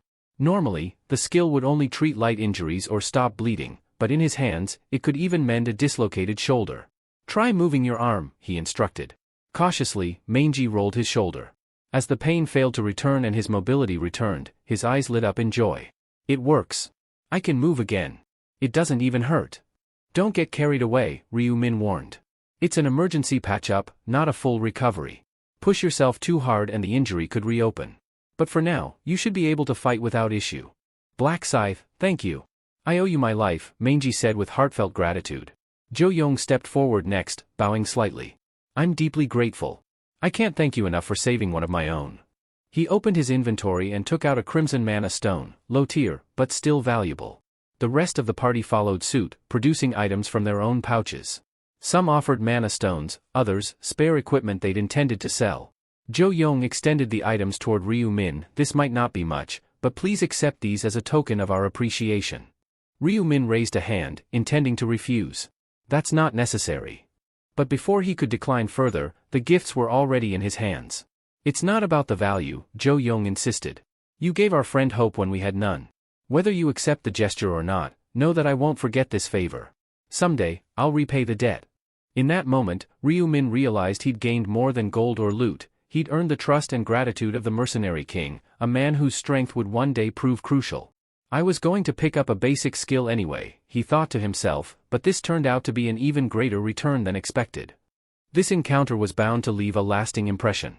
Before parting ways, Ryu Min looked at Jo Young's group and said calmly, "Well then, take care. I'm sure we'll cross paths again." Min Yuri found a quiet spot and watched the system interface tick down slowly. Time until round ends, 8 hours 55 minutes and 15 seconds. Main quest progress, orcs defeated, 0/300. She got scared as soon as she saw Black Scythe and lost him. Previously, Min Yuri found herself preparing for the upcoming 5th round. Just before stepping into it, Ryu Min's words echoed clearly in her mind. "The quest involving 300 orcs isn't something you can take lightly," he had warned her earlier. "They're not just strong, they come in hordes, and they're relentless. Don't even consider going in alone." "So, what are you suggesting?" she had asked. "Seek out Black Scythe as soon as the territory integration is complete," he replied without hesitation. "Don't challenge them without him. And if, for some reason, you can't reach him right away, then wait at least an hour before taking any action." "I understand," she had said, nodding in gratitude.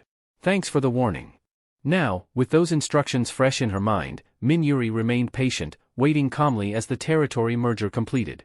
She trusted Ryu Min, and intended to follow his advice to the letter. As soon as integration was finalized, she scanned her surroundings, unsure how to even begin finding Black Scythe. "Where do I even start?" she murmured. But the answer came swiftly and easily. She didn't need to search at all. Among the 10 individuals selected as area representatives for the bonus match, Black Scythe was already present. "There he is," she whispered, spotting him immediately. "I'll talk to him once it ends." The outcome was clear and overwhelming. Black Scythe dominated the match. The gap in ability between him and the others was undeniable. "Well, he is already level 30, she muttered to herself, trying to rationalize the feat. "It makes sense." As the match concluded, she began to walk toward him, but as he descended from the platform, her steps faltered. She stopped several feet away, her body refusing to move forward. She didn't understand why at first. "What's wrong with me?" she asked herself, confused. But the answer was painfully clear. It was fear. An instinctive, visceral fear that gripped her as she remembered the brutal scenes she had just witnessed, enemies mercilessly decapitated by his hand, blood spraying across the battlefield. No matter how much her rational mind told her he was an ally, her instincts whispered caution. "Min told me I need to work with Black Scythe," she reminded herself. "He'll need my help. He won't hurt me." But by the time she snapped out of her daze and lifted her head again, he was already gone. He left, she whispered in disappointment. I missed my chance. It seemed Black Scythe had already moved on to begin the main quest. Min Yuri now stood alone, weighing her next steps. Min said I shouldn't take on the orcs by myself, but I can't just stand here and do nothing. Left with no other option, she followed Ryu Min's final piece of advice, wait for 1 hour before taking action. Min Yuri released a tense breath as a wave of unease washed over her. Doubt began to gnaw at her confidence. This isn't good, she murmured, brows furrowing. What if I really vanish if I can't kill 300 orcs in time? She had entered this round with her faith placed firmly in Black Scythe, but now she couldn't even catch a glimpse of him. The irony stung. Her hesitation earlier had caused her to miss her chance. Fear had slowed her down. And now she was alone. Realizing this, she shook her head. I can't just stand around waiting. There's no telling if Black Scythe will return to this exact spot. Resolving to act, she moved forward carefully, scanning her surroundings with a sharp gaze. Her footsteps were slow but purposeful. She didn't know where he had gone, but she had to try. I think he might have gone this way, she speculated, glancing down a well-trodden path that stretched through the trees. She followed it, one cautious step at a time. Roughly 10 minutes later, she spotted a faint silhouette ahead, structures in the distance, crudely built and worn by time. From their design, it was obvious, an orc village. Spikes, wooden barricades, and crude tents sprawled around the area. Could he be inside? She wondered aloud, but immediately shook her head. No. That's too reckless. I can't charge in blind. Just as she decided to pull back, her heart dropped. A rustling in the underbrush. A low growl. From the trees beside the path emerged the last thing she wanted to see, an orc. It looked exactly as she remembered from the briefings and the game-like system, green skin, brutal build, and rage-filled eyes. A battle axe rested heavily in its hand, and the creature snarled before charging straight at her. Min Yuri's heart raced. This isn't what I wanted. I was trying to avoid this. But retreat was no longer an option. With no time to lose, she activated one of her core support skills, Bless. A golden light shimmered over her body, amplifying her stats. Her agility, the primary attribute she had poured points into, jumped from 24 to 36. Even her strength, though lesser in focus, rose from 12 to 18. Drawing the gleaming rapier she had received during her class advancement, she readied herself. The blade, light and precise, suited her fighting style perfectly. Fortunately, she had a few things going in her favor. First, the orc was alone. No backup, no ambush, just a direct confrontation. Second, and more importantly, she remembered Ryu Min's advice, orcs are bulky and muscular, but their necks aren't as well protected. That's your best target in a fight. Recalling that tip, her confidence began to build. If she stayed calm, if she focused, she might just pull this off. The orc roared and closed the distance fast, lifting its axe high and bringing it down in a brutal arc aimed straight for her shoulder. Min Yuri's eyes narrowed. The orc's axe carved a deadly arc toward Min Yuri's shoulder. But her reflexes kicked in just in time. She twisted her body, narrowly avoiding the brutal swing. Ha, dodging isn't too hard, she muttered under her breath. Just like Ryu said, these things aren't exactly accurate. With that in mind, she scanned the orc's movements, looking for a weak spot, specifically, its neck. But in the chaos of real combat, it was far more difficult than she'd imagined. There were no target indicators or autocorrections like in a game. If she misjudged and struck the wrong spot, she could easily open herself to a vicious counterattack. As the orc pulled back its weapon for another strike, Min Yuri maneuvered to the side and saw her chance. She lunged forward, rapier flashing, aiming straight for the neck. But the orc shifted unexpectedly, and instead of piercing its throat, her blade sank into its chest. Damn, she hissed, gritting her teeth. Still, luck was on her side. The rapier slid in cleanly and came out just as easily. Most players would have panicked. Many weapons got lodged in the dense muscle, making it nearly impossible to retrieve them in time. But not her. Not this time. Breathing out in relief, she remarked, glad it didn't get stuck. I was bracing for the worst. She didn't waste time. Keeping her footwork light and swift, she continued to maneuver around the orc, striking again and again, each time aiming for the neck. The beast roared and flailed, but her persistence paid off. On her sixth attempt, her blade finally found its mark. The rapier punched clean through the orc's throat. Blood gushed as the monster staggered backward, then collapsed with a thunderous thud. Min Yuri exhaled heavily, her body trembling from the intensity of the fight. She bent forward slightly, catching her breath. That was harder than I thought, she whispered. But I did it. I really beat an orc alone. As she wiped sweat from her brow, something caught her eye. A figure was moving toward her. She blinked, once, twice, trying to make sure she wasn't hallucinating. "Wait, is that really him?" she whispered, her voice filled with disbelief. The figure's silhouette became clearer as it approached. Cloaked in shadow, radiating a quiet dominance, it was unmistakable. "Black Scythe," she said, barely above a whisper. Relief flooded her. After all the searching, the man she had been desperate to find was finally in front of her. But just as she was about to greet him, he walked past her without a word, his attention fixed elsewhere. Startled, Min-Yuri quickly called out, "Excuse me." She couldn't afford to lose this chance again. The man halted mid-step and slowly turned to face her. His piercing gaze met hers. "What is it?" he asked, his voice curt and unreadable. Min-Yuri hesitated. Her throat tightened, words caught between nerves and urgency. But she swallowed her anxiety and spoke, her voice trembling slightly. "Black Scythe, let's form a team." His brow arched, clearly unimpressed. "Why would I do that?" Min-Yuri knew words wouldn't be enough. So instead of replying, she raised her hand. A radiant light bloomed from her palm, bless. The warm glow extended outward, enveloping Black Scythe's form. A soft hum filled the air. As the energy soaked into him, he paused. His expression shifted, not from genuine surprise, but from calculated play-acting.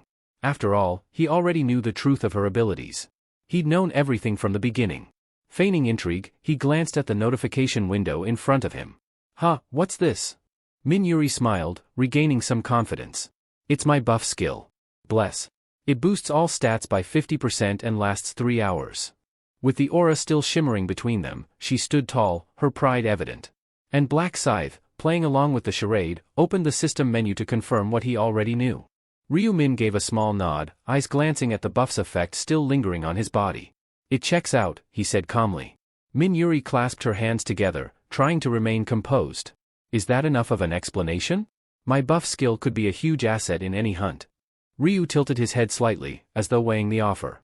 "So you're saying, if I want continued access to this buff, I need to work with you?" She nodded. "To put it simply, yes. I'd like your help with my hunting." Ryu crossed his arms, deliberately drawing out the silence. Then, with a hint of a smirk, he replied coolly, "You do realize I'm the one with the advantage here, right? I could just recruit you as a subordinate." The statement caught Min-Yuri completely off guard. She blinked, clearly not having expected that angle. He narrowed his eyes at her, his voice lowering. "Are you the kind of person who would betray a partner?" "Of course not," she quickly answered. "Good," Ryu said, finally relenting. "Then we'll try this partnership out." His tone softened just slightly as he added, "Since we're going to be cooperating, let's at least introduce ourselves. Black Scythe, level 32. Class, Reaper." Min-Yuri perked up. "Oh. I'm Democracy, just call me Yuri. Level 13. My class is a buffer." Ryu raised an eyebrow. "A buffer, huh? From what I saw earlier, you seem to handle that orc decently. Are you sure you need help?" Yuri scratched the back of her head sheepishly. "That was actually my first real fight, and it was harder than I expected." With an exaggerated look of surprise, Ryu chuckled. "So it took you almost 90 minutes to score your first kill?" Yuri laughed along awkwardly. It wasn't exactly like that. I lost a bit of time waiting around for someone." She couldn't bring herself to say it outright, but she had been circling the area in hopes of finding him again. "Well, either way," Ryu said, glancing at the system clock, "we're short on time." Yuri gave a serious nod. "Yeah. I've only managed to take down one orc so far. I've got 299 to go." "Then let's pick up the pace," Ryu offered. Yuri looked at him curiously. "How do you propose we do that?" "I'll weaken the orcs to the brink," he replied matter-of-factly. "You move in and finish them. As long as you land the final hit, the kill will register as yours." In gaming terms, he was giving her the chance to last hit, an efficient method to rack up numbers quickly. Yuri's eyes lit up with confidence. "I can do that. You've already seen what I'm capable of, I won't mess up the finishing blow." "Then we've got nothing to worry about," Ryu said, turning away. "Let's move." But just as he began walking, Yuri called out, "Wait." He stopped and turned, calm and composed. "Something wrong?" She hesitated, her brows furrowing. "I really appreciate your help, but I can't help but wonder. Will tagging along interfere with your own mission?" Ryu looked at her with an expression bordering on amusement. "Don't worry. I've already finished the main quest." That simple answer brought visible relief to her face. "Then let's do this," Yuri said, her voice steady now. And with that, the two moved forward, one step closer to hunting down the remaining 299 orcs. Yuri wasn't entirely sure whether Black Scythe would accept her proposal to team up, but here they were, moving through the forest together. She still couldn't believe it. The elusive figure she'd been searching for was now walking beside her. Though uncertain how they'd handle the orcs as a team, she knew she'd soon find out. Their walk hadn't lasted long before danger emerged. 3 orcs stomped into view, snarling as they caught scent of the 2 humans. Yuri immediately took a step back and raised her rapier in a defensive stance, her nerves flaring. Just as she prepared to face them, Min calmly extended his arm in front of her. "Hold up," he said coolly. Without waiting for a response, he advanced. His scythe arced low with a fluid motion, the blade slicing through the air with terrifying speed. Thick green legs were severed effortlessly, the orcs crumpling to the ground as their massive upper bodies crashed into the dirt. Then, with a second swing that moved faster than Yuri could follow, Ryu's scythe carved through the air again. This time, it was their arms that were cleaved from their bodies. All 3 orcs, now reduced to head and torso remnants, writhed in pain and let out tortured howls. "Now," Ryu said, his voice emotionless, "finish them." Yuri hesitated. Despite their helpless state, the sight of the mutilated orcs made her pause. It was the first time she had seen such brutality up close. Ryu looked back at her. "Why are you stopping?" I'm sorry," she stammered, pushing past her hesitation. Taking a deep breath, she walked toward the fallen orcs. One by one, she delivered the final blows, her rapier piercing through each creature's exposed throat with swift, calculated thrusts. Moments later, a series of notifications filled her vision. "You have slain an orc. Experience gained, 2.35%. Gold obtained, 40. Yuri's eyes widened, stunned at how fast it had all happened. "That's it," she whispered in disbelief. "I got 3 kills just like that?" It felt surreal. Having faced one orc alone earlier, she knew how physically demanding and dangerous they could be. This, however, felt completely different. There had been no real risk, not when Black Scythe had neutralized them so efficiently. "They're not like goblins at all," she muttered. "They're supposed to be strong, but this wasn't hard." A realization hit her then, she wasn't getting stronger. She was standing behind someone overwhelming. Her eyes drifted toward Min again, this time with growing admiration. The way he moved, how effortlessly he dismantled such fearsome enemies, it was like watching a force of nature. "Let's keep going," Ryu said casually, already walking ahead. Yuri followed, feeling a mix of awe and renewed motivation. She was in the presence of someone truly extraordinary.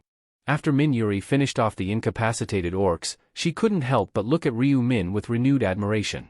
Watching him dismantle enemies with such composure and efficiency made her realize how fortunate she was to have crossed paths with him. When he said, "Let's move on," she nodded eagerly, responding with an enthusiastic, "Yes." They continued through the forest, pressing deeper into orc territory. The pattern quickly established itself. Min would dart in first, targeting legs and arms with precise, sweeping strikes that crippled their foes, leaving them helpless on the ground. All Yuri had to do was step forward and deliver the finishing blow. It was like a systemized production line of death. "I had no idea hunting could be this smooth," Yuri commented in disbelief. If an orc had seen this, it might have died from shock before the scythe even touched it. Ryu didn't respond, though a faint smirk threatened to break through his neutral expression.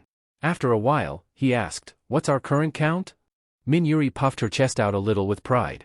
52, and it's only been 30 minutes. That's pretty amazing, right?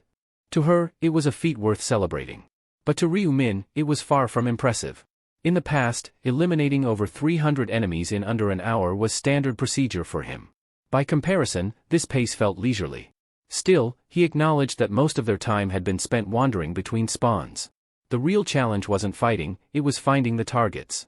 His eyes scanned the thinning monster population. "These orcs are scattered too widely," he thought.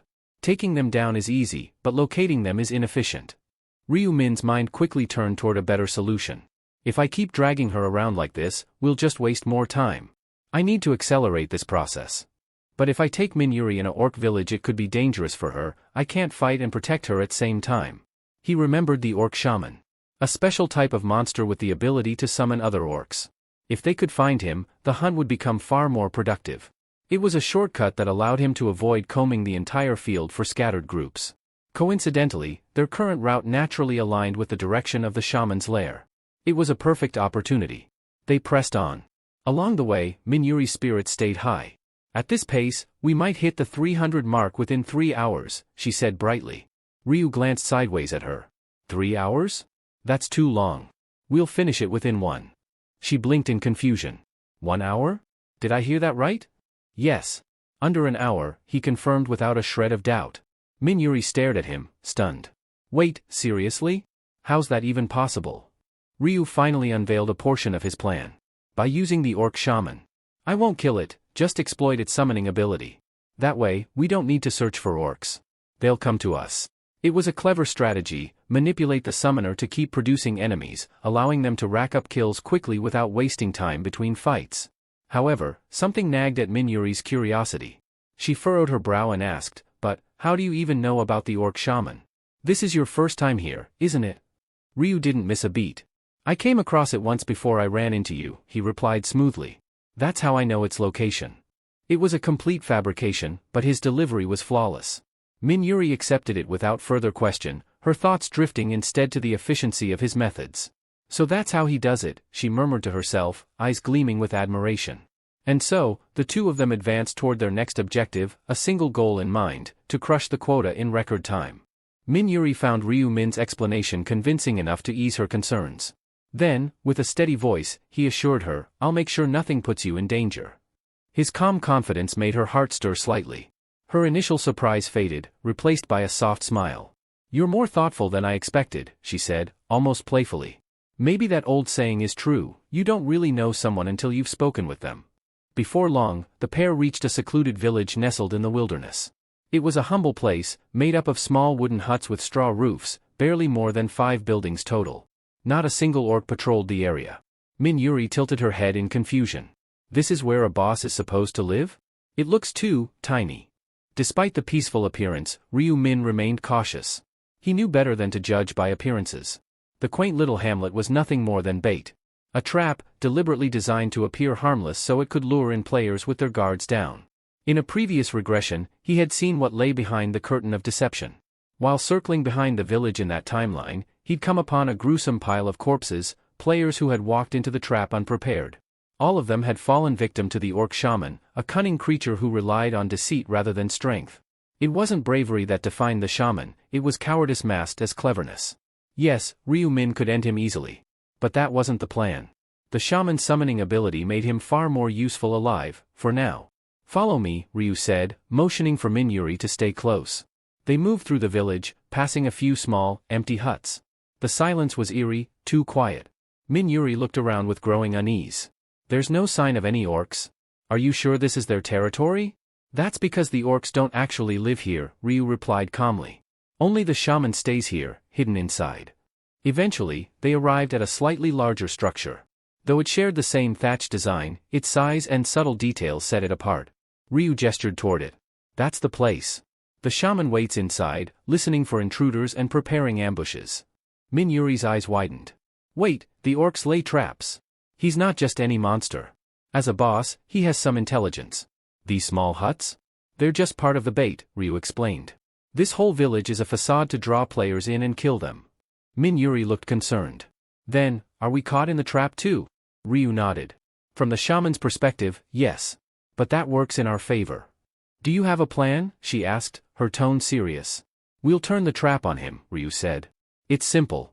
When players enter that larger hut and steps on red carpet there, they trigger a hidden zone. That alerts the shaman, and he summons a horde of orcs, usually 10 to 20, to swarm the intruder. It's almost impossible to escape once they've surrounded you. He gave a small smile. But if we can bait the trigger without getting caught, the summoned orcs will believe they missed their target. Then they'll send out scouts to track us down. And we'll be waiting for them, he added. Min-Yuri hesitated, then offered, I'll be the one to go in. Ryu raised an eyebrow. By yourself? She nodded. There's no need for both of us to walk into a trap. It'll look suspicious if we both go in. Besides, I understand the plan and I want to contribute. Let me do this. Ryu studied her expression for a moment, then gave a small nod. All right, I'll wait here. With a determined breath, Min-Yuri turned toward the hut and pushed the door open. The hinges groaned as she stepped inside, the musty scent of aged wood meeting her nose.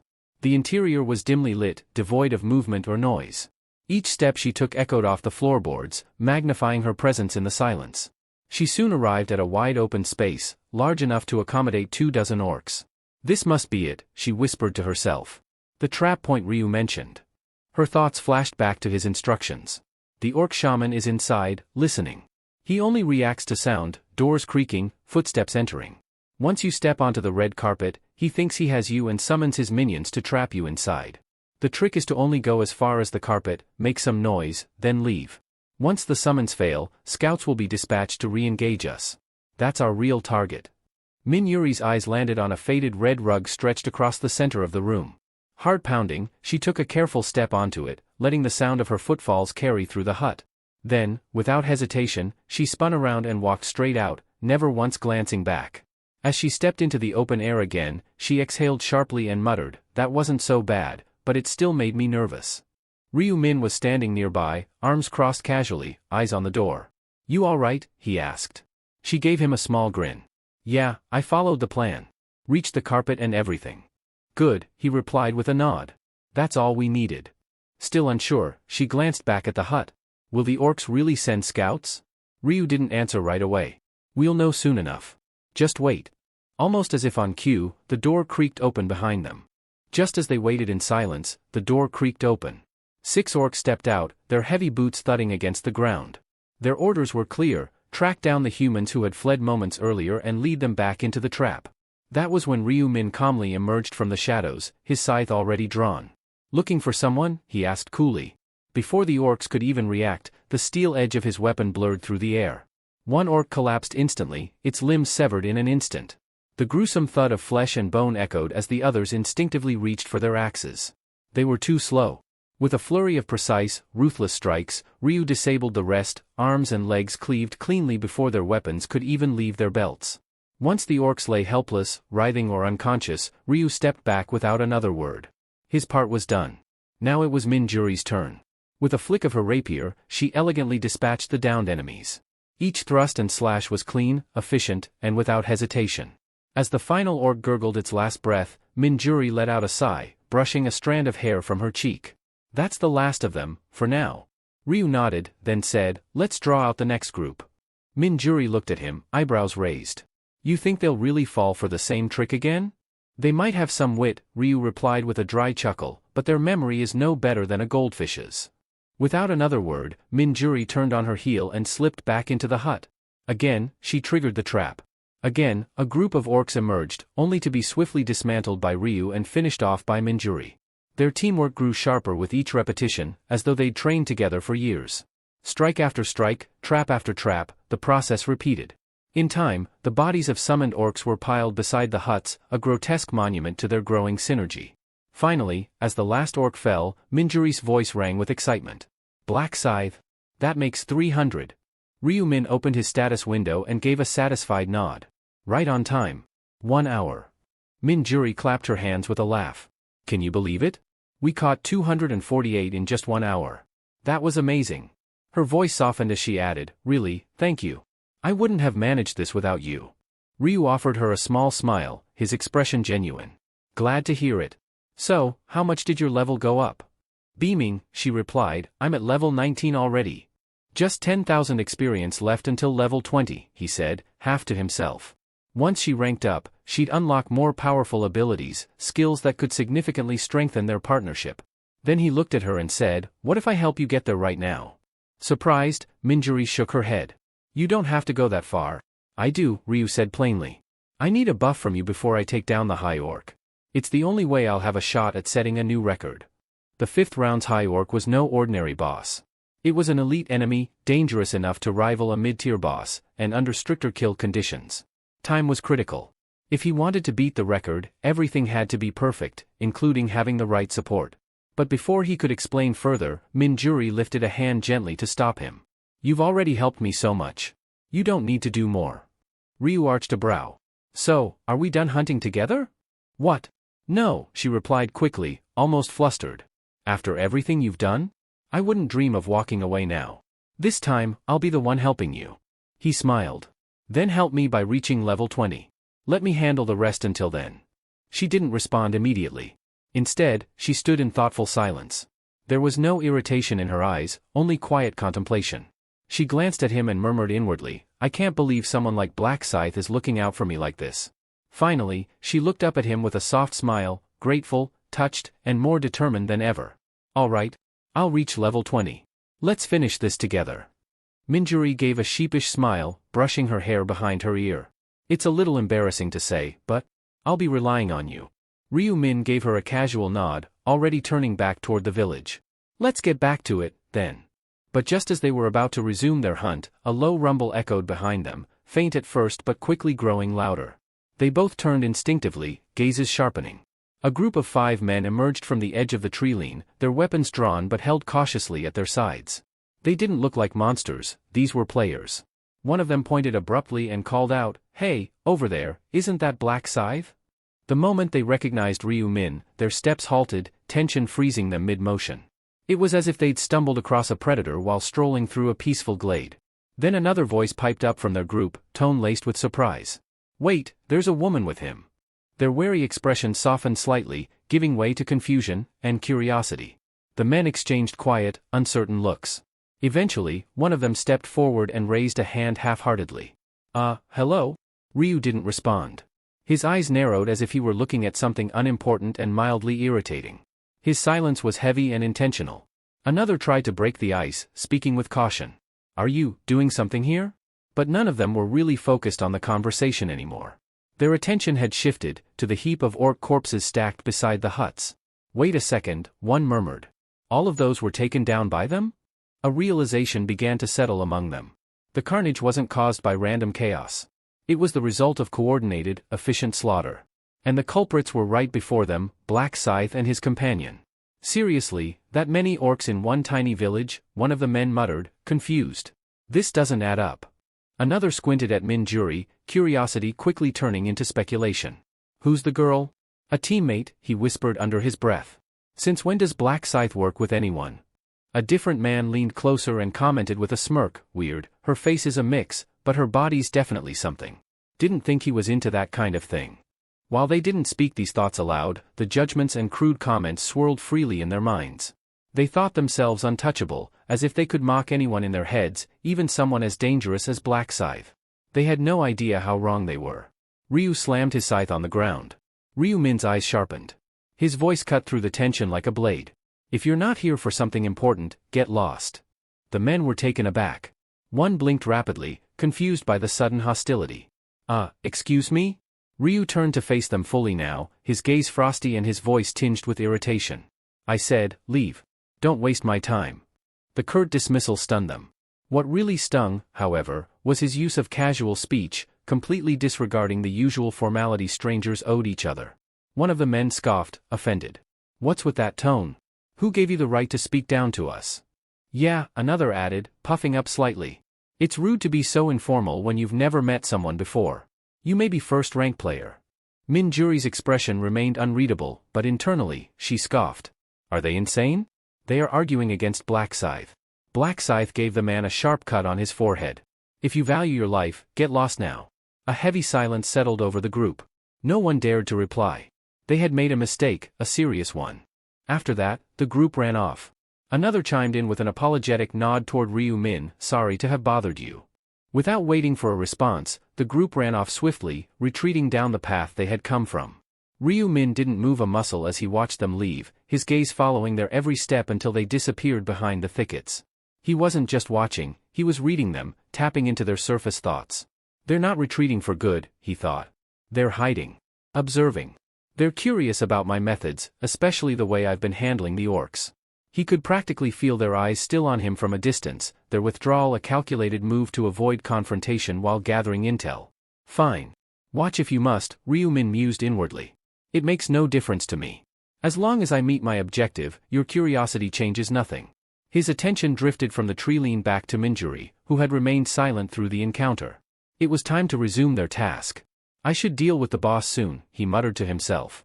"But first, I'll make sure Minjuri reaches level 20. Turning to her, he said, "Let's get back to it." However, Minjuri didn't move immediately. Instead, she tilted her head and looked at him curiously. Minjuri stared at him for a second longer, then slowly nodded. Ryu offered a small reassurance. "Don't worry about them. Let them waste their time watching.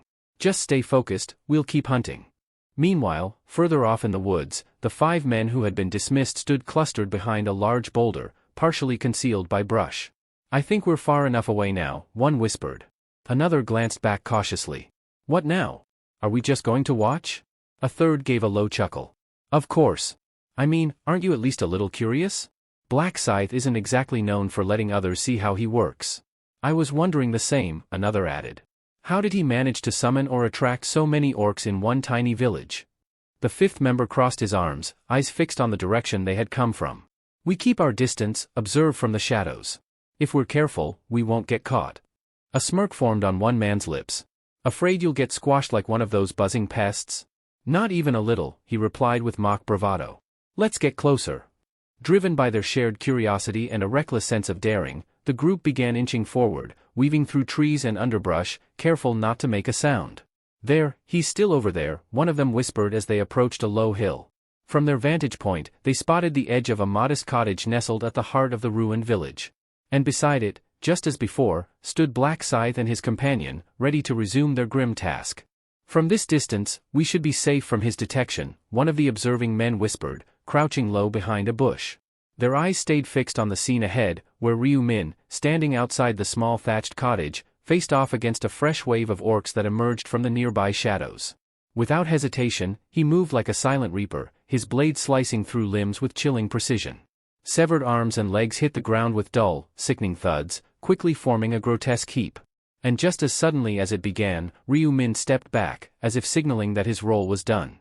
He stood there like a conductor whose final note had been struck, withdrawing from center stage. Watching in hushed awe, one of the men murmured, "Why isn't he finishing them off?" The answer came moments later when Minjuri dashed forward, rapier glinting in the light. She pierced through the weakened orcs effortlessly, ending their suffering with swift jabs. Another observer furrowed his brows. Is he helping her level up? What kind of tactic is that? A third one muttered, baffled. What's he trying to gain from this? It was hard for them to process. The Black Scythe, widely known as the top-ranked player, someone they had always associated with ruthless efficiency and solo dominance, was now taking time to assist a woman in grinding experience. The notion itself felt absurd. One of them scoffed under his breath, just what kind of charm does she have to earn that kind of treatment? They continued watching, feeling the weight of disparity. While they often struggled to take down a single orc and burn through potions in the process, here was a pair dispatching dozens in elegant synchronization, barely breaking a sweat. A sense of bitter envy crept in. He's making it look so damn easy, another added through clenched teeth. But as they continued watching, something else caught their attention, something more subtle. Hold on, one said, narrowing his eyes. Look closely at that woman, doesn't something seem off about her? One of the hidden men furrowed his brows and pointed quietly toward the cottage. Do you see that? He whispered. Every time she steps into that thatched house, the orcs come pouring out right after her. The others turned their attention toward the cottage, watching as Minjuri once again stepped out, trailed by a new group of snarling orcs. It had happened multiple times by now, not just once or twice. It was a consistent pattern. They follow her, he added, tone low and tense. Like moths to a flame. I've been keeping count, at least 30 have emerged so far. Someone else muttered, doesn't that seem suspicious? How could so many orcs be packed into such a tiny house? Another, glancing between the pile of slain orcs and the quaint structure they'd come from, made a grim deduction. If each of those corpses came from that single cottage, then we're looking at hundreds, maybe 300 or more. A third man ran a hand over his mouth in disbelief. It's not natural. The only explanation I can think of is, that place isn't just a building. It's a spawn zone. The group fell quiet as the idea sank in. That's gotta be it, someone eventually agreed. A hidden orc respawn point. It's the only thing that makes sense. Otherwise, this entire scene would be impossible. In the game-like world they lived in, areas that continuously regenerated monsters weren't unheard of. But finding one hidden within a nondescript village cottage? That was something else entirely. Then anger stirred among them. A frustrated voice hissed, so that's why they drove us off earlier. They didn't want competition for the spawn point. They're farming the orcs for themselves. Another slammed his fist into his palm. Bastards. They're hogging all the experience and loot. Though their fury simmered, they knew better than to confront Ryu Min head-on. As the Black Scythe, his power was unmatched, and his reputation brutal. Let's just wait, one of them finally said through clenched teeth. Once they clear out, we'll move in and take over. Simple as that. The others nodded reluctantly, each of them burning with resentment but lacking the strength to do anything about it. So, they hunkered down and waited, not realizing that this decision, to stay and watch, would end up sealing their fate. Back near the cottage, Minjuri was practically beaming. Her cheeks were flushed with excitement, and her grip on the sword was tighter than usual. "Black Scythe," she called out, eyes shining. "I hit level 20. It had taken her less than 20 minutes. A rapid ascent no ordinary player could hope to match. Ryu Min looked over at her with his usual calm. "Congrats." She nodded enthusiastically. "I even unlocked a new ability, Bless. Its effectiveness jumped up from 50 to 60%. Ryu raised a brow. "Can you try using it on me?" "Sure," she said with a grin. "Just a second." She raised her hand, and a warm, golden glow began to radiate from her palm. The light gathered, shimmered, then surged forward toward Ryu Min like a wave of divine energy. As it enveloped him, a translucent system notification appeared in front of his eyes. As the newly activated skill surged through him, a notification blinked across Ryu Min's vision. Bless, activated, all stats increased by 60%. Duration, 2 hours 59 minutes and 59 seconds. An emerald light enveloped his mind and body, flooding his senses with strength and clarity. It felt like being wrapped in raw, divine energy. Minjuri stepped closer and proudly announced, "That was my latest buff skill." She then raised her hand again, this time casting another spell. A wave of wind-like energy flowed from her fingers as she said, "This one's called Swift. It boosts both your attack and movement speed by 60%. Swift, activated, attack speed plus 60%, movement speed plus 60%. Agility increased by 40. Duration, 29 minutes and 59 seconds. Though its effect didn't last nearly as long as Bless, Swift was by no means trivial. A speed enhancement of this magnitude, even for half an hour, was a powerful edge, especially when coupled with a significant agility bonus. It wasn't just a buff, it was a combat accelerator, a true game changer. Ryu nodded in recognition. "That's a solid skill," he said, already calculating how it would shorten his kill times. "I'll keep it refreshed every 30 minutes, Minjuri chimed in cheerfully. "No need to worry about its short window." "Good. In that case, let's wrap up the grind here and go after the orc shaman next." Minjuri hesitated for a moment. "Isn't it still efficient to farm here? These orcs keep coming." "It is," Ryu admitted, "but we can't camp here forever. There are stronger bosses we need to take down. We move when the job is done." She looked up at him, eager. "Then, is there anything I can do to help when we fight the boss?" His voice grew sharp, more command than suggestion. "Don't get in the way. I'd rather you stay safe than become a burden." Minjuri wasn't offended. Instead, she smiled faintly, sensing the concern buried under his strict tone. "Got it. I'll be careful." Before heading toward the cottage again, Ryu Min took one final glance to the side, toward the 2 o'clock direction, without turning his head too obviously. A faint smirk crossed his lips. "They're still there," he thought. The same 5 men he had previously sent away were now crouching in the distance, thinking they were hidden. But they had no idea he'd sensed them long ago. The rune of inner thoughts allowed him to pick up faint traces of their intent and emotions, like reading whispers in the wind. "So," he mused internally, "they're still bad-mouthing us. Even now." He let out a silent exhale, not of frustration, but of resolve. He had already devised something, an improvised little lesson. A subtle test of character. A way to expose their cowardice and ill intent. With the corner of his mouth lifting ever so slightly in a sly grin, Ryu turned back to the cottage and pushed open the door. Minutes later, the silence shattered, literally. The wooden door exploded outward, cleaved in half by the violent slash of a scythe. Ryu Min stormed out, his cloak whipping behind him, the blade of his weapon trailing energy. Orcs came running after him. Ryu Min burst through the doorway, his movements sharp and deliberate. Minjuri, keeping a wise distance so as not to get caught in the chaos, gasped the moment she laid eyes on him. "Why is he running?" she whispered in disbelief. This was the Black Scythe, the man who had effortlessly torn through waves of orcs like they were nothing more than twigs. To see someone like him fleeing was both shocking and puzzling. What kind of threat could drive him to retreat? Even the 5 men were stunned to see him running. He is Black Scythe, why is he running? Then they realized. Trailing closely behind Ryu was a towering orc, its appearance immediately distinguishable from the rest. It radiated a presence that was darker, more commanding. This one wasn't a grunt. It was the orc shaman. A guttural roar burst from the shaman's mouth, and in a flash, 24 orcs manifested around Ryu as if summoned by dark magic. They encircled him like a trap snapping shut. One of them asked, "What's with the orc in mask?" Other replied, "Maybe it's the boss orc, and he is summoning orcs." Minjuri's heart skipped a beat. "He's completely surrounded," she murmured anxiously. "Should I jump in to help?" She hesitated, her grip tightening around her sword. But then her eyes narrowed with clarity. "No, this is Black Scythe we're talking about." She knew better than anyone that Ryu wasn't someone who allowed himself to be cornered by accident. With the kind of agility and speed he possessed, evading 20 orcs would have been child's play. He wouldn't stay put unless he had something in mind. This has to be part of his strategy, she concluded, eyes sharp. As if to prove her right, Ryu didn't flinch.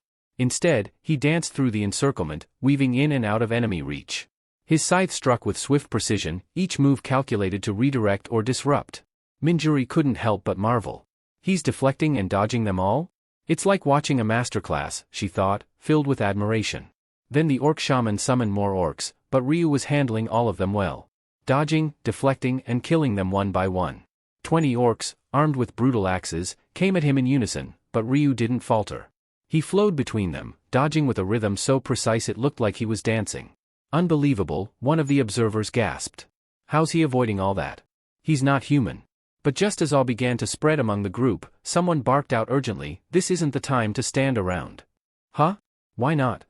Another asked, startled. Look! The first man pointed. That boss, the shaman, he's wide open from behind. If we move now, we might be able to land a surprise attack and snatch the kill.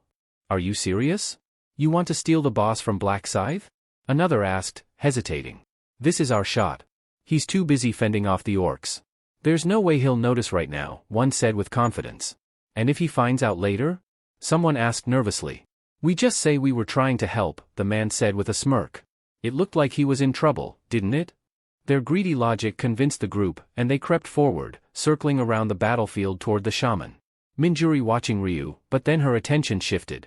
From behind the orc shaman, figures began to creep into view. Her expression darkened as recognition dawned. It's them.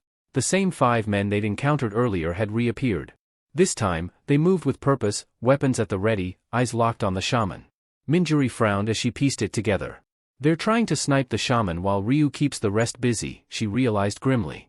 It wasn't just opportunistic, it was an outright attempt to steal the boss he was clearly targeting. That shaman's his, she thought, her tone serious. They have no idea what they're meddling with. Few moments ago, Minjuri hesitated before speaking, her voice laced with concern. Black Scythe, am I slowing you down? I mean, with everything going on, am I in your way? Ryu, who had been checking the cooldowns of his skills while casually surveying the area, looked up at her, his expression as calm and unreadable as ever. No, he said plainly. I've already cleared the main quest. Minjuri blinked, caught off guard. You already finished it? Ryu gave a slight nod, as if it wasn't anything worth making a fuss over. Now I'm just wrapping up the side objectives. I've already collected 1 stone of balance. Minjuri's eyes widened in disbelief. Wait, you're serious? You've already got 1? I am after the bosses, I killed 1 orc warrior. Ryu said.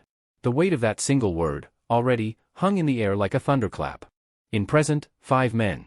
Their weapons were drawn, their footsteps cautious, but just as they closed in, everything turned pitch black. A shroud of darkness blanketed their vision, plunging them into confusion. What the hell? Someone gasped, trying to keep his voice down. The group instinctively covered their mouths, but it was already too late. The orc shaman's head snapped around, alerted to their presence. He immediately backed away, sensing the danger.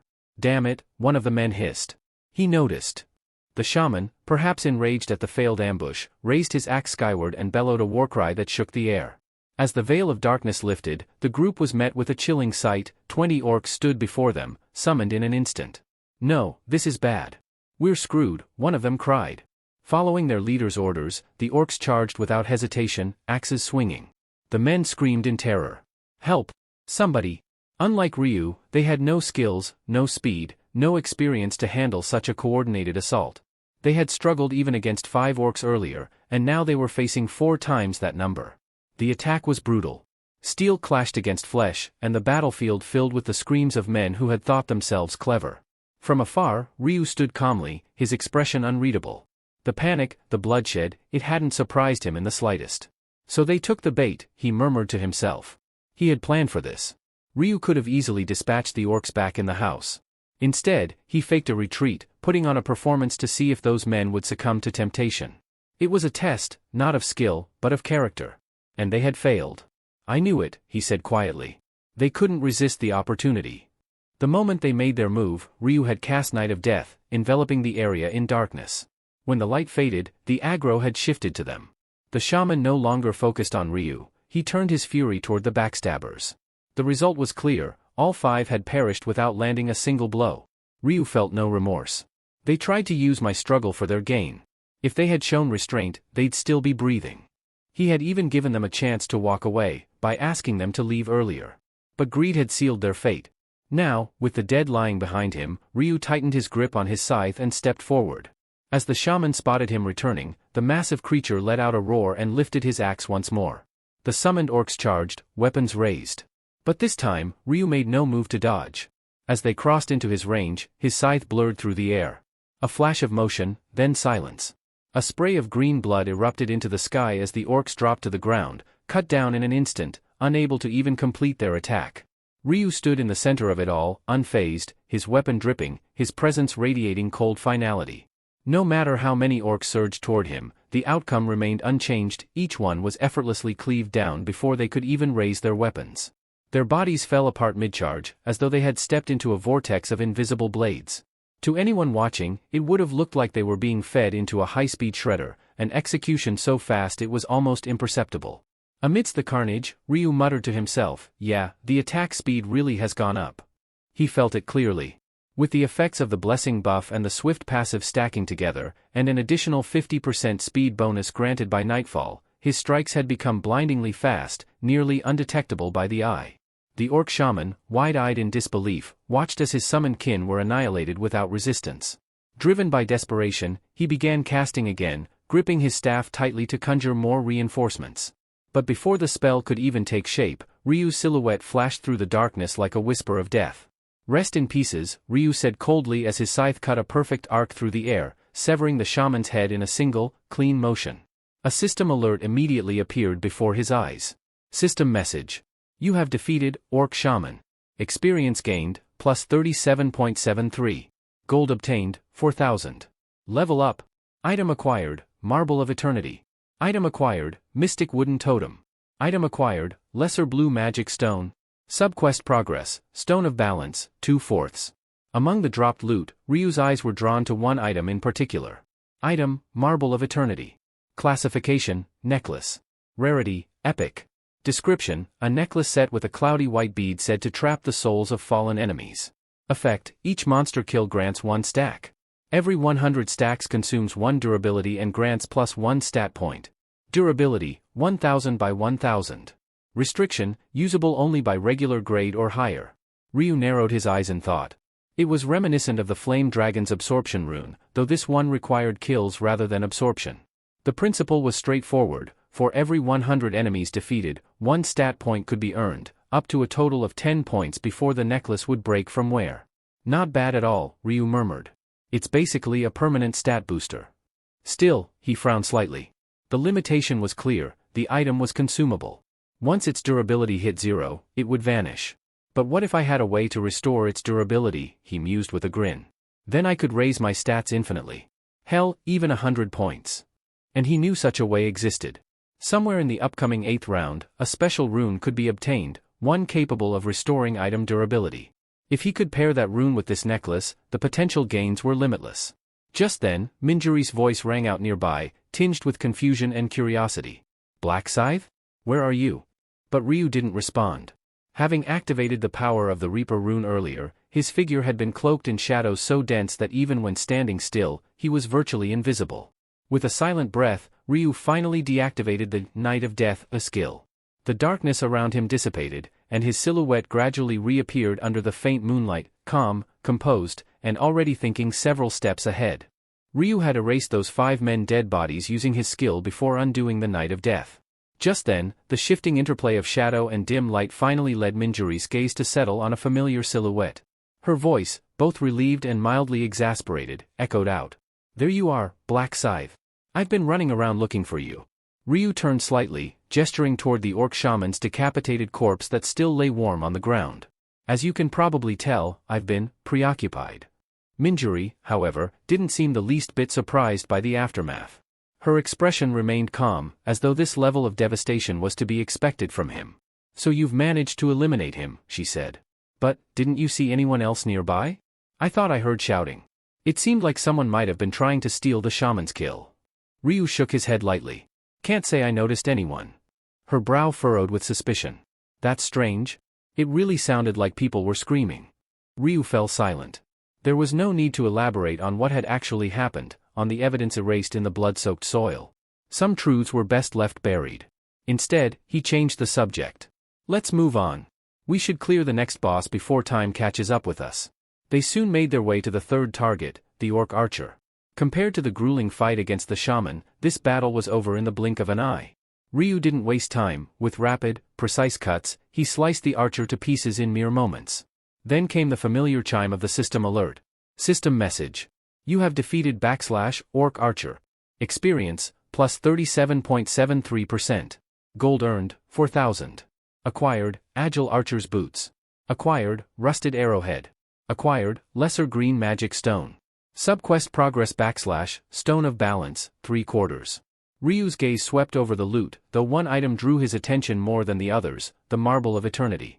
This epic-grade necklace had more than proven its worth, steadily accumulating stacks from every monster he had slain.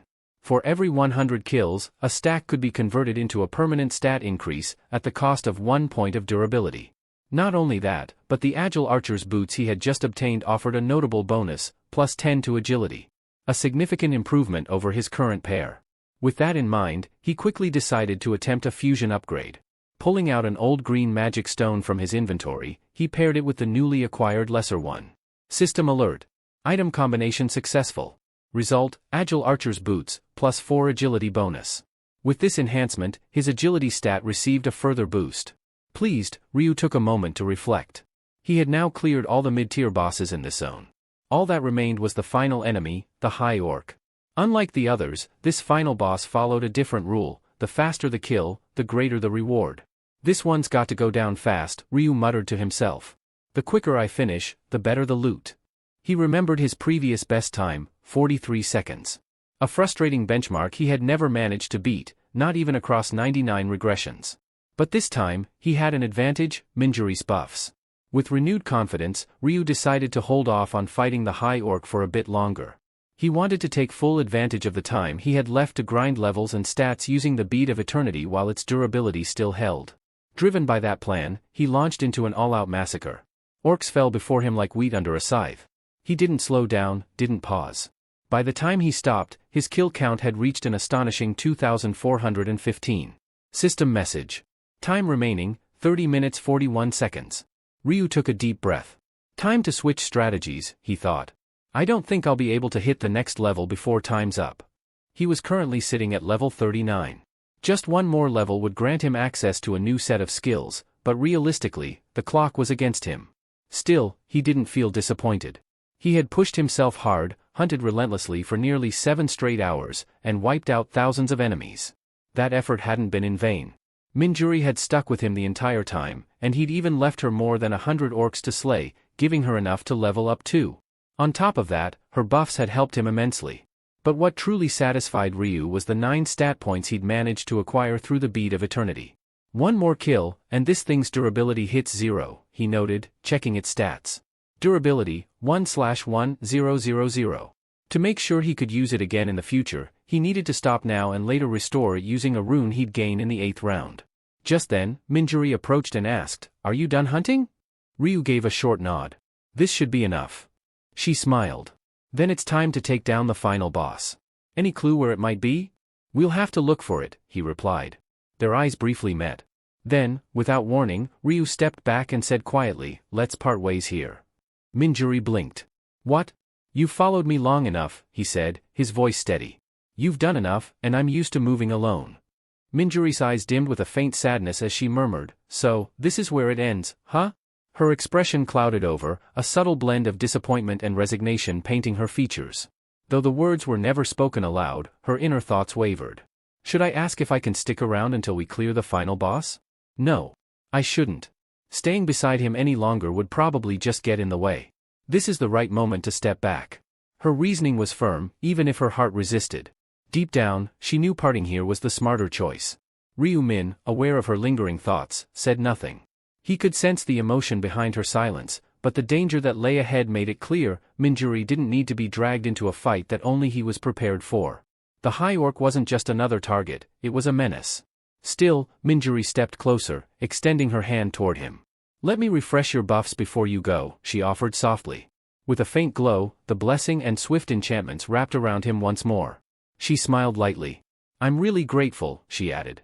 If you hadn't been there during the hunt, I doubt I'd have managed on my own. As she finished speaking, she pulled something from her inventory, a crystal glowing faintly with magical energy. This dropped while I was hunting earlier, she said, holding it out. It's a mana crystal. I'm not sure if you'll need it, but, here. Ryu glanced at the crystal, then at her. You can keep it, he replied simply. But she shook her head with quiet insistence. No, I've already gotten what I needed, just the experience was enough for me. Even without reading her thoughts, her honesty was clear. Yet her inner monologue drifted into Ryu Min's awareness unintentionally. I actually found two. I need to give one to Min, and I can't let Black Scythe walk away empty-handed. I owe him too much for everything. Unaware that both names, Black Scythe and Min, referred to the same person, Minjuri's sincerity touched Ryu. A faint smile curved at the edge of his lips. You've helped me as well, he said. So quit trying to repay me. Minjuri blinked in confusion, caught off guard by his perceptiveness, as if he had somehow seen straight through her. Taking the mana crystal from her hands, Ryu nodded once more. Then I'll accept it. Thank you, he said. With that, he turned and began walking away, his pace swift and determined. Let's meet again, he added, without turning back. Minjuri watched his figure shrink in the distance, unable to fully grasp what had just passed between them. But for Ryu Min, there was no time to waste. The clock was ticking, and the final challenge stood ahead. Distance from target 1,121 meters. Of all the foes in the fifth round, the High Orc towered above the rest in both strength and menace. Its monstrous power was no exaggeration. Under normal conditions, even a group of 20 players at level 20 would be crushed beneath its blows. Realistically, perhaps only 100 players working together, throwing their lives at it repeatedly, might stand a chance. But such a coalition had never formed, not in any timeline. That's why Ryu felt secure. As long as the round hasn't ended, he murmured to himself, no one's crazy enough to attempt it. This was a boss no one else dared to touch, not unless they wanted to court death. In his early regressions, even he hadn't considered facing it head-on. The first time he encountered it, he had merely been on his way to complete a subquest, and ended up paying the price with his life. 4 times. But each death taught him something, its patterns, its timing, the mechanics of the time challenge. And from the 5th try onward, the High Orc had never killed him again. With every round, he refined his strategy. Every attempt brought faster execution. Eventually, he brought his record time down to 43 seconds, his personal best. This time, he whispered, his eyes sharpening, I'll break that record. Fueled by the renewed swiftness buff, his legs surged forward with blinding speed. At full stride, he could now cover 100 meters in 7 seconds, a level of mobility most players could only dream of. His mind honed in on one objective. The High Orc wasn't confined to a static location, it wandered the field freely, unlike other bosses tethered to specific coordinates. That made tracking it a challenge, one Ryu had overcome by unlocking a key skill. He activated it now. System message. Skill activated, tracking. Target, High Orc. Status, target located. Distance, 321 meter. His heart thudded once in anticipation. There it was. The battle to set a new record, and maybe change fate, was about to begin. Tracking wasn't a privilege reserved only for players, monsters, too, could be marked and followed. As long as the user remembered the target's appearance and name, the skill worked just as effectively. While many assumed tracking was designed solely for locating bosses, its utility extended far beyond that. It was just as effective on regular monsters. As Ryu Min closed the gap between himself and his target, the outline of the High Orc gradually came into view on the distant horizon. The moment it entered his line of sight, he exhaled with visible relief. Good. No one's gotten to it yet. If I act fast, I can. But before he could finish that thought, he froze mid-step. His eyes narrowed. Something was wrong. The High Orc wasn't idly roaming. It was already in combat. A group of players had engaged it, and it wasn't going well. The monstrous orc had lifted a man into the air, gripping him by the torso. With a sickening crunch, it crushed him like a dried twig, tossing aside the broken corpse. The remaining players stood frozen, terror rooting them to the spot. Ryu Min's expression hardened. There were 5 of them in total, a makeshift party hastily formed out of necessity rather than camaraderie. Strangers, really. They joined forces after realizing that slaying 300 standard orcs alone was nearly impossible at their level, which hovered around 12 or 13. Their alliance had been born from shared desperation. Over the course of 6 grueling hours, they had chipped away at their objective. Each kill had brought them closer to their goal, and when the last orc fell, they were finally able to relax. A few even smiled, relieved they had completed the mission. Whether they made it into the top rankings or not was uncertain, but for the moment, they could breathe. One of them stretched and said, "We've come this far. It'd be a waste to stop now. How about hunting a bit more?" "Yeah," another replied, nodding. "If we push just a little further, we might hit level 20. The decision was unanimous. Their earlier hardships had faded, replaced by confidence and hope. Orc after orc fell beneath their weapons, and soon, they reached the milestone. Each of them unlocked a new skill, boosting their morale and feeding their growing self-assurance. They continued to hunt together even as time began to dwindle. Then someone suddenly paused mid-swing and pointed. "Hey, what's that?" The others turned. Not far ahead stood a towering orc unlike any they had seen before. It was massive, well over 3 meters tall, with a body like chiseled stone, muscles bulging beneath thick, sinewy skin. It held no weapon, yet exuded a terrifying aura of raw strength. "What the hell?" one of them muttered. "That's not a normal orc." "Could it be a boss?" another guessed. A day ago, that word would have been enough to send them running. But now, drunk on their recent successes and bolstered by their newfound powers, the group brimmed with a dangerous overconfidence. One of them grinned and said, "Wanna give it a shot? There's 5 of us, we should be able to take it." "Wait. Are we sure?" one asked hesitantly. "Well, bosses drop good loot, right?" another chimed in. "If we manage to take it down, we split the rewards evenly." The group nodded in agreement, and with shouts of determination, they advanced toward the creature. Their cries caught the high orc's attention. Its head slowly turned, golden eyes locking onto the charging group. In that instant, every member of the party felt it. This wasn't a boss they were about to hunt. This was death itself. The high orc let out an alien, guttural growl that sent shivers down their spines. Then it lunged with terrifying speed, landing before them with a seismic impact that shook the ground. Before anyone could react, the beast struck. Its fist whipped through the air like a cannonball. One man's head exploded on contact, reduced to pulp in an instant. Another was struck across the back, his spine snapping in half with a sickening crack. 2 were dead before they could even lift a hand in defense. The remaining 3 stood paralyzed, their thoughts clouded by fear. Fingers hovered over their skills, but their minds screamed run, and their bodies refused to listen. The high orc took a step forward. It wasn't a fight anymore. It was a slaughter in the making. The high orc's rampage didn't stop with just 2 kills. In a matter of seconds, 2 more of the party members were torn apart. Both fell with horrified expressions frozen on their faces, gaping mouths wide open as their chests were pierced straight through by the monstrous creature's fists. The last survivor stood trembling, paralyzed not just in body but in soul. His legs felt like glass, his breath ragged. I'm going to die here," he muttered, eyes wide with terror.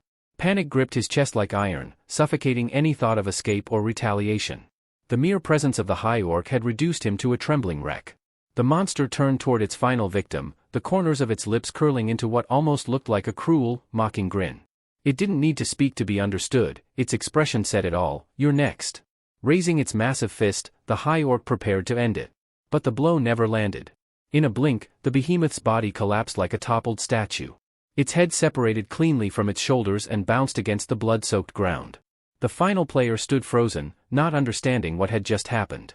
From behind the fallen corpse, a faint breath escaped Ryu Min's lips. He had arrived in silence, the shadows concealing his approach, and with a single clean stroke of his scythe, he had decapitated the boss in one fluid motion. He hadn't been sure if it would work, it was a gamble. But it paid off. A notification window promptly appeared before his eyes.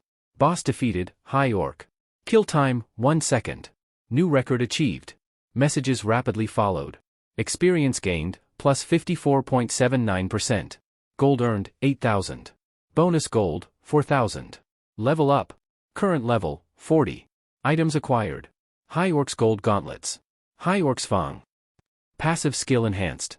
Seal of death, damage increased from 120% 140%. Night of death, range expanded from 500 meter to 1,000 meters. New skill unlocked. Unique skill, Moonlight Destruction, Reaper exclusive. Description. Charge for 1 second to release a devastating crescent-shaped AoE / dealing 1,200% base damage. Type, hybrid, physical and magical. Night bonus, damage x 1.5 under moonlight conditions. Cooldown, 10 minutes. Requirement, must be wielding a scythe. A glint of satisfaction crossed Ryu Min's eyes. "I've finally obtained it," he murmured. The Reaper's ultimate offensive ability. Unlike other classes, the Reaper class was notoriously limited in offensive skills. Most of their toolkit focused on buffs, debuffs, and utility. Having a single attack skill meant it had to be used wisely. There was no room for error. If it missed, there were no backup options. It was all or nothing. However, Moonlight Destruction was built to land. Its wide, sweeping arc practically guaranteed a hit, especially against groups or large enemies. When used right, it could turn the tide of any battle. Another notification followed. Acquired. Low-grade purple mana crystal. Stone of Balance. Subquest progress, Stone of Balance, 4 out of 4. Subquest complete. Reward, Rune of Balance. Now this was the real prize. Ryu Min's gaze sharpened as he reviewed the details. Rune of Balance. Effect: when the difference between your highest and lowest pure attribute is 10 or less, all base stats are doubled. Note: applies only to raw attribute points, gear bonuses or temporary effects are excluded. It sounded simple but was incredibly restrictive.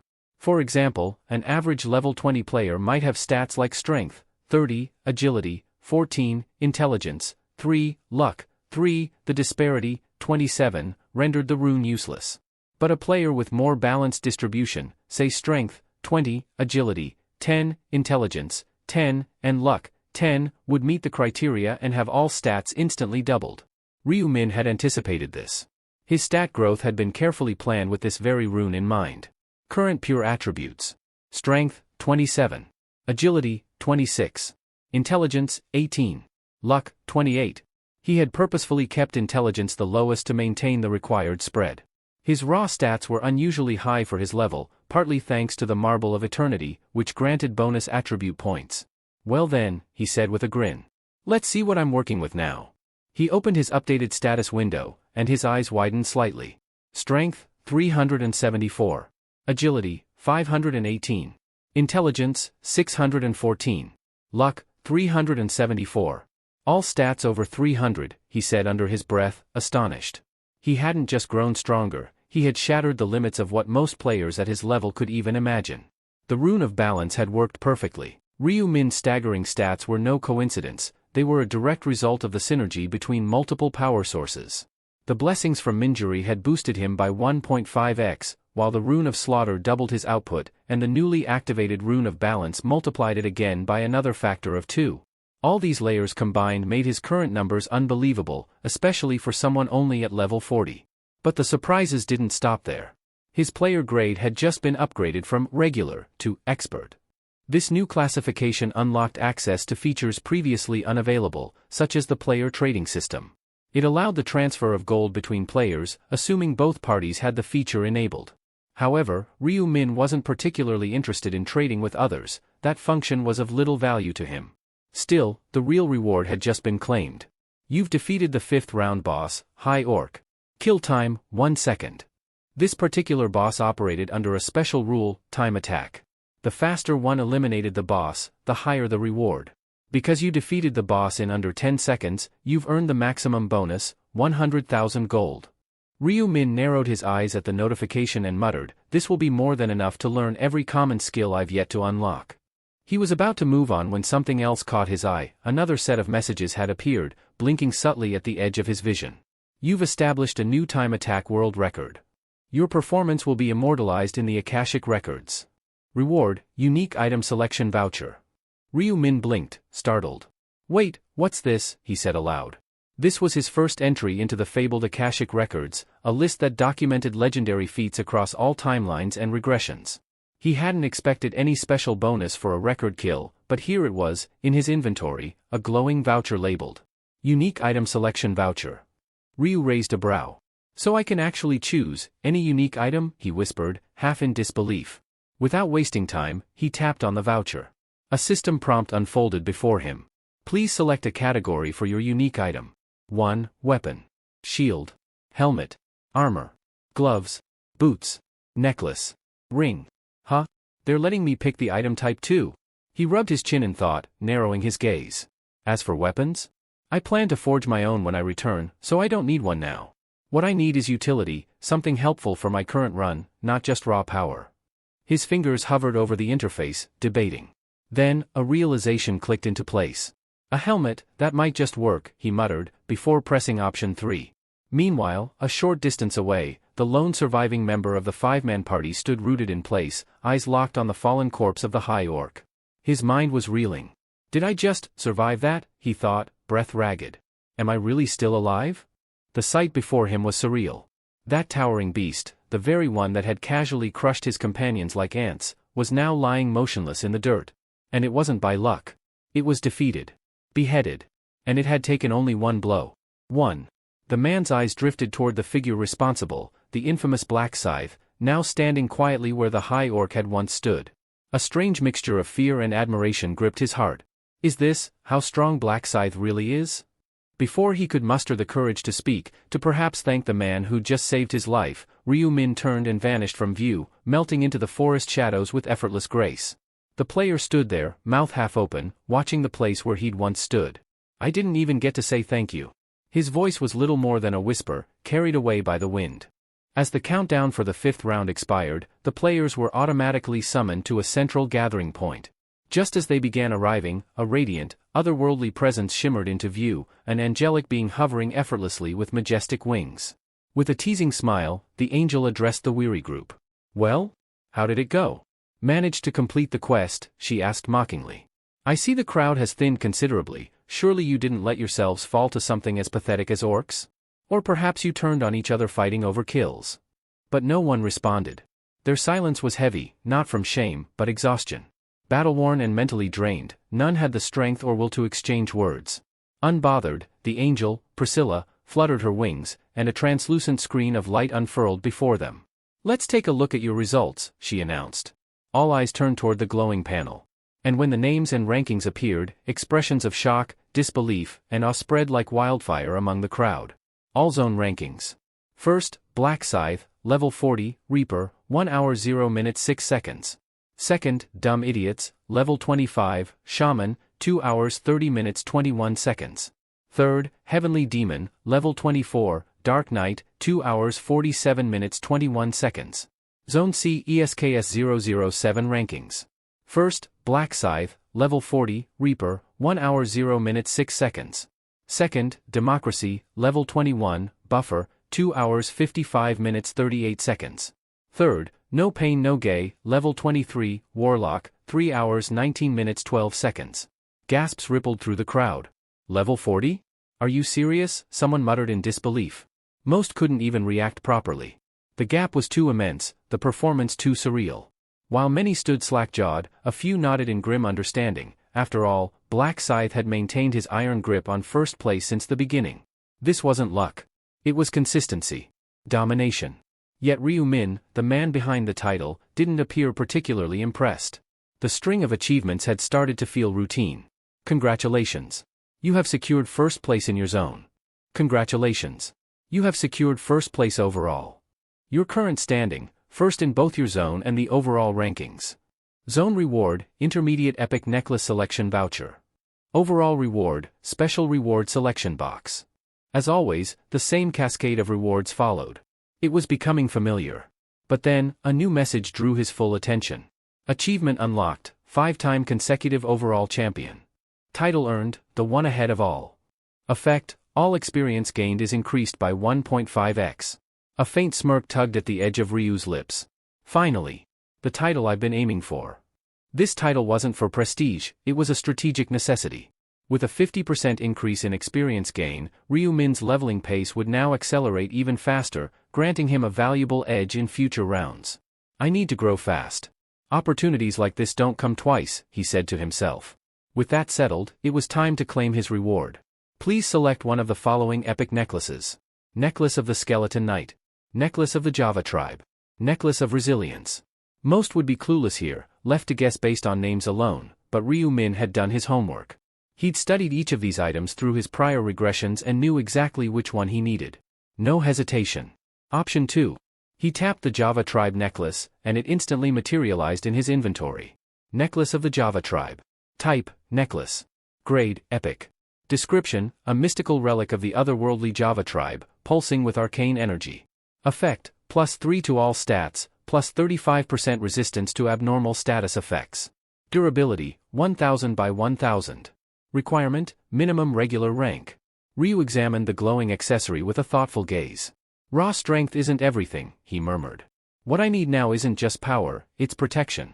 He had seen it countless times before, formidable players crumbling under the weight of status conditions.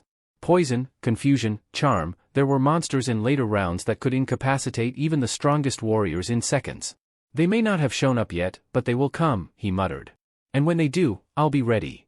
Prepared, leveled, and equipped, Ryu Min stood at the edge of the next chapter, his power growing faster than ever. Items that offered resistance to abnormal status effects were notoriously rare, and highly prized. In acquiring the Java tribe's necklace, Ryu Min had secured a powerful piece of insurance.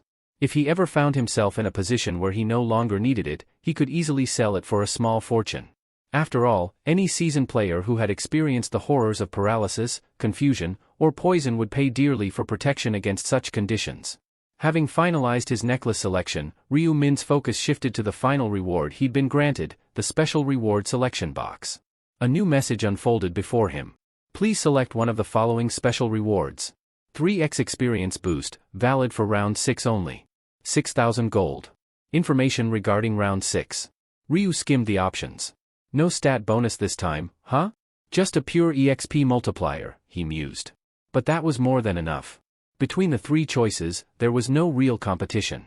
He already knew what round 6 entailed, thanks to prior regressions, and gold wasn't an issue. His current balance exceeded 220,000. An additional 6,000 wouldn't even register. Option 1, he confirmed. Triple experience for the next round, that's what I need most. Just then, the radiant being Priscilla hovered back into view. Her angelic features twisted into a mockingly sinister smile. Well then, everyone, she called out sweetly. I trust you've all seen your rankings? Her voice carried a venomous lilt as she continued. In that case, it's time to deliver judgment. A deadly silence fell over the crowd. There were 1,585 players who cleared the main quest in this round. But only the top 212 ND performers will be allowed to move on. The rest? She snapped her fingers. Will be eliminated here and now. Gasps rang out across the crowd. Panic spread like wildfire. No, wait. Please. Angel, don't. Have mercy. But it was too late. The remaining players, ranked below the 1,211 spot, were already marked. Light flared. Screams echoed. And one by one, bodies crumbled into dust. As Priscilla looked on with cold detachment, she scoffed. Pathetic. Groveling, shrieking, begging like vermin. Humans really are insects. Watching the carnage unfold, Ryu Min narrowed his eyes. TCH. You're no better, he muttered quietly. I've seen angels crawl and whimper before, beneath my feet. For a brief moment, Priscilla's gaze flickered toward him. There was something different in her eyes, something tense. A flicker of wariness. Still, she murmured, glancing across the now much smaller crowd, I didn't think any of you would manage to complete the sub-quest, but it appears someone did. She didn't name Ryu Min, but her eyes told the story. System message. Round 5 complete. Total survivors, 19,327,557. Zone C ESKS 007 remaining players, 1211. Priscilla spread her wings, her voice rising once more. That concludes the 5th round. Rest while you can. Your consciousness will soon return to your home dimensions. She gave a final, mocking smile.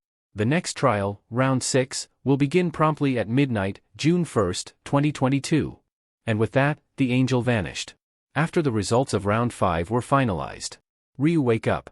After that, he had a meal with his brother and then Ryu Min sat down to take care of some long overdue crafting. Opening the item combination interface, he began to load in the various rare materials he'd gathered during the past 10 hours of slaughter. This time, he wasn't aiming for an ordinary enhancement, he was determined to forge a unique grade item. For the primary catalyst, Ryu selected Reaper's Scythe, his current weapon, which had served him well up to this point. He gently detached the embedded low-grade orange gemstone from the hilt. If this works, he murmured, it'll evolve into something far beyond an epic-grade weapon, perfect for someone at the expert level. Next, he filled the remaining slots with supporting materials. Orc's heart, still warm from battle. Mysterious wooden totem, pulsing faintly with latent magic. Corroded arrowhead, etched with traces of ancient curses. High Orc's molar, a grotesque but potent relic. But Ryu wasn't done yet. From his inventory, he withdrew one final item, a chunk of black gold ore, an exceedingly rare enhancement material he took from Huang Yongmin in a previous round. This will be the game changer, he said, slotting the black gold ore into the final submaterial space. With this, I'm not settling for epic. I'm going straight to unique. With all components in place, he hovered over the combine button and pressed it. A blinding light surged from the screen. A brilliant flash bathed his surroundings as a deep chime echoed, signaling the completion of the process. System notification, combination successful. Item created, Death Scythe. Type, weapon. Grade, unique. Description, a legendary scythe whispered to have once belonged to the Grim Reaper himself. Wherever this blade moves, the shadow of death follows. Attack power, 300. Effects, all stats plus 10, skill damage plus 10%. Durability, 3000/3000. Requirements, expert rank or higher. A proud grin tugged at Ryu Min's lips as he admired his new weapon. Finally, he said to himself, gripping the scythe with both hands, I've moved past that starter junk. This is worthy of the name Black Scythe. But his to-do list wasn't over yet. With the enormous gold reserves he'd amassed, over 220,000 in total, it was time to bolster his arsenal with a few practical abilities. Opening the skill store, he browsed the available common skills. Though they weren't flashy or offensive, they offered vital enhancements no serious player could ignore. Area Scan creates a localized minimap that displays enemies and terrain. Enhanced Vision, sharpened sight and awareness, better than any normal human. Basic Resistance, grants a passive 15% resistance to abnormal status effects. Dexterity, boosts skill execution accuracy by 20%. With more than enough gold on hand, Ryu Min didn't hesitate. Let's not be stingy now. He purchased all four. In silence, he reviewed his purchases and upgraded equipment. The new scythe glowed ominously by his side. The newly learned skills would act as the foundation of his survival moving forward. Slowly, everything was falling into place. After acquiring all four practical common skills from the store, Ryu Min glanced at his gold balance. Still got 14,000 left, he muttered. Despite combing through the shop's inventory one more time, nothing else struck him as worth the investment, at least for now. With better items, especially epic tier gear, expected to appear in the upcoming days, saving his remaining gold felt like the wisest move. Besides, thanks to unlocking the trading function, even unused funds would prove valuable down the line. Alright, he said to himself, let's sort out these mana stones next. Opening his inventory, Ryu Min began merging the lower-grade stones, combining them to form more efficient versions. Once refined, he embedded them into his equipment, boosting his power incrementally. After ensuring every slot was filled and his gear was optimized, he equipped his full loadout and opened his status window to assess the final result. Name, Ryu Min. Alias, Black Scythe. Rank, Expert. Level, 40. Class, Grim Reaper. Titles, Time Regressor, Hidden. First Angel Slayer, Hidden. Challenger of Retribution, Hidden. The One Who Leads, Hidden. Attributes. Strength, 106. Intelligence, 150. Agility, 136. Luck, 106. Common skills. Tracking. Detection. Trace erasure. First aid. Area scan. Enhanced vision. Basic resistance. Dexterity. Exclusive skills. Seal of death. Night of death. Moonlight slaughter. Runes. Rune of slaughter. Rune of the Reaper. Rune of illumination. Rune of inner thoughts. Rune of the doppelganger. Rune of balance. Remaining stat points, 0. All four base stats now stood in the triple digits, even without any temporary buffs. This was purely due to his base growth and the Rune of Balance, which doubled his stats so long as their difference remained within 10 points. And once I add Minjuri's buffs and bless, he thought, my stats will spike even higher. Plus, with Rune of Slaughter active, his raw power would double again. Ryu Min nodded in satisfaction. I've reached the peak of my current potential. Now it's time to move forward with the Mong Rock operation. I'll need Hang Yong for that. His thoughts turned to the player he had subtly manipulated across several rounds. Wonder if that guy's still alive, Ryu mused, and without delay, activated tracking. Tracking activated. Target, Hang Yong Min. Face and name matched. Target is currently alive. A quiet chuckle escaped him. Perfect. Looks like I can still use him one more time. Despite Hang Yong's past bullying, Ryu had been quietly steering him to survive up to this point. But this would be the final round he'd involve him.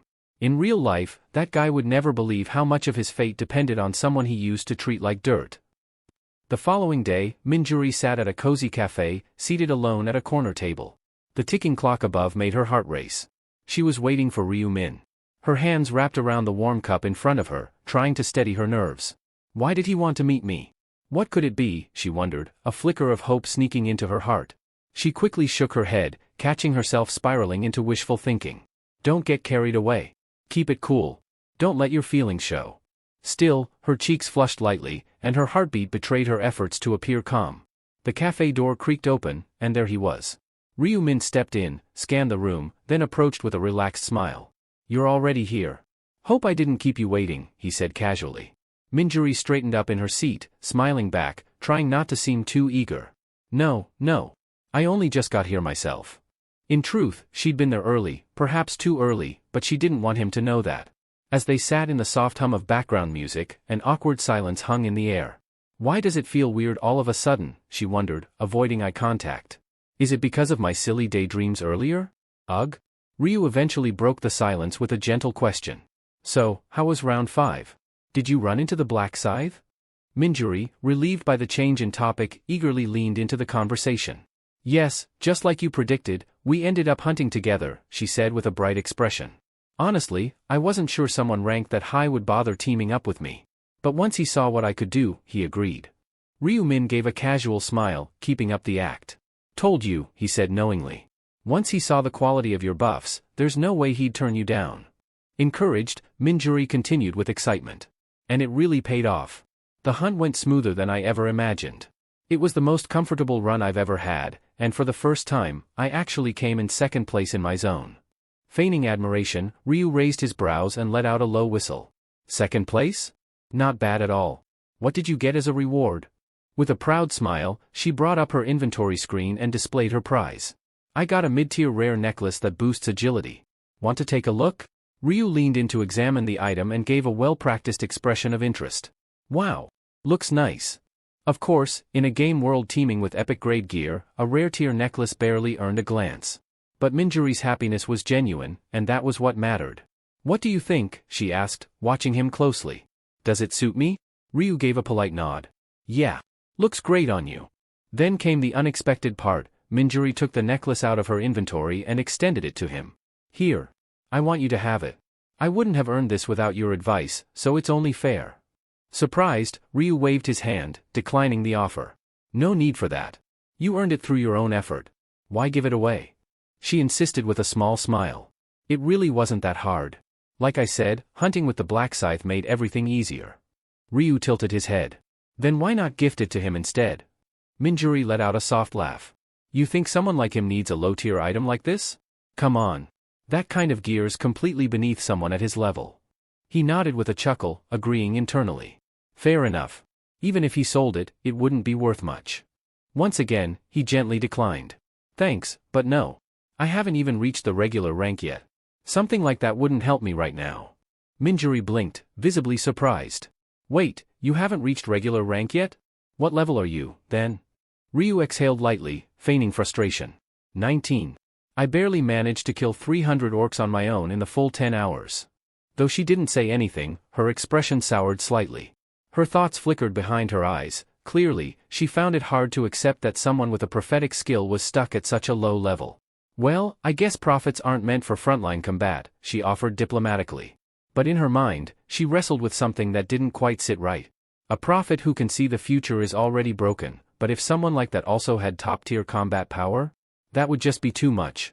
It would break the entire system. What she didn't know was that the very man she was thinking about, Black Scythe, was sitting right across from her. Then, without warning, she asked something Ryu-min didn't expect. Minjuri glanced at Ryu-min curiously and asked, by the way, Min, how does a prophet even fight? Ryu gave a sheepish chuckle and scratched the back of his head. Ah, well, I use magic. It's honestly nothing impressive, I'm kind of embarrassed to show it. Minjuri was quiet for a moment, clearly thinking. Then, doesn't that mean you don't really need this agility necklace? She asked, lifting the item she had shown him earlier. Wouldn't something that boosts intelligence help more? That's true, Ryu nodded, but even magic users benefit from a bit of agility. Not for casting speed, but for movement and dodging. A little survivability goes a long way. Of course, none of that applied to Ryu-min, he wasn't a mage at all. But he kept up the story. Still, he firmly turned down the necklace once more. With a sigh, Minjuri relented and tucked it back into her inventory. Well, she said, a little deflated, how about this instead? From her inventory, she retrieved a small, faintly glowing red mana stone, the lowest grade available. I picked this up while we were hunting. It's probably not worth much, but it's just a little thank you. Please accept it, she said, holding it out to him. Ryu Min could sense that she had intended this gesture for him long ago, even before now. It warmed him more than he expected. Thanks for thinking of me, he said softly, accepting the stone. The sincerity in his voice clearly caught her off guard. Her cheeks flushed, and she stammered, I didn't do it just for you. I mean, you've been helping me all this time, so I thought I should show some appreciation. Her flustered explanation brought a gentle smile to Ryu Min's lips. I appreciate it either way, he said. And since you've given me something, it's only fair I return the favor. Minjuri blinked. Huh? Really? What kind of favor? Information, he said with a grin. About round 6. For a second, she seemed mildly disappointed. But that passed quickly, and she lit up with enthusiasm. Seriously? I'd love that. As he began explaining the details of the upcoming round, her expression gradually shifted from curiosity to surprise. Her eyes widened especially when he mentioned one particular player. So, you're saying I should try to team up with the Black Scythe again? She asked. Definitely, Ryu confirmed. He already knows what your buffs can do, and since you worked well together in the last round, I doubt he'll say no. Minjuri gave a slight nod, then mumbled, I just didn't think I'd be working with him again so soon. Isn't that a good thing? Ryu teased gently. I guess, she said with a shy smile. He was unexpectedly kind. Not as intimidating as I thought. Sure, a bit arrogant, but I suppose that comes with being at the top. Ryu Min raised a brow, amused at her backhanded compliment of himself. He also seemed really perceptive, she added. Like he could read people better than most. It's hard to explain, but it felt like he understood what I was feeling. Well, I do have the rune of inner thoughts, Ryu thought, amused by how effective it truly was. She saw Black Scythe as confident, empathetic, and strong, qualities that most would aspire to, yet Ryu knew how much effort and failure it had taken to get there. I may seem like I've got it all together, he thought to himself, but I failed over and over, 99 times, to be exact. This round is my final shot. I can't afford to fail again. He turned to look at Minjuri as if to commit the moment to memory. She has to be on my team. Her and the American priest. The rest? I'll figure out. Just then, Minjuri noticed his quiet stare. Min? Are you alright? You're zoning out. Are you nervous about the next round? Yeah, a little, Ryu admitted, snapping out of it. I'm not exactly strong, after all. That statement would have sounded absurd to anyone who knew the truth, but he had to maintain the prophet persona. Minjuri, unaware, gave him a sympathetic look. If only our zones were connected? I'd help you without question, she said earnestly. But I'm sure we'll see each other again soon. Yeah, Ryu smiled. Until then, stay strong. She pumped her fist in determination. You too. Ryu chuckled to himself, wondering how she'd react when she discovered that the Black Scythe she admired was the same man sitting across from her. The next day, Ryu Min was back in his car, cruising toward the corporate building where he had arranged a meeting. Originally, the Heavenly Demon had invited him to lunch at a hotel restaurant, but Ryu had declined. He wanted the meeting to happen on his terms, inside the company's walls. This meeting's not just about business, Ryu thought, his gaze fixed ahead. It's about control. He'd already built credibility as a prophet. That was no longer in question. He was confident that Heavenly Demon, known for placing growth above all else, would be fully on board with whatever venture Ryu proposed. This wasn't just about generating wealth. To Ryu Min, money was simply a means to an end. If I can get this company behind me, he thought, I can acquire any item, anytime. No more waiting. No more grinding. Just steady power growth. And for someone racing against time, that was the only thing that mattered. Expanding the company wasn't just a strategic move for Ryu Min, it was a calculated step to tighten his connection with Heavenly Demon and, more importantly, gain access to the elusive priest. The financial windfall that came along with this plan? Just an added bonus. When Ryu arrived at the corporate headquarters, the bodyguard at the entrance greeted him with notable respect. Please wait here, sir. I'll escort you to the executive office. His tone and body language were professional but unusually polite, clearly acting on direct orders to treat Ryu with the utmost care. After a brief elevator ride, the doors opened to a lavishly decorated office. Heavenly Demon welcomed him with a booming voice and open arms. You're here, major shareholder, he said cheerfully, gesturing to a plush seat in front of his desk. Please, make yourself comfortable. Though the enthusiasm in his tone was exaggerated, Ryu Min didn't mind. It was obvious that Heavenly Demon was trying to stay on his good side. Major shareholder and prophet, the man continued, chuckling awkwardly. Was the trip here too much of a hassle? Not at all, Ryu replied calmly. It was quite comfortable. Have you eaten yet? I was hoping we could have lunch together. Ryu shook his head, his tone firm but polite. There's something more important than sharing a meal right now. Heavenly Demon's expression immediately shifted to interest, his eyes gleaming. Don't tell me. Are you here with news about round 6? Ryu-min almost chuckled. You're so eager, it's written all over your face, he thought. It was clear Heavenly Demon was nervous that the prophet might withhold information this time. Reading the room, Ryu said, of course.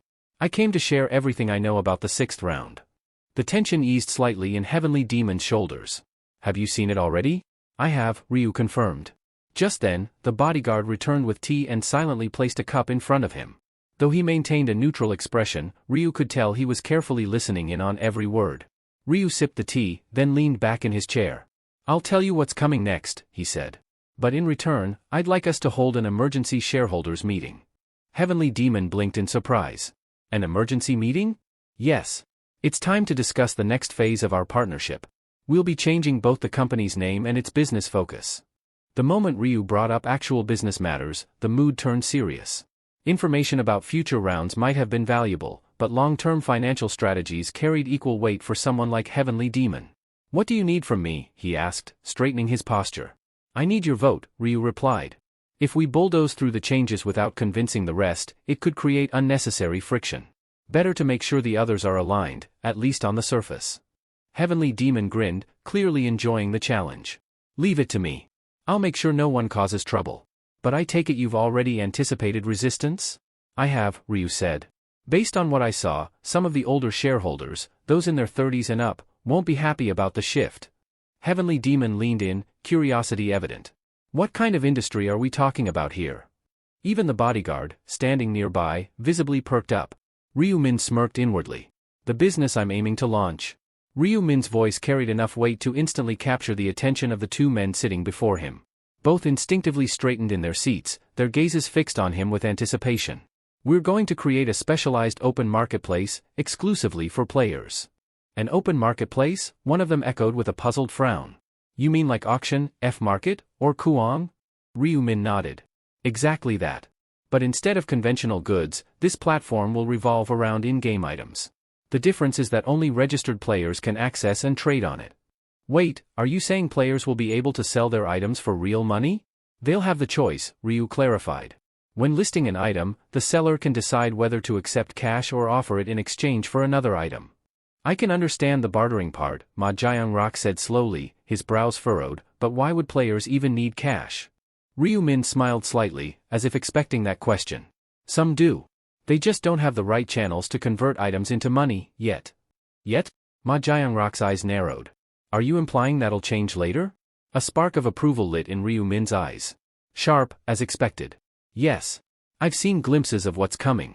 Eventually, once players surpass level 40, they'll gain access to something crucial, the gold trading function.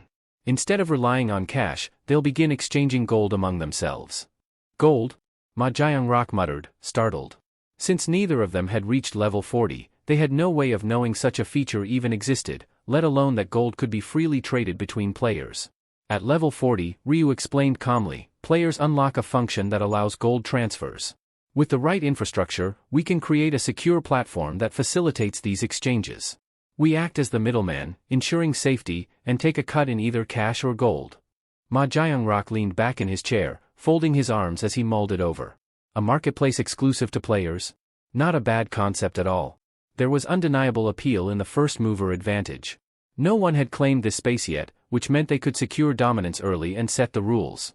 Still, he kept his expression unreadable, preferring to proceed with caution. But realistically, he said, do you think players will actually use it? Ryu-min nodded with confidence. We're now in the 5th round. Players have gathered a sizable number of items, many of which they don't need.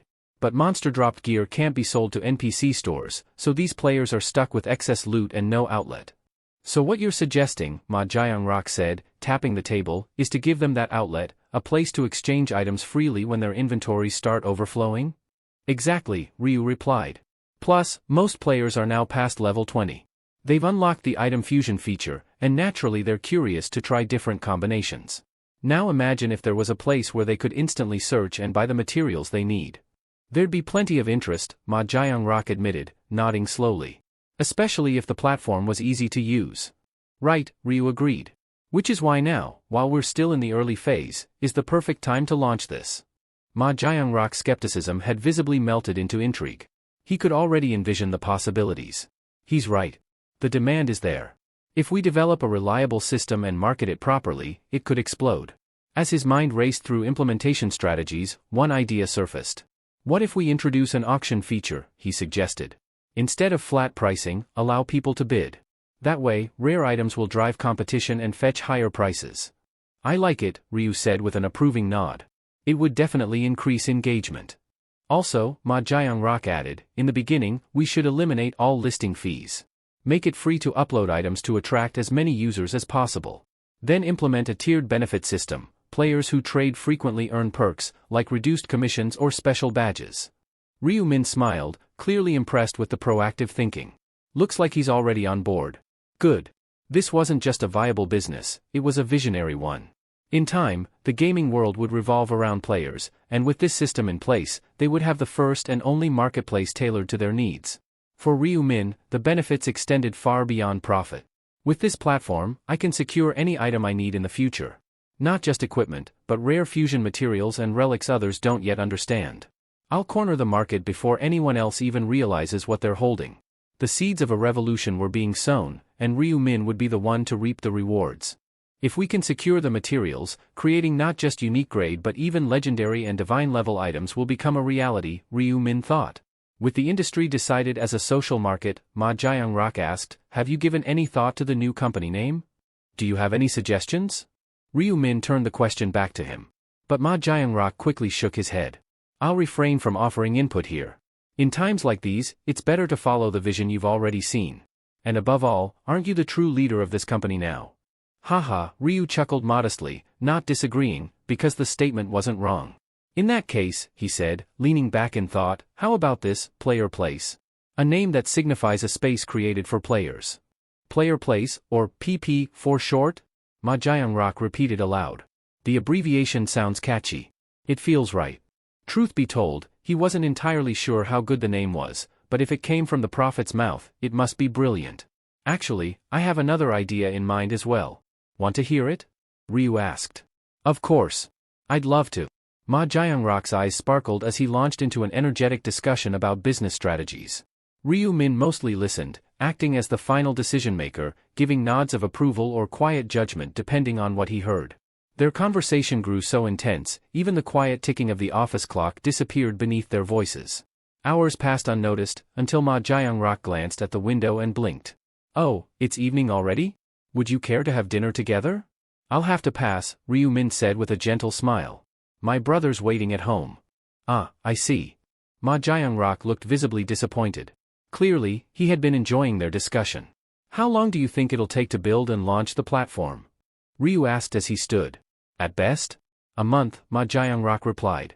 We could go live after the 6th round. Ryu Min gave an approving nod. That timeline works for me. By the way, he added, it's time I share the 6th round's details with you. That's music to my ears, Ma Jiangrock grinned. Even on Sangcheol, standing nearby with a stoic expression, leaned in slightly to catch every word, feigning indifference. Ryu Min outlined everything, key elements, vital strategies, and important warnings for the 6th round. Once he was finished, Ma Jiangrock leaned back, brows raised in admiration. So, cooperation will be essential again. That was very informative. Thank you for the insight, Prophet. No need to thank me, Ryu replied. As he politely bowed in appreciation, Ma Jiangrock couldn't help but smile to himself. As expected, securing the Prophet was the best decision I've made. Thanks to him, everything's aligning perfectly, both in the real world and the game. He was oblivious to the fact that Ryu Min could read every single one of those thoughts like an open book, thanks to the rune of inner thoughts. But Ryu made no sign of it. Let's proceed with what we discussed today, Ma Jiangrock said, rising from his seat. I'll convene an extraordinary shareholders meeting soon to push through the agenda. You'll need to be there to present the plan. Will that be all right? It meant speaking in front of a crowd and explaining the project, but Ryu Min didn't hesitate. I'll be there. Great. We'll contact you with the meeting date. Director on? Yes, sir. Take the profit home. Also, stop by CO Aaron's house on the way and share the round 6 details with her. A few days later. As midnight struck, Ryu-min opened the store interface with anticipation. Today's featured item. Tattered vagabond garments. Type, armor. Grade, epic. Defense, 1. Effect, attack speed plus 30%, movement speed plus 30%. Durability, 1000 by 1000. Requirement, must be at least regular rank. Description, dirty and ripped clothing that barely functions as armor, but comes with surprising perks. Ryu-min's eyes lit up. Finally, an epic grade item worth looking at. While the armor's defense was laughable, the speed buffs it granted were extraordinary, perfect for an aggressive, high-mobility build. The cost? A steep 20,000 gold. To most players, this would be considered outrageous. 20,000 gold for something with a defense stat of just 1? It's ridiculous. But for Ryu-min, who was sitting on an enormous gold stash, the price barely made a dent. Others may hesitate, but I can afford to be bold. This one's mine. Until the player-exclusive market is established, there's no choice but to depend on whatever the system store offers. Ryu-min knew this well. But he also understood something most didn't, that once the social trading platform was up and running, the era of relying on the store would come to an end. Players would flock to the market instead, buying and selling whatever they needed directly among themselves. At that point, any material needed to craft unique, legendary, or even god-tier items would be right at my fingertips. Stores only stocked up to epic-grade equipment. Anything beyond that, legendary or divine, could only be crafted through a complex synthesis system. But there was a catch: the right combinations were nearly impossible to figure out without guidance. And that's where I have the advantage. Ryu-min had memorized almost every important combination formula, thanks to the design scrolls he had studied over countless regressions. Without those design scrolls, even I wouldn't have known how to craft higher-tier gear so quickly. Designs, simple information items that revealed exact recipes, would become invaluable later on. When players eventually discovered their usefulness, demand skyrocketed. It's not easy figuring out combinations through blind trial and error. There are too many possible materials to test. That's why, once the existence of design items became widely known, nearly 3/4 of players began hunting for them. Some of those design scrolls sell for outrageous prices, millions in real-world currency, just for a single crafting recipe. If someone came across a formula for a god-tier weapon, even the most cautious investor would throw money at it without hesitation. And if they didn't want to use the design themselves, they could always resell it to another desperate player. But for me, those designs are pointless. I already know them all. The value of the knowledge Ryu-min carried wasn't something that could be quantified. It wasn't just valuable, it was potentially infinite. At this rate, I should be able to craft my first god-grade item before round 11 even begins.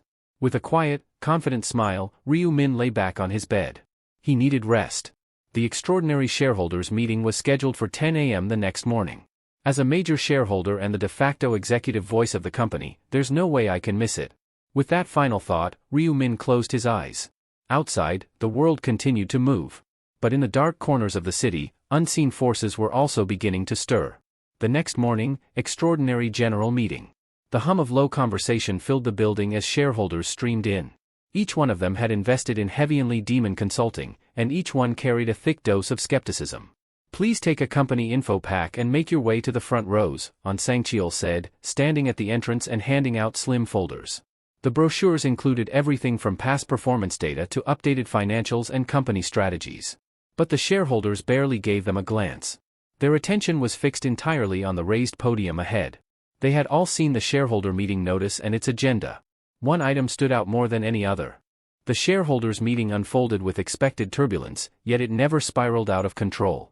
Questions flew in rapid succession, some skeptical, others outright critical, but Ryu-min held his ground with poise. Each inquiry was met with a calm, logical answer. There was no fumbling, no panic in his voice, only clarity. Even as doubts were hurled at him like arrows, Ryu stood unshaken, addressing each one with surgical precision. Gradually, the crowd's fervor waned. The barrage of questions began to thin out. The once rowdy shareholders, who had entered the hall with clenched jaws and raised brows, were now silent. "Any further questions?" Ryu asked, his gaze sweeping the room. No one responded. The air, which had earlier buzzed with tension, was now still. Shareholders exchanged glances as if wordlessly agreeing. What more is there to say? He's already laid it all out. Though most had initially doubted him, especially because of his youth, it became clear to everyone that Ryu Min wasn't someone easily flustered. The most taken aback, however, wasn't the shareholders. It was Ma Jiangrock.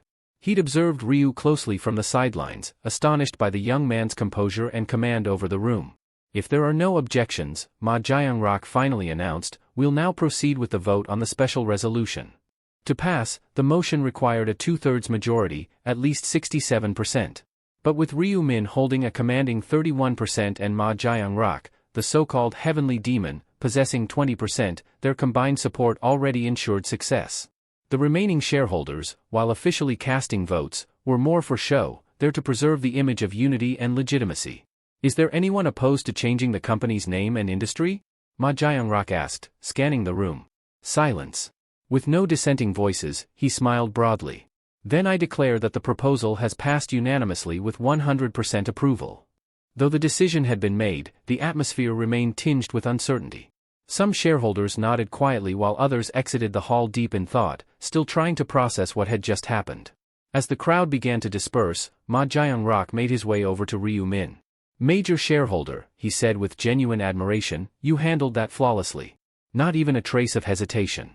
Ryu let out a soft laugh. I ran through a few scenarios in my head at home. I guess it helped.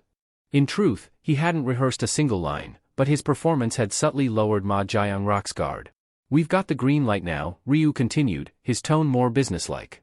All that's left is building the site and setting up the infrastructure. I'm leaving that to you. Of course, Ma Jiangrock replied without hesitation. Leave everything to me. You just focus on surviving the next round. There was a flicker of concern in his voice, a trace of unease about Ryu's well-being. The prophetic abilities were too valuable to lose. If Ryu Min fell in the next round, it would be more than a business setback, it would be a disaster. Ryu picked up on this unspoken anxiety instantly, reading it as easily as a book. He's worried if I die, the prophecies will stop flowing. Understandable. Then, as if brushing away the seriousness of the moment, Ma Jiangrock offered, would you care to join me for lunch at the hotel? Sounds good, Ryu replied with a relaxed smile. Let's eat. With that, another major step had been taken, smoothly and successfully. But as they walked toward the elevator, Ryu Min's mind drifted elsewhere. Now that today's tasks are complete, there's only one question left to solve. A slow, calculating grin crept onto his face. How should I make use of Huang Yongmin next? It was Sunday, the day of the regularly scheduled meeting for PCW, the group Ryu had once infiltrated under the alias Little Kodal, and where he had previously eliminated the imposter claiming to be Black Scythe. As the virtual meeting room filled, a lively female voice suddenly rang out. Hey everyone! Good to see you all, said Yami, full of energy and cheer. But her enthusiasm was met with an eerie silence. Puzzled by the lack of response, she blinked and looked around at the other video feeds. The somber expressions on everyone's faces made her pause. What's with the mood? Did something happen? She asked, her tone shifting from bubbly to concerned. One of the members finally spoke up, his voice low. You must not have heard yet, Yami. We've lost 2 of our officers. Her eyes widened. Wait, what? Who? Another voice answered flatly, my age 30 and jam made of honey. No contact from either of them since the 5th round. All signs point to, well, they didn't make it. That explained the heavy atmosphere. Yami nodded slowly, her lips parting slightly in realization. So someone really did die. Still, something about it struck her as strange. Sure, they were teammates, but we only ever talked online. Were people really this emotionally attached? Or? She narrowed her eyes and thought, could it be for show? Trying to score points with the chairman? The chairman, the elusive leader and founder of the PCW circle, was practically treated like royalty. In any corporate or guild-like structure, it wasn't uncommon for people to align their emotions with those of their superior. And he was the type who always seemed deeply affected whenever a member passed away. So that's it. They're just playing their part. Fine. 2 can play at that game. Yami sniffled, wiping away imaginary tears as she put on a performance of her own. I can't believe this. My age 30. And jam. It's just so tragic, her voice cracked, trembling as she fought back crocodile tears.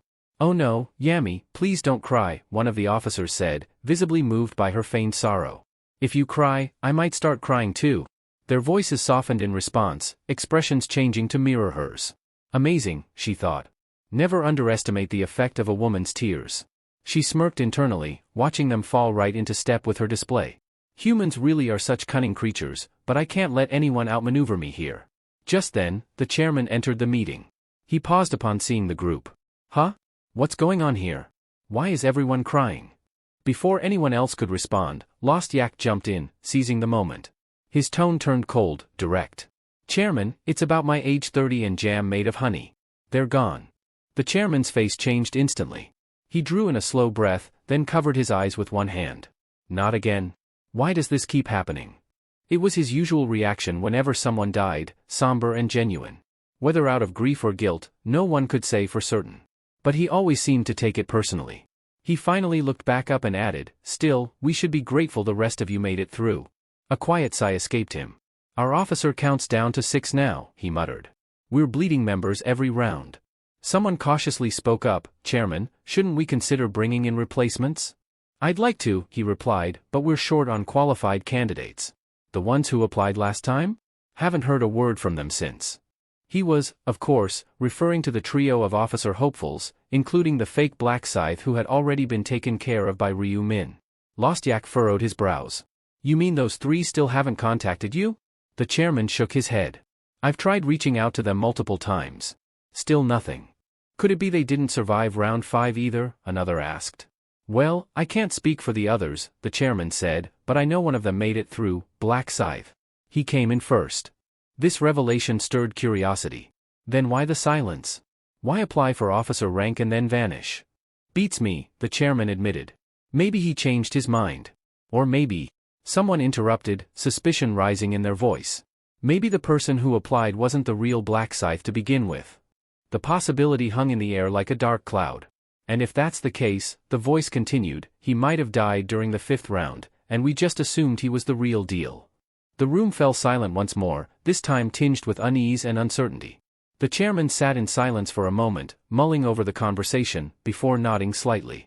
"A scammer pretending to be Black Scythe? That does make a certain kind of sense." But just as the mood began to settle, one of the officers blurted out without thinking. "Still, I doubt someone like Black Scythe would ever lower himself to join a group like this." The words hung in the air like a slap. Realizing his mistake, the man's eyes widened, and he quickly clamped his mouth shut. But it was too late. The chairman turned to him slowly, his once calm expression now frosted with disapproval. "A group like this? What exactly do you mean by that?" The room tensed. "Our community, PCW, was built to unite players, helping one another through cooperation in a world where even alliances sometimes fail. We're not some throwaway guild. We're pioneers of this era." The officer stammered, "I didn't mean it like that, Chairman. I was just..." But the chairman wasn't listening. His voice turned icy. "You're no longer an officer as of this moment. In fact, you're expelled. Permanently." The man looked stunned. "What? Please, Chairman, I was just..." "We don't need anyone who mocks our foundation," the chairman interrupted coldly. "In times like these, people who plant discord are as dangerous as monsters." As the dismissed officer's protests echoed in the background, the chairman raised a hand, signaling it was over. "Blacklist him. If a new age dawns and we rise with it, he won't be part of it." Just like that, one more officer was gone. Only 5 remained. "Now," the chairman continued, as if nothing had happened, "shall we resume the meeting?" Everyone present sat a little straighter, their expressions tense. If it wasn't clear before, it was now. The chairman's word was absolute. One wrong sentence could cost you your seat. Suddenly, Lost Yak made a startled noise. The chairman turned toward him. "What is it?" Lost Yak looked slightly flustered. "A new application just came in. Someone wants to join the PCW. Now?" the chairman asked. "Yes, and the applicant's nickname is Black Scythe." The entire room stirred with interest. "Black Scythe?" the chairman echoed. "He applied again?" Lost Yak shook his head. "No, sir. It's not the same person as before. The previous Black Scythe's registered name was Kim In-hong. This one's using the name Hwang Yong-min." The chairman tapped the armrest of his chair thoughtfully. "Could be another impersonator. Or it might be the real one, just under a different alias." "What do you want us to do?" Lost Yak asked. "Simple," the chairman said, his voice cold and precise. "Pay him a visit. Go to the address on the application. And if it turns out he's not the real Black Scythe?" The chairman's reply came like a knife. "Then he'll answer for his deception. No one makes a fool out of us and walks away unscathed." Meanwhile, far from the tension of the PCW conference room, Ryu Min sat in the glow of a monitor inside a quiet local internet cafe.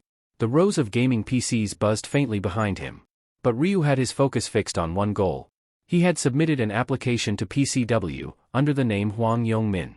This time, there'd be no slip-ups. No real name verification. PCW didn't require identity confirmation, making it a haven for fake aliases and shadow moves. Exactly the kind of place he needed. Ryu smirked to himself. I'm not doing this out of vanity. It's strategy. Someone had been impersonating Black Scythe within PCW, and that deception had already cost lives and trust. But Ryu Min didn't intend to set the record straight. No, he had a better idea. This wasn't just a gamble, it was a calculated opening move. By submitting Hwang Yong-min's real home address during the application process, complete with precise villa unit and lot number, Ryu Min ensured that the PCW's leadership would come knocking. An interview, a home visit, a confrontation, whatever they planned to do to verify the identity of Black Scythe, it would lead them straight to the door Ryu had opened for them. Smirking to himself, Ryu muttered, "No matter where they run, I'll know. I can track anyone, this is my domain." Such was one of the benefits of being a seasoned player in this transformed world. While others relied on brute force or information brokers, Ryu wielded tracking skills that made secrets meaningless. Every step they took, every move they made, he could see it all. He understood why the PCW leadership behaved the way they did. They thirsted for dominance, craving control in a world spinning into chaos. But their methods, coercion, violence, and manipulation, were a different matter entirely. They pressured players into killing others, enslaved non-players, and erected walls between those with power and ordinary civilians. That divide wasn't just reckless, it was dangerous. It was a crack in the foundation of society, one that could tear civilization apart if left unchecked. And that was exactly why Ryu couldn't stand idle. They needed to be stopped, no, reshaped. He didn't want to destroy PCW. It was already too significant to throw away. Despite being in its early stages, it had quickly grown into the most powerful player organization in the country. In future, over 30% of all players will join it, and with that came scale, reach, and influence. Sure, some of their actions bordered on terrorism, but in terms of raw power and potential? No other group came close. So why burn it down, when I can turn it into something useful? That thought had seeded the plan currently in motion. Trying to build his own organization from the ground up would eat up time he didn't have. What he needed was an existing structure. A throne already built, just waiting for a new king to claim it. And that throne? It belonged to the chairman of the PCW. Ryu Min's eyes gleamed as the thought solidified. The man in that seat isn't important. What matters is the seat itself, the authority, the infrastructure, the influence. By taking over the chairman's role, Ryu could turn the most dominant player organization into a tool for his own goals. It was the perfect shortcut. And Hwang Yong-min? He was nothing more than a lure, a false trail to provoke action from the current executives. Once they took the bait, the real game would begin. Ryu grinned, his pace steady and confident as he moved toward Hwang Yong-min's residence. The web had been spun. Now, all he had to do was wait for the spider to arrive. The sharp jingle of the bell above the door pierced the quiet as Hwang Yong-min stepped into a modest lottery shop tucked between a row of aging storefronts. Behind the counter, the middle-aged shopkeeper barely glanced up, too absorbed in his newspaper to notice the brewing tension. It wasn't until Yong-min slammed a worn-out backpack onto the counter that the man's head snapped up in surprise. Yong-min's voice was low, firm, and cold as steel. "Empty the register. Now. Put all the cash in the bag unless you want this to get ugly." The owner blinked, unsure if he'd heard correctly.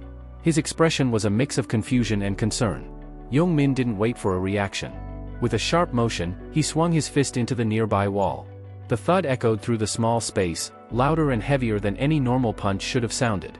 It left a dent in the plaster, a harsh reminder that this wasn't just an angry man. This was a player. "You think I'm joking? Move it." Realization dawned in the owner's eyes as he backed away from the counter. A player? That kind of power isn't normal. It's impossible to fight back, especially in a country where guns are practically non-existent. Flustered, the owner stammered, "All right.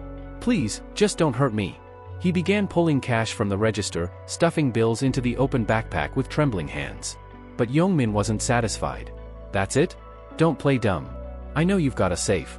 You think I came here not knowing how this works?" Terrified, the owner hesitated. It's been a rough month.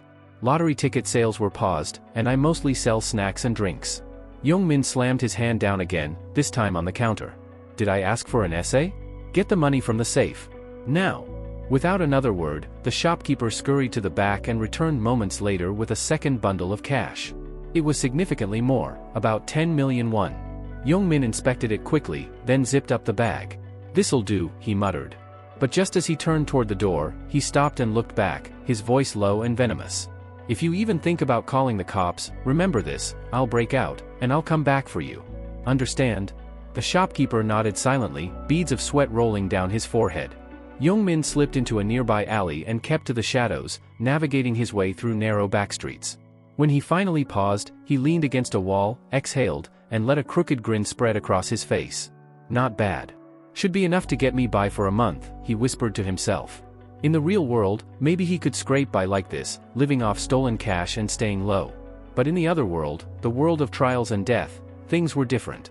And the 6th round was fast approaching. That grin faded quickly. Damn it. If only I didn't have that damn penalty. The stat reduction that came with his failure had crippled him more than he liked to admit. It wasn't just his power that had been sapped, it was his drive, too. "I took down over 300 orcs," he muttered bitterly. "And I still feel like I might not survive next time." The weight of the future pressed heavily on his shoulders. He clenched his fists and cursed under his breath. This is all because of him. A cold flame burned in his eyes as he spat out the name that haunted his thoughts. "Black Scythe? You bastard." He could still see the faces of the friends he'd lost, still feel the sting of defeat, the shame, the humiliation. Ever since that encounter, everything had spiraled out of control. Now reduced to a petty criminal, he stood in a dirty alley with nothing but a bag of stolen cash and a heart full of resentment. It's all his fault. Young-min screamed into the empty alley, his voice raw with rage before disappearing into the city once again. As Hwang Young-min let out a furious scream in the alleyway, it startled a stray cat nearby, which darted away in fright. Glaring into the night, he muttered, "If I ever run into that damn Black Scythe in real life, I'll break every bone in his body." Still fuming, he made his way back to his apartment complex. But as he reached the front of his unit, he froze. Someone was already standing in front of his door. "The hell is this?"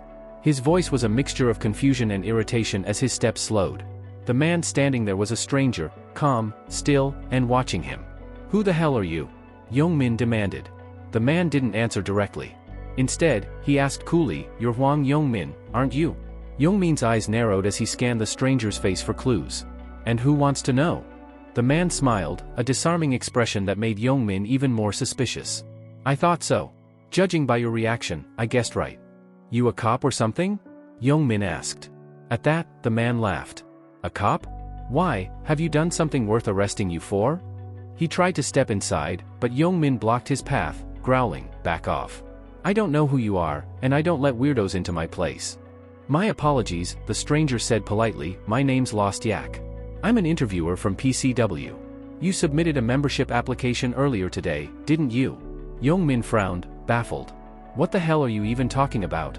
Are you high?" Lost Yak's expression turned more serious. "Then let me ask you directly, are you the player known as Black Scythe?" Young-min stared at him like he'd lost his mind. "Black Scythe? Me?" Lost Yak blinked. There was no trace of recognition or guilt in Young-min's face. He asked again, more cautiously this time. "So you're not the one who applied under that alias?" "Of course not. What kind of dumb joke is that?" Young-min snapped. "And what's this PCW or whatever?" Realizing he had made a mistake, Lost Yak sighed and gave a small bow. "My apologies. Looks like there's been some confusion. I'll be on my way." "Confusion? Hold on," Young-min snapped, stepping in front of him. "You show up at my door, accuse me of something, then just try to walk off? You'd better explain what this is about." Lost Yak paused, then reluctantly explained, "It appears someone used your name and address during the application process. Whoever they are, they impersonated you." "What?" Young-min's eyes widened with rage. "Someone used my identity? Who the hell would do that?" A calm voice cut through the tension. "That would be me." Both men turned at the same time. A masked figure stood at the end of the hallway, his presence quiet but commanding. Young-min's face twisted in confusion. "Who the hell?" Lost Yak immediately stepped forward. "So you're the one who used Hwang Young-min's personal details?" The masked figure gave a small nod. "Are you insane?" Young-min barked. "Who the hell do you think you are, showing up here claiming that?" The masked man didn't answer verbally. Instead, he reached into thin air and retrieved something. A massive scythe materialized in his grip. The blade was jagged and imposing, the weapon far too large to be carried by an ordinary person. For a moment, time stood still. Both Young-min and Lost Yak could only stare. Then, the man spoke. "Does this answer your question?" Lost Yak's jaw clenched. His eyes narrowed in scrutiny. A scythe that massive could only belong to one person. In the player world, very few dared to wield such a weapon. There was only one known name that matched the image before him, Black Scythe. Still, Lost Yak remained cautious. Could this be another imposter? He thought. He's smaller than I expected, not even 170 centimeters, I'd say. His voice is lighter too. The real Black Scythe should be stronger, more intimidating, right? His eyes scanned the masked man's build, posture, and voice. It all felt off. But across from him, Hwang Yongmin's expression had gone pale. Unlike Lost Yak, Yongmin had met the real Black Scythe, and he remembered him vividly. That chilling aura. That stillness like a blade about to be drawn. And most of all, the eyes. Those calculating, icy eyes behind the mask. Yongmin backed up a step and muttered to himself, no doubt about it, it's him. It's really him. Though the body was smaller and the tone softer, none of that mattered. You could change your voice, your clothes, even your build, but that atmosphere? That intensity? It was unforgettable. It was Black Scythe. It's him, it's really him. The words barely escaped Hwang Yongmin's lips, his voice trembling. As he stood before the masked figure wielding that infamous, massive scythe, his body began to react instinctively. His skin prickled with goosebumps, and his hands twitched, opening and closing involuntarily. It was the uncontrollable reaction of prey encountering a natural predator. Just moments ago, Yongmin had been grumbling about how he'd cut Black Scythe in half if they ever met face to face. But now that the man himself stood in front of him, the truth hit like a ton of bricks. Let's be honest, that was all talk, he admitted inwardly. The level gap alone makes the idea ridiculous. There's no way I could fight him, let alone win. Yet what puzzled him more than the fear was the confusion. Why? Why did he come here? What could he possibly want with me? Why use my name? There's no reason for someone like him to be involved with someone like me, right? In an effort to suppress his nerves, Yongmin kept flexing and curling his fingers, a repetitive motion that only made him look more anxious. Lost Yak noticed his fidgeting, but his focus shifted back to the masked man in front of them. His earlier skepticism had begun to waver. I wasn't convinced at first, Yak thought, scrutinizing the scythe wielder. But if this guy really is the Black Scythe, then someone like me, barely level 20, doesn't stand a chance. My only option would be a sneak attack. But before he could even entertain the idea further, the masked man spoke. You didn't come alone, Ryu Min said calmly. I can sense others nearby. You might as well tell them to step out. Lost Yak stiffened in shock. He knew? Even that? His respect for the stranger skyrocketed. Just moments ago, he had been uncertain about this man's identity. But now, Lost Yak was sure of one thing, whether he was truly the Black Scythe or not, this man wasn't someone to be taken lightly. And as if confirming his suspicion, two men emerged from the shadows. Well, we've been made, one said with a sheepish grin. How'd you spot us? They were clearly surprised, having thought they'd stayed hidden. What they didn't know was that Ryu Min didn't even need detection skills. His awareness went beyond what they could grasp. But before they could get too close, Ryu's tone turned cold. Stop right there, he warned, his voice sharp like a blade. Take another step, and I'll cut you down. Big words, one of them scoffed. You think you can threaten us alone? Another narrowed his eyes and asked, Are you really the Black Scythe? Ryu lightly twirled his scythe, the glint of the blade catching in the light. Doesn't this weapon answer that question for you? We've heard of Black Scythe and that he uses a weapon like that, but how can we be sure? Anyone can carry a scythe, one muttered. Ryu let out a quiet sigh, clearly growing tired of the runaround. Then why ask, if you weren't going to believe the answer? Despite that, they continued pressing. We want to hear it straight from your mouth. Fine, Ryu said, eyes unblinking beneath the mask. I'm Black Scythe. Satisfied? Just as the words were spoken, one of the executives, who had a truth rune equipped, suddenly received a system notification. The target is telling the truth. His expression immediately shifted. He turned to the man beside him. It's confirmed. The system says he's telling the truth. At those words, a hush fell over the group.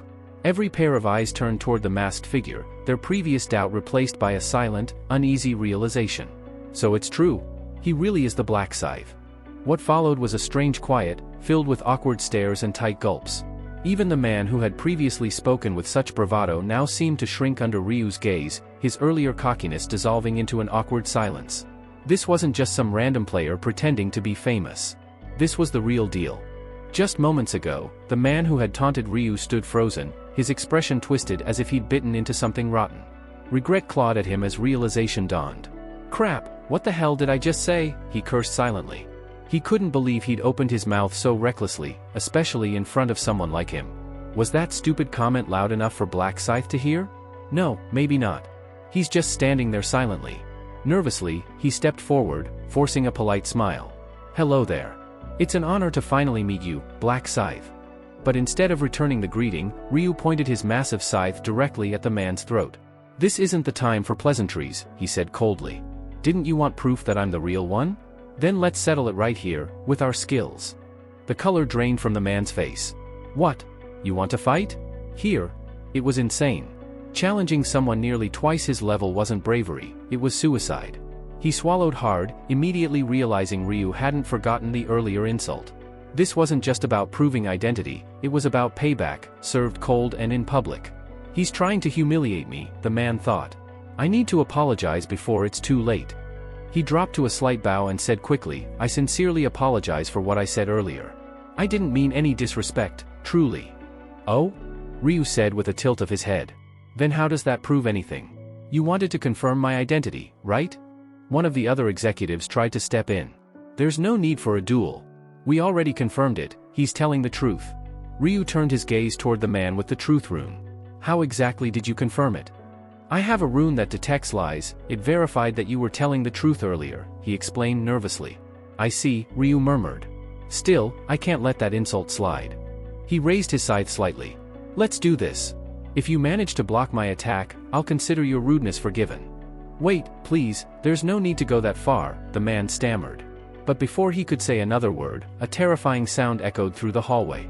The next moment, his head hit the floor and rolled to a stop at his colleague's feet. The remaining executives froze, stunned into silence. Lost Yak instinctively wanted to yell, what the hell is he doing? But clamped his mouth shut. One wrong word, and he might be next. The rune user stared at the corpse in disbelief. I didn't even see him move. Just what kind of gap is this? You asked me what I was doing? Ryu replied coldly to the man who dared speak. I'm simply proving who I am, with my skills. No one spoke. The weight of the moment suffocated them. They hadn't just lost a fellow officer. They had lost a valuable executive in the real world, someone they couldn't easily replace. And now, the man who caused it stood calmly before them, his white mask hiding the madness in his gaze. They looked at each other, silently reaching a mutual conclusion. This man, this monster, we can't let him join us. Not someone this dangerous. Even though they originally approached him to offer an executive position, everything had changed.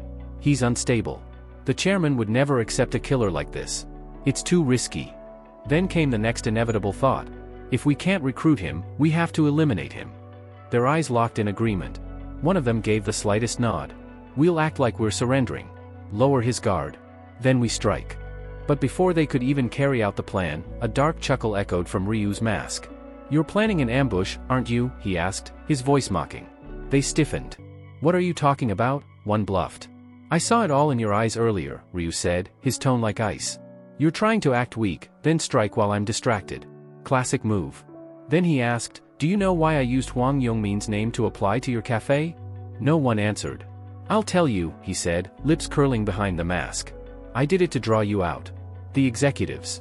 Their eyes widened. What do you want from us? One of them finally asked. Ryu's tone turned deadly. It's simple. I want you dead. No one laughed. It wasn't a joke. He had already shown what he was capable of. One of the men, usually calm and logical, tried to step forward and reason. Look, maybe we can talk this out. There's no need for further violence. We didn't mean. But before he could finish, his body crumpled to the floor, headless. Now only 3 remained, Huang Yongmin, the man with the truth rune, and Ryu Min, the Grim Reaper himself. The man with the rune was now paralyzed with fear. He planned this from the start, this wasn't a coincidence, he lured us here just to kill us. Why? The man gasped. Why are you doing this? What grudge do you have against us? Ryu narrowed his eyes. You're seriously asking that? Then he said, you murdered innocent people during your ridiculous recruitment trials. You made executions a part of your interview process. You and your little group turned death into entertainment. The man shook his head. That's not true. They weren't innocent. They mocked players, they looked down on us. They got what they deserved. Ryu's voice dropped to a growl. You enforce harsh rules on others, but justify yourself when it's convenient. That's hypocrisy. You don't even know me. I don't have to, Ryu replied. My rune shows me enough. I can see what's festering inside. And with that, the man's head was severed like a grape plucked from a vine. Ryu's voice cut the silence. Monsters who prey on civilians don't deserve to breathe. Hwang Yongmin trembled uncontrollably as Ryu turned to him. There's no need to shake, Ryu said. I'll send you to join your friends shortly. But something changed in Yongmin's expression. His fear morphed into confusion, then into shock. How do you know my friends? He asked. Ryu's eyes gleamed behind the mask. Why wouldn't I? He said with a low chuckle. I used to hang out with your little group. Though to be precise, you dragged me into it. Yongmin froze. That voice, that tone? Ryu reached up and pulled the mask from his face. I'm Ryu Min, he said softly. The guy you used to bully. Yongmin's jaw dropped, his knees nearly buckling. He recognized that face. That memory. And in that moment, he realized, this wasn't revenge born in the other world. It had begun long before that. Hwang Yongmin stood rooted to the spot, his limbs frozen as though carved from stone. His lips moved, barely able to form the words. Ryu Min? You're the Black Scythe? As he muttered the name in disbelief, fragmented memories from his past began rushing back, images of a timid, hunched boy who once flinched at every raised voice. That scrawny, bookish outcast, and now, standing in front of him, exuding lethal confidence, was that same boy, except draped in the aura of death. His mind couldn't reconcile the two. It can't be, no way, he stammered. You, Ryu Min, the same weakling? Despite blinking several times, he couldn't deny what he saw. The face beneath the mask was unmistakable. It really was him. Ryu gave a slight nod, almost amused. Hard to believe, huh? That the guy you used to push around is now the one holding your life in his hands? He chuckled softly, the sound cold and hollow. To be fair, even I didn't expect this back then. Yongmin's lips quivered. So, you've been lying to me this whole time? Pretending to be pathetic? But Ryu's eyes narrowed. Lying? When did I ever say I was weak? You just assumed it. Before Yongmin could respond, a sudden blur, then pain. A scream choked in his throat as he looked down to see blood spurting from where his arm had been moments before. His right arm was gone. What the hell? The agony brought him to his knees, and he clutched the stump in a desperate attempt to stop the bleeding. Ryu stood over him, his voice laced with icy contempt. I don't like being called a fool. Especially not by scum like you. Yongmin tried to scream, to curse, to beg, but all that came out was a strangled sob. Shut it, Ryu snapped. Keep whining and I'll rip out your tongue too. But then, in a surprising move, Ryu bent down, producing a healing item from his inventory. With a flash of light, the bleeding stopped. Oh, don't thank me, he said, smirking. You're still missing an arm. But hey, you can live with one, can't you? Yongmin sat there trembling, stunned by the sheer cruelty. Ryu's tone turned contemplative. Isn't it funny? You used to mock me like it was nothing. And now look at you. Tears welled in Yongmin's eyes, not from the pain, but from something deeper. Shame. Confusion. Terror. He stared up at Ryu, desperate for understanding. Is it really you? The same Ryu Min I used to know? The expression on Ryu's face was unreadable. Then he said quietly, no. That Ryu Min doesn't exist anymore. Raising his scythe like an executioner ready to deliver justice, Ryu prepared to finish it. No. Wait. Yongmin cried, his voice thick with desperation. Min, please. I've made mistakes, I know. I'm sorry.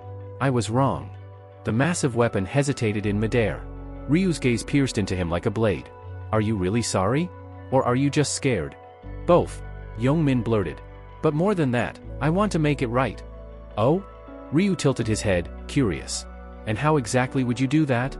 I can be useful, Yongmin said quickly. Let me be your personal assistant.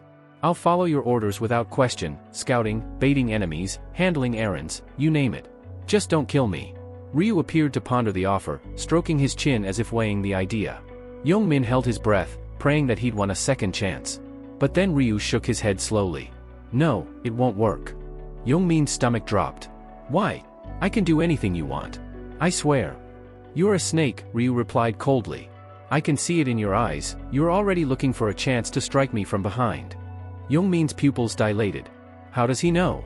You think I'd let a mutt who tries to bite its master stay by my side? Ryu asked, raising his scythe once again. Please, just one more. Your value ends here, Ryu said. With one clean arc, the scythe tore through the air, and Yongmin's head hit the floor, his eyes still wide with disbelief. So ended a life woven with betrayal, arrogance, and cowardice. Ryu stood silently over the corpse, voice cold and unshaken. In past timelines, I let you live, stupidly thought you could change. He exhaled, almost in amusement. Back then, without the rune of inner thoughts, I fell for your cheap apologies. And what did I get? A knife in the back. He looked down at the lifeless body. Never again. His eyes glowed briefly as he activated a skill, and the bodies, including Yongmin's, dissolved into nothing, as if they'd never existed. Not a soul had witnessed the execution. As the area returned to silence, Ryu resealed his scythe, slipped his mask back on, and adjusted his cloak. His job was done. Yongmin and the PCW executives wiped clean. The path toward the chairman's throne was clearing. Though it wasn't just one step closer, it was several major leaps forward. Ryu gave a faint smile. Now, maybe I should drop by his house. Would be rude not to. With that, his figure vanished into the night, like a shadow that had never been there. The next morning, the virtual meeting room of PCW was abuzz with activity as members trickled in one by one. Among them, Yami arrived with her usual bright demeanor and greeted warmly, "Good morning, Chairman." But the chairman didn't return the smile. His expression remained cold and his response was curt. "Come in, Yami." The tension in the atmosphere was palpable. Yami casually glanced around and frowned. Something was off. "Wait," she asked, puzzled, "where are the other executives?" She was referring to several high-ranking officers who were never known to be tardy. Yet today, their seats remained conspicuously vacant. The chairman let out a long, tired breath before answering. "That's exactly why this emergency meeting was called." He paused for a moment, then delivered the news with a grim tone. "They've been killed." Yami's eyes widened in disbelief. "What? They're dead?" She quickly scanned the room again, as if hoping they'd suddenly appear and this was all just a misunderstanding. But the empty chairs told the truth. "Have you tried reaching them?" she asked. "Maybe they're just unreachable for now?" "We've already attempted direct contact," the chairman said with a shake of his head. No response. "We suspect they were ambushed during a field interview assignment." Yami's mind raced, and a name surfaced almost instinctively. She looked up and asked, voice tense, "Was it him?" The chairman gave a slow nod. "Yes. Black Scythe." That name alone was enough to silence the room. "He's targeting us now. Specifically, our upper ranks," the chairman clarified. "Though the victims were all executive level, it makes no difference to him. They were part of PCW. Yami clutched her hands together as the weight of the news settled on her. "I love bread and popering too," she asked, her voice barely above a whisper.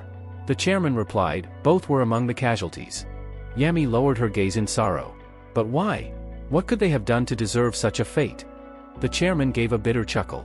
"Murderers don't always need a reason. Sometimes it's about ego. Or maybe, he views our organization as a threat to his position." Yami nodded slowly. She understood all too well, some individuals, when faced with rising power structures, felt compelled to destroy rather than join. "So," she said, looking up again, "this was all a setup? He infiltrated us just to strike down our leadership." "That's the conclusion we've reached," the chairman confirmed. A look of disappointment clouded Yami's face. "And to think I was once excited to meet Black Scythe in person? I feel like a fool now. He's nothing but a monster." The chairman leaned forward, his voice firm. "Had we let him in as one of our own, it could have led to an even worse catastrophe. I might have been next." There was a bitter edge to his words, the kind that only came from loss. He clenched his fists and declared, "From this point on, Black Scythe is to be treated as our sworn enemy.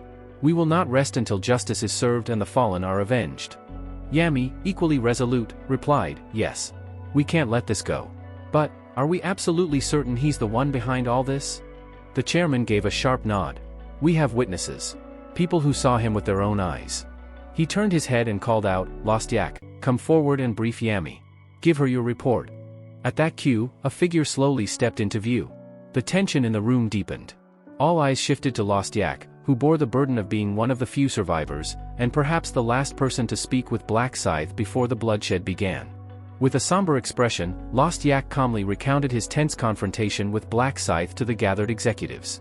His voice was steady, hiding the deeper thoughts running beneath the surface.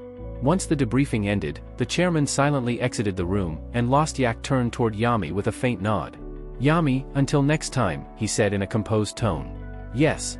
Please rest, you've had a long day," she replied gently. Once everyone had left and silence settled in the room, Lost Yak let out a quiet breath. Now alone, he murmured under his breath, "Luckily, they didn't suspect a thing." Without hesitation, he pulled up his equipment interface and tapped a button. As the digital sound of removal echoed, the illusion shattered. The artificial gray skin and distinctive features of Lost Yak melted away, revealing the true face beneath. It was Ryu Min, his real identity now laid bare, if only in private. A smirk tugged at the corner of his lips. Maybe I should have pursued acting instead, he joked to himself. His gaze then shifted to the item he had just unequipped, the assassin's mask. Item, assassin's mask. Category, helmet. Grade, unique. Description, a delicate, nearly invisible mask highly coveted by professional assassins. Known for its astonishing 99.9% success rate, it can flawlessly replicate the face, skin tone, voice, and build of any player the wearer has eliminated.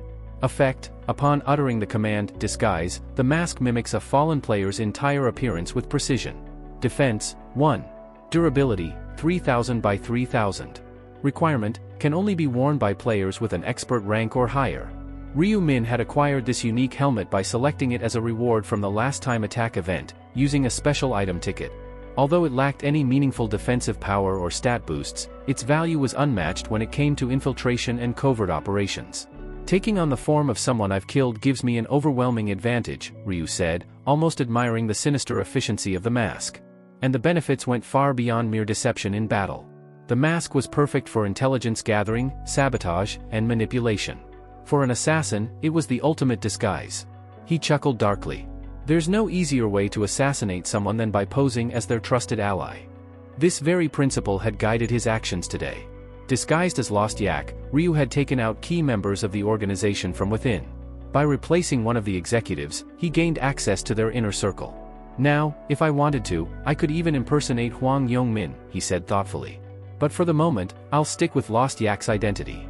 He paused and added with a sardonic grin, if the choice was mine, I'd eliminate the chairman himself, wear his face, and control the entire organization from the shadows. Unfortunately, that plan was doomed from the start. The assassin's mask could only replicate the appearance of other players, not NPCs. And as it turned out, the chairman was not a player at all, despite being the leader of a player-heavy organization. An ironic flaw. Moreover, the chairman was under constant protection, especially from someone as formidable as Yami. Her abilities presented a serious threat to Ryu's current strength. I can't counter her powers, not yet, he admitted. Until I can, I'll continue to play the role of Lost Yak. With no immediate meetings or missions lined up, he had a rare opportunity to rest, or better yet, handle something important. There was one item in particular that needed attention. A mysterious necklace, the Marble of Eternity. This item granted permanent stat increases every time the user killed a monster. However, with each kill, its durability dropped by a single point. Once that durability reached 0, the necklace would shatter and disappear permanently. That was its fatal flaw. But there was a loophole. If one possessed the skills to restore its durability, the Marble of Eternity could become the ultimate stat farming tool. And Ryu Min had just the skill for it. As a blacksmith with a high-level repair ability, he could restore its durability endlessly. Theoretically, that meant he could keep gaining stat boosts forever. It's practically designed for someone like me, he said with satisfaction. With this, I can push my stats far beyond the limits. And so, while the world believed Lost Yak was simply resting, Ryu Min was preparing for his next step, one that would make him even more terrifying. With his objective clear, Ryu Min wasted no time and swiftly began preparing for his journey overseas. Scene transition, Cotswolds, England. Far removed from the bustling cities and modern distractions, nestled deep within a forested corner of the Cotswolds, lived Russell Daniel, a young man who had left behind traditional education 6 years ago. While others pursued degrees and careers, Russell had chosen a far more rugged path. He had secluded himself in a humble, weather-worn cabin, dedicating himself entirely to the ancient art of blacksmithing. The rhythmic clanging of metal against metal rang out through the still woods, the unmistakable song of steel being forged. At that moment, Russell was meticulously crafting a long dagger, nearly 15 caddies in weight. With each hammer strike, the red-hot iron gradually took form under his skilled hands. Once satisfied with its shape, he took a whetstone and honed the blade with practiced precision, only to then reheat the edge in his blazing forge. When the metal glowed the perfect shade of orange, he plunged it into a water trough with a sharp hiss, locking in its deadly sharpness. "Done," he murmured, gazing at his creation with a faint, nostalgic smile tugging at the corners of his lips. "Would be nice if I could sell at least one a day." But the smile faded as quickly as it had come. The truth was bleak. Business had completely dried up ever since the mysterious appearance of the angel. Customers had vanished like smoke, and his beautifully forged weapons remained untouched, collecting dust. Still, Russell wasn't entirely shocked. I had a feeling this would happen eventually, he muttered under his breath. Blacksmithing had always been a difficult trade, and making a living off it was never guaranteed. The cost of raw materials alone was enough to eat away at what little profit he managed. Until now, he had held on through sheer persistence, but he was reaching a breaking point. His savings were nearly gone, and the thought of leaning on his parents for support filled him with guilt. Maybe it's time to rethink this path, he admitted to himself. Becoming a blacksmith had been his lifelong dream, his identity, even. But the grim reality gnawed at him. Was it even viable anymore? He pondered, his thoughts drifting to the game's 20th round. If he could clear that final stage, he'd earn one wish as a reward. That single wish could change everything. I can't give up now, he told himself firmly. A man has to stick to something. His eyes steeled with renewed resolve. He would reach the 20th round and claim that reward, no matter what it took. Fate had even given him a sign, the blacksmith class in the game. It couldn't be a coincidence. Though the class offered no direct combat advantage, one of its passive skills allowed him to increase any weapon's damage by 150%. That alone gave him hope. But that hope didn't fix his most immediate problem: he was broke. No matter how determined I am, it won't pay for food or firewood, he sighed. Reality hit him like cold iron. He needed money, and fast. Blacksmithing could wait, for now. With a heavy heart, he decided to take on other work temporarily. He'd head down from the mountain and look for any job that would get him through this rough patch. Once he earned enough to survive, he would return to the forge. Because deep down, he knew, no matter how long it took, the fire in his heart for smithing would never go out. As Russell wiped the sweat from his brow and prepared to return to his cabin, he heard the sound of footsteps approaching through the underbrush. His instincts sharpened. He turned quickly, expecting to see a wild animal, but instead, he found a person. Not just any person. A young man, clearly of Asian descent, was calmly walking toward him through the trees. It was a strange sight. This deep into the Cotswolds, visitors were rare, let alone ones who looked like they had nothing to do with the countryside. Russell narrowed his eyes. A traveler? Out here, he muttered to himself. That's unusual. He considered ignoring the man, but curiosity won out. Stepping forward slightly, Russell called out, "Hey, are you lost or something?" To his surprise, the stranger answered in fluent English. "You're Russell Daniel, aren't you?" the man asked with a knowing smile. The skilled blacksmith everyone's forgotten about. Russell's expression darkened. "Who wants to know?" he asked sharply, defensive now. "Who are you?" The young man gave a disarming grin. "I take it your reaction means I've found the right person." Russell frowned. "I don't serve many customers these days, and none from Asia. So how exactly did you hear about me?" The man shook his head. "I didn't hear about you. I saw you." That threw Russell off. "You saw me? What, like in a dream?" The stranger gave a chuckle. "Close. I'm what you might call a prophet. I can see fragments of the future." Russell blinked. The conversation had taken a bizarre turn. "A prophet? You're joking, right?" He would have dismissed the claim entirely if the man hadn't continued. "Russell Daniel. Level 21. Class, Blacksmith. Designated Zone, CEUKE 008. Correct?" Russell went stiff. That information, his zone, his level, even the class he had never spoken aloud to anyone. That's impossible, he thought, eyes wide. He hadn't told anyone those details. Not even in casual conversation. Could he actually be telling the truth? He looked at the stranger again, this time with a mixture of wariness and wonder. "You can really see the future?" "I can," the man replied confidently. "I've never heard of a class like that." "That's because it's not a common one," the prophet said calmly. "In the other world, there are rare classes, some of them one of a kind. Prophet is one of those. I'm the only one who has it." Russell paused. His heart was telling him to be cautious, but his mind couldn't dismiss the evidence in front of him. "All right," he said, folding his arms. "Why did you come all this way, then?" "To make a deal with you." "A deal?" The stranger gave a slight nod. "I'd like you to repair an item for me. In exchange, I'll give you something invaluable, information about the 6th round." Russell blinked. The 6th round? He felt a sudden jolt of interest. Knowing what lay ahead could give him a massive edge. And repairing an item? That was child's play. All it would take was a single skill cast. But he wasn't the type to jump into agreements blindly. "That's quite a generous offer," Russell said cautiously. "A bit too generous. Why go through all this trouble just for a simple repair? What's the real catch?" The young man smiled again, not insulted in the slightest. "That's just like you, Russell. Always careful. Always skeptical." Then he added, almost offhandedly, "Truthfully, I'm not just here for a repair. I'm here because I want to work with you. Not just once, I want us to help each other. Russell raised an eyebrow. You came here to make friends? Exactly, the man replied without hesitation. I've seen what happens to you in the future. You reach the peak of your craft. You become the greatest blacksmith the game has ever known. Russell's lips parted, but no words came out. Me? The greatest, he repeated in his thoughts. Is he serious?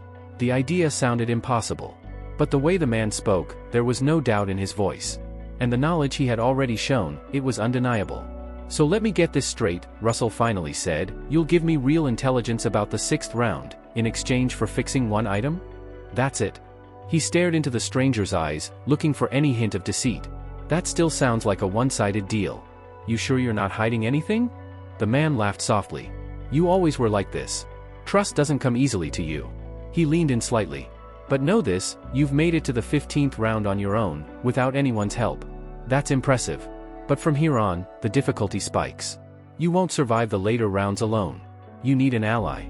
He paused before continuing. If you work with me, you'll not only survive, you'll thrive. You can live the life you've dreamed of as a blacksmith. Just moments ago, Russell was ready to dismiss everything this stranger said as madness. But now? He couldn't ignore the truths he had already heard. Not when the man even knew his deepest wish. After a long silence, Russell finally spoke. What do you want in return?